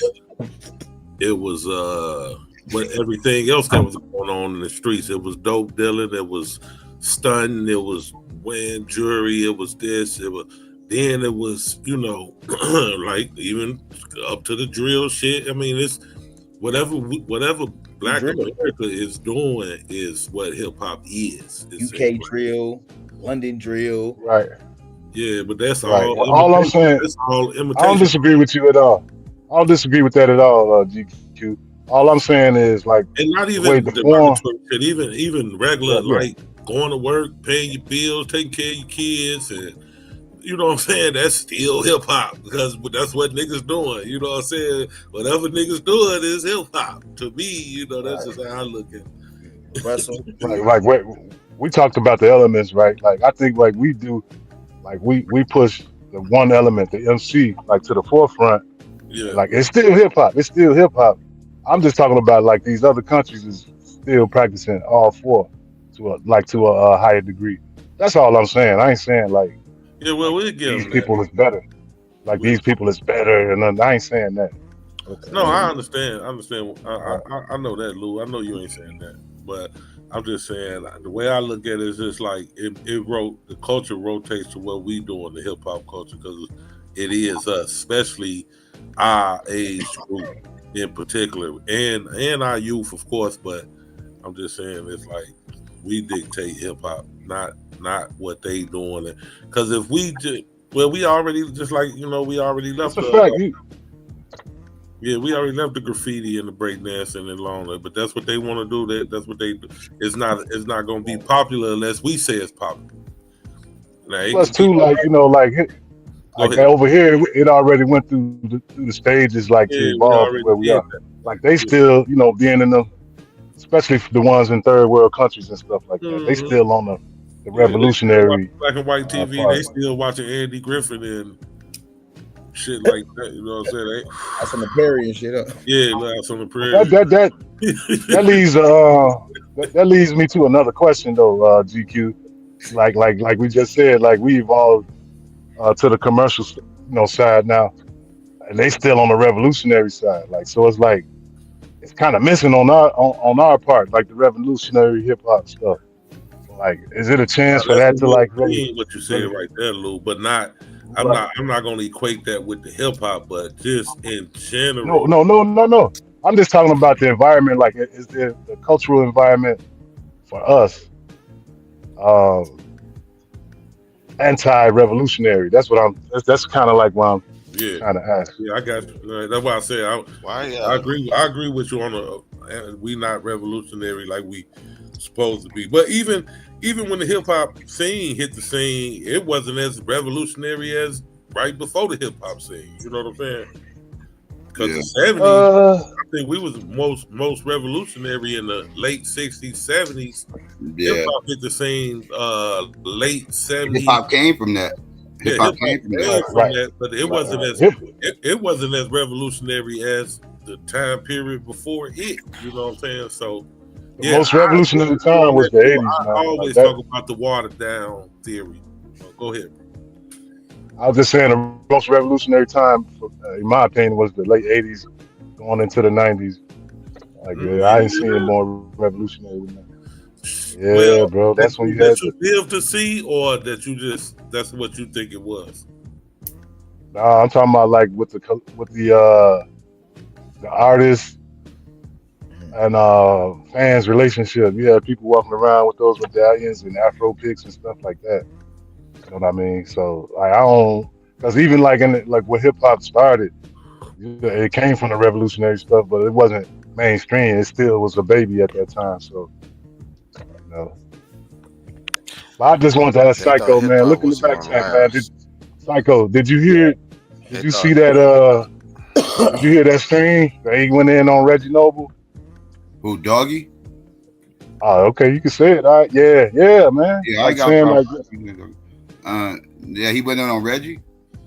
Yeah, bad too. What? Saying stuff like, you need to evolve. You need to evolve with the culture now, and nobody want to hear that old stuff that, and he even threw the Prodigy line in there, that crazy spaced out shit. Yeah, man, he went on a serious rant. That's corny. But Reggie's still dropping bars though. Reggie's like That's kind of what he's saying. That's kind of what he's saying. Like, your shit ain't getting better. Like, that type. It get better. His shit better than drill shit. What the fuck is he talking about?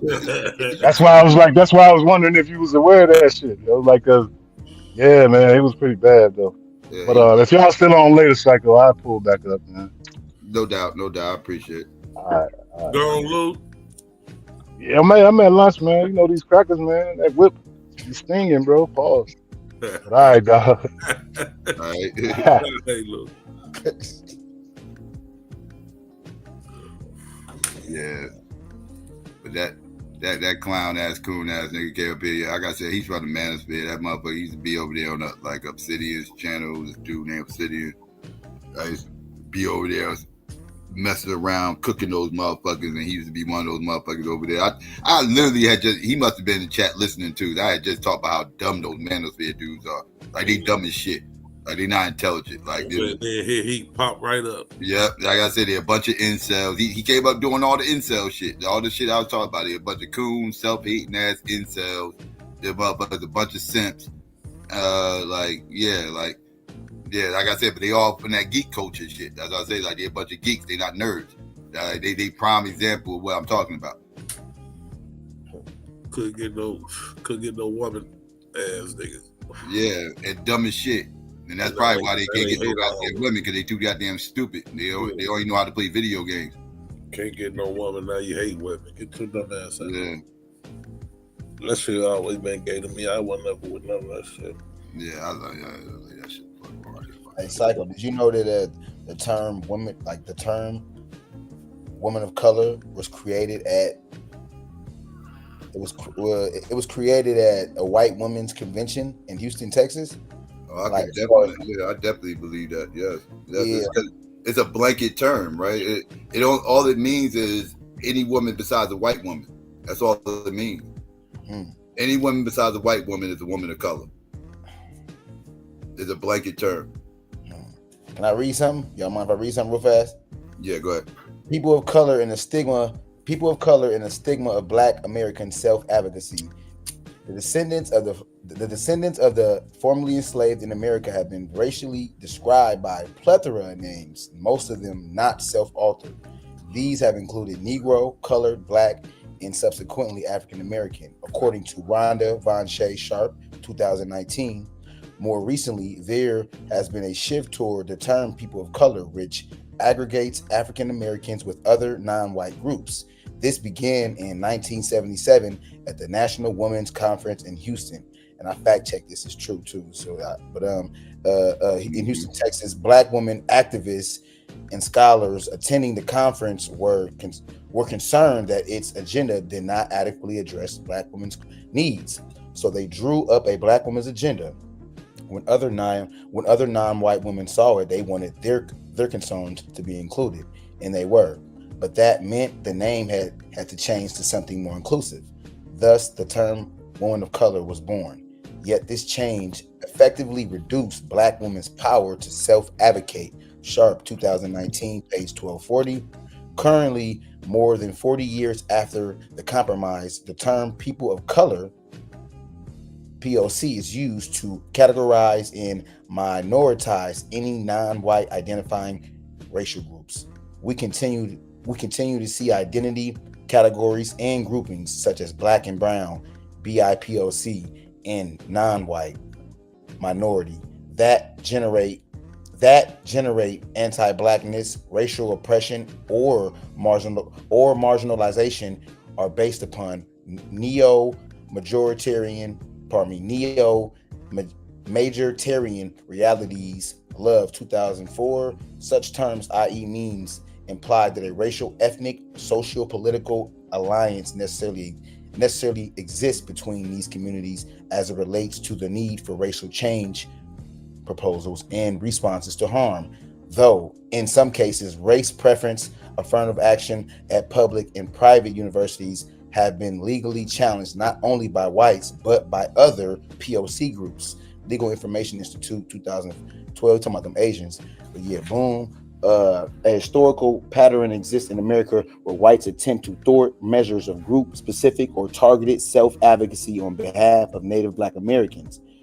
The term POC, the POC term is among the latest means used to decenter ADOS advocacy. The expectation has been that Native Black Americans should be inclusive in the establishment of their socio-political agenda, sacrificially centering other groups' pushes for redress while decentralizing their own group-specific needs. It has been a socially stagnating phenomenon for ABL citizens in America. This situation was eloquently described by Elslow, 2018, page 159, who wrote that no one can behave unjustly towards others without harming himself in the act. African Americans have been employed as ideological pack mules. One group after another has heaped its luggage atop their backs, even while the injustice that the blacks did most grossly suffer has been omitted. Their actual condition in the present is largely ignored by the right and left because it touches upon moral questions that we prefer not to address. Reparations, of course, is one such question, which some may oppose because it centers on Native Black Americans specifically. Like, you feel me? Us, the right or left focusing on reparations, because this book is about reparations. You feel me? That, that only focuses on, Black Americans specifically. We can't touch that. Yeah. Mm-hmm. Yeah. So I just thought that was interesting, bro. As far as the, I just find it interesting, bro. It pretty much said what I said already. Yeah, it means anything besides a white woman, and that's my issue with that. That's my same issue I have with the term minority. Right? Minority means anything besides a white person. Right? Like they got these little blanket terms that we just get thrown under this umbrella, and it just means anything that's not white. And it's kind of a really white supremacist way of viewing the world that they want everybody to conform to, and I don't conform to that. Don't call me no person of color, no minority, and all this other silly ass shit. I'm black. It's distinguished who the fuck I am. Same way you want to be distinguished, right? I don't get to throw white people on these blanket ass terms.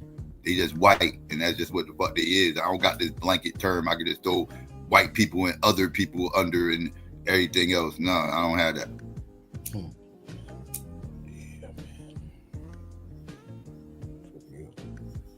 Lena, what's going on? Hey, how you doing? What it do, Psycho? I can't call it. What's going on with you? Nothing. Hey, family. I'm trying to think what else we was talking about earlier. Out of all the Trump we're off the subject, but after all the Trump cabinet pit, who do you think is most likely not to be pushed through? Who scares you the most? RFK scares the hell out of me. Who? RFK scares the hell out of me. Oh, you and I on the same boat. That'd be crazy than motherfucker. He nuts. I don't trust nobody who said they got a worm in their head. I'm not. You got to worry about me. He said, "What we're going to see now, huh?" Yeah. He said it too, not me. It's his words. Why would I want to put this guy in a position of power where he literally told the world he got a worm in his fucking head? Why? The stuff he do be seeing cringe on him, like the bear incident. The stuff he be saying. Oh, I want first thing he in his cabinet position. He want to ban soaps that smell like food. I'm like, what? Weird. What are you worried about? Not health disparity, not affordability, but soap that smells like food. Yep. Vaccines that people already took. Right. It's like this weird shit. Like, that's the worm speaking. Yeah, like just come on, man. Like I don't know, man. Like I said, if he want to practice this stuff, practice it. But he starts trying to regulate it and make it where everybody got to do this wild stuff. He just, nah, dog, I don't fuck with you like that. Nope. I don't fuck with you like that, dog. You do you, but don't try to force me to do you. Pause.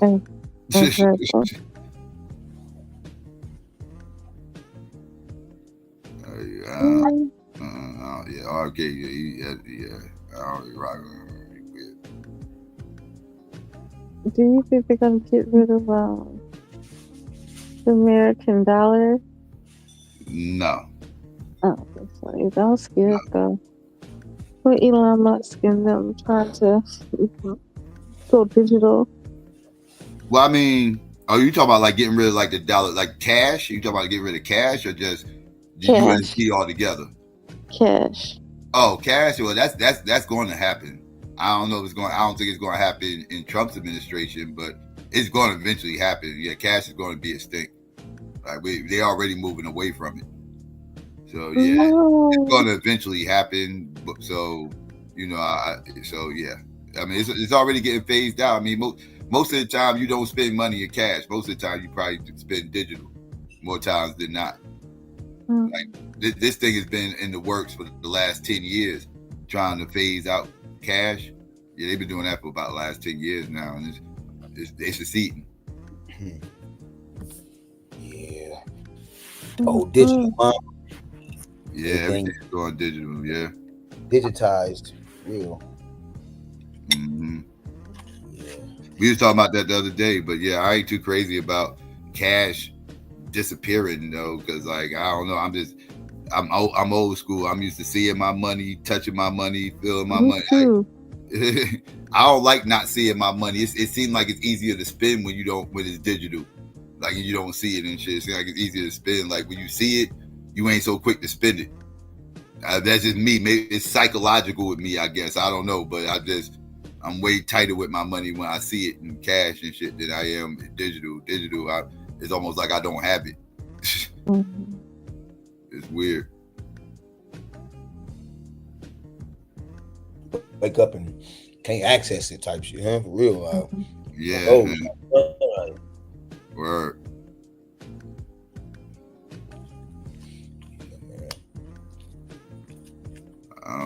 Yeah, I just ain't too crazy about. I'm not too crazy about the way that's going, but it is what it is. They kind of force you to do this stuff now, man. You got shit. You can't even pay your bills unless you get online now. You know how many spots is like that? For real, you gotta have a credit. You gotta have a debit card. For hotel, everything. Shit. Yeah. Yeah, some people can't pay rent unless they go online and pay it. I remember you just pay cash. Now it's you gotta have some type of debit card to do the most basic shit, right? Do the most basic shit. Like, wait, y'all motherfuckers don't take cash? Y'all want no cash? You got to go online and pay. You got to do this, that, third. That's what made me finally break down and start doing shit online, because I was stubborn. I didn't want to do nothing on motherfucking line. I didn't want to pay shit online. Nothing. I go to that damn retail spot and pay it there. My cell phone bill, everything. I ain't paying shit online. I ain't trust none of that shit. But they kind of force you to do that shit now. Yep. Yeah. Them drive-through sure don't be taking no cash. You feel me? Them drive-throughs you go to, they want card. Mm-hmm. I was telling Pure Black was in the chat one day, like, people still take cash. Who don't take cash? I'm like, shit, there's a whole bunch of spots out here that don't take cash.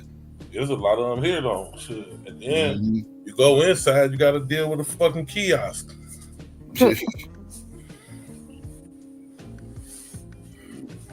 You gotta have debit card, something, Cash App, and swipe your phone, something.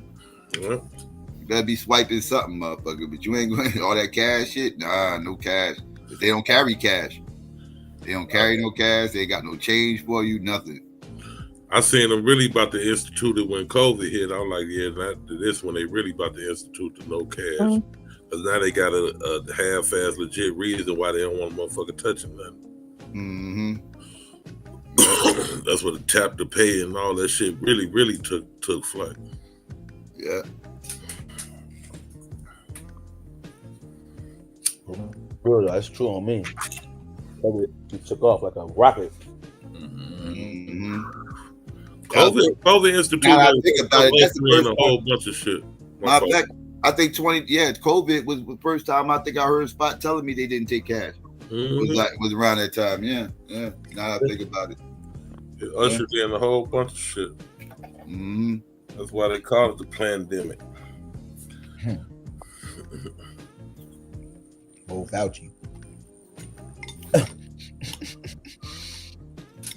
Man.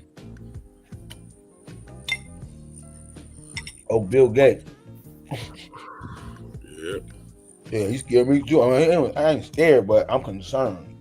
Yeah, he a ruthless villain. Shit. Definitely concerned when, you know. Motherfuckers, I told you. You look at Psycho, how you feel about Bill Gates? You feel like, are you cool? Like he's all right? You ain't got no gripe with him or nothing? Bill Gates? Yeah, Bill Gates. You ain't got concerns with him? Bill Gates, I mean, I don't want him involved in politics either. But I mean, I don't want him in politics. I mean, he Bill Gates doing what Bill Gates do.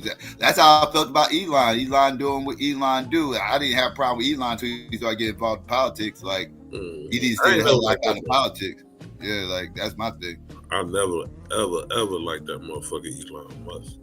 I fuck with Bill Gates, but he all of motherfuckers ruthless villains, man. You look at the comic book characters, any story in the comics, and you'll see that's them motherfuckers. Bill Gates, Elon Musk, they trick you with the best intentions in the world. They even fool themselves. You know what I'm saying? A lot of times, you know, they gonna cure this, or they gonna save the planet with this, or they gonna and they got all the best intention. They end up being some diabolical fuckery that's gonna hurt everybody except them motherfuckers. Do you know that Bill Gates' dad was on the board with Margaret Sanger? Mm-hmm. So his pops was? Yeah, his pops was on the board with Margaret Sanger at the eugenics shit. Yeah, board with okay. I didn't know that. Yeah, bro. So it's deep, bro. That's what I'm saying. It's that ain't coincidence as far as like it ain't no coincidence. His interest in his old little going around and so-called philanthropy, and he's a philanthropist. He donates money. Oh, all right, yeah, okay. Yeah, you gotta look out for the philanthropists, man. Really? That's how I told us them comic book villains. Motherfuckers always be some kind of philanthropist. Save humanity. Man, what's his name? What the hell is his name? But yeah, he was on the board though. He definitely was on the board. That's in the book. It's in the book Negro Project. Yep. With Margaret Sanger. Yeah.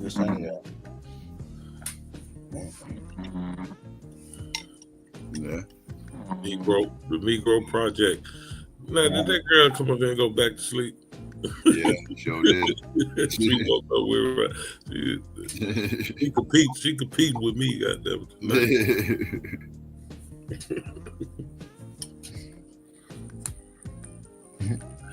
I just want to know, Psycho, what do you think about Donald Trump's picks?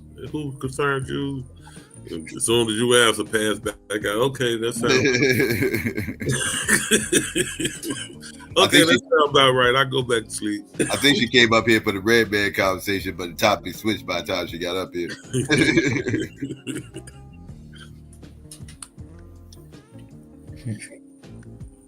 That sounds about right. I can go on back to sleep now. Ain't fun. I don't know, man. Yeah, RFK is kind of crazy. I fuck with RFK though. I fuck with RFK before I was fucking with Donald Trump. Man. He been nutty for a minute. Like, this ain't nothing new. Yeah, he I was fucking with him in 2014, 2015. I was fucking with RFK. Shit. Yeah, like he ain't just spring up. Like he been around way before the pandemic and all that. Like he been, the nation fuck with him hard. The Nation of Islam, they fuck with RFK hard. Yeah, well, Rizza Islam does. Like, yeah, all of them motherfuckers do. Cause he anti-vax. That's why. Shit, he the godfather of that anti-vax movement. That's why motherfuckers love him so goddamn much. Farrakhan fuck with him. Yeah, again, because he the godfather of the anti-vax movement. Yeah, that's why they fuck with him. Yeah, he got censored by the Congress too. They definitely censored. Yeah. But I mean, we could say everything. I mean, everything he done said or it came out to be true. As far as the vaccine was, I mean, it's a lot of everything's been. It's been a lot of stuff. I ain't seen nothing true of that motherfucker. That motherfucker spreading, talking about vaccines cause autism and all that stuff. ADHD specifically in black boys. Yeah, I'm talking about that's COVID, not true though. That's not true, Psycho. He showed a lot of sources, examples and shit. Nah, there ain't no evidence of autism being caused by vaccines. Like that's what they want you to think, Psycho. Nah, I don't believe vaccines is causing autism. Autism is independent of a vax. I don't even think that's even physically possible for a vaccine to cause autism. Autism doesn't even move in that manner. What does it? I mean, what does it benefit a motherfucker from the American royal family to say that autism and ADHD is caused by vaccines in black kids? Spooky people that's anti-science. Like, I mean, he could have just said it caused it in all boys. Why he picked black boys? Well, no, it wasn't just black boys. They tried to say specifically black boys. They use black people. They put the catalyst to all their movements. We talk about this all the time. You know, like if anytime somebody want to get something passed or get something pushed and everything else, they use black people to push the message. Right, like so, being that like the autism rates in our community was speculated to be higher than others. That's because they was testing us more than they was testing the other kids. You know what I mean? This, that, and third. So it came across like we was being we was disproportionately autistic than other groups of people, but that's because they so quick to just say black boys are autistic or special ed. Umar talk about it all the time, right? Like, you know, like that's one thing Umar's right about. Like when he talk about how they quick to label boys as special ed and all this other stuff and stick them in these classes and this, that, and third, everything, and they misdiagnose these kids, right? And it's easier for them. And they underdiagnose white kids, right? So the numbers come out a little bit skewed when it comes to this type stuff. And it's easier for them to do it with us because they can take. It's easier for them to take statistics when the black kids is on Medicare and shit. Yeah. And the white kids can see private doctors and shit. Y'all see this right here, right? This is a peer review. This is an actual. The peer reviewed scientific studies in this book also show that a history of measles and mumps is protective against fatal heart attacks and strokes. The pertussis vaccine caused virulent vaccine-resistant strains of pertussis to emerge. Chickenpox vaccines reduce cases of chickenpox, but increase cases of shingles. Children have an increased risk of requiring emergency care after receiving MMR. Vaccinated people can spread disease, making herd immunity an unrealistic goal. Many doctors and nurses are unvaccinated due to concerns about adverse reactions. Parents who reject vaccines for their children are highly educated. And then basically, ultimately, this book. So, yeah. So, what's that book? Huh? What is that book? This ain't no pseudo book. This is a real book. This is 400 scientific papers to summarize parents. This is a scientific book. This is nothing pseudo. Some of that stuff you just read don't sound scientific. What's that guy's first name? I see his last name is Miller. What's his first name? The guy's first name? Neil Z. Miller. Like not Neil. Okay. Yeah. You said Z. Miller? Yep, Z. Miller. Okay, I got you. Yeah. And it's forwarded by Gary Goldman. Yeah, but so it sounds like he said that the people who didn't vaccinate their kids have smarter kids. Did I hear that wrong? No. He said that they are highly intelligent people that decided not to vaccinate the kids. Yeah, that's what I'm saying. What's he basing that on? Matter of fact, since we're on this, What's he basing that on? They got glad we're on this. degrees. I'm gonna show the video. Like what kind of degrees I got a and shit video they on got? You know what I'm saying? Dr. Christina Parks from Indiana. No, she's from Michigan. I think you might know GQ, who she is, a black doctor. She specializes in vaccines, and she speaking with black people be wrong too. I mean, no, nothing wrong, bro. I don't know. Not what her data and what her science and what she studied. It's just her field of study. She's not a pseudo doctor, you feel me? And I'm just glad we're on this, basically. But well, I mean, shit. We gonna have arguments on both sides. You don't get this information. You No, always you get don't, GQ. You don't have arguments on both sides. You do. No, you don't. We have one right now because I don't fuck with the jab. But that's not an argument though. That's just you saying you don't fuck with it. An argument is evidence to your point. Look. Oh, so well, look, I could bring. We could do this No, you can't. tomorrow. This time tomorrow, all the shit that I can show you about motherfuckers having strokes and how they saying it's causing erectile, all type of shit, erectile dysfunction, all type of shit from that. So don't blame nothing saying erectile dysfunction because I'll take ED over death any day. No, well, I'm saying, but they saying a lot of motherfuckers didn't die from it too. You know what I'm saying? I ain't seen none of that. So yeah, please show me that. Different effects on different people. I mean, Sai, you just seen all the videos. I haven't seen nothing showing. Yeah, see, you talking videos. I ain't seen nothing showing. No statistics of people dying from vaccines. YouTube videos say a lot of stuff. So yeah, y'all gonna show me YouTube videos. They got paperwork on the shit. They got studies on the shit. You know that's what I'm saying. I'll wait, and whether it be tomorrow, next week, whenever anybody got paperwork and statistics showing vaccines killing people, I'll be here to look at. Please. Yeah, it was a lot of false reports with the vaccine killing people. It was a lot of false reports with that. People, what's the name of that website that everybody referenced? I remember it was crazy around that time in 2020. Nobody was allowed to die unless they had a vaccine or something. Like everybody that died, it was all over a vaccine. I remember like everybody. I mean, Hank Aaron, DMX, who was some of the other like. I don't care what celebrity it was. Who else was it? Chuck Berry, I think it was. Like it was a whole bunch of motherfuckers. Everybody's like, they took the vaccine. They died. Hank Aaron. Yeah, I say Hank. Yeah. Oh, okay. So many of them, and I was like, God damn, nobody could die anymore. Like notice we had a whole bunch of people die not that long ago. Nobody said it was because of the vaccine, right? Because that whole paranoia is done now, right? So now people are dying normally again. But it's like back then, nobody allowed to die normal no more. Like everything was because of the vax. I was like, this is crazy. But hold on, wait. Do you know? I'm gonna drop some science though. I'm gonna drop some science. You guys knew that Hank Aaron received the most hate mail, right? I guess it's recorded. I know that. Yeah, that was back in the 70s. Yeah, I understand that. Okay, so you don't think America has they don't let go. America don't let go. They're not thinking about Hank Aaron no more. Barry Bonds broke that record since then. So they killed him with a vaccine. They way more concerned with Barry Bonds than he is Hank Aaron.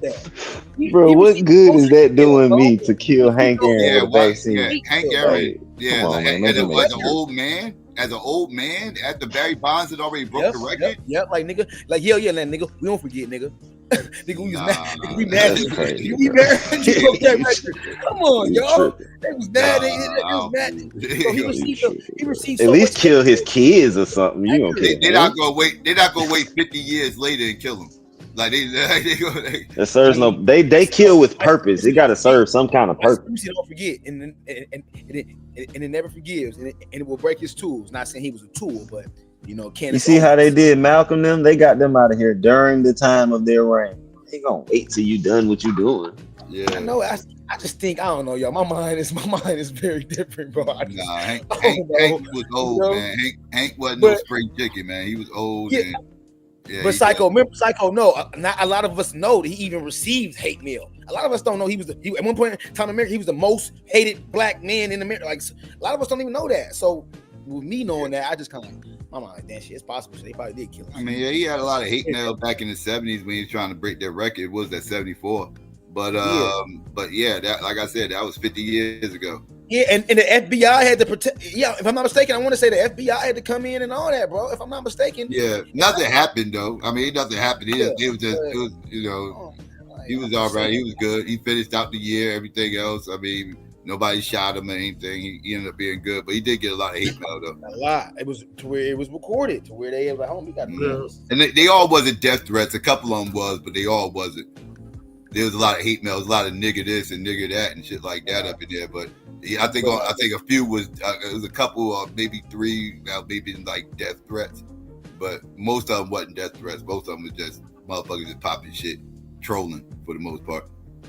That era's style of trolling. Hey, I just want to read. See, Diddy, this is why I be saying I don't just like, yeah. So I looked up the Neil Z. Miller dude, and he's not a scientist. He's a medical researcher. Yeah, like a journalist. RFK Jr.'s, yeah, I saw some shit too. I was just reading up on him. Yeah, he's RFK. Like he ain't. Yeah, he's not. He don't have no credentials in no medical field. They got debunked in 2011 with this research right here. I was just looking at this when we was talking. Vaccines and infinite mortality rates, a false relationship promoted by anti-vaxxers again 12 years later.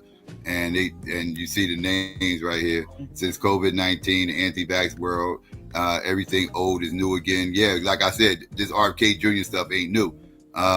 See, even Harrod Chestnuts, bad science used 12 years ago to falsely claim that vaccines kill babies. That's right. Gary S. Goldman and Neil Z. Miller are back to defend their 2011 study, in air quotations, and RFK Jr. is flogging it to slam dunk evidence that vaccines kill babies. And this was last year, 2020, almost 2 years ago now, but it was 2023.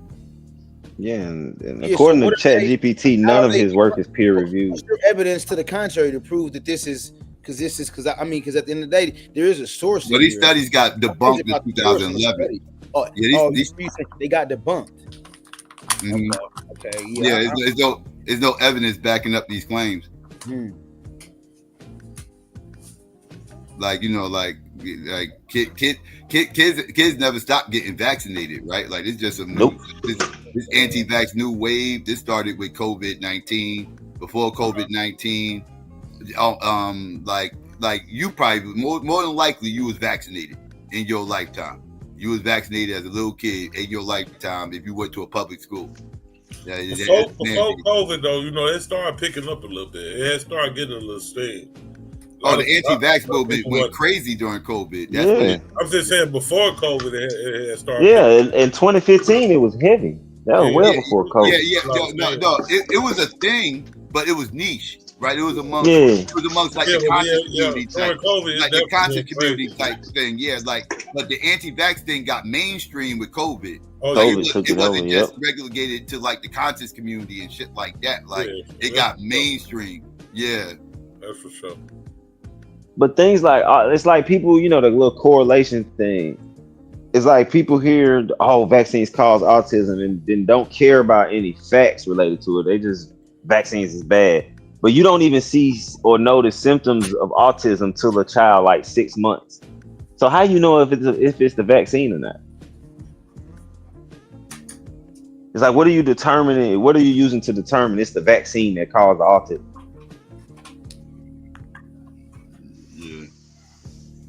It was paranoia. It was paranoia about the vaccine, the pandemic, and it was a lot of spooky people who took that shit and ran with it, and they tapped into a market with that shit because a lot of people were shook about the vaccine.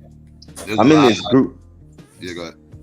No, I was gonna say I'm in this group for Clayton County parents for kids that go to school in Clayton County, and you don't know how many times a day somebody make a post saying, "Oh, I don't want to get my kids vaccinated. I heard so many things." And then you go on the comments and it's so much misinformation about vaccines, bro. Yeah. That shit is sad, bro. And that's my thing. Like, I never told anybody to go get a jab or whatever the case may be. people do what they want to do with their body, right? They going to make that choice themselves. So I'm not here to I just push back against the misinformation. If they're going to make that decision and not take the jab, make it based off of the right information, right? Like if you know all the right information and you still don't want to take the jab, then don't take the jab. But I don't want you to not take the jab because you got pumped up with a bunch of bullshit, right? I'd rather you just know the real information and say I ain't feeling it. You know, I got the real information. I just don't want to take the jab. Okay, cool. You know, that's understandable. Yep. Yeah, but I just don't make that decision based off bullshit. That's all. That's how I show my video. Yeah.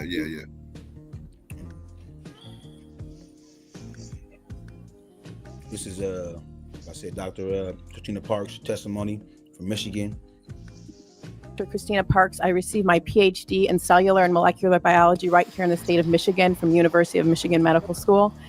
And so I'm very well versed in the science of both these mRNA, gene therapy, vaccines, this kind of technology, as well as what a vaccine is designed to do in the body, what it can do, what it can't do, and the fact that this is extremely complex science that has been oversimplified in the media to basically take away our freedom of choice. What I want to address today in this limited time is the fact that vaccine requirements and mandates are based on the faulty assumption that the vaccines in question prevent transmission of the pathogen.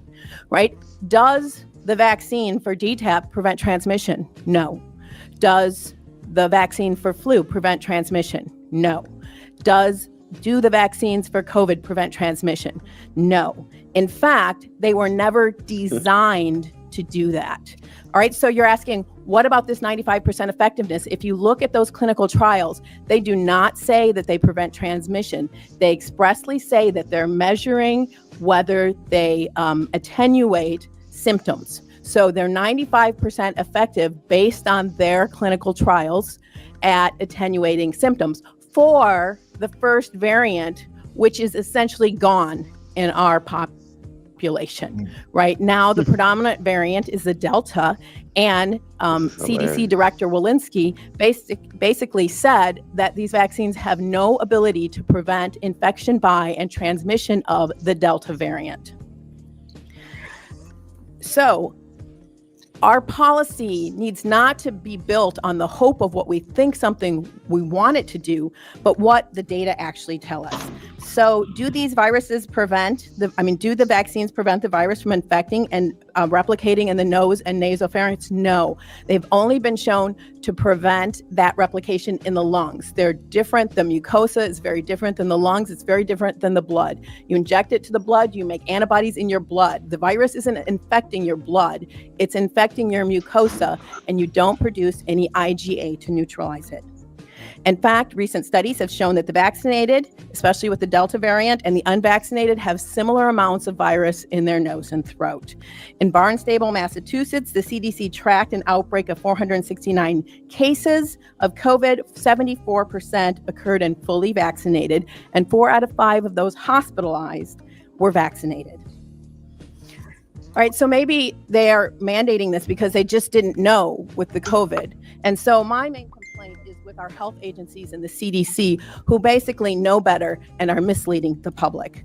So let's look at DTaP, which the scientists and the CDC have known since 2014 that the acellular pertussis vaccine does not prevent people from getting infected with the pertussis bacteria and passing it to others. In fact, it was never designed to do that. The vaccine was designed to neutralize the pertussis toxin. Pertussis, we know it as whooping cough. It can be fatal for children under 6 months. So neutralizing this toxin saves lives. All right, I'm not going to debate that.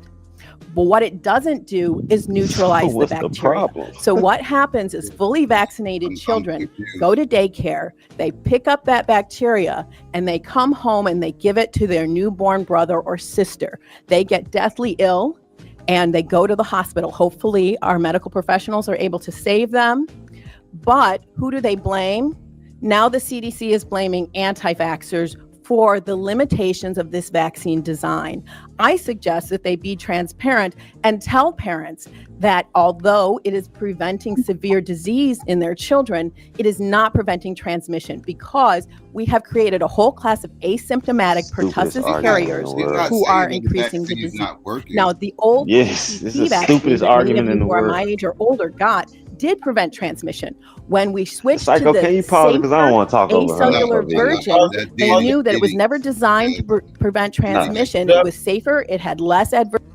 We get down to the down to the nitty gritty. But go ahead, though. Yeah, that's why I don't want to talk while I want to let her finish. But I just want to point out, like, it sounds like she's arguing, hey, it works to help stop people from dying, but y'all ain't tell us that it's not gonna stop it from transmitting. Yeah, so she's not saying that the vaccine isn't working or is deadly to us or any of that. She's just saying that it doesn't prevent transmission of who cares? COVID-19. Yeah, she said you can still catch it, but it's stopping other things. She is saying that it's working, though, it's stopping deaths. That's the key words there. She said stopping deaths. And that was the point. Like, are we more concerned with stopping transmission or stopping the deaths? My bad, go ahead. No, go ahead. Go ahead. No, that's all I was saying. Go ahead, bro. Pertussis cases have gone through the roof. There's a resurgence in pertussis because of the design of the vaccine, and the vaccinologists know this. They're trying to address it, and so we cannot mandate that something that does not prevent transmission. All right, what about the flu vaccine? Well, they have shown that basically there's no difference, there's no statistical difference if you're vaccinated or unvaccinated, whether you get the flu or not. But it's even worse because although that first year it is somewhat effective, it's about 65% effective at preventing symptoms in you. After that, it actually has negative efficacy. And I want to address this because it's very important. Vaccines are made to a specific variant. And when that variant mutates, the vaccine no longer recognizes it.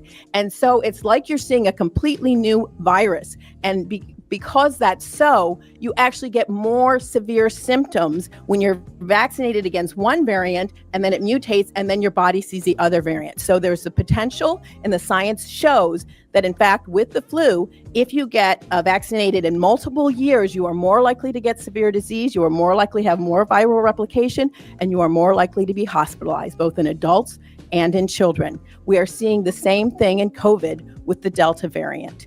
And so we are mandating that people get a vaccine that could actually make them more sick when they're exposed to the virus. In fact, this week, a paper came out, and what it showed is that with this Delta variant, when you're vaccinated, your body makes antibodies that are supposed to neutralize the virus, but they were supposed to neutralize the old variant.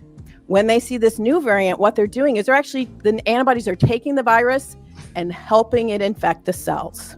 All right, that science was just published this week. We need to be looking at the science, and we need our policy to reflect the science, and we also need it to reflect our rights.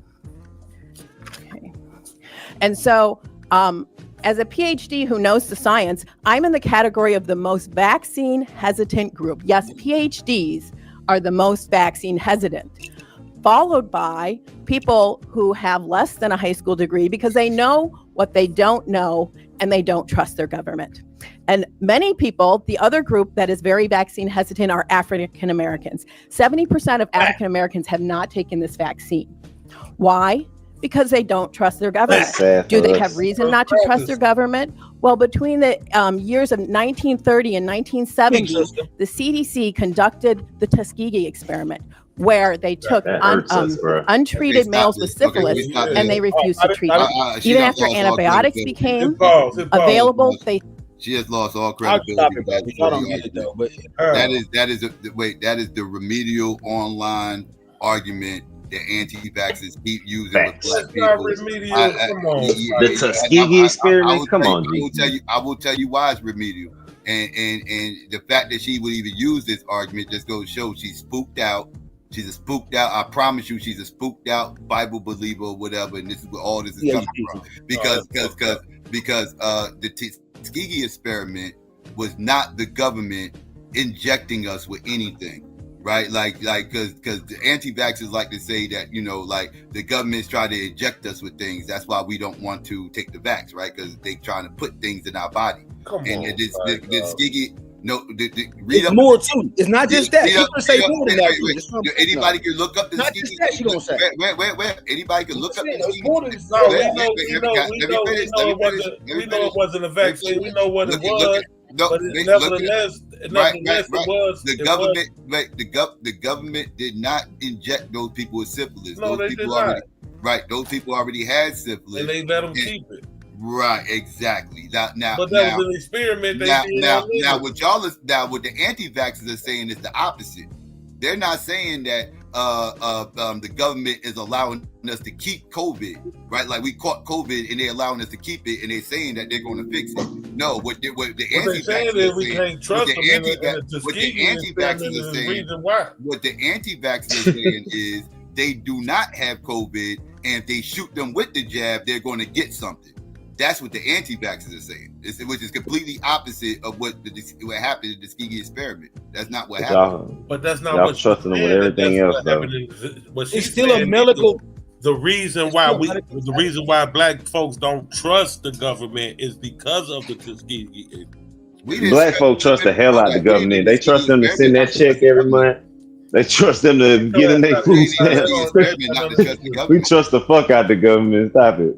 When black people get sick, they go to the hospital. And that wasn't the government with the Tuskegee experiment. That wasn't even the government. That's the crazy part. Actually, less likely to go to a doctor. That's actually not true. No, when all these niggas get shot, they less likely to go to a doctor. That's getting shot. All right then. That's what I'm saying. When you need a doctor, you go to a doctor. You don't care if the government is paying the doctor. A normal. If you had kidney disease, you go into the doctor. Now, for the record, the Tuskegee experiment, that was not the government either. That wasn't a governmental thing right there with the Tuskegee experiment. But that was medical. That was a medical situation. I can understand y'all saying it's a medical thing. But again, that wasn't. It is a completely different situation. It wasn't a global thing, right? Like the Tuskegee experiment targeted a group of individuals in Alabama, right? That they could pretty much evaluate through pretty much just testing them and seeing how things are affecting them. And they were trying certain things on them, but nothing that really was going to help them the way they said it was, or whatever the case may be, because they were trying to find a cure for syphilis. Now this is inhumane, and it was wrong what they did and all that, because they lied to those people in that isolated area. What happened with the pandemic, though, this was global. This wasn't an isolated situation with a city and they were just targeting a certain demographic of people. This is global. This is everybody. This was Asians, white people, black people. Like this is the entire globe. So that don't change the fact we can't trust crackers. Well, yeah, basically you saying crackers can't trust crackers. You say allow yourself to die because you don't trust them. We can't trust Asians. You say that because again, this is global. This wasn't a black and white. Take the motherfucker. It was a black woman who helped cultivate the vaccine. Right. It wasn't. Y'all don't trust her though. It wasn't a black and white thing. Here, goddamn. Like you don't trust the black woman that helped make the vaccine. If it was a situation where they said only black people are affected by COVID, if it was a situation where they said, so who the fuck do we enlist to help us? I got a scary question, Psycho, to ask. If it was a situation where only black people was affected by COVID and they was only trying to get us to take the vaccine and everybody else was good, I can understand y'all. Back that thing up. Hold on, Psycho. I got a quick question for GQ. I would be right there with y'all saying, "Fuck that! Don't take that goddamn vaccine." Why they ain't taking it? But that ain't what. But that ain't the case. That's not what was happening. But GQ. So if we can't take the advice of white government doctors. They have backed that thing up because black people was, because you heard what she said. That was true what she said. Black people were the least vaccinated people. And white people, that's a bad thing for us. They have to back that thing up off of white people because white people are vaccinated like a motherfucker. They like Yeah, because they got the No, shit. I got a in it. question. They got the shit in it to fuck niggas up. Can I finish this I got a last question, one? Psycho. That's it. 1 minute left. That's crazy. They made it. Y'all made these niggas superpowers, bro. These niggas so super genius and smart and diabolical to y'all, bro. These niggas is amazing. They are. Y'all swear these niggas is amazing, You bro. They forget who made they a descendants of. specific thing to just get black people. It's gonna give white Yeah, people they did it to the superpowers, Native and it's gonna make black Americans. people dumb. They did it to the Native Americans. They gave them, what's that, polio and shit like that. Oh my god! Now we going back to Christopher Columbus and the blankets. That ain't even Christmas. That wasn't even that They long always ago. use chemical warfare to take a motherfucker. When did they get them polio? Like the part of summer 1800s. They still was expanding westward. Yeah. I got a question. The pandemic was not a black and white thing. It had nothing to do. That was not about black people. I'm sorry to tell y'all, but yeah, that was. But this is my question, Psycho. Yeah. I got a question, brother Psycho. If COVID just affected black people, it was only killing us, do you think they would do anything to help us stop it? No, they wouldn't give a fuck about making a vaccine. They wouldn't even give a fuck. They'd just let us die the fuck off. Like I they think so wouldn't fuck too. they care. They not affected.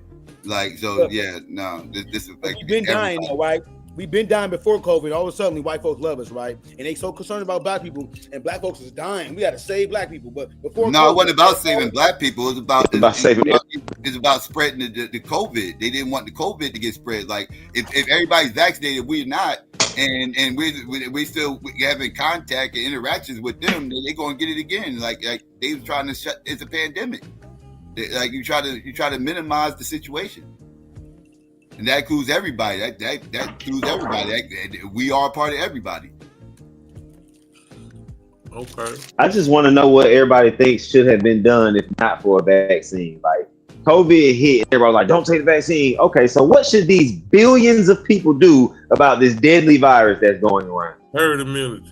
That's what we did anyway. Do you know what herd? That's what the vaccine helps with. Herd immunity. You don't just get herd immunity. That's what we ended up doing anyway. That's the point of the vaccine, to help with herd immunity. Yeah, that's not what ended up happening anyway. You know how many people got vaccinated? How are you gonna say it was just from I herd don't immunity? believe vaccine stop shit. I mean, what you believe and what is true is two different things. Let me ask you a question. Madonna believed God created the world. GQ, you ever had chicken pox? Yep. When's the last time you ever heard somebody catch chicken pox? Because my daughter showing up didn't get it.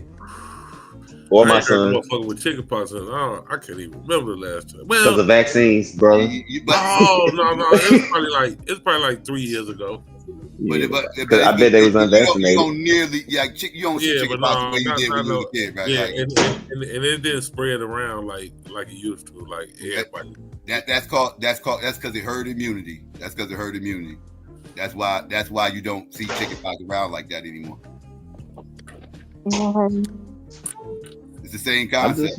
Because when I had it, I gave it to like 7 motherfuckers. Yeah, that's what I said. When I was a kid, that was the thing. Matter of fact, that was my mom to this day, she will act like she didn't do this, but I swear I think she did this shit on. I think she gave me chicken pox, got me chicken pox on purpose. Because in our community, the logic was it's better to get chicken pox when you're young than when you get older. So let them get them as kids, so they won't be fucked up if they catch it when it's older. And I think my mom to this day got me chicken pox on purpose. She told me to go play with this boy and this, that, and the third, and everything else. And I think she knew that motherfucker had chicken pox. These motherfucker had chicken pox and everything else. She was doing herd immunity. I can attest to this burst when you get older, because my sister got it in her 30s. She never had chicken pox since she was 30. Oh my God. Yeah, I felt like, damn, I'm like, take my sister out. How bad it was. It was beyond itching. People forget about the flu-like symptoms and stuff that come with chicken pox. Chicken pox, damn, that fucked her up. Like that lady had brought up the whooping cough. Like, do she know what we'll do without the medicine or what they got for the whooping cough? Like, that's crazy to me that she like talking negative about stuff that's actually currently helping. Like I said, this out, bro. It's just 30 more seconds. 45. Because it do negative shit, fam. Because what? Because that shit, them medicines and them vaccines do negative shit. So do herbs when you take them. They also have adverse effects. People have like everything has adverse effects. You gotta weigh it. You gotta weigh your options. Is this gonna kill me? Basically, what the vaccine was giving you chicken pox so it don't fuck you up later. Giving you chicken pox now, it don't fuck you up later. Yeah, but I understand because they give you an inactive or a dead form of the virus, so that way your body get used to see the antigens, the markers. So if you do catch it, it don't hit you as hard. Right, because the symptoms is what's killing you. It's not the virus don't really kill you. It's the symptoms from it. So if you already got pre-existing issues, you know get some bad symptoms from it. So it's better for your body to already be prepared for it, rather than come in contact with the full virus and your body not prepared for it. I got chickenpox when I was 6 though. And it was crazy. I had it for 3 days and didn't even know it. Because it was summertime. I had got it. And I kept seeing bumps. And I was like, I'm itching. I'm thinking it's mosquito bites. Oh, that shit itch like a motherfucker. I still remember how much that shit itch. Oh, you can't scratch it either. Oh my goodness, that's the worst. They put socks in your hands. You can't scratch it. Oh, I remember that shit. I had calamine lotion. That's what they did for me. And then the second day, I was itching. My neighbor, she the one who peeped it. She was like a teenager. She was like, "You got chicken pox." I was like, "I don't know what you talking about." No, I don't. I'm just thinking I got a mosquito bite. And then the third day, that's when it hit me like a train. I was like sick, and I was scratching. They took me to the doctor. I was like, "Yeah, you got chicken." Only thing I remember is the itching. That's all I remember. My whole fucking body felt like it was itching. That's all I remember. That shit was miserable. You can't scratch that shit. I'm in the food like something the next. I forgot about it, but the itching was the worst. But the third day, it made me weak. And I was like sick. I ain't have like stuff in the nose or whatever. But you ever had like stomach flu or something like that? Yeah, it made me weak. I was like, oh shit, what's wrong with me? All I wanted to do was just lay down. I ran a fever. And it was like, yeah, you got chickenpox. Go ahead and knock the rest of this out real fast. Psycho, you mind? Yeah, go ahead. They still did not treat them, and they did not tell them that they had syphilis. They told those people that they were there to secure their health, and they did not secure their health. They abused them. You say, well, that was in the past, although I don't think 1970 was that long ago. Well, in 2012, whistleblower William Thompson came forward and said, we published a study that said MMR does not cause autism. But we lied. In fact, we shredded data that showed that when Black boys are vaccinated on time, they have increased rates of autism diagnosis. And we shredded it and we left it out of the paper. As an African American and a PhD, I want to ask each of you, are we going to exclude 70% of African American people from the workforce and from education? Right, my ancestors did not work this hard. I come up from a family that worked very hard, and I'm very aware that my privileges are dependent on the work of my grandmother and my great-grandmother, and I have great respect for these people that put me where I am. And yet you're telling me that my son will not be able to be educated if, based on the history of African Americans in this country, that he doesn't want to be vaccinated? All right, so I will leave you with that question. Who are we going to exclude from the workforce?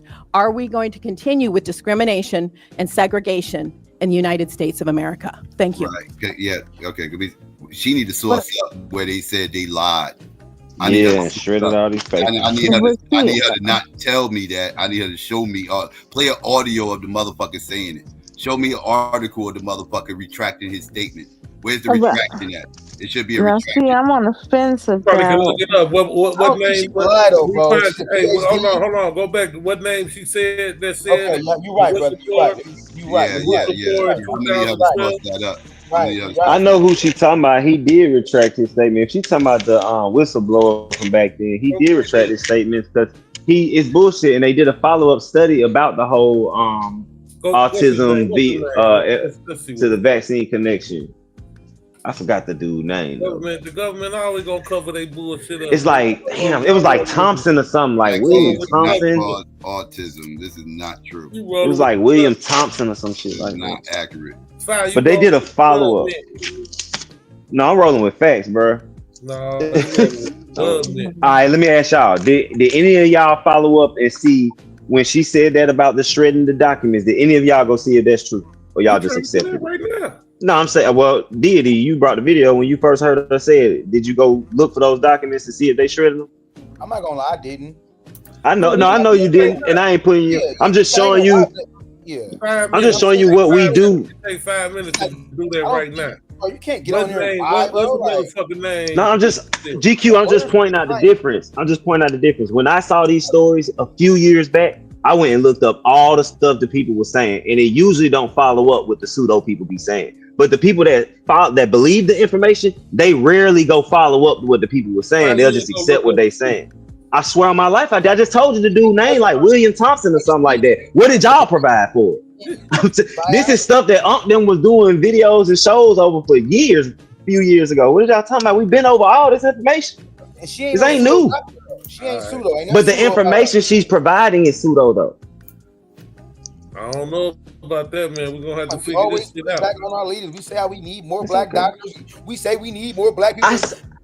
So Diddy, when I said a black woman cultivated the vaccine, GQ said, oh, we can't trust her. She worked with the government. So that's a black leader. But when I put one up, y'all say fuck them. So what you talking about? No, we didn't say just like the black man to save white folks from smallpox. But you think he was using the herb? He wasn't. I guarantee he wasn't using no adulterated chemicals.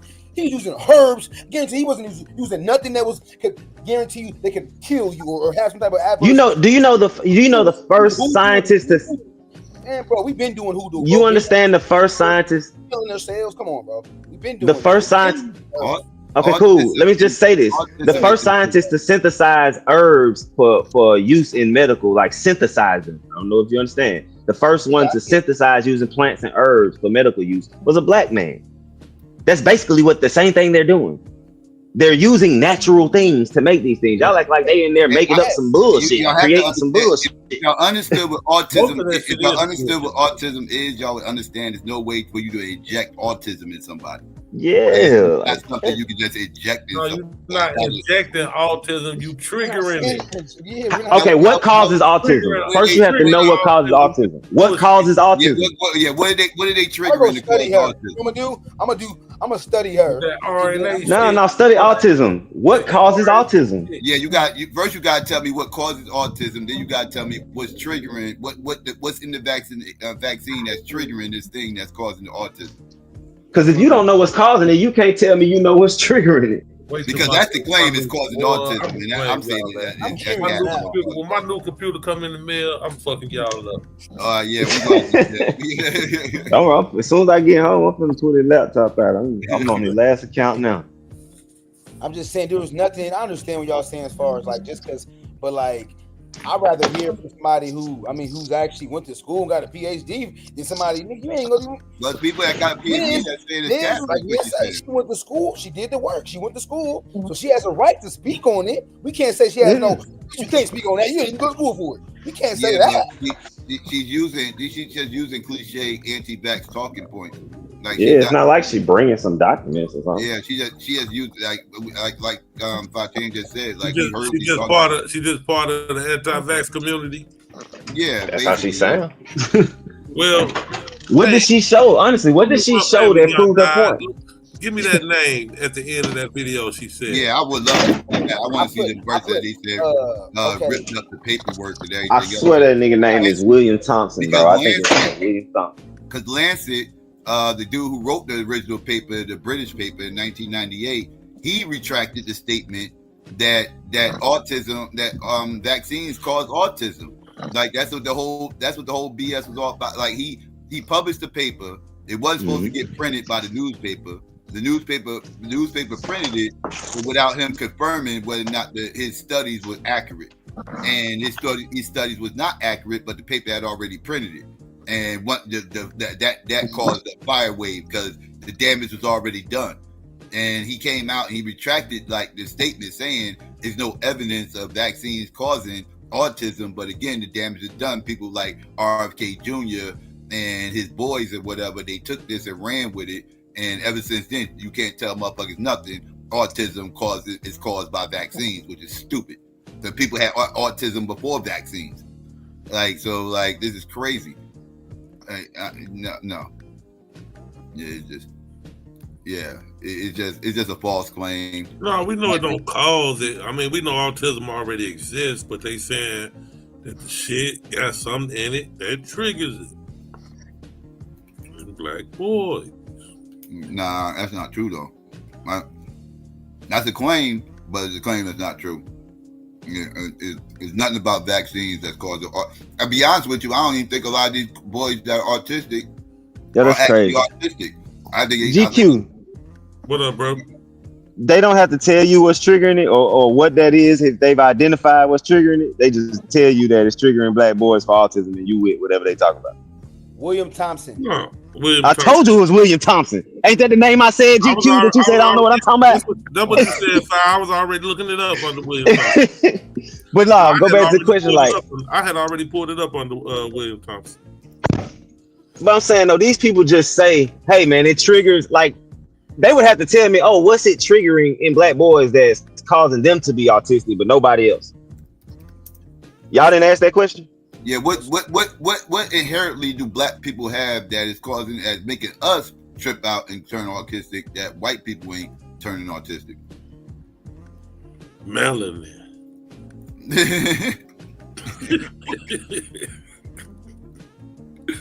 Oh shit!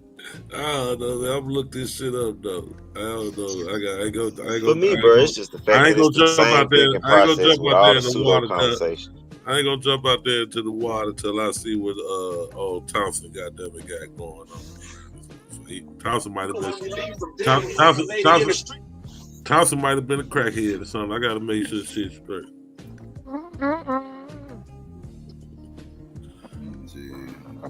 I gotta check his file around this point. Yeah, you gotta look deep into this dude. It's the same thing we just laughed at Madonna about. Stand out to me. Just be accepting this information. One thing stand out to me off the top. No, that was the first time I ever seen that video. I don't know. I never heard of that lady, but not for me. But my thing is this: the first thing stand out to me when I'm reading this one is that he did work for he worked for the CDC, but he was a psychologist. He wasn't even a doctor. That's the first thing standing out to me. But I'm still gonna see what he talking about because he was privy to all this information. If he up there, so he a psychologist. Yeah, see, yeah. So yeah. That is what I mean. He's not. Yeah, he knows nothing about genetics. And so, because if he knew about genetics, he couldn't relate this to vaccines. So y'all think this white man cared about black boys though? The rest of them don't, but this white man was concerned about black boys, right? That's my argument. That's my argument about. Hold on, that's my argument about RFK. That's what the same thing I be saying about him. Like, why this motherfucker care about niggas? He come from a goddamn American royal family. What the fuck is he? I mean, I understand what Psycho said. Black people. Yeah, he's using black people to push his bullshit, dog. That's it. Yep, that's what he cares. We don't trust the government, like you said. We don't trust the government. I don't disagree with that statement. Yeah, but historically, and that's why the only thing they all point out is Tuskegee, because they know that's gonna get the black people. Oh, if you mention Tuskegee, black folk gonna jump on it. It's easy to trigger us with this shit. Yes. Kind of like how gay people always mention slavery, right? Like, oh, y'all should understand our plight. Y'all went through slavery and they did y'all wrong. Y'all should understand us. It's the same concept. It's the same concept. Yeah, because I'm triggered like a motherfucker. I just be confused at why they never show the lab work. That they like, man, we got so much evidence to say this, but where's the lab work? Because that's evidence. They shredded the shit. Goddamn, you heard? Yeah, that's what happened. I'm saying she can do her own though. Like he said, she works in the field. You smart. Who's stopping you from doing the testing? Hey, that's bold for a PhD to sit in front of Congress and say some shit like that, though, guys. No, it's not. She's religion, dog. Religion. That's what's causing that, bro. Anti-vaxxers, by and large, not all, but 90% of anti-vaxxers are religious people. And that's where it's coming from. They think it's a mark of the beast or some shit. Like, they're not telling you what they really want to say. because they'll sound spooky. But what she really want to tell you is that's the fucking mark of the beast, and you're making a deal with the devil if you take that vaccine. That's what she really want to say, but she don't want to say. Religious people say every damn mark of the beast. I thought the cell phone supposed to have been the damn mark of the beast. Exactly. And y'all do notice that a lot of people sit in front of Congress and say a bunch of bullshit. That don't, like, just because you was able to sit in front of Congress and say it, don't make it facts. Religion will make the smartest person in the world sound crazy. People be up in front of Congress saying all kind of crazy ass shit. Hell yeah, they up there talking about aliens and all types of shit. They don't show no proof. They sat there when they did the whole UFO thing, and the dude was like, "Oh, so you're saying there are biological extraterrestrials on our planet?" Yada yada. Dude was like, "Well, I can't say everything, but what I can say is we do have." It's like, come on, bro. Did you come here to tell us what it is, or what you come here for? You know, in Chicago, we call that drag, nigga. That's that drag. Down here we call it cap. Bullshit. Like, get out of here, bro. This is if it's any time to tell it, it's right now, motherfucker. Put that shit out. Put this shit on the table, goddamn. It's like she didn't say nothing incriminating. She just was like, man, they said that it help with transmit. It don't help with transmitting. I mean, it do help save lives, but it don't help with transmission. Like, bitch, what are you talking about? Who fucking cares? Yeah, she was reaching. She just wanted to. Yeah, she was just reaching at that point. I don't even understand what's arguing about it anymore. Sometimes they just be trying to get the shit on record. I'm gonna put something in the chat for you to check out. It's pertaining to that whole little breakdown of the whistleblower, who he is, and you know how he came to that conclusion, etc. or whatever. But it's I'm gonna look into this dude. I got his name. Well, yeah, post that. Post what you want me to see. This would be frustrating for me, bro. Okay, I got it. This would be frustrating for me, Psycho. Yeah, I was just looking at this. This is what I was just looking at. Okay. This be shit I literally looked at like years ago, bro. And then people still bring it up like it's like, look at this though, and I'd be like, wow, the same information, bro. That shit crazy. It don't even be new information. Now, they gonna definitely have negative shit to say about them though on that site, because that's a pro vaccine site. Yeah, I'm gonna look at all. Yeah, I try to look at everything. But yeah, this definitely is pro vax spot right here. So they probably ain't gonna talk too favorably about him. I'm gonna look in here with his side. I gotta say too. Yeah. It's hard to find a non-biased website though. On either side. That's why I look at everything. I look at what the pro side is saying and what the con side and the anti. Yep. You'd be hard pressed to find somebody who's just in the middle. What's that black doctor's name? Remember, he was just killed a few years ago. He worked for the CDC. They found his body in the river or something like that. Oh, God. I want to say it's Chicago. I'll look it up. Black CDC doctor that worked at CDC was mysteriously killed. Stuff like that's real. Y'all gotta open your mind up, bro. I don't know what y'all talking about. I'm gonna look it up. But yeah, black doctor was killed a few years back, bro. You talking about the one that everybody said? Oh no, that's Barack Schiff. That was Barack Schiff. They said this doctor worked at the CDC. It's always somebody dying mysteriously. RFK's a grifter though, man. Y'all gotta be careful with that motherfucker, dog. He a whole grifting ass motherfucking weirdo. Like, and I'm a third party dude, and he was running third party before he got down with Trump. And even before he got down with Trump, I was like, ain't no way in hell I would ever vote for that motherfucker. And I'm a whole third party. And I would have I would have put my own name down if I was stuck with voting for him for third party. I'd be like, oh hell no. I just write my own name down. Fuck it. I'm fucked this year. I would never support nothing he do. I don't fuck with RFK. He's a grifting ass motherfucker. He another grifter.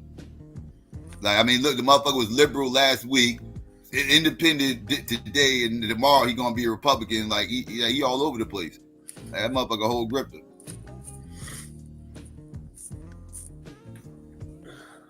Yeah, like he jumped on that shit. He had a market there. He saw it and he jumped on it and it worked for him.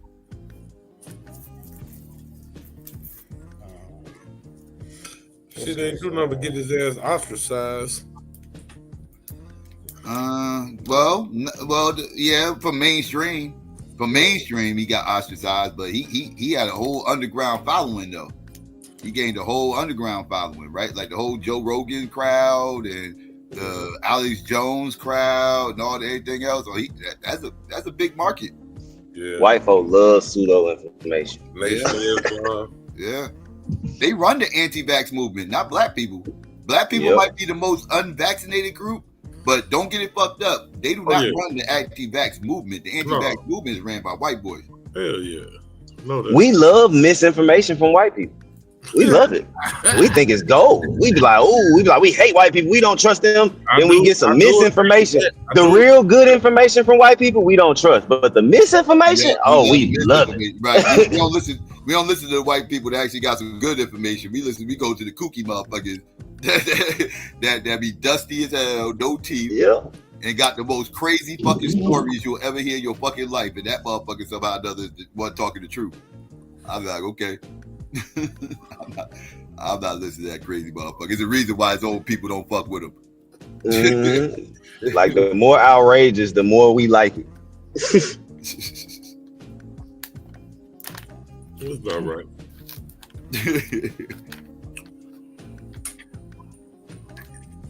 We just like kooky stuff, man. We like as a collective. We like things that are allegedly hidden or secret. You attach hidden or secret or forbidden to something. We all got us. We all you got us. Like, hold up. Y'all motherfuckers got some shit over there we ain't supposed to know. What the fuck y'all over there know that we don't know? And why we ain't supposed to know it? And we all in. We all in. We ain't gonna stop at that. We ain't gonna stop till we find out the truth. Yeah, because we know whatever conspiracy y'all coming up with, we know that it's actually 100 times worse than the shit that y'all trying to tell. You say motherfucker did what? Oh no, that shit 10 times worse than that. I know they. If you telling me they did that much, then I know they did a whole bunch more shit than that. I remember I was young. I remember my introduction, all that stuff was like, I remember the Illuminati was the big thing when I was a kid. The Illuminati, everything was about the Illuminati. I was like, what the fuck is the Illuminati?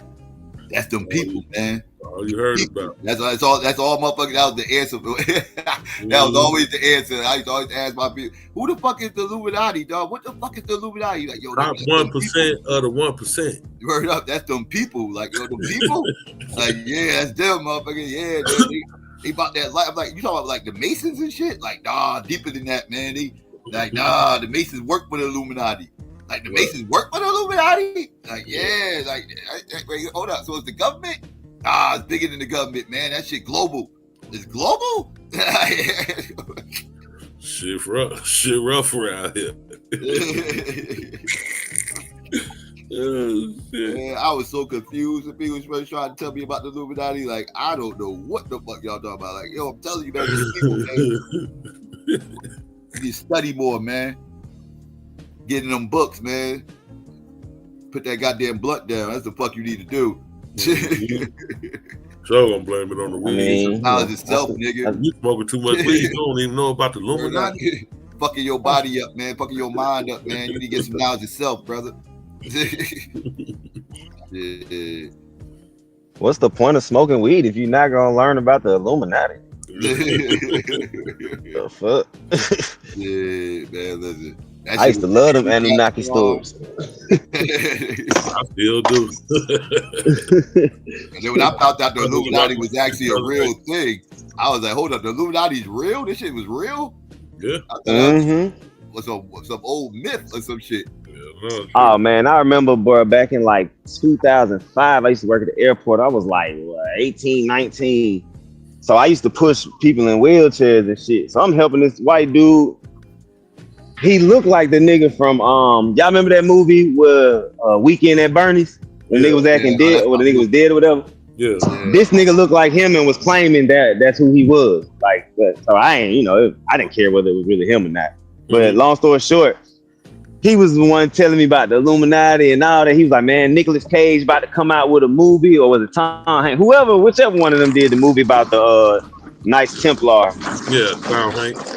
He had told me about all that shit and like, like, yeah, they coming out with this movie and then the movie came out. So, I was still on that shit back then. I was like, man, I met one of them Illuminati niggas, man.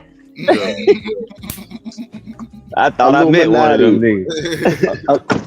Illuminati trying to keep their eye on me. Secret society. Third eye open. Pyramid scheme. Nigga said Illuminati with my mind. Nigga said Illuminati with my mind, soul, let my body. Secret society trying to take my secret society trying to keep their eye on me. I'm almost infamous. It's like a fucking tidal wave. Yo, Prodigy body diverse right now. 90s motherfuckers were spooked out in the 90s. Like you listen to hip hop, motherfuckers were spooked out. It was the Illuminati this, the Illuminati that. Oh yeah, it was all kind of spooky stuff going on. I blame Professor Griff. Yeah, Machiavelli, Illuminati. Yes, Illuminati. Nah. You know. Hey, Marley, I know you remember DJ Clue had a whole series called Cluminati. Yeah, Illuminati. Nah, and then people started saying, because that's how you know people didn't really know nothing about Masonry and Illuminati, because then niggas start saying shit like they'll start saying like, oh, the scientists and the scientists is down with Illuminati, they're Masons, I'm like, yo, do you know? I'm like, yo, do y'all know that all scientists don't believe in God? Like not every scientist, and in order for you to be a Mason, Marley, that's because they're part of the Illuminati. They don't want you to know the truth. Yeah, but you got God is lying to you. Yeah, I know, but some people in order for you to be a Mason, you got to believe in God. Yeah, you gotta believe in God to be a Mason. Yeah, to be a Mason, you have to believe in God. So when people start making these claims, like, oh, like they're part of a secret, nigga, these niggas is atheists. Some of these niggas, huh? What are you talking about? Like how they get part of how they became these niggas that if they don't believe in God, like, you know what I'm saying? Like niggas be bugging, son. Like niggas just get up and just believe anything and just reinforce it with books. I ain't gonna lie, I used to be a behold a pale horse nigga back in the days. I was one of them. I was a William Cooper ass nigga back in the days, son. You know what I'm saying? My motherfucking cousin spooked out my pops. My motherfucking pops ran into my cousin during the summer. And my cousin came out and told my pops he was a Mason. Man, my pops spooked out now, boy. God damn. My pops, he's like, every time I talk to him now, he's like, yeah, your cousin told you he was a Mason? I was like, yeah, he been there. He been on that Mason stuff as long as I can remember, like since the 80s. He was like, I never knew that. He was like, you ain't never tell me that. He's like, why you ever told you about the Masons? And he started going into his Mason stuff. My pop's very anti-Mason, boy. He started going in. He's like, yeah, I was trying to tell him, man, you need to leave that Mason stuff alone and blah, blah, blah, everything. Oh, fuck. I don't give a fuck about that. Right.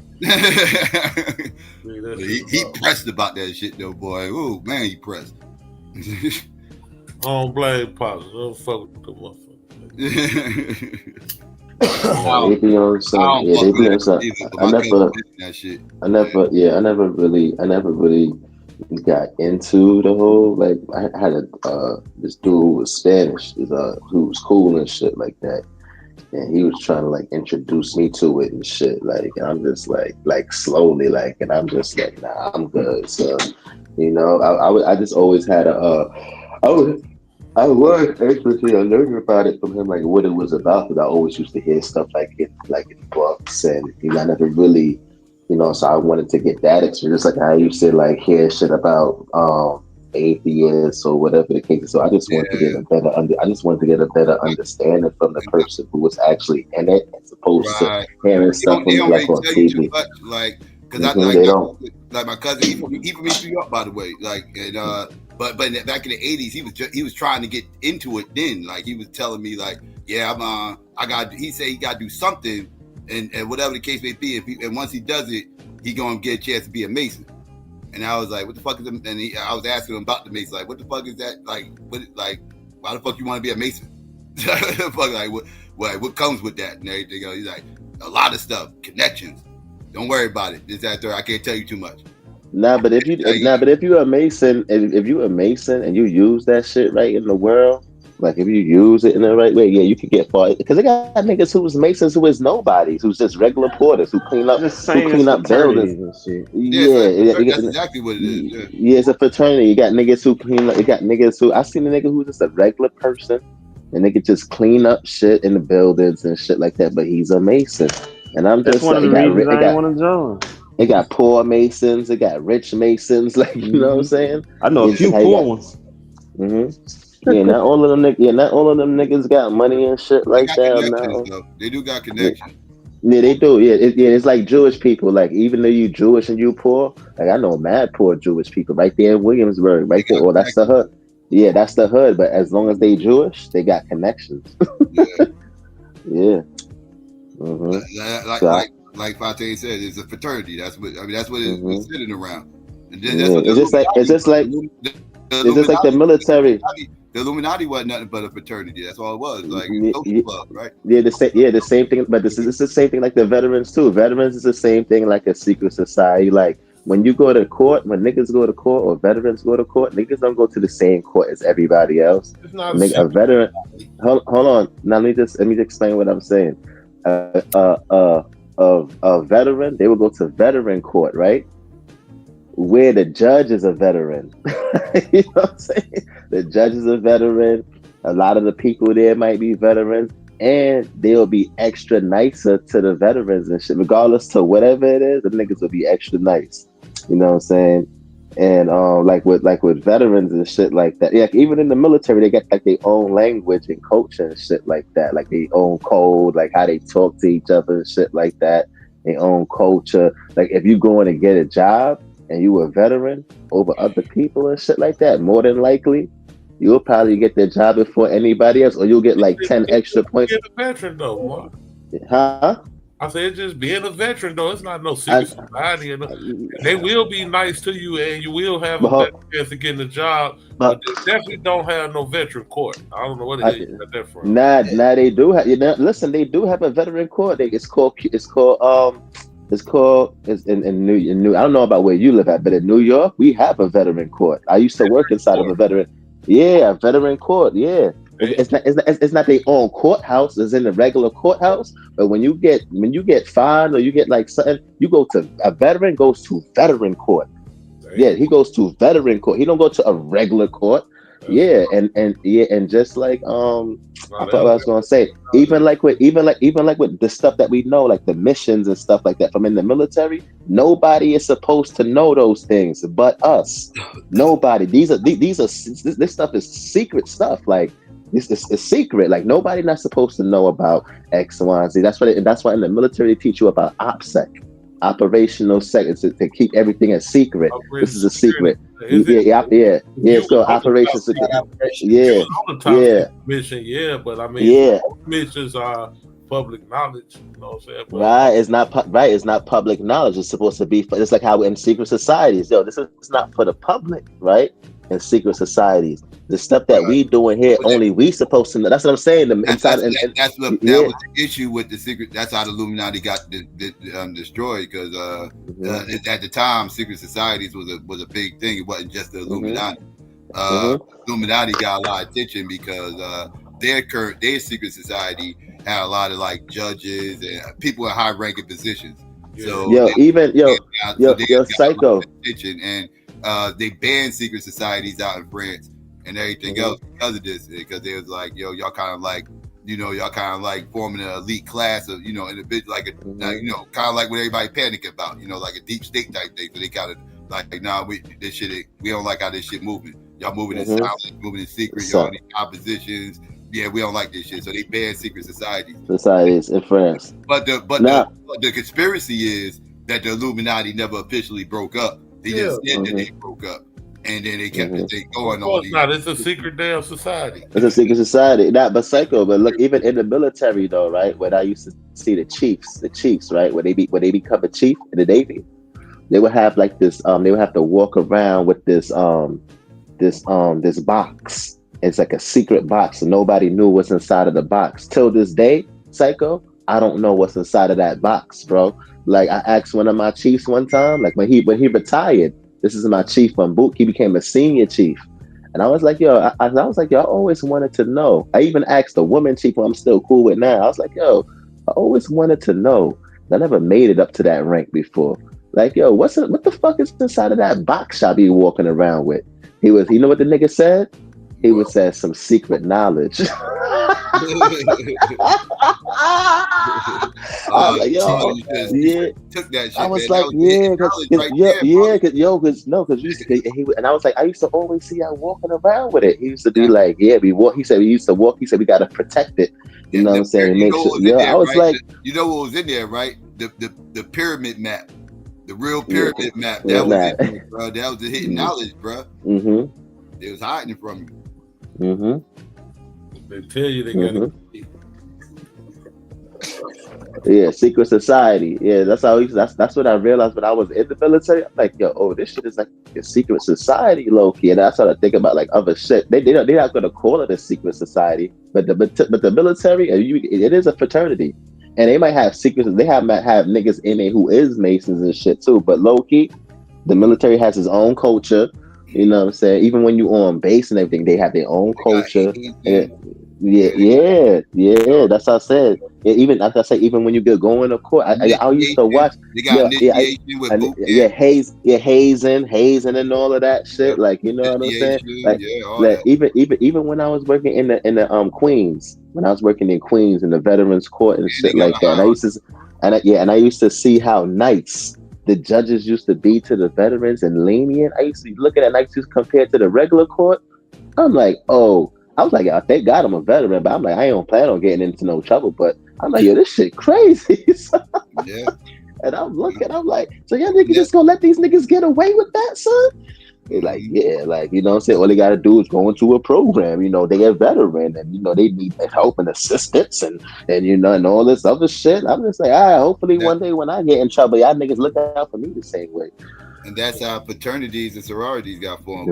Right, the secret society, and that's what they started having lawyers too and shit like that because of the judges was secret society. And they didn't want the judges to be taking advantage or you know what I'm saying. So you got lawyers and secret shit. societies out in France and all that shit. Yeah, but like I said, that's when they moved to the schools.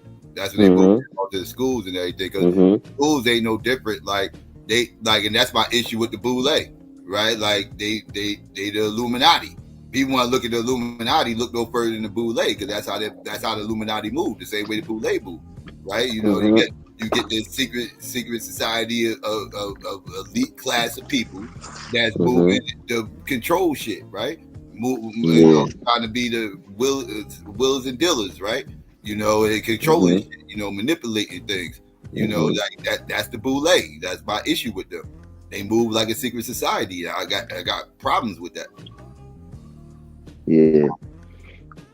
I guess so if you have a problem with the Illuminati, you should definitely have a problem with the Boule. Because that's the Black Illuminati in current times in this country. In this country, right. Yeah, man. But I think secret societies is a way to go when taking over the planet, though, because taking over the world, especially when other people is in power already, it'll be hard for you to do. When you look at how white people took over the world, it wasn't necessarily so much about them always going to war with other nations and dominating and conquering all of the time. Sometimes it had to do with, you know what I'm saying, people just being on the inside, smaller groups, you know, infiltrating, people getting backdoored, you know what I'm saying, shit like that in order for them to get where they at. See, our thing is that with us is that we think that we're going to get to we think that we won't be able to get to the top because we don't have that force. And there's certain things that we don't necessarily do. Like, I mean, we do it, but you know what I'm saying? White people is like notorious for like doing these things. Like, you know what I'm saying? And it's just like, these are things that we demonize, like the way how they took over the world. So I think from coming from that aspect, a lot of us wouldn't be willing to do certain things, even though I do see us do it to each other. But I just feel like, you know what I'm saying, we're not willing to take it that far with like other groups. Like, you know what I'm saying? Like, it's, I'm sure, right? Just like how Europeans manipulated other Africans, I'm sure that there's Black people that can have that same type of influence on white people or in white nations, or put up this nation against this nation if we wanted to. You know what I'm saying? If we wanted to, because there's white people out there who seeks Black people's validation. Like, you know what I'm saying? You know what I mean? It's just that we just follow that narrative, like, you know what I'm saying? But I've seen white people who's just on some, they seek Black validation and shit like that. I believe that it could be done, but I don't think that, you know what I'm saying, like, we believe that it could be done. You know what I'm saying? We just look at things and just that for one way and shit like that. But they didn't just take over the world by just, oh, this military goes into this country and down. Nah, that's not how they took it. That's not how they took it over. It was many different aspects to it. Even when you look at how Alexandria took over Rome and shit like that. I mean, Alexander took over Egypt and shit like that. He didn't fight them niggas to take over Egypt and shit. Like, you know, so you look at a lot of the West African slavery stories, you know what I'm saying? You've seen it was. He wanted to take over Egypt? I disagree. You don't think he wanted to take over Egypt? No, I didn't say he didn't want to. I didn't say he didn't take it over as far as like fighting a war. He took it over as he made a deal with them. Like, you know what I'm saying? That's how he took it over. He made a deal. Like, yo, let's dig this deal or whatever. Like, you know what I'm saying? Right. And then he used them to fight the Persians and kick the Persians' asses and shit. So it was like they played chess. Like, you know what I'm saying? So it's like tactics that you gotta use in order for you to take over the world. Like, even look at like how Hitler, when he took over Germany and shit like that, look at all of the shit that he did, that he was putting into place, like how the nigga, you know what I'm saying, was shutting down airports and shit and keeping the civilians hostage. And, you know, like, you gotta watch, like one thing that I started to do, like later on in my years, I was like, yo, how did white people actually take over the world? That was like one of my big questions. And what did they do? And I just started to just watch certain things and seeing how they was doing it and how they did it. And that's when I came to the conclusion, because I used to always think as a kid, like when I was young, like in elementary, like, yo, white people beat black people in the war, and, you know what I'm saying, they dominated us and they brought us over here as slaves. Like, you know what I'm saying? That's what I used to think, son. Like, and a lot of black people think that. That's why a lot of black people believe that they was the ones who like put us in this situation. That's why a lot of us feel self-defeated in those ways. Because if we was to say to ourselves, like, yo, we are part of why we did this to ourselves, while we in this situation, then we will be able to say to ourselves, yo, we could get ourselves up out of this situation and not be dependent on another group to get us out of the situation. Because a lot of our talking points revolve around, what are they gonna do for us? How are they gonna do? It's like we subconsciously, like, we're very dependent on white people. Like, you know what I'm saying? Even though we don't really like realize it, like we do, you know? So that's just my perspective on it. Nah, you good. Yeah. Huh? I mean, it's because you don't understand that we created white people. White people really extraterrestrials that we created. And once you understand that, like Lance. You know what I'm saying? That was Don talking that craziness earlier. Oh, my dog. Oh, yeah. They said we created white. No, what did he say? We created white people in a laboratory. Yeah, he said we did genetic engineering on white to make white people. Not just white people. Remember, he said all the races at one time. Yeah. Mm-hmm. Yeah, all the races. Yeah, and that's what I say. A lot of us is still behind when a lot of us just joined the conscious community. Like, you know what I'm saying? Like Madon, he sounded like he just recently just joined not too long ago. For a minute.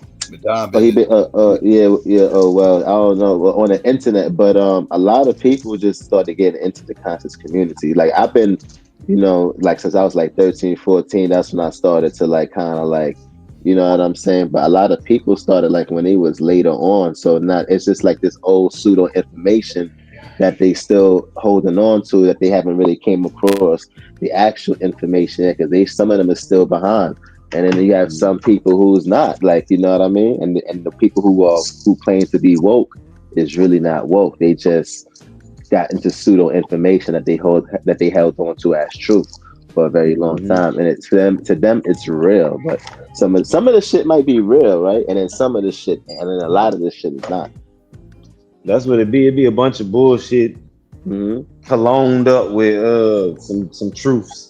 With some truths, right? Yeah, it's a validated. But yeah, but a lot of people, like, look how many niggas right now. A lot of us right now was smarter than Malcolm X back in the days. I think he was a Muslim and shit like that, who really believed in, you know what I'm saying? Not the shit on Malcolm, but a lot of us over here don't believe that shit. You know what I'm saying? A lot of us know where that shit came from, but at that particular time, he didn't. And so if we was back then, when it came to that aspect, a lot of us over here would have been smarter than him in that aspect. Like, you know what I'm saying? Yeah. The niggas is so these niggas is still behind and shit like that with this. Oh, you got some niggas that's Muslim still, like, you know what I'm saying? No disrespect to Muslims, Christians still, like, you know what I'm saying? People who are still into the spirituality with the crystals and these like, you know what I'm saying? Yeah, they still like they still like back there and shit like that. You know, I like to believe Malcolm was coming out of that way of thinking. Like the more he traveled and stuff like that, I feel like the more he was changing. Yeah, I feel like he a representation of like this generation. Right. Yeah, he was changing, but he was changing more of his political perspective. I think, not more of his religious perspective, but because you remember Islam, right? Even though this is what I'm gonna say why, right? Malcolm X was he really believed in Allah, like he did, son. Like all of that shit that he was reading, because it changed him from being this negative person to this powerful person, to this positive person, right? So he's like, yo, this, you know what I'm saying? Now he would have probably came across like some different philosophy or something like that, or he was introduced to another form of pseudoism. I could see him doing that. Or if you wanted to say maybe later on in his years, he would have came up with his own ideology, you know what I'm saying, or his own way of his own whatever. But that changed his whole life, Islam. Like, you know what I'm saying? It made him this clean person. Yeah, FBI didn't have nothing on Malcolm X, son. Like, yo, like niggas used to I grew up dead ass with Malcolm X pictures all over my house and shit like that, son. Like, you know what I'm saying? That nigga was like the Jesus. You know what I'm saying? I never knew about like no Marcus Garvey and shit like that growing up. Like, you know what I'm saying? Yeah, I never knew about Huey P. Newton until I was older and shit like that. But Malcolm X, like, I knew who that nigga was. I knew about Huey. He was the first. I didn't know about Marcus. He was like the first Pan-African that I was ever introduced to was Malcolm X. First. You know what I'm saying? First, bro. Yeah, he was like that dude, bro. Malcolm more popular than the other people you mentioned, like Huey Newton and Marcus Garvey or whatever. Like, popular. I was just big on the Black Panthers. That's why I knew Huey and all them. I just liked the Black Panthers. Yeah, but Malcolm is mad popular though. I ain't gonna lie, and the Panthers too. But you know what I'm saying. But I like, but growing up, like it was like Malcolm X. In the '80s, the Panthers wasn't popular in the '80s. Yeah, they wasn't popular back then. Popular in the '80s. The Panthers got popular in the '90s. That's when they got popular again. Yeah. But in the '80s, a lot of my friends didn't know who the hell the Panthers, didn't know nothing about the Panthers. I knew about the Panthers. My mom was one, but a lot of my friends didn't know anything about the Panthers. Like until like the movie dropped, and then some people started knowing about the Panthers. Then as time went on, the new Black Panther Party came around, and then people started getting educated on the Panthers a little bit more. But you're right, because I learned about them in the '90s. Yeah. Remember too, Malcolm, he started chilling with them white Arab Muslim niggas over there. As a matter of fact, son, you know what I'm saying? A lot of them Arabs too, they was giving that nigga, they was offering him money and shit like that. You know what I'm saying? The nigga was just turning it down and shit like that. He like, nah, they was offering this nigga millions. This is how you know this nigga was a real righteous nigga, son. He was turning you gotta down think he money. had some game too now. Yeah, he definitely was righteous to turn down that money though. Yeah, that's what I'm saying. Yeah, that's what I'm saying. Yeah, nigga, that's what I'm saying. He really believed it. I know when a nigga really and truly believed in God, son. He really believed in God, bro, on some righteous type shit. So he really did, because he was struggling. He was even in his struggles, he still believed that Allah was, or whatever the hell that nigga believed in. Nigga believed that, you know what I'm saying, he was gonna take care of everything, and this was how everything was supposed to be, and that nigga knew he was going to die, son. You know what I'm saying? Nigga thought he was Jesus for real, for black people, bro. He was like the Jesus, nigga, sacrifice, you know what I'm saying? Prophesizing everything like Jesus did. Yeah, that story of Jesus is the same story of Malcolm X.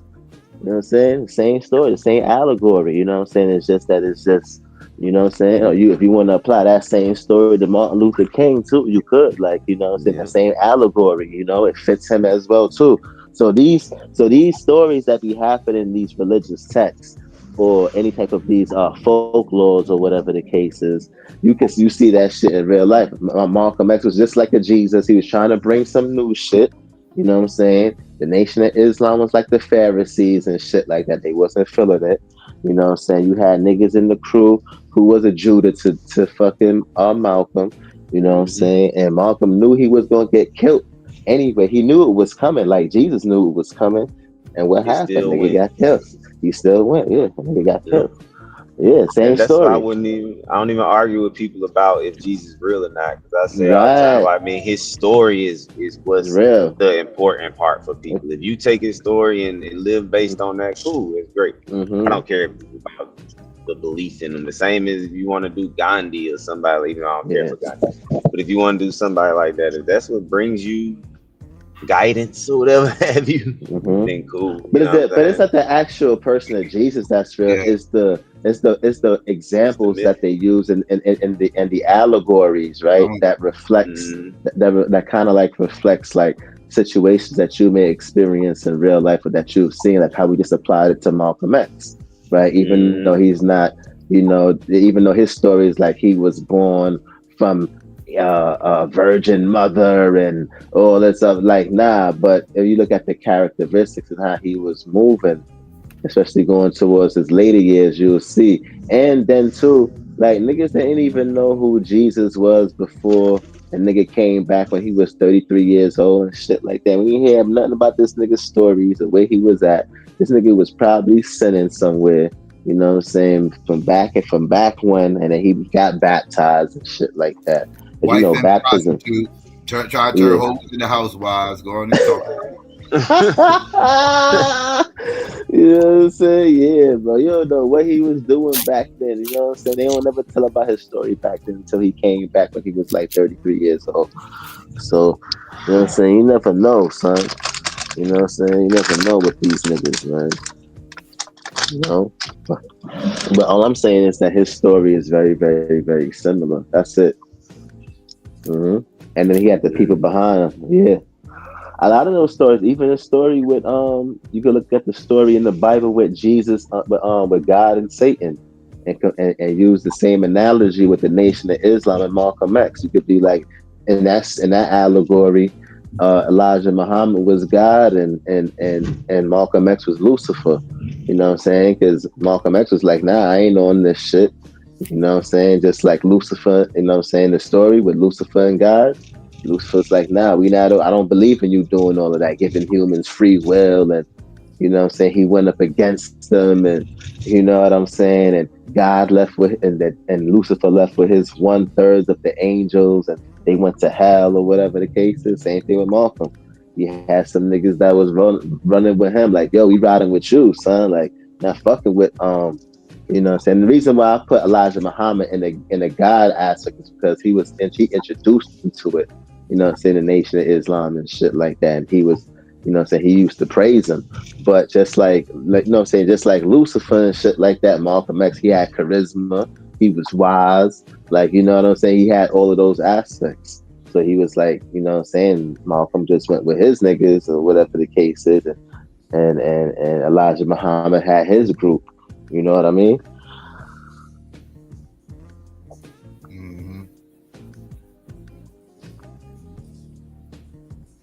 What you hate religion so much for, punk? Who's the punk, Chris? And who hate religion? Well, I ain't gonna lie, I ain't a fan of religion at all. I'm gonna give you a buck. I just think it's illogical. Yeah. It's pointless. Old ways. A waste of time. Like, you don't need it. Of course, if you've been practicing it for 50 years, yeah, you might as well stick with it, but it's not something that needs to be carried on for the next 50 generations. Some of you nutty motherfuckers need religion. Some of y'all need Jesus in your life.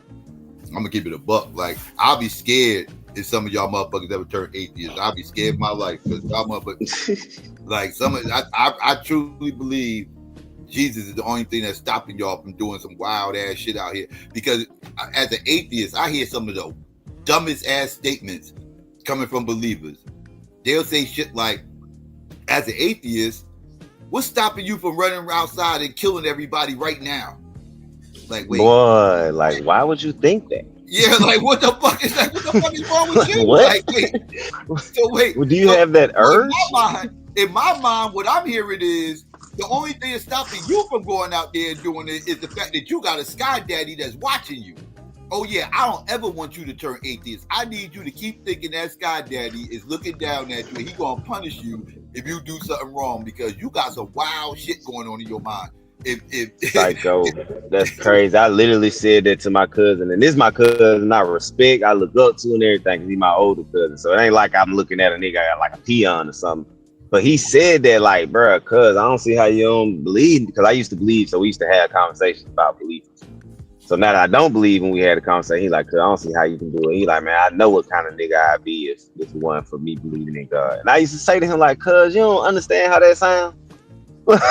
Like, and I know you personally, so I don't look at you like that, like a fucked up nigga. So what makes you think in your mind like you gonna be out here doing messed up stuff just because you don't believe in God, bro? That's scary and crazy. Some people just think that the Bible created morality and shit like that. Mm-hmm. You know what I mean? Like I get I used to get disinterested like when the people who I knew who became preachers and shit. So then I started just looking at it all. It's just this game. You know what I'm saying? The Bible and shit. That's all. For me at least, man. But, I mean, I want to revisit something, Fontaine, that we was talking about the other day over on Q Butter, like with that Drake, that Sue thing. Because I want you to understand, like it's no feelings in this with me, and also that like there is a segment of people that are just hip hop purists. And we on the outside looking in, like, cause most of them people is older, and we on the outside looking at this shit is like it ain't hip hop. That's strictly all to it, dog. It ain't no I hate Drake, because like if that's the case, then like if somebody who has a harsh critique automatically like hates Drake, that means that the person who called him out, he loves Drake, right? Yeah. That's all I have. I just want you to like kind of. You want me to what? Yeah, no, I get the hip hop purist thing. Like I go back and forth with hip hop, quote unquote hip hop purists all the time, because like I come from the era of hip hop purists. I'm still at that age. You know what I'm saying? I grew up on 90s music and a little bit of 80s music, so I get it. But it's like every generation I've been hearing the same thing. Every generation is, oh, this ain't hip hop. Oh no, this ain't hip hop. It's like ain't nothing been hip hop since the 90s. You know what I mean? It's like, bro, that narrative get old. It's so confusing. You gotta admit, It's so confusing. You gotta admit, lawyering up is not hip hop. Going to the lawyers over a diss track, that's not hip hop. It's business, psycho. Some things just ain't gotta be hip hop though. You know what I'm saying? Like I agree. That's not hip hop. That's not hip hop. But that I don't care at that point. You feel what I'm saying? Like if y'all like, oh, this ain't hip hop. Okay, cool. It's not hip hop. It's a business move. Yo, you heard that Noriega skit, Psycho? With the skit with Noriega that they played, it was like, this is Kendrick Lamar.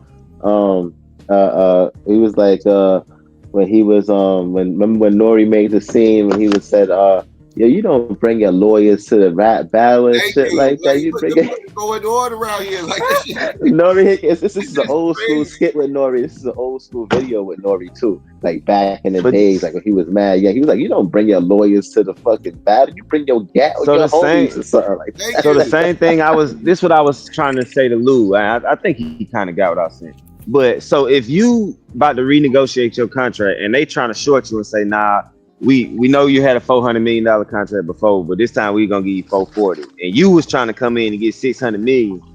You just gonna take that $440 and just say, well, it's hip hop. I can't do the move that I want to do. Go somewhere else.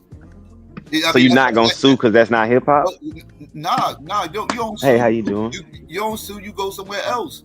You go to the highest bidder.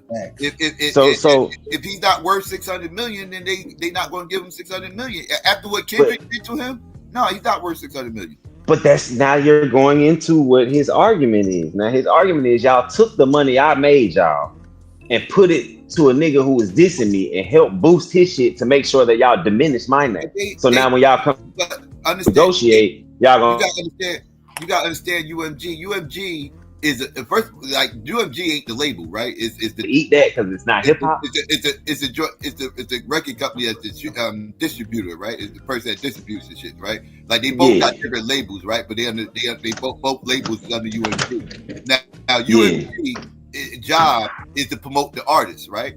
That's their job, right? Their job is to make money. Their job is to promote the artists that's under their banner. Now they promoted Kendrick. And they promoted Drake. They didn't do anything different. No, they didn't promote Drake. That's the difference. Yes, they did. No, they didn't, bro. No, they didn't. How didn't they? Well, let's say this. They didn't promote Drake with the same vigor they've always promoted him. Who's to say? Who's to say? He is. The artist is. If I'm the artist, I know. What's his evidence that they didn't promote him the way? Well, that's gonna come out. That's gonna come out if he actually do the lawsuit. Because I think it's just a petition. I keep saying lawsuit. Well, he's doing this to set up the lawsuit. He's doing exactly. So if the petition reveals evidence that they did to a lawsuit. That's what I'm saying. So if the petition provides evidence that they did basically boost up Kendrick stuff and then not do the same for Drake, you still think he shouldn't? Like, my thing is, I'm not leaving $200 million on the table because y'all telling me it's not hip hop. Like, I don't care what you talk about for $200 million, bro.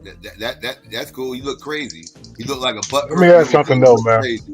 I'll look butthurt with $600 million though. I don't mind looking butthurt. You can't force them to give him $600 million. Ain't like they owe him $600 million. But this is what I'm saying. They don't owe him shit. But the lawsuit. But if the petition, they feel like they need to sign him for. But if the petition holds true, and then I can go through with the lawsuit, I can sue them for the $600 million. All I'm saying is, I'm not arguing whether he would win or not. This is why I don't understand the case, because what are you suing them for? Because again, because at the end of the day, it's up to what they like. The contract's up. His contract's up, so they got to re-sign him. Like I said, it's not like it's any money's owed. Most of the time, people sue because money is owed to them. Like there's no money owed. They paid him for the other contract. It is if he can prove that they basically sabotage him, because that's going against that's a conflict of interest. You're going against your own artist. Why would they sabotage? That's the point. Like, why would y'all sabotage? Because I don't want to come back to the table and you be able to show you deserve $600 million. That's why I would sabotage.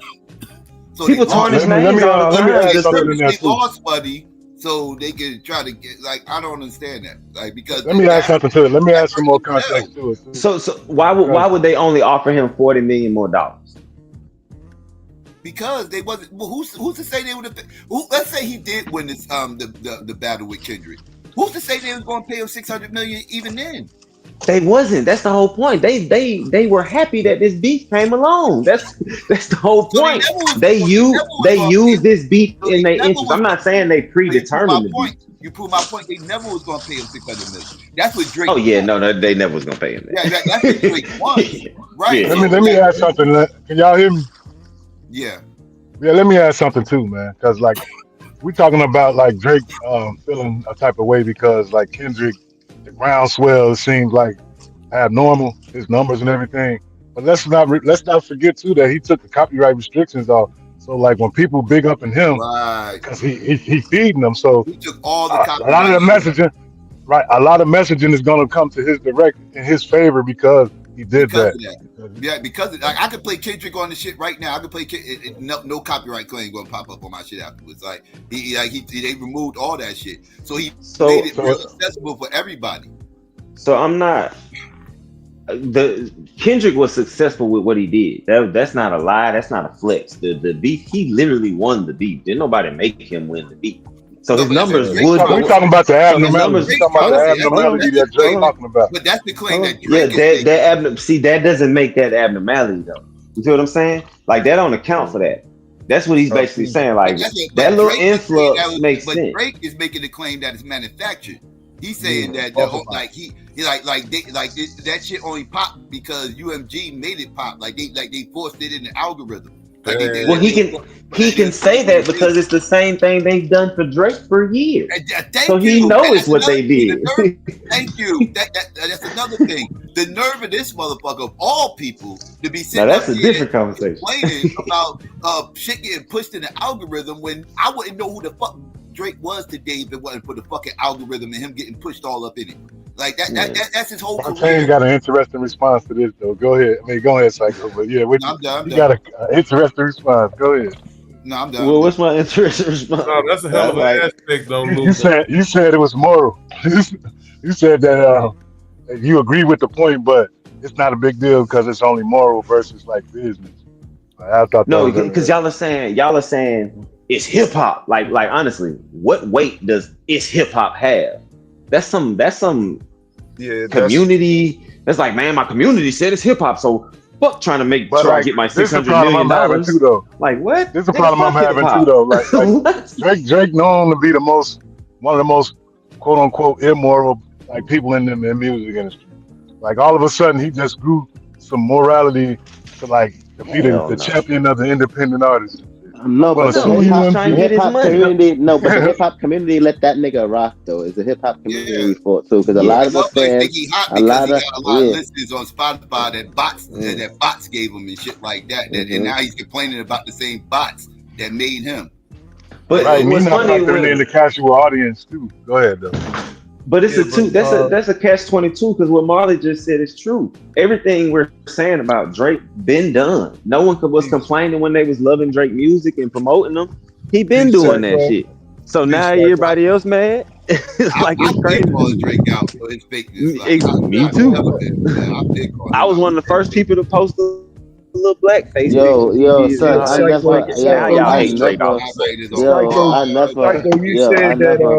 You said that Kendrick Lamar gave away his rights. He gave away his copyrights. But no, he didn't give away his copyrights. Yeah. He removed the restrictions from playing it. Like he made it where anybody could play it. And that's UMG put it back on. That's fire right there. Yeah, that's fire. Yeah, that's fire. Yeah, man, you know how much money that the artists made. I mean, that the content creators made. But I also think that's the slick shit that Kendrick do to make people think he like, ooh, I'm for the people. Like, nigga, you know. But the record companies, but it does make him think that he's diabolical, though. No, but I'm saying you got every podcast in America playing your song. Yeah, that's fire. Yeah, that's promotion too. That's not just playing the music. That's good business. Yep, that's good business. Yeah, like people consider all his move for the people, and I'd be like, no, that's a good business move. Doing a show on fucking Juneteenth is genius. The comment on hip hop, and I think we got to make a distinction sometimes between the hip hop culture and hip hop industry. You know, I know that may be difficult, but what we know as industry or industrial hip hop is different from our culture. You know, those differences have to be pointed out. But I think that's where we lose in the context. Always been pointed out too, Afro. Right. Always been pointed out. Is a culture. Like a lot of people don't acknowledge that, though. No, a lot of people don't acknowledge that, though. No, rap music is a culture. He's absolutely right. Yeah. Yeah. It's industrial, you know. So when we're looking at industrialization, we know industry deals with templates. That's why we keep on getting the same thing. We keep getting sex, we keep getting guns, we keep getting kill each other. You know, we get it over and over because that's the industrialized version of our culture. We get the minstrel show because that's the foundation of over and over, Luke. Over and over, Luke. Afro, is that because that's what sell, or is that what they push it to sell? In my opinion, it's because what they pushing, good brother G. Stop it! It's because that's the point I was making with GQ. That's the point I was making with GQ earlier. The algorithm is being manipulated, right? And this ain't nothing new. This, like I was saying this the other day, this ain't nothing new, and it's not relegated to online. Like they was doing this back in the 90s. Everybody remembers that old channel, The Box, where everybody turned on the shit and watch the videos, you call in and order videos and all that stuff. That's and people my favorite shit. Yeah, you sat there all day long. You sat there all day long, saw videos playing all day long on that shit, right? You know who was ordering most of those videos? The record labels. The record labels were the ones pumping all those that channel up with all those videos, promoting the artists, getting everybody to love the song. Getting everybody. As long as they played the one I want. That was their way of playing with the algorithm. It was that day's bot. They didn't have bots back then. They had the box channel, right? And Hey, Psycho. Not to mention you got the payola. Was running up phone bills fucking with that shit. Hey, Psycho. The payola that the DJs would get and everything else. Again, just like the bots. Same type of concept with the bots. You know, you pumping shit out, you force feeding people music, and after a while they're gonna start to like it. They hear it enough, you know, repetition. You know, they start to think that's their shit. This shit is hot because they keep playing it. It's hot. Psycho. Yeah. I don't typically like to use like movie references, but like I remember on the 5 Heartbeats when Jimmy pulled up on Big Red, it was like, I know about all your bootlegging practices. You know what I'm saying, with all that type of shit. And it's the same shit. And I put this situation. I can make an analogy. Drake situation. So y'all saying it didn't start with Drake? Man, you know that though. So why are we mad at Drake for suing these people when he's representing everyone? Yeah, that's what I just asked you. He is. If he wins, it's a win for everyone. Based off record sales, I would say Drake benefited the most off this practice. Drake is not being altruistic. That's all I'm saying. He's not being altruistic for the starving artists. That's what I'm saying. It's the opposite. You saying like his intentions ain't to help everybody, but I don't even know. Like I think he's trying to play chess now. I mean, I think he might be playing chess now. He been playing chess. He just made some bad moves in his battle. So my question is, if he would have won the battle, then he wouldn't be suing. If he would have won the battle, this case, he still gets offered $440 million, and this case never happens. Yeah, like that's what would have happened. He would have got offered $40 million, and this case never happens. It would have been the same. No, he would have did what you said. He would have just walked away. He wouldn't know take that $40 million. He would have went.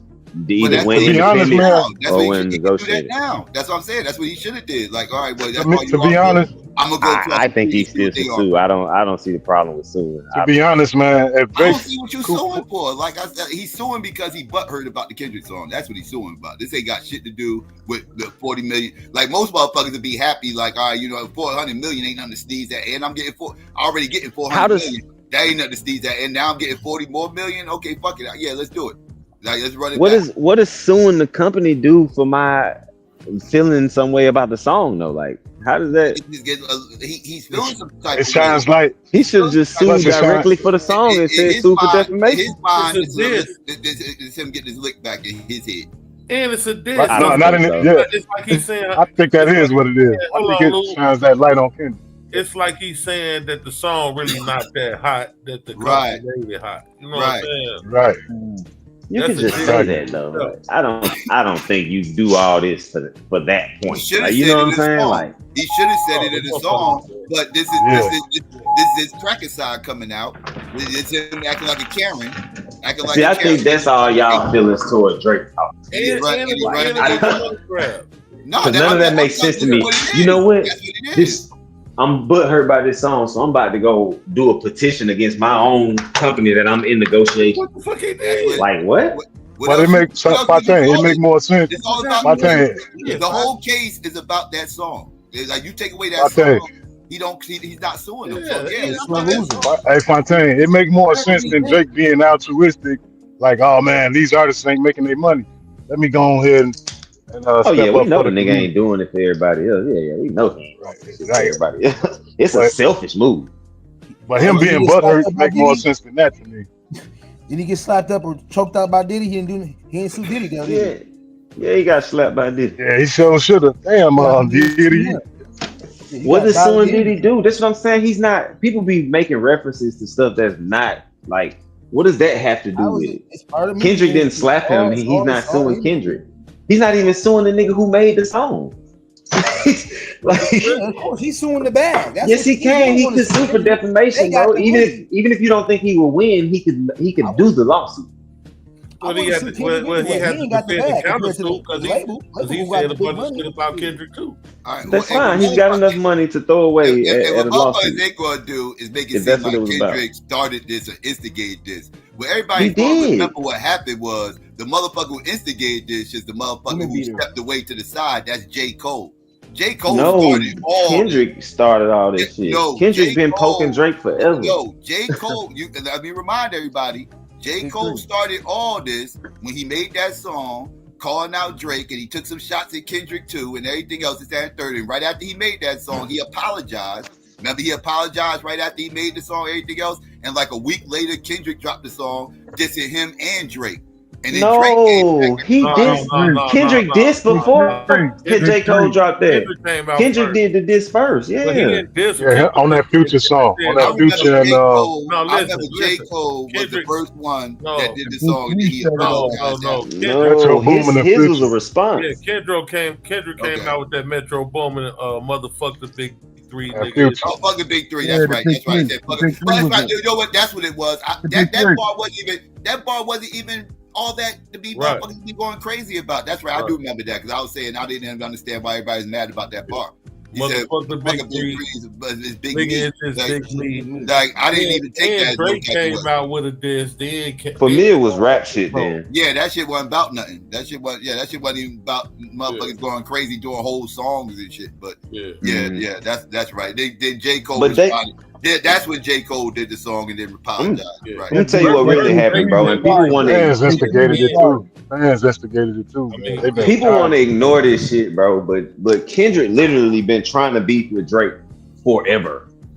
The nigga been dissing Drake forever, bro. This ain't nothing new. He dissed Drake on Control. Drake never said nothing back, at least directly. If you want to say he said subliminal, cool.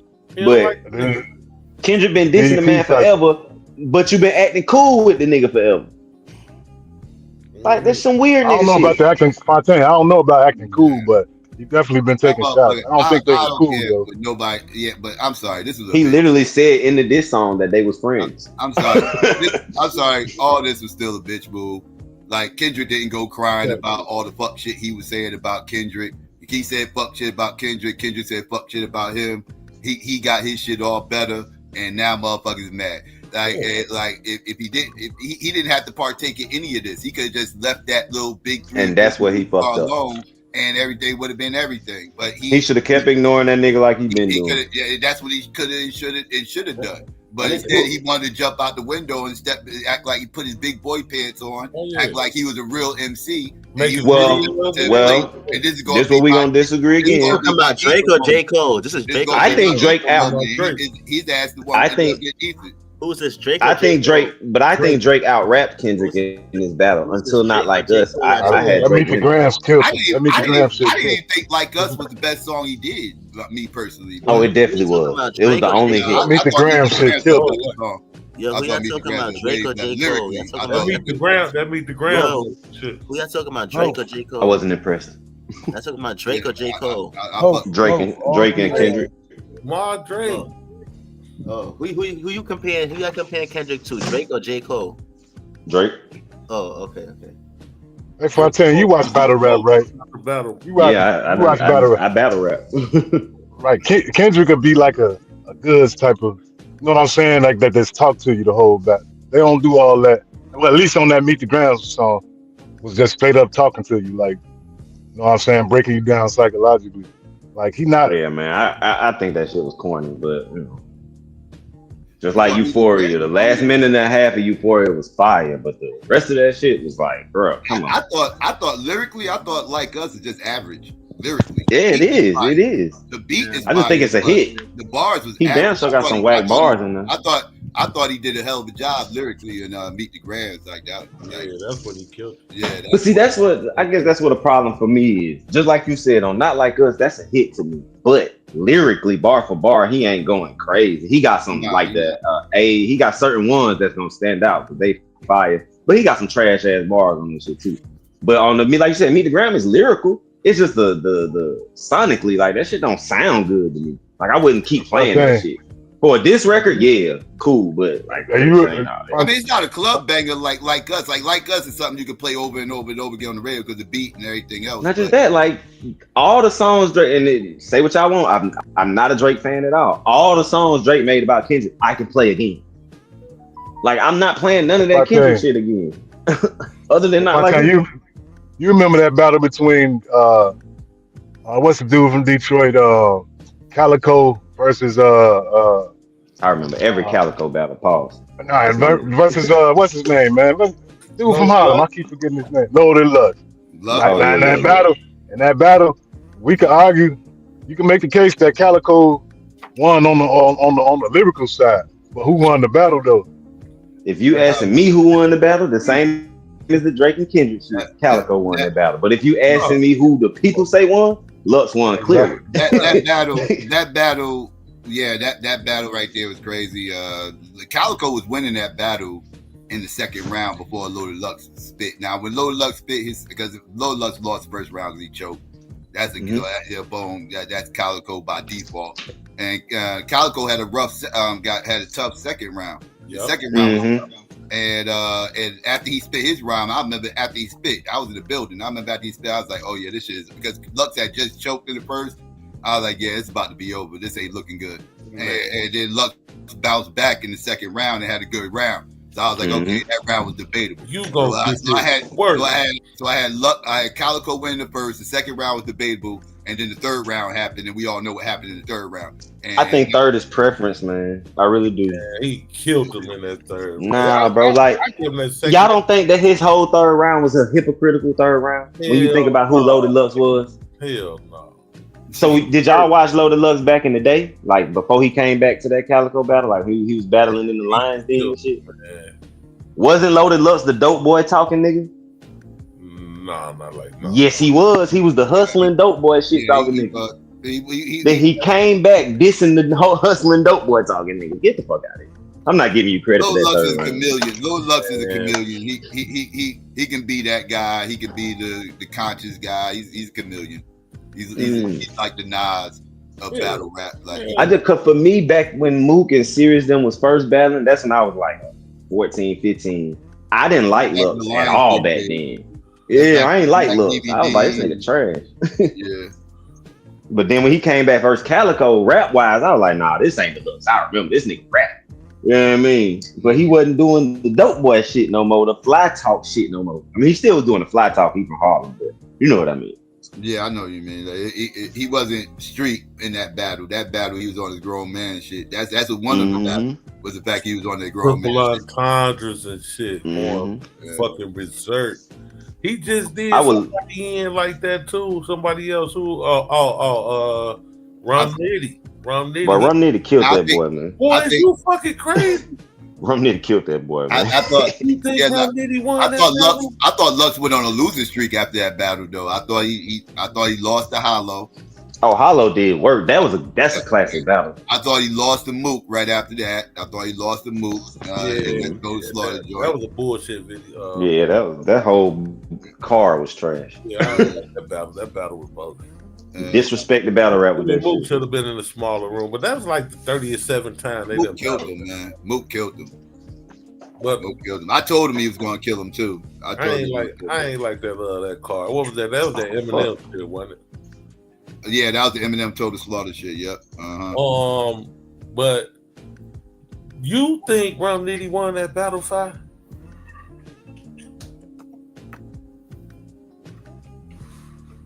Last week? Well, that battle was longer than last week. That battle happened a while ago. No, Rum and Loaded? Yeah, that happened a while ago. That shit was it wasn't that long ago. I thought that shit happened like a couple of months ago. Him and Rum. Oh, I could be wrong. I thought that shit happened a couple of months ago. I don't even think it's been a whole month. But yeah, I had Lux winning that battle though. Boy, Lux killed that boy in that battle. Lux was going crazy. Rum a bad motherfucker, don't get me wrong. It wasn't but Lux just, I don't know that. Pure, you think Lux beat Hollow? I do not think Lux beat Hollow. I ain't think that was a good show for Lux. No, I'm talking Pure in the chat. Yeah, I ain't think that was a good showing for Lux. That's when he came with the Black Panther outfit and all that stuff and everything else. That was damn near the last good battle Hollow the Don did. Yeah, Hollow. Well, Hollow won, he had the Joe Button joint. Boy, JC that wasn't a good battle either. But I thought he won that because Joe ain't built for the URL stage. Like he ain't built for that type of stage or whatever. He good on a beat.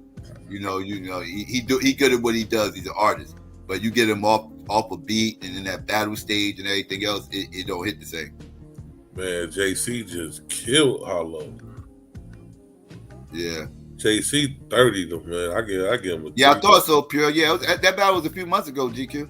That battle was a few months ago. I thought so. Nah, Jay-Z ain't body no Nas. Y'all talking about? I said JC just body Hollow the Don. Oh, my bad. Nah, I didn't see that yet. That one I didn't see yet. Yeah, I got JC, my little, well, he ain't little no more. Well, he probably still little in stature, but he ain't young no more. But yeah, he's 30 Hollow, bro.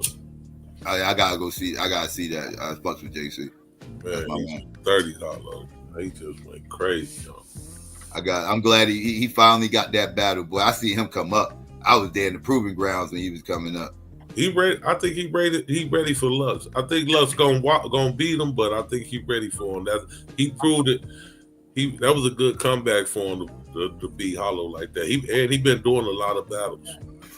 Cause your boy had killed JC, man. Man, Surf. Surf He did that boy dirty, and JC like one of my favorites, bro. Surf did him dirty, man. JC, yeah, Surf an animal, yeah. That shit hurt. Dirty, man. That hurted me too. I like JC, man. I like JC and Bill Collector. Bill Collector, my dude. Bill Collector, hilarious dude. Yeah, you say he trash. He really liked that too. He really liked that. Like, I used to think Bill Collector was trash, but not now. No, Bill Collector nice, but he's hilarious too. Like he really liked that in real life too. Like he really like him. Like you ain't the first person I heard say that about him. Like, really that's not an act. Like, yeah, that shit he be doing. Like, that's not an act. That's really him. Like, yeah, that's him. Double bar Billy, I know.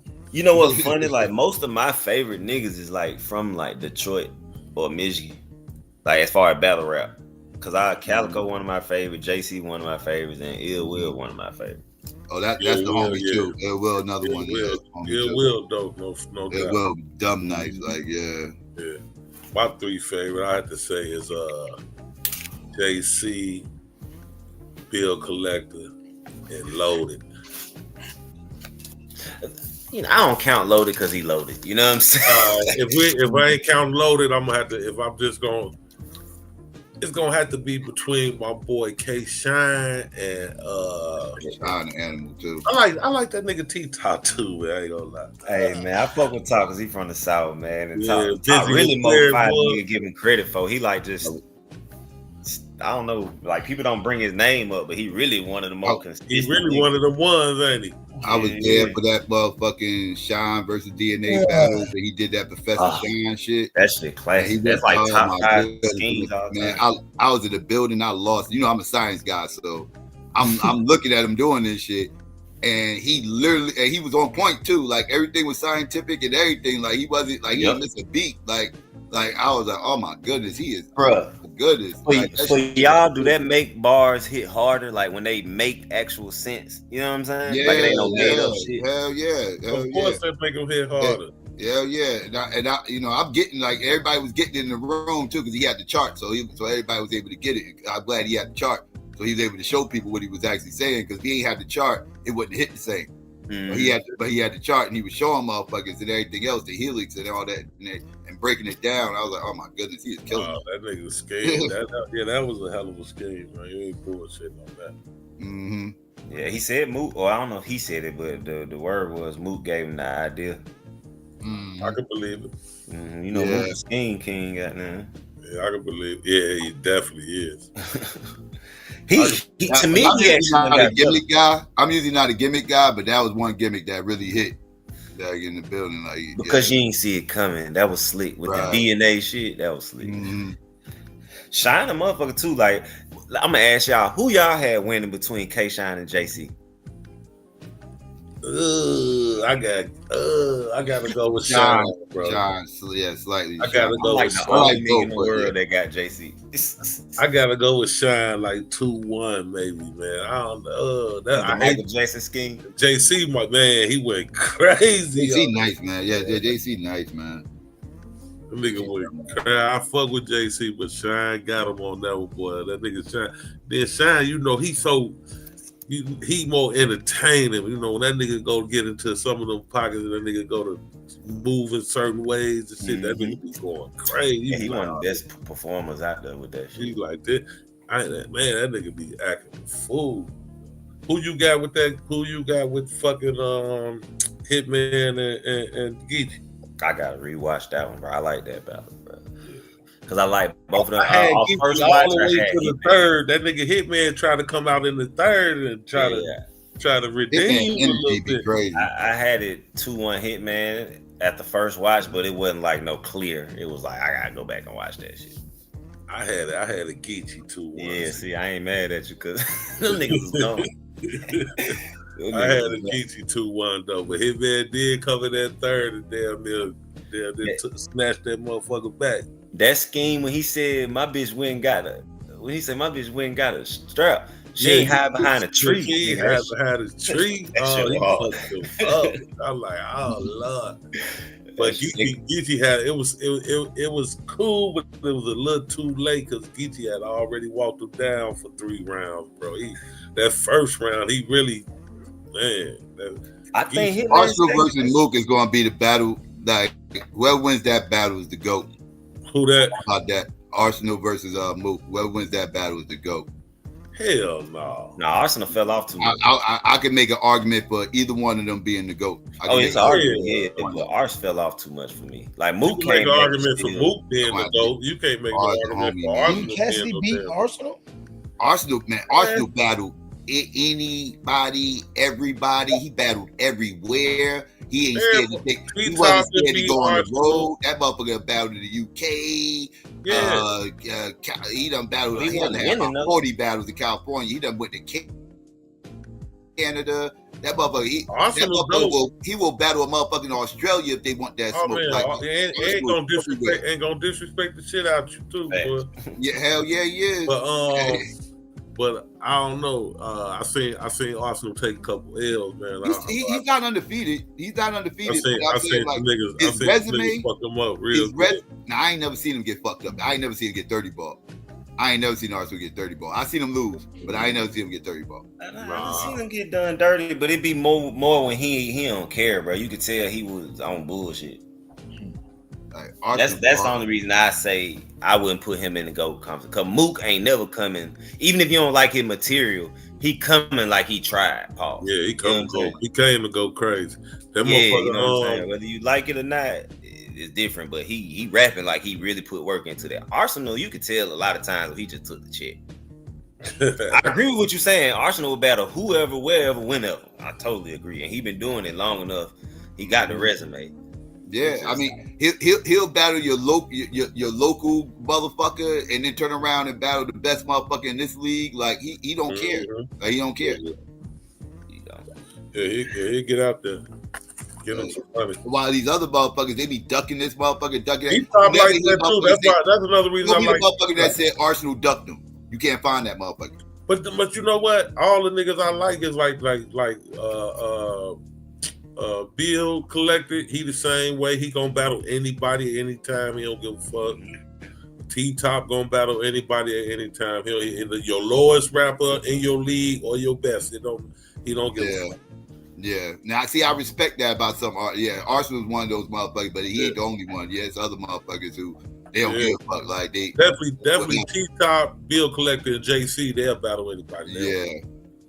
I respect that. You know what I mean? Like they don't be trying to big time up like that Hollywood and shit. Like it's some Hollywood ass motherfuckers in battle rap. Like, they just Hollywood as fuck. Like they ain't gonna battle you unless you got X amount of followers, you a name or something. Like they ain't got no spins for you.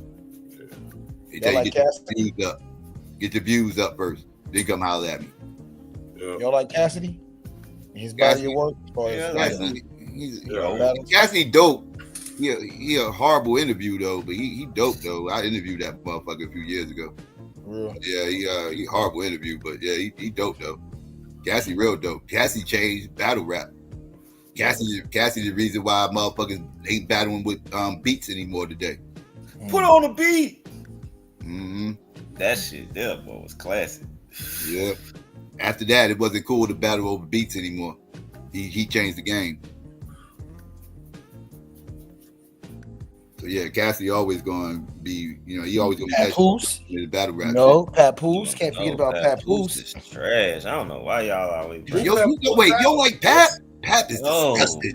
Pap is dumb nice. It might be my South bias toward New York, but he's like, it must be. It has to be, dog, because he is dumb nice. Who he battle, Psycho? No, I don't know. I'm not talking about battling. I'm just talking about like just being nice. Okay, like he just, yeah, like he just got bars. Like he ain't never battled nobody to my knowledge. Yeah, like outside of maybe some hood, outside some hood shit. Yeah, outside some hood shit. I would like to see him get in there and battle some motherfuckers. I mean, he got the bars to do it. He could. I think it ain't too many people I got faith in coming from the industry and stepping on that stage. Papoose, I think, can do it though. I think he can transition. You know, King Los did it. I think he did all right. Yeah, it's a couple that did okay. It's a lot that flopped though. It's way more that flopped than actually was able to do it. What y'all think about Daylight? If Daylight is serious and he ain't trolling and he's like stop playing games and everything else, he dope. You know. If he on his shit, he one of the best for real. I totally agree. That's the only thing I hate about him is the antics. Like, bro, you really could be like a GOAT, nigga. Yeah, he played too many fucking games though. I done told him that before too. Like, that nigga play games and still be fucking everybody up. He doing too much, man. Ain't it kind of crazy that him, Nip, and Kendrick was friends in like middle school? Like all three of them different musical minds. Yeah, that motherfucker be lying too. Don't believe everything that motherfucker be saying too. That's a lie. Like motherfucker. That's a lying ass motherfucker. Don't believe everything that motherfucker say. I didn't believe that when he said it till they showed the picture and then Nip and Kendrick confirmed it. Okay, all right, yeah. I was like, that nigga don't know no fucking Nipsey Hussle. He might, as I said, he might, but you got to double or triple check him because you got to fact check that motherfucker because that motherfucker be lying. Yeah, that nigga would say any motherfucking thing. That nigga got one of the hardest horrible shit. He got one of the hardest simple bars in the world. That rock paper scissors shit. That shit was good. Yeah, that shit was classic. I'm like, bro, that was so simple and fire at the same time. Mm-hmm. He did some other simple ass shit like that where he fucking nigga up. The way he delivered his bars is dumb nice. He had a thing going with the mask and all that. And I like when he had dual personality with the mask and shit. The ski mask, that was fire. He put the ski mask on, turned to a different motherfucking type shit. I like that.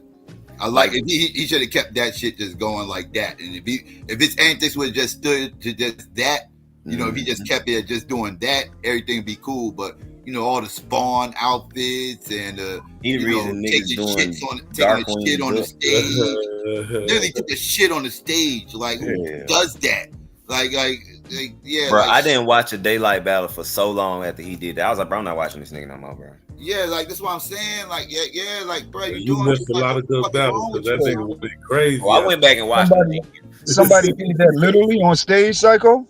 On stage? Yeah, wow. Motherfucker did that shit. Yeah. Wow. And they gonna hit me up asking, talking about something, help me get on Smack. Like what? Aren't you on Smack, nigga? You taking shits on stage? Savage, man. He told him, y'all keep booing, I'm a boo-boo on this motherfucker. Oh man. They was booing him, he sitting on the stage. That motherfucker Daylight a good motherfucker, boy. Hey, that nigga cold up. What y'all think about Twerk? You have me looking crazy. I ain't fucking with you, crazy nigga. If Twerk remember his bars, that nigga gonna go crazy. Twerk gonna give you a real show, long as he don't choke. Yeah, exactly. Twerk will choke in a minute. And that be frustrating. Certain MCs just got the chokes, man. They just, that comes from motherfuckers taking too long to write their bars. Motherfuckers ain't finished their bars to maybe like a few days before the battle. That's what that shit be coming from. You hear motherfuckers choking like that and everything else, that they just wrote those bars. And that's why they choking the way they did. And these motherfuckers, some of these motherfuckers be having 3 months to prep and shit. If you got 3 months to prep, you shouldn't be choking in the motherfucking battle. That means you waited last minute to write. That's exactly what that means. Because that happened to me. My second battle. My second battle, I waited till like the last week and a half to start really writing and shit. Got to that motherfucker thinking I knew my shit and choked. Yep. Choked bad too. They had no time to keep really like. You should have about a week to get each round together. Like you should like, you know, after you write it. You know what I mean? You should have like a week to practice performing that one round. Just so you know you have it down and spit it exactly the way you want to spit it. Because certain lines you might want to hit a certain type of way, and you just want to be able, get your performance down. The performance matters in these battles. Man, I had to learn everything you just said. Yeah, I had to learn about all that shit because you thinking just because you wrote it like, all right, I'm just gonna go in there and say it. Then when you say it, you're like, damn, I really wanted to say it like this. They ain't really. It's a way you got to talk to the so the crowd can react a certain way. Man, you gotta learn all that shit. That's that experience that you gotta have. It ain't easy. Well, I got a lot of respect for it, but that's a hell of a trade to have. Man. You gotta be a bad motherfucker. Get out there and be very good at it. Come on, man. Right. That shit ain't easy. Right.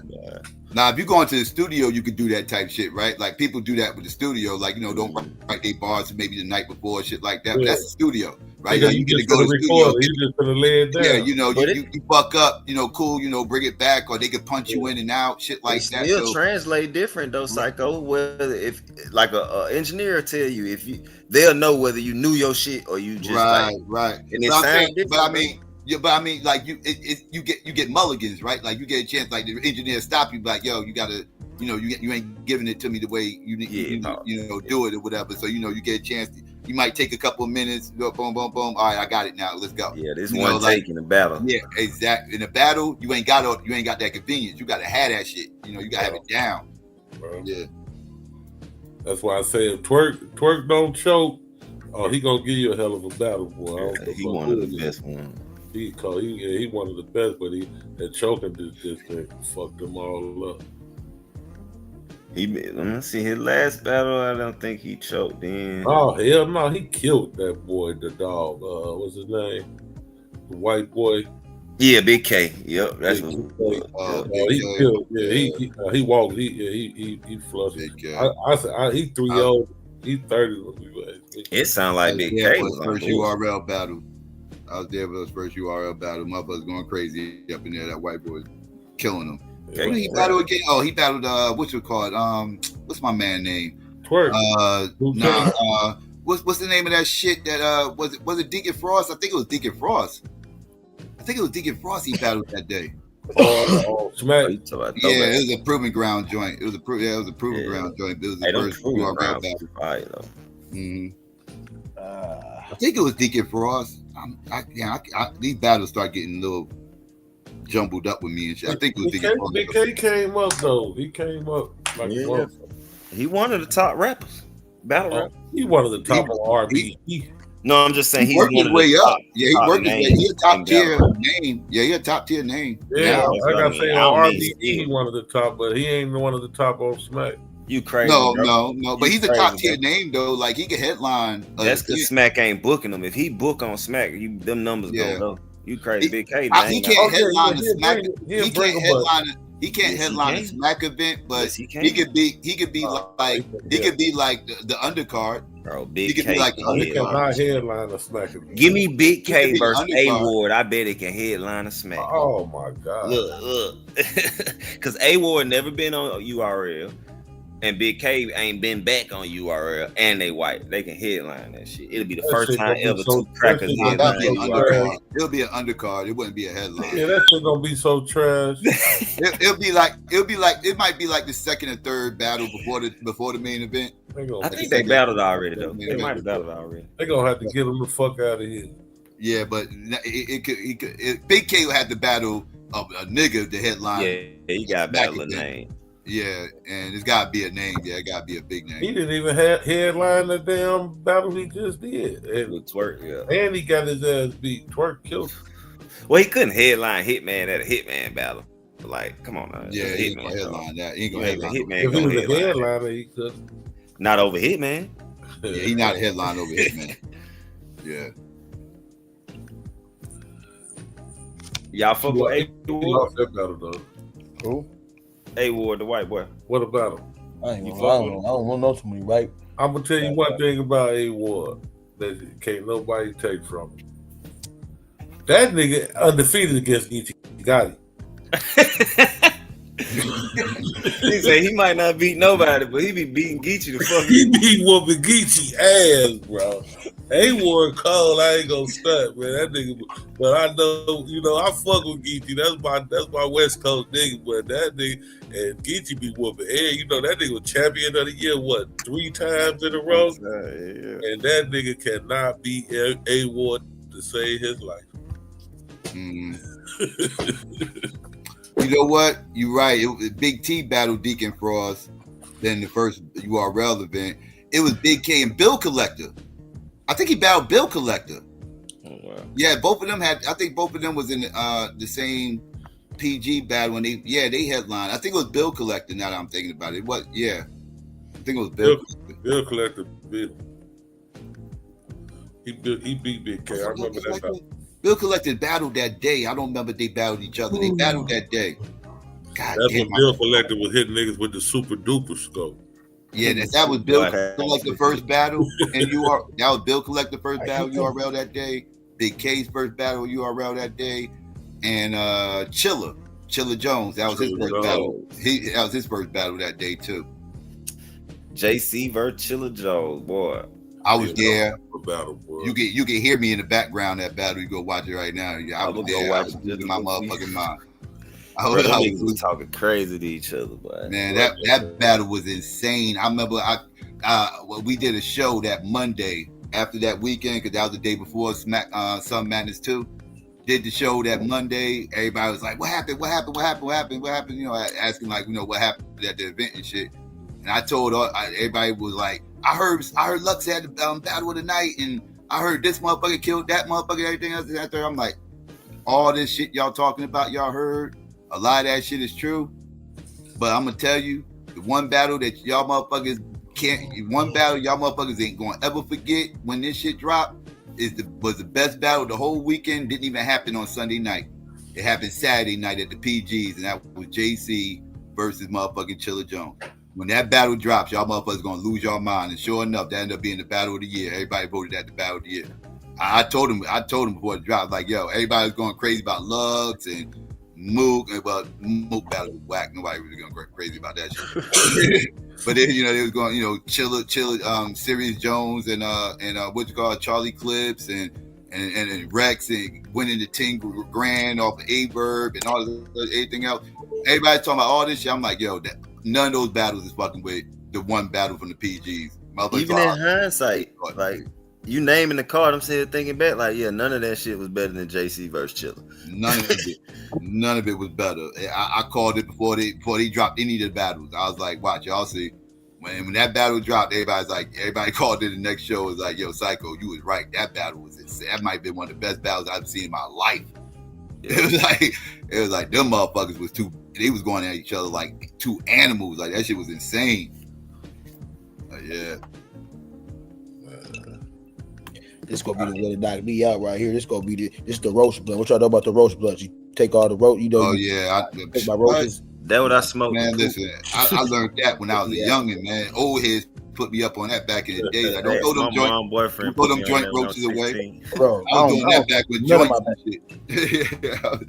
And some people take the roaches and put it. I actually take out the weed. No, I take the weed. I unravel it. I can't put the roaches. That's just more paper. I unravel it. Take a little bit of weed out, and then I roll all that fresh shit. Weed on there, and I put the darker, the used weed, the residue. Exactly, the resin weed on top of the right. Got you. Hitting different, bro. Yeah, but I don't throw roaches away. Yeah, for that reason. Right there, I don't throw them to the way. I recycle, motherfucker. Fuck that shit. Shit. You get enough of those motherfuckers, you get a decent blunt. Be all right. Man, I keep them all day, bro. I don't have no roaches. I knew GQ was finna say it. Yeah, GQ bougie. He had I was just gonna say Big Bad GQ ain't go. You throw yours away, GQ? You throw them I spoke them to it ain't no more. I don't got no motherfucking roaches. I just do with it. Ain't nothing left. My folk used to be like, damn, when I used to smoke them like that, my folk used to be like, God damn, bro, you smoke that whole shit, don't you? I used to be like, yeah, bro. Yeah, I smoke it to the tip of my fingernails. Grabbing the tweezers, huh? My fingernails, nigga, I'm smoking these. No, I got mechanic hands. Y'all heard about Jay-Z weed company supposed to have lost like $500 million in the past few years since it opened. Jigger Man? Yeah. Right. I didn't even know he had one. West in Cali? I don't know. They said they had $50 joints. Joints? It was a meme, so I don't know how, I know it's true that they lost money, but I don't know how. Yeah, probably some bougie. He probably did have some old bougie ass shit going on. Cause it's Jigger shit. He got the high end weeds though. Nigga, please. All that weed in the dispensary, that shit tastes the same, man. Like, it's just something about it. I don't know.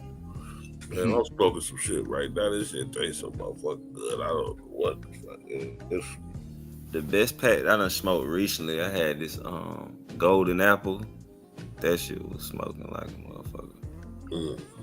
Is it indica dominant? Say that again. Was it an indica dominant? Yeah, I don't get that deep into it. I just started knowing names of the weed. And this is my boy write that shit on the bag when he getting ready. He like, hey, you ain't never used to ask no questions, just take the bag and be out. Yeah, that's exactly what I am, boy. I go by price. Yeah. How much that zip is? I bet give me the 150 and give me one of the 175. You know what I mean? Yeah. That's it. I got this gelato cake that I'm smoking on right now. I don't know if I'm pronouncing that shit right. Gelato cake. Gelato cake. Yeah, I got some of that shit. Yeah. I got some GMO cake. I'm smoking on some greasy runts right now. Ooh, I'm smoking on some ruts. I gotta see what the name of this shit is. It's on the bag. Hold on.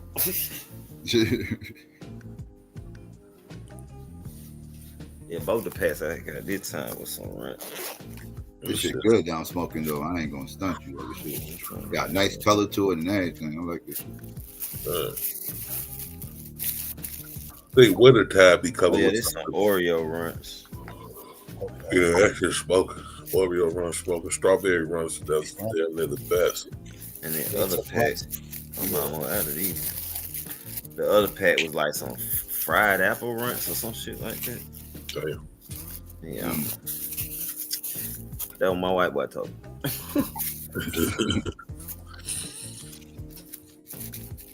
Yeah, them runs be smoking, man. That strawberry runs hit different though. Yeah, pure black. It be zips for 125, 150, 175. I ain't gonna pay over 200 just because I'm cheap. You paying 200? You paying too out that much money? Yeah. I'll pay 200 for some New York sour diesel.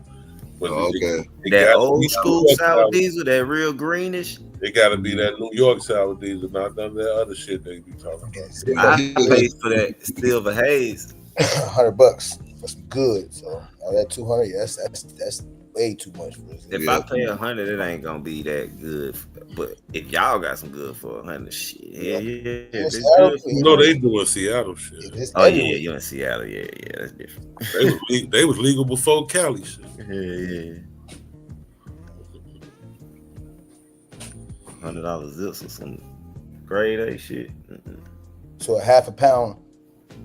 I'm just kidding. Let me stop. We talking about numbers and how P's. I'm just curious to see how much a half a pound is some good. Like what they tax you. I'm just curious. More than 1,000? Not for a half. Well, it depends on what you're getting, but not for a half. Bad. Okay.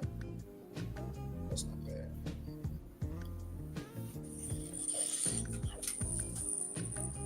No marijuana. Go ahead and make it legal federally, so we can go ahead and, man. It's setting up for it. It's taking the same little trip alcohol took. Yeah, that's true. Prohibition, yeah, that's true. When you see these, I don't know about y'all, you in Seattle, but it's a bunch more little CBD dispensaries and the little brain candy. What's the name of them shits that be what's the weed that's legal but it's not Delta? It's called Delta 6 or something like that. Oh, don't smoke that shit. Yeah, that's. No, I'm just saying they got those stores and shit popping up. I wouldn't smoke none of that shit. Yeah, but they got all them type of stores and shit popping up already. Like those, like they sell bongs and shit like that up in there, like yeah, pipes that's a lot more than coming. Oh. That's how you know what's on the way. That means Georgia finna legalize it soon. They got a Delta 8 yeah, that shit. Lemonade spot on the north side of Chicago that be juking, like where they sell the drinks, the lemonades and juices, but it's with the Delta 8 in it. That bitch booming up there. Yeah, motherfucker tried to sell me that shit in the smoke shop. I was like, I don't want that bullshit. I don't want nothing anymore. Shit like fresh. They like it's kind of like fresh juices, but it got the Delta 8 shit in it. Oh, okay. But they killing them up there on the north side. They talking about some weed in the bougie areas. Yeah. Fuck that Delta 8 shit. Nobody smoke that shit. Don't nobody smoke that shit.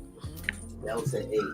Somebody spoke because them niggas opening up hella shops for that shit. Ain't no niggas smoking that shit.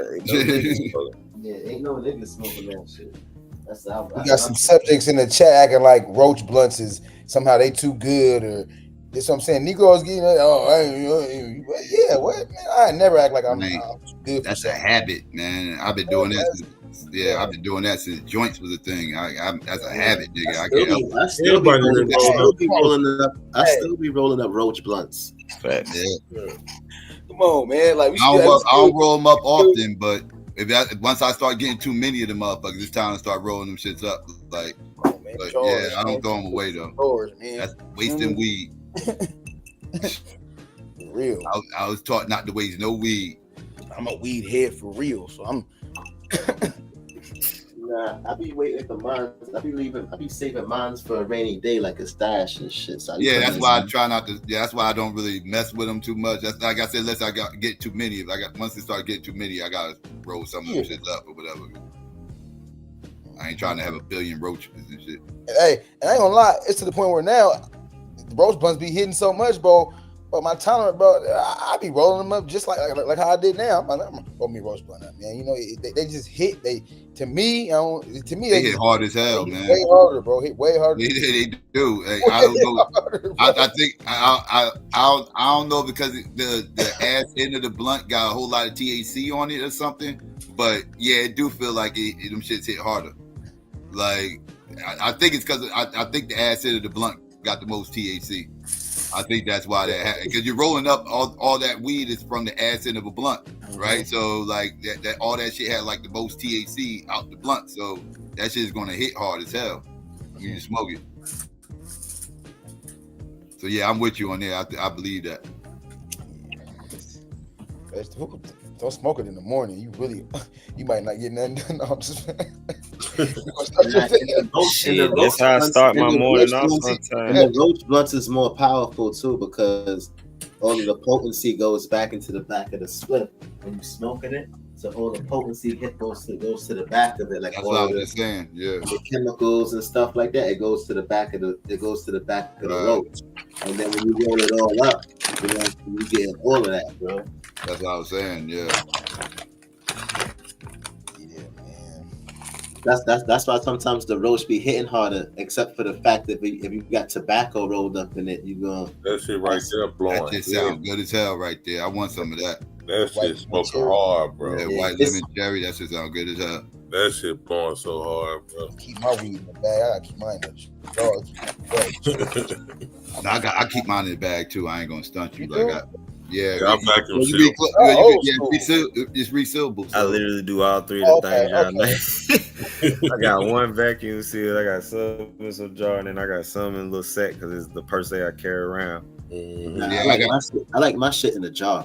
Yeah, it keeps it fresh. It ain't gonna dry out. Yeah, that jar. I got jar too, but yeah. That jar good work, bro. I got cookie jars, everything full of goddamn. Oh, proving what Miz talking about? Is there a science experiment proving that, Marley? Proving what? What did I say? I forgot. It's a theory. You talking about the THC at the end of the blunt? Oh, Nah, but there's not an experiment, but the potency, but it's science. You know, the potency is going towards going to the back. Yeah, it's a lot of THC and a lot of THC that you pulling. Yeah, you don't need to have to be an experiment. You can see that shit. Like, you know what I'm saying? And then all the resin that be on it and everything else, that's all THC. That's all THC, yeah. So all of that is going to compact and you roll. Yeah, that white lemon cherry smoking too. This nigga talking about I'm not smoking no char weed. Lung cancer still a thing. Nigga, every blunt you hit, lung cancer is a thing. All char, nigga, when you put the fire to that motherfucker. What you do, just edibles? Yeah, you might as well go ahead and just start eating edibles in that case, yeah, for real. As soon as you put that motherfucker lighter to that motherfucker, it's charred. I ain't got to that. I ain't pulling out blow torches. He like his weed medium done and shit. He don't want it overcooked. Got it.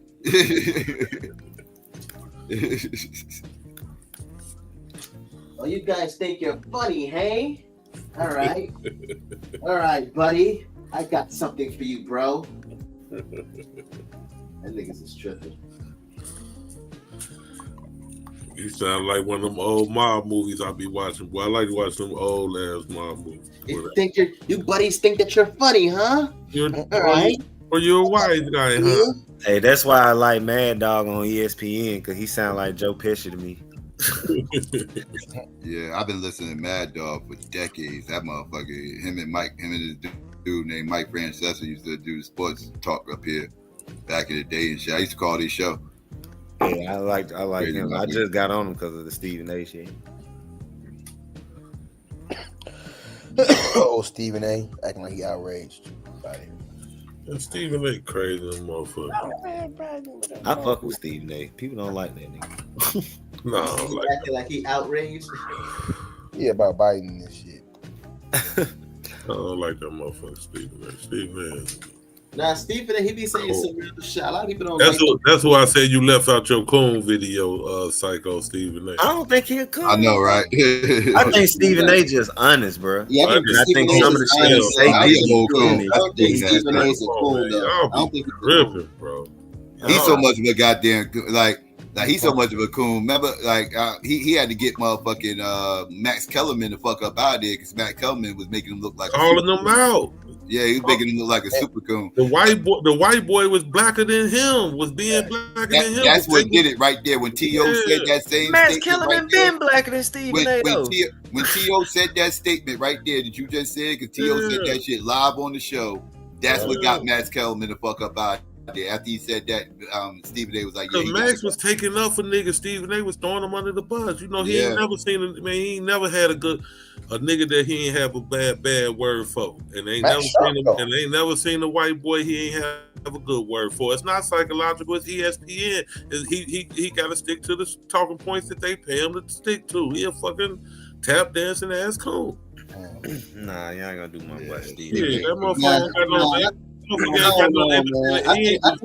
got no independent thoughts. I think Stephen A. genuinely be saying his honest. Stephen A. don't got no independent thoughts. Yeah, his honest opinion is not too kindly about black people. He don't talk shit about white people the way he talks shit about black people. No, he don't do nothing but praise. Yeah, y'all remember he made him apologize to that white lady on yeah, Michelle Beadle. Yeah, she made him bitch up. Yeah, he bitched up, apologized. Yeah, niggas is but.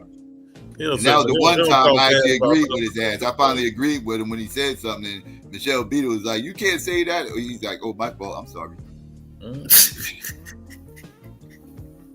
That nigga, he's just keeping his pocketbook intact. That's all. Said, "Oh, my fault. I'm sorry." It is what it is. I ain't mad at him. Go on, get your money on, man. But he a tap dancing ass coon. That's for goddamn. I always got something bad to say about a nigga. I'm gonna watch them tomorrow just to see. So what you think about Shannon then? Shannon not as bad. Shannon would actually started out taking up for niggas. You know what I'm saying? Shannon was putting his shit on the line for niggas. You know what I'm saying? That's how him and Skip got into it and shit. But you like so Shannon, he just be being honest, like whether he on the agreeing side with niggas or not, he just being honest. I'm not saying he always being honest. I ain't gonna say that either. I'm saying that. I'm genuinely saying that. Okay. Because Shannon, I mean, once you start working for Disney, goddamn it, it is what it is. You gotta work. You gotta say what the fuck Disney tell you to say. But isn't you gotta say what they want you to say, or you can't say everything you want to say? You can't say. No one really knows because no one knows it's in the contract. That's what I'm saying. Like, I could be being honest. I just can't say certain shit that I would. You know what? I'm actually giving them the benefit of the doubt that all that shit, that all that smoke he be having for niggas and never had number praise for white boys. I'm giving them the benefit of the doubt that it's the company. Now, if it ain't the company, then you even a bigger coon than I thought you was. I think it's the latter. I think he's a bigger coon than you thought he was. That's Stephen A. you talking about though, Psycho, not Shannon. Yeah, Stephen A. I'm talking about Stephen A. Okay. Yeah, Shannon be soft shoeing. Stephen A's more overt with it. Shannon's a little bit more stand on business. Shannon, he be soft showing sometimes. Like he's more likely to stand up for black people. I will say that. Yeah, he done got softer since he been on ESPN. Yeah, he doesn't target black people. Like, I ain't trying to, this might be my last trip, but on Fox he was giving. He don't target black people the way Stephen A. targets black people. His cooning is a different type of cooning. His cooning is kind of like, his Becky worship and certain something. He got some Becky worship. Hell yeah, that motherfucker love white women. But that and like just trying to be cool with white people. Like he that type of coon. Like he just want to be cool with white people. Like we all can't get along type of coonery. But he ain't a self-loathing coon like Stephen A. Stephen A's a self-loathing coon like that motherfucker. That nigga. He attacks black people. He been like Shannon don't attack black people. Years, bro. For years he been. Yeah. I think that's how he really made his bones and got on hard, just because he's so willing to throw a nigga under the bus, man, and talk dog him out, talk bad about him and everything. You know what I'm saying?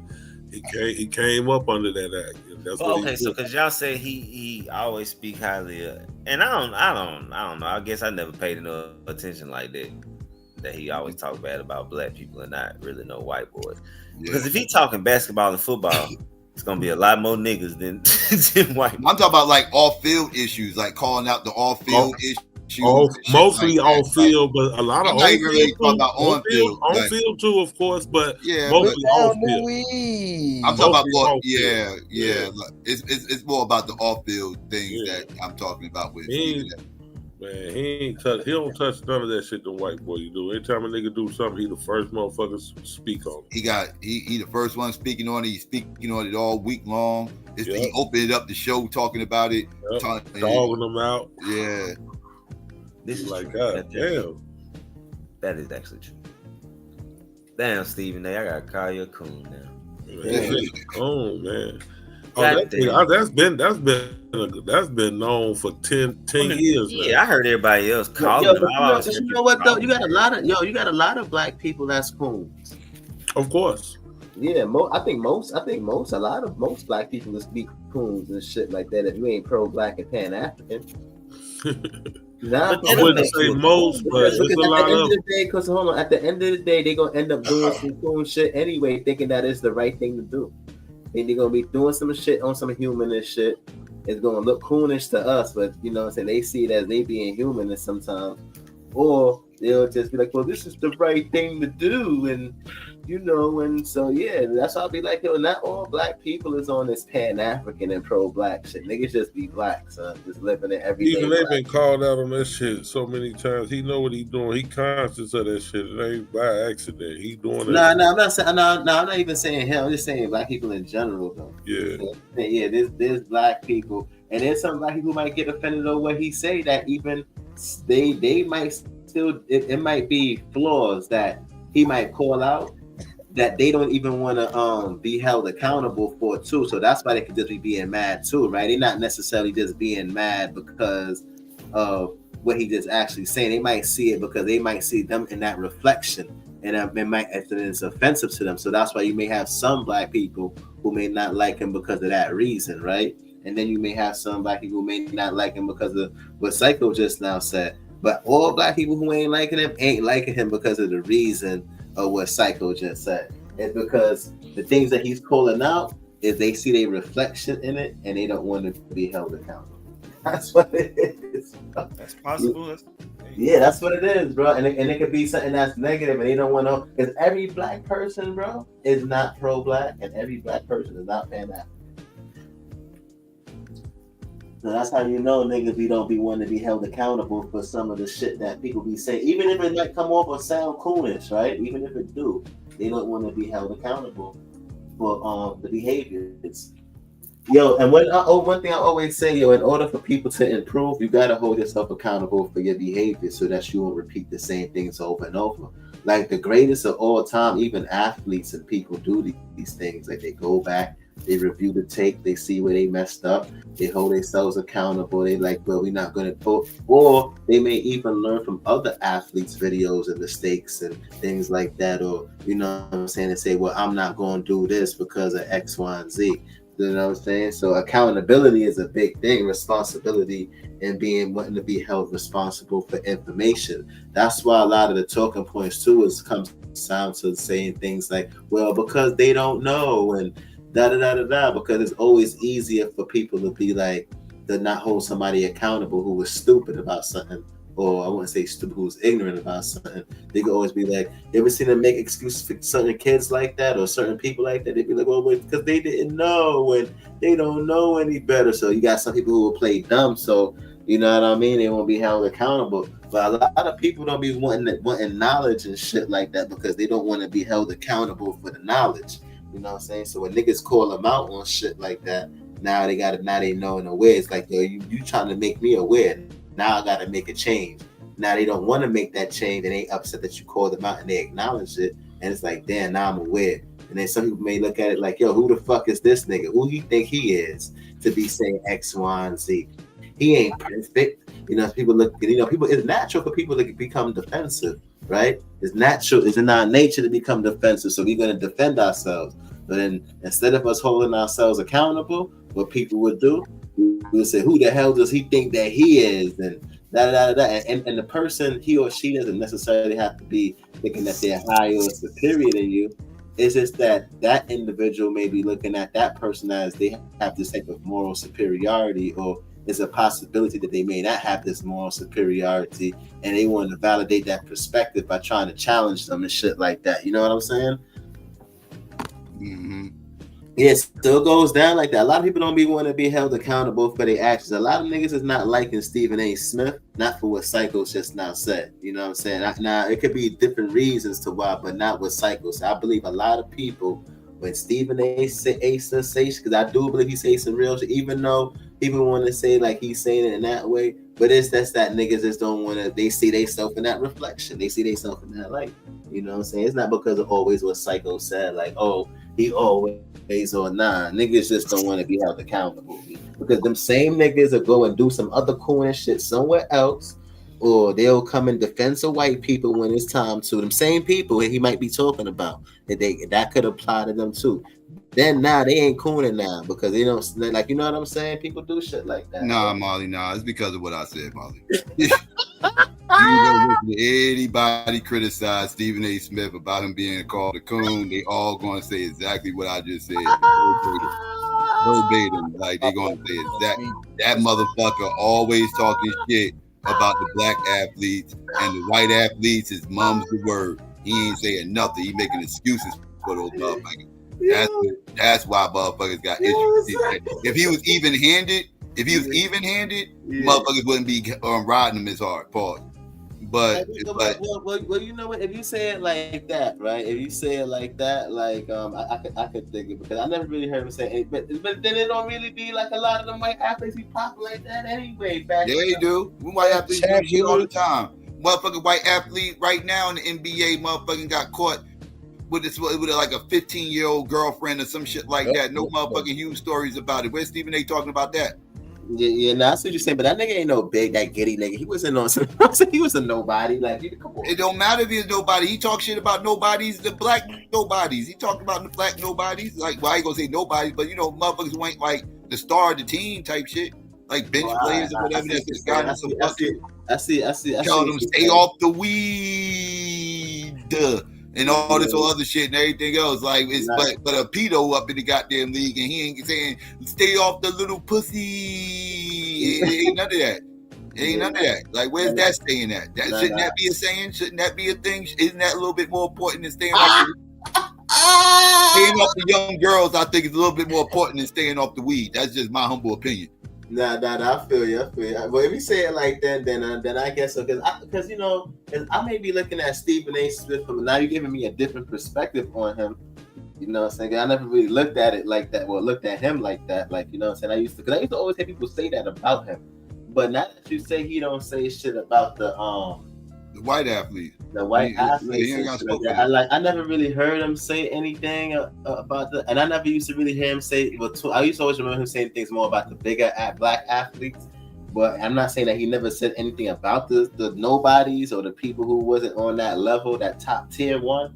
But I never really heard him say anything about the. I only hear him say like about the big. So that's why I was under the assumption like he probably ain't talking about the white athletes because them niggas' names didn't ring no bell, and Jokic and all of them, they just started popping just a couple of years ago. So that was my impression. But if you say it like that, then hey, it is what it is. Like Shannon Sharp, he's dope. I know him for calling out Brett Favre. I ain't gonna say never. I don't think I've heard. Shannon Sharp called them white athletes out. Yeah, he'll call them out. But I ain't hear out Stephen talking about some white athletes. Only white motherfucker you ever heard Stephen A. called out was Tim Tebow, and that was on the field. He called him a bum on the field, but it ain't nothing to call out him off the field because the motherfucker's a goddamn saint. The motherfucker don't do shit. The motherfucker whole goddamn 40-year-old virgin. Don't go to church every goddamn day. He ain't got no dirt on him, right? He's a whole fucking saint over there. But he called him out for being a bum on the field. That's it, though. Now he'll call out a white athlete for being a bum on the field. But as far as like these white athletes that be getting the fuck shit off the field, though, he don't call none of that shit out. Stephen A? Stephen A? Yeah, he don't call none of that fuck shit they do off the field out. None of it. He praises Aaron Rodgers. Oh, Aaron Rodgers, man, get out of Aaron Rodgers, man. That man got one ring. And Shannon be on Aaron Rodgers' ass. Well, I'm getting a different perspective about Stephen A. I just used to look at it from. I just want to hear, you know what I'm saying? Like, I just want to hear, other people's perspective on this shit like that. Because I feel like sometimes when niggas be keeping it real, you know what I'm saying? It's probably not in this situation. And sometimes we be saying that like niggas be coons and shit like that.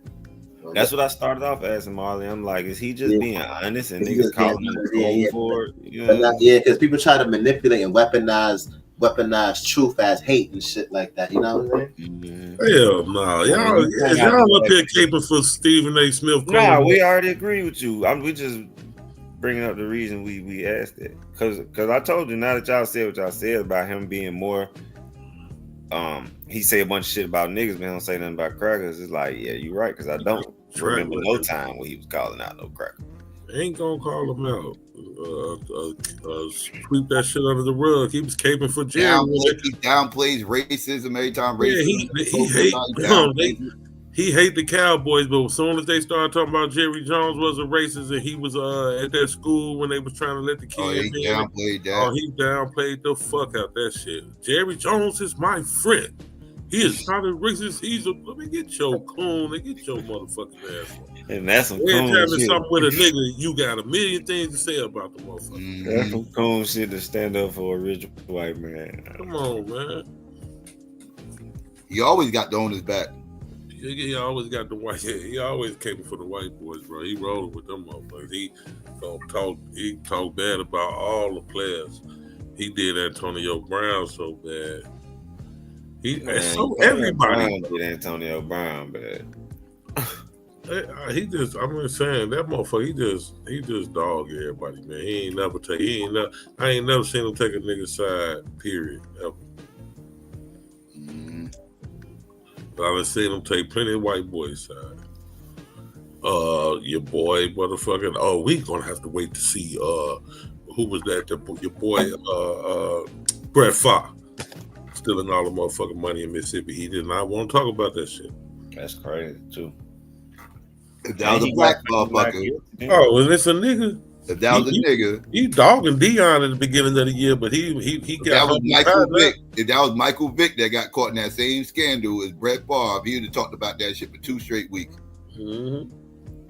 2 straight weeks. He was dogging Dion, but now he being humbled in a motherfucker because the motherfuckers winning.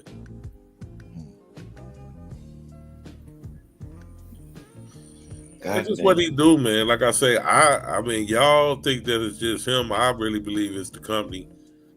I think that, you know what I'm saying, it's a clause. That's just what he, you know what I'm saying, that's what they got him there for. Yeah, that's what they pay him to do. Because they can't get a white boy sit up there and dog niggas like that, you know what I'm saying, without it being some backlash. So they got the resident coon sit up there and do that shit. Mm-hmm. Got a track record of that shit. I say it's the company, man. It's him because he agreeing to do it, though. Don't get me wrong, but I don't think that shit just be him. Yeah, Stephen A. be bugging. Nobody can tear a nigga down like Stephen A. Stepping fetching. Ain't never played shit, but know everything about. Ain't never coached shit, never played shit. I think he averaged like 0.8 points per game in college and shit. Yeah. It's Salem, Winston-Salem. So he had an HBCU and can't even average a point a game in college. Well, some kind of basketball expert. If you don't get your ass fuck up out of here, a basketball expert and a football expert. He know, yeah, his football opinion sucks. He don't know shit about football. Man. He really don't know shit about football. He really don't. And as far as basketball concerned, I mean, he ain't got a whole ass load of knowledge in that either. He got a barbershop opinion. And he got a lot of contacts. He got a lot of inside information, like gossip and shit. Like he got a lot of plugs, so he get breaking news and shit like that. But for the most part, he just got a basic barbershop opinion about basketball, or nothing like extraordinary. Like, you know, he don't be saying nothing, you know, crazy. Like, I don't know. Sometimes I agree with him, sometimes I don't in basketball. Depends on what it is he's talking about. Sometimes he don't know what the fuck he's talking about in that shit either, though. Mm-hmm.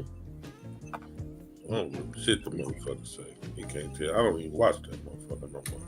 He gets little dick riders and shit. I started trying to watch it when Shannon got over there. I still couldn't stomach. That's a bad matchup to me. I don't even like them two together. Like, yeah, I still couldn't stomach Stephen A. I had to let that shit. I was like, nah. Yeah, like I don't even like them two together. Like, Shannon ain't the same with Stephen A. Mm-hmm.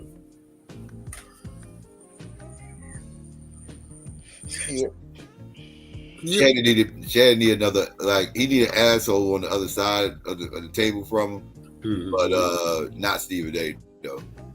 Right. Stephen A. gonna be trying to tote the fence and all that. He's just gonna be doing weird shit. Like, now he needs an asshole. Like, he needs somebody like a Skip. He needs somebody like a Skip. Somebody going to say and do controversial things that stand on their square, and let Shannon just be Shannon. Shannon was still on Skip. He had to get the fuck up out of that. Yeah, well, he had to get up out of there. And Skip overstepped his boundaries. He was wild. Shannon's about to put hands and feet on that motherfucker. Like, he had to get up out of there. Man, get the fuck away from this motherfucker. If I get a case, beat that 70-something-year-old man the fuck up on national TV. You know, that's an old case. No career after that. Word up, he done. He finished. He'll be a legend though. He'll be an online legend, but his career be finished. But But that shit would go viral though. That shit would be the yeah, it would just started whooping skip ass right there and there. That shit would have went viral like a motherfucker. That'd be like the Will Smith smack all over again. That shit would have been everywhere. If he'd have just did an old school, grabbed him around the collar, that shit would have went viral. Just grab him in the front of his shirt and just jacked his ass up. Look here, you look here, Kip. Who you think you talking to?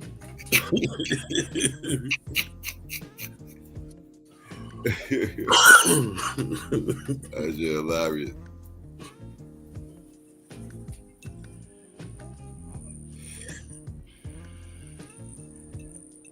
Get high with the lighter and shit. This done turned into a goddamn anti-weed motherfucker. I see. One of them anti-weed motherfuckers. Who that, Maserati? Yeah, goddamn on some anti-weed shit. I think Mid got that. What did he say? Got nigga, what you just smoking last week, nigga? Now you had stopped smoking for a week. Now all of a sudden you this motherfucking more high ground. Hey man, you don't get your ass fuck up out of here. We blowing, nigga. Yeah, we sitting there thinking about damn, I need to quit. I've been quit. No, he don't smoke weed no more. Good, it's more for me, motherfucking. More for me. Goddamn it, smoking up all my goddamn weed. Right. Stressed out, man. I need more of you motherfuckers to quit. I need more. I need more weed, nigga. I'm already knowing this. Yeah, he's somebody do a show on cartridges and effect of the body. Nigga Maserati quit smoking, man. How long you didn't quit smoking for now, Miz? I heard you say that the other day. I think it's probably been about a week, I want to say. It's been 1 week and he talking shit? Yeah, I think it's been about I think it's been longer than that. I don't think it's been a month, because I want to say it's been over 3 days. I know that. Yeah. Yeah. You in here crying about more than just re-rolls. That's all you talk about, re-rolls? That's about re-rolls? That is about re-rolls. Okay, wait, what about this one, Miz? What is this? You was in here. That's not about re-rolls. That ain't got nothing to do with no re-rolls. That ain't got nothing to do with no re-rolls right there. You up here acting like you ain't never smoked your whole life. You acting like one of these anti-weed activists and shit. Like it's turned vegan. Huh? Weed smokers be killing me.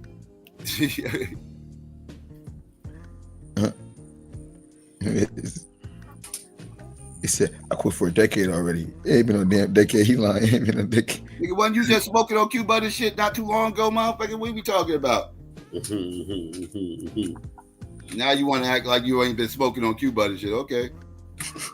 He said, I quit for a decade already. You get the laughing emoji. Good for you, man. Good for you. Probably feel like a decade. Probably feel like a decade, right? I know, right? 2 weeks without smoking would do seem like 10 years. I stopped smoking for a little bit over a year before. And I remember the first couple of weeks was the worst. That was the worst part, was those first couple of weeks, boy. Woo wee.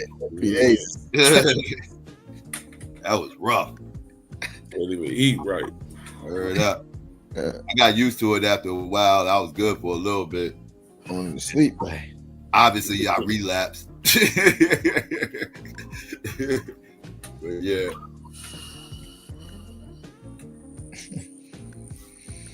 Yeah. Oh, this your second time quitting. Okay. Like I said, you just stopped. Exactly. You don't try to count that first time as like you stopped the first time and you ain't never go back. Like you ain't relapsed, nigga. You relapsed, nigga. Yes, he said a little over a year now. Okay, a little over a year. Okay. I thought it's been a minute. Yeah, he made it seem like he was just recent. Hey man, I quit smoking recently. No, so I've been off weed. So, the way he was saying, like it was just okay, over 6 months.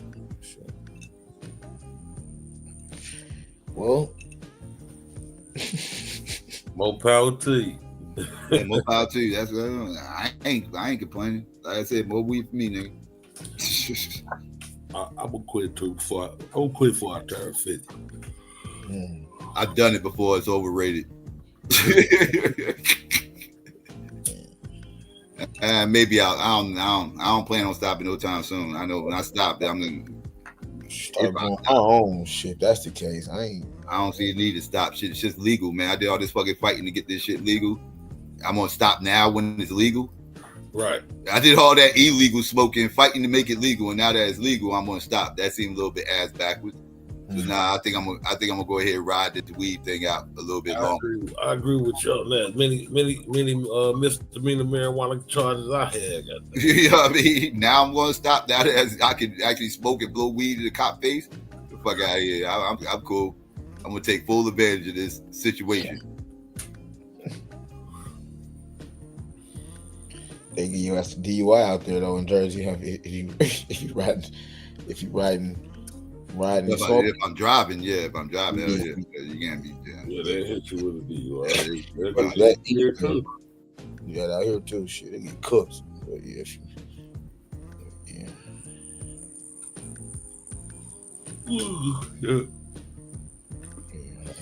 That DUI bitch too, boy.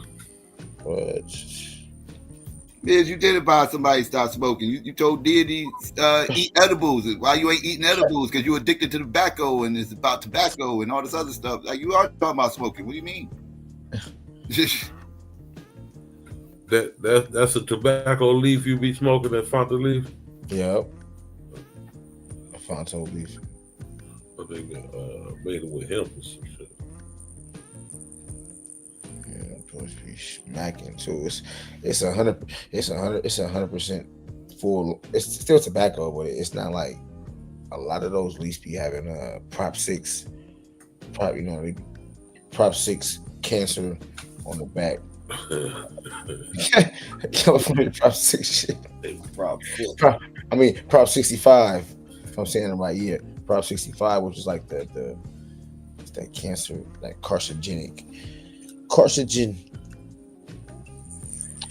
But yeah, man, that's a whole other. Well, I need to go hit the. I'm about to go to the sauna this week. I'm about to go do it like be in that sauna for like an hour, or do a little detox, sweat,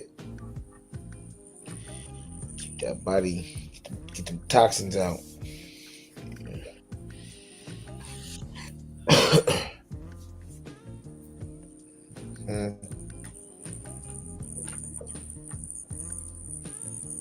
You pointing out tobacco and saying edibles is better than tobacco is advice.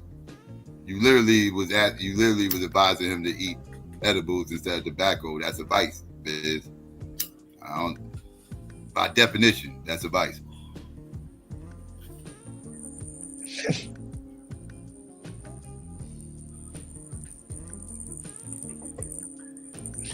I ain't tripping you giving people advice. I'm just letting you know that is advice though.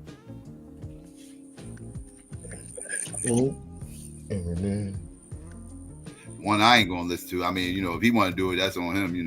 I'm not gonna listen to that shit though. I don't. Edibles, that shit. Edibles weird. It's weird shit. It work for me. Yeah, it gets you high, but like you eat that shit, you got to eat a little bit of it, and then you got to just sit there and just wait. And now it's the waiting game, right? You gotta wait for that shit to touch down and shit, right? Like when I'm smoking, I feel myself getting high as I'm smoking. Yeah. When you with the edible, you eat it, you don't feel yourself get high. You just gotta sit there and wait for the shit to touch down, and then boom, you just high. It's like and that shit be coming out of nowhere, and that shit like it's just different. Interesting. Yes. I ain't never. I've tried edibles, but like you said, I ain't really had no edibles like that had me just. Oh my god. Yeah.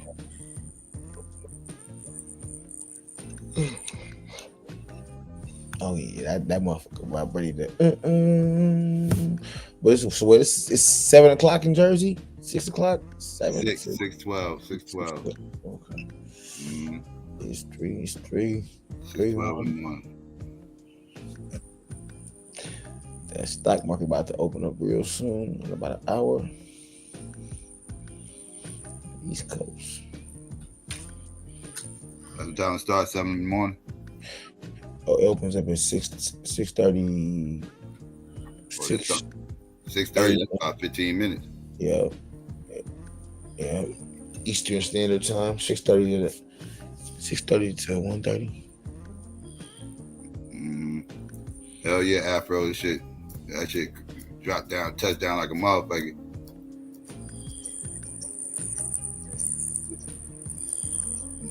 That shit, that edible shit. Like I said, I don't like how that shit feel. You don't like the creeper? Yeah, I don't like that shit. Like I'm sitting here just waiting. Next thing you know, I'm like, damn, I think I'm high. Like, I'm starting to feel it now. You know, it's like it take a while, and then it's like, and then you don't know how high you're gonna be, because it's weird. It's just weird. It's a weird way of getting high. I'd rather smoke it because that way I know, you know, I feel myself getting high as I'm smoking. I ain't gotta sit there and wait and shit. Yeah, I definitely can. Like I said, that whole, like you said, just waiting and roll up, take a few hits, and I'm gonna be up.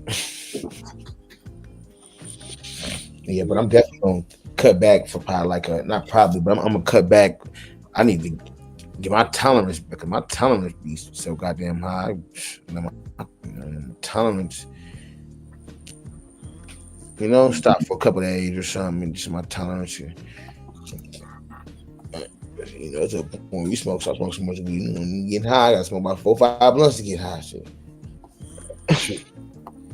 Yeah, I always try to pace myself when I smoke, but yeah.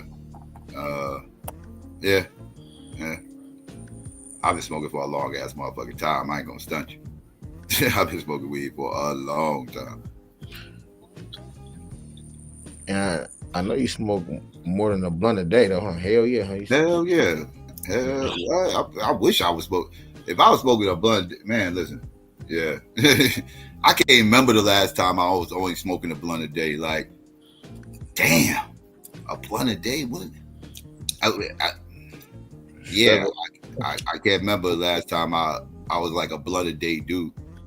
Yeah, I can't think of like you gotta go back. Shit, probably before you was born, nigga. I ain't gonna stunt you. Like, you was born in the 90s? Yep, up on 91. Okay, no. I was when you was born. I was a one blunt a day. I wasn't even a blunt a day dude when you was born.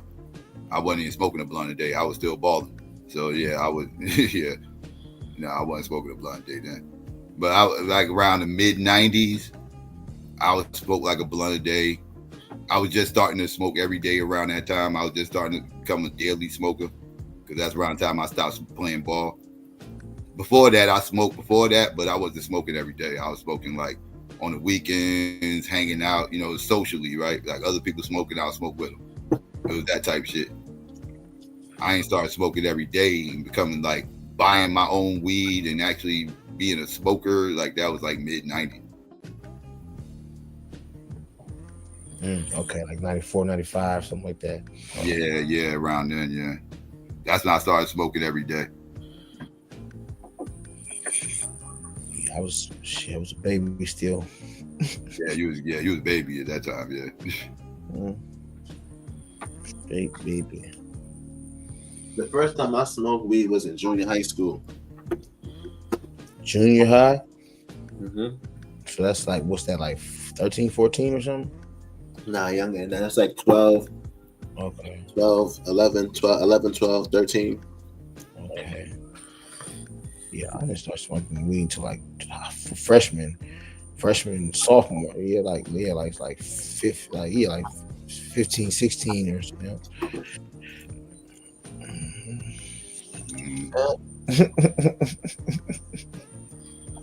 I don't smoke Dutch Masters no more. I stopped smoking Dutch Masters a long time ago. Yeah, tobacco's addicting too. That's a part of.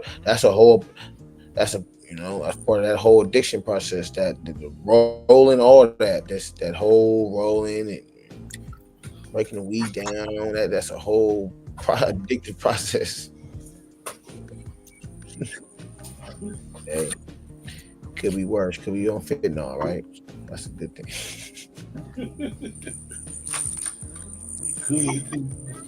Could be worse. Shit. We out here cracked out. Clucking. We be clucking. Everybody likes when a girl shakes something. We be clucking.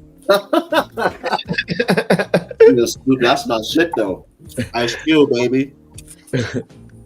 I said we be clucking though. If you get to smoking that crack, you're gonna be clucking. I used to listen to that Ice Cube song every day. We be clubbing. That was that. They played that in, I think it was a Players Club. Everybody likes when a girl shakes something. We be clubbing.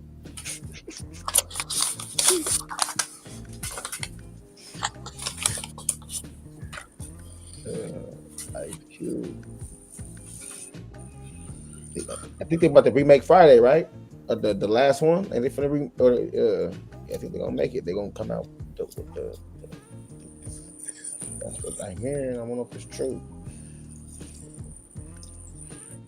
Make it.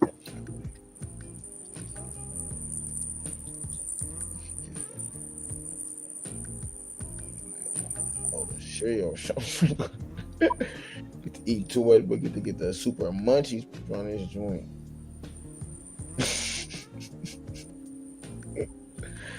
They got that food on deck.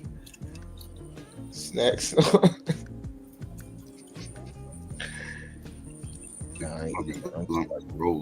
You mean blunt wraps? I'm assuming you mean blunt wraps. Yeah, I smoke blunt wraps, but that's not the same as the Dutch.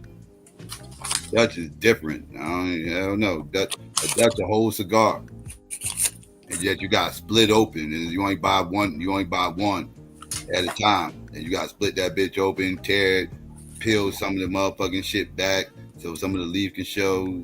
Lick it, pour the motherfucking, break your weed up, put it in there, spread it out nice, and you start to roll that shit up, and lick it and peel and roll it back, and then dry that motherfucker, and you smoke it. Redman made a whole song about it, but yeah, like that's how you roll a blunt.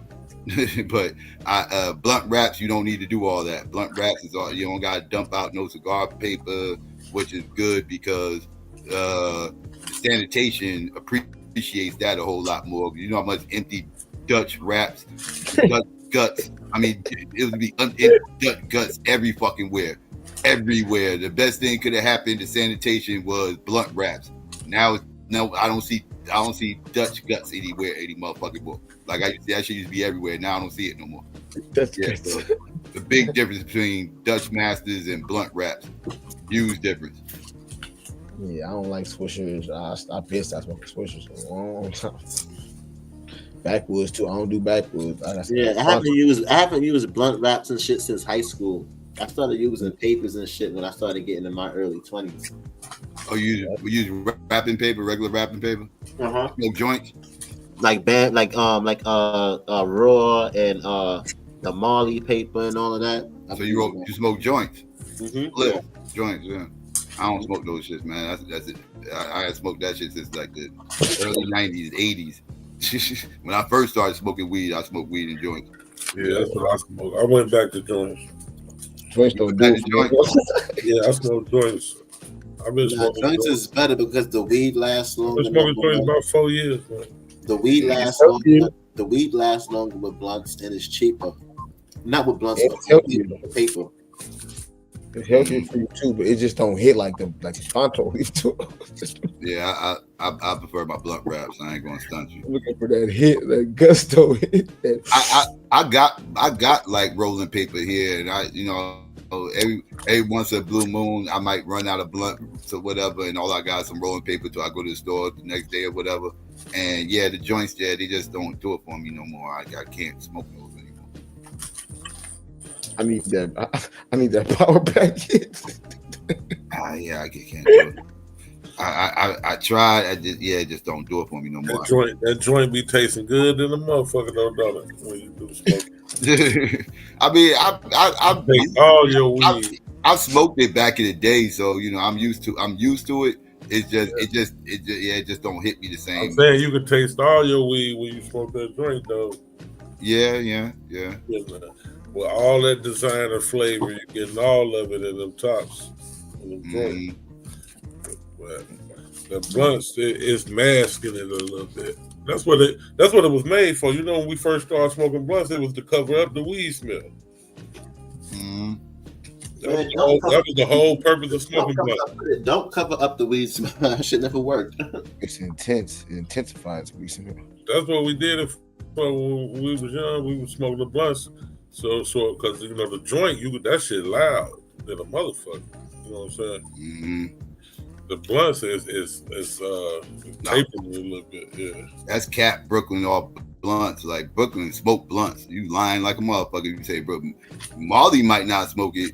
Yeah, whatever. But I bet you. Nah, I know what Miz is talking about though. Like out of all of the other boroughs, like Brooklyn was like using like Fonto and shit. Like yeah, they use Fonto and like a lot of people from Harlem. That's West Indian shit. Yeah, a lot of people from Harlem that I met, or even from the Bronx, it was like, yo, the first time we started rolling joints or Fontos like that was when we started fucking with Brooklyn niggas or whatever. But Brooklyn niggas roll blunts too. Yeah. But because of the strong Caribbean population, there's a lot of. I know the Final Leaves. They big on Final Leaves. Yeah, backwoods and shit like that. Backwoods and Final Leaves and shit. That's Caribbean blood. Yeah, so I know, and then that shit kind of just like spread throughout Brooklyn and shit. Now I be seeing niggas in Harlem using joints and shit now. They don't be using blunt wraps no more like that. So rolling the blunts kind of, and people find rolling the paper a little bit more healthier too, and more of like a clean smoke. But it's still smoke because it's still oxidation going inside of your lungs. You know what I'm saying? Building up that plaque unless you drinking mullein tea every day. You know what I'm saying? 3 times a day. You know what I'm saying? To clean up your lungs and shit like that. Or you drinking any type of respiratory herb or tea or whatever the case is every single day as you smoke to compensate for your smoking. You know, people ain't doing that. Or water with lemon in it. You tell me I go to the bodega and chill in the bodega for 5 minutes. Nobody's gonna walk in and ask for a blunt. Nobody's gonna ask for a blunt wrap or a Dutch or a Garza Vega. None of that.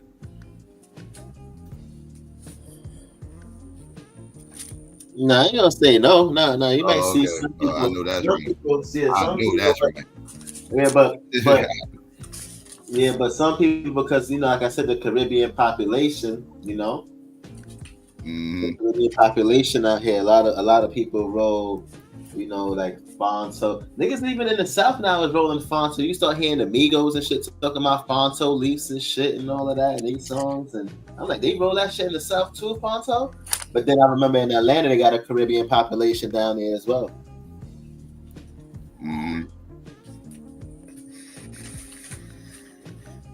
Yeah, because Atlanta, even though it's in the South, is like a little New York kind of.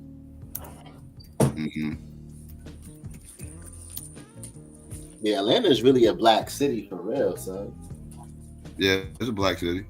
Yeah, it's really a black city for real, son. Black mayor, black judges.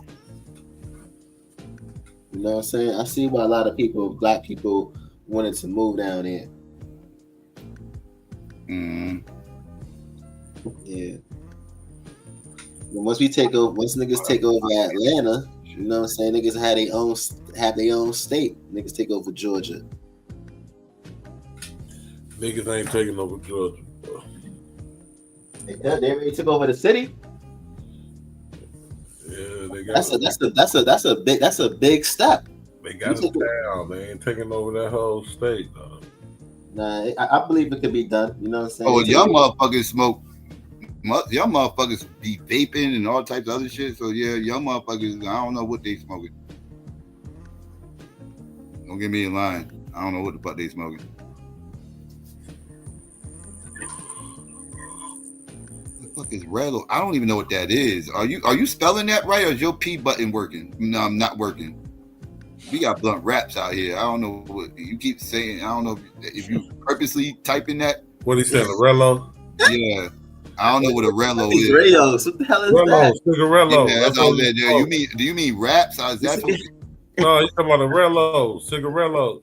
Oh, cigarellos? Oh, nobody smoked those goddamn cigarellos out here. Is that what you talking about? Switch that ain't how you spell cigarellos though. But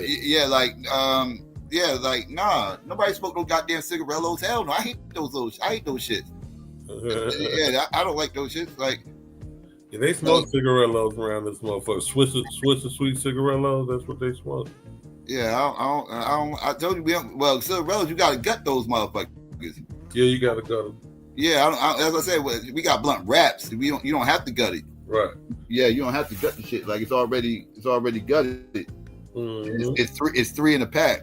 Yeah, motherfuckers smoke wraps around here too. Shit. Yeah, they smoke wraps here damn way. Some of them be having 4 in a pack, depending on what brand kind you get. Yeah, but no, I ain't smoking those cigarellos. No, I didn't know that's what he was talking about. No, I ain't smoking. Yeah, that's why he kept saying Rellos. I ain't even looking at. I just heard you say Rellos. I thought he meant raps. Yeah, I thought he was trying to say raps. Yeah. I thought he was trying to say raps. Yeah, because I smoke blunt wraps. Yeah, that's what I smoke. I smoke blunt wraps. I'll show you what the fuck I smoke. Give me 1 second.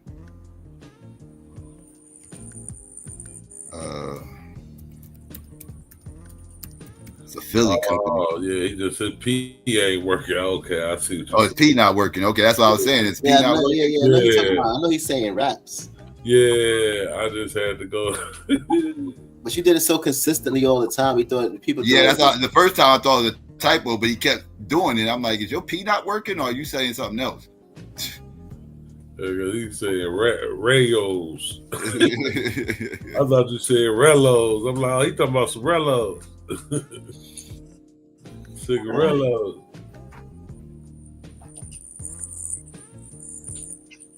Yeah, but yeah, it's blunt wraps. Yeah, that's what I smoke. Oh, that's Maserati too.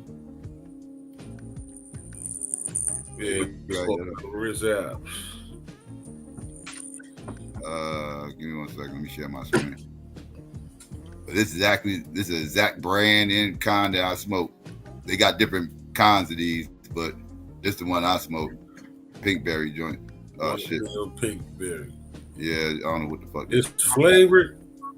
Yeah. They got a little bit. It ain't a strong flavor though. It's not a strong flavor. You can't be smoking no flavor blunts. Yeah, it ain't got a strong flavor to it, but yeah, that's what I smoke though. Okay. I know Afro know what I'm talking about. Afro know exactly what I'm talking about. Afro in the chat, you know what I mean. Yeah, but this is what I smoke. I don't smoke no goddamn. I hate them fucking cigarillos. That's what I said, Miz. I was like, I hate how you spell cigarillos. I was confused. Yeah, I wasn't even looking at it. I wasn't even looking in the chat. I just heard you say radios. I thought you talking about some Rellos. I thought you talking about some Rellos. That's the show what you were here, nigga, around here. So I'm about to go get a pack of Rellos. Yeah, I was like, I think he's trying to say raps. I don't know.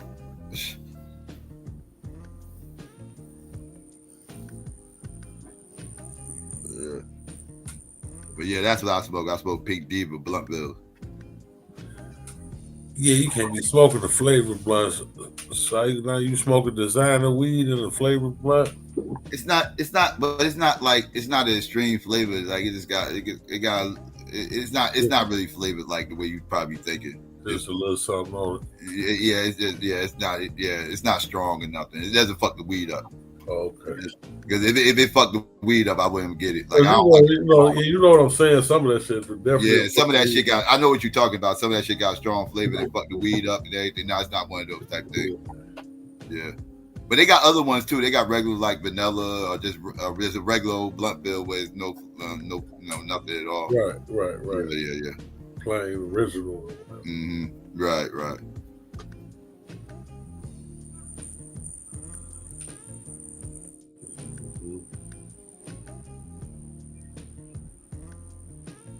Smoked that pink berry one day, you was hooked there since.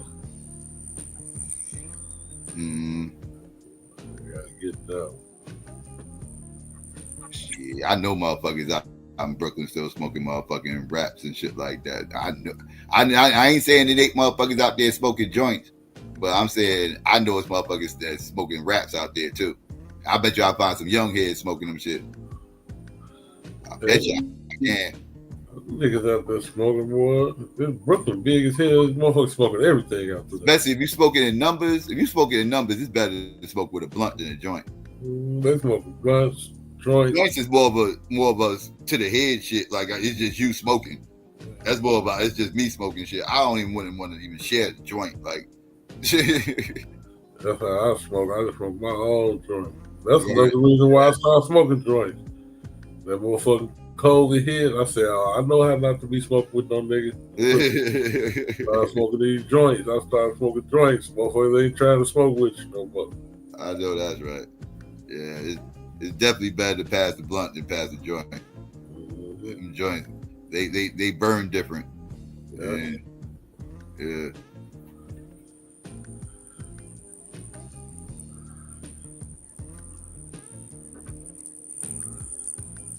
Yeah, but yeah, they love the backwoods. Yeah, young. Yeah, that's what I said earlier. Like backwoods, I know motherfuckers be smoking a lot though. I don't like backwoods though. Backwoods too thick. Yeah, that's what all the youngest smoke. Yeah, backwoods too thick for me. I don't like that shit. Yeah, you can't taste none of your weed in that one. Yeah, to me that fucks the weed up. Yeah, all that the thick ass paper and shit like that. I don't like that shit. You gotta put a 3.5 in that motherfucker. Yeah. Just to taste the weed. The motherfucking big, then it's falling all apart, coming all around. I can't stand that bullshit. Yeah, boy. Marley, yeah. About to go to work. You about to go to work, Marley? Yeah, I'm ironing my shirt. I didn't know I didn't have my shirt ironed. I thought it was good. It ain't. The niggas still iron. Yeah. So I gotta dress up when I go to work, man. I'm a counselor. Can't just be going to work like on Sunday. Yeah, you gotta be crisp. Said who passes weed? A motherfucker who's chilling with a shorty who smokes. Yeah, I know. I guess let me guess, you don't deal with shorties who smoke. That's cool. More pussy for me. Yeah, man. But yeah, man, it is what it is, though, man. But yeah, man, I like smoking weed and shit like that, though. You know what I'm saying? Even when I had stopped to go to the military, bro, to stop smoking, I had missed smoking weed, son, so bad, yeah. You know what I'm saying? Yeah, but I'm working towards other ways to help with my anxiety and shit like that, and you know, and I'm gonna figure it out because I do at some time and point I do might want to end up stop smoking. You know what I'm saying? Especially for my lungs and shit like that. Even though I drink Mullen tea and respiratory tea and shit, but still, I don't know the whole process or if it's even a sufficient amount that I'm intaking to compensate for the amount that I'm smoking, you know? So I think I might end up in the future sometime, end up quitting altogether.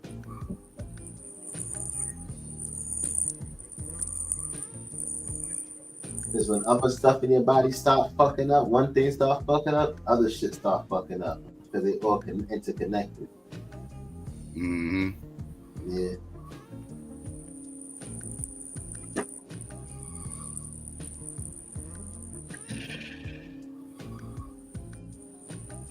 Yeah, man. I'm getting older too. I'm about to be 40 in the next 3 years. You know what I'm saying?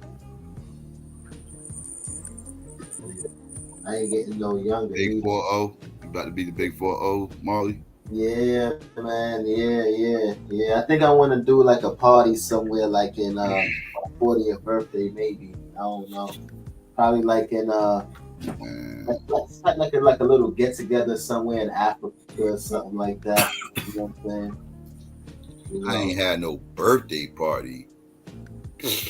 Yeah, and not no birthday party. 20s, last time I had a fucking birthday party.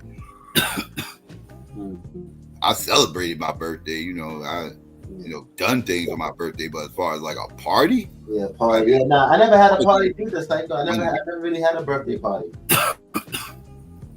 And I didn't want that one in my 20s. That was my baby mother doing that shit. Like I didn't want that birthday party. Yeah, I was always like that too. Never wanted birthday parties and shit like that. But since I started traveling, like even when I started traveling, even with the military and partying overseas and shit like that, I think I would probably want to do something like that. Not in New York though, or in the States, but probably somewhere, in a foreign country.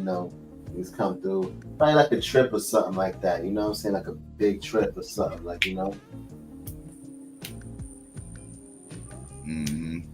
Yeah. That's why I said probably go somewhere in Africa. Probably somewhere in East Africa, in Tanzania, something like that. Mm-hmm. Yeah.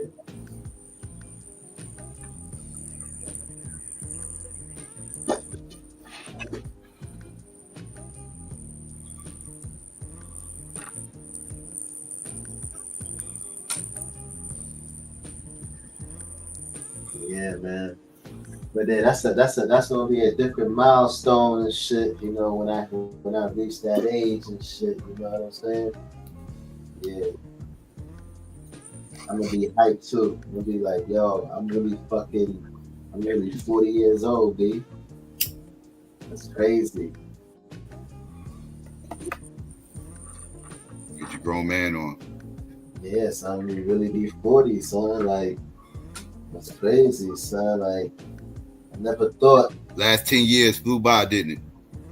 Yeah, it did. And then not only that too, it's just like, I still look mad young because everybody think that I'm like in my early 20s. So they be thinking I'm like 24, 23. So I'm cool with that, you know what I'm saying?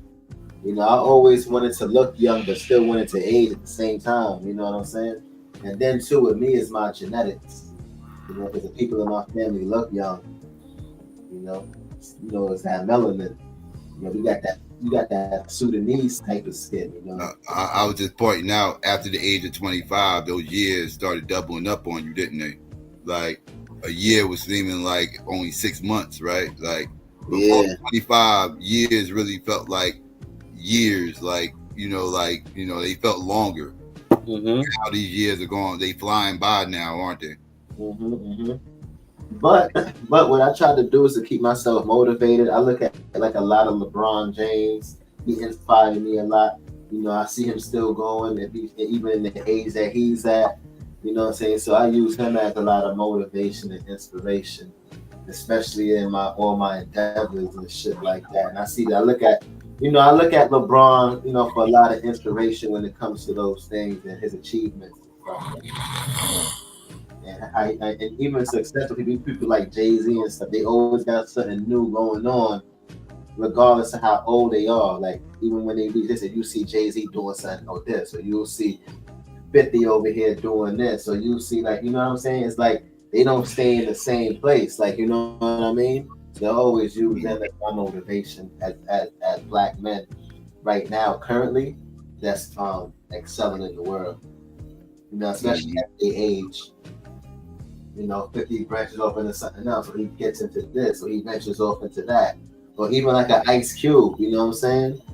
So they always doing something different as they grow and get older, Yeah.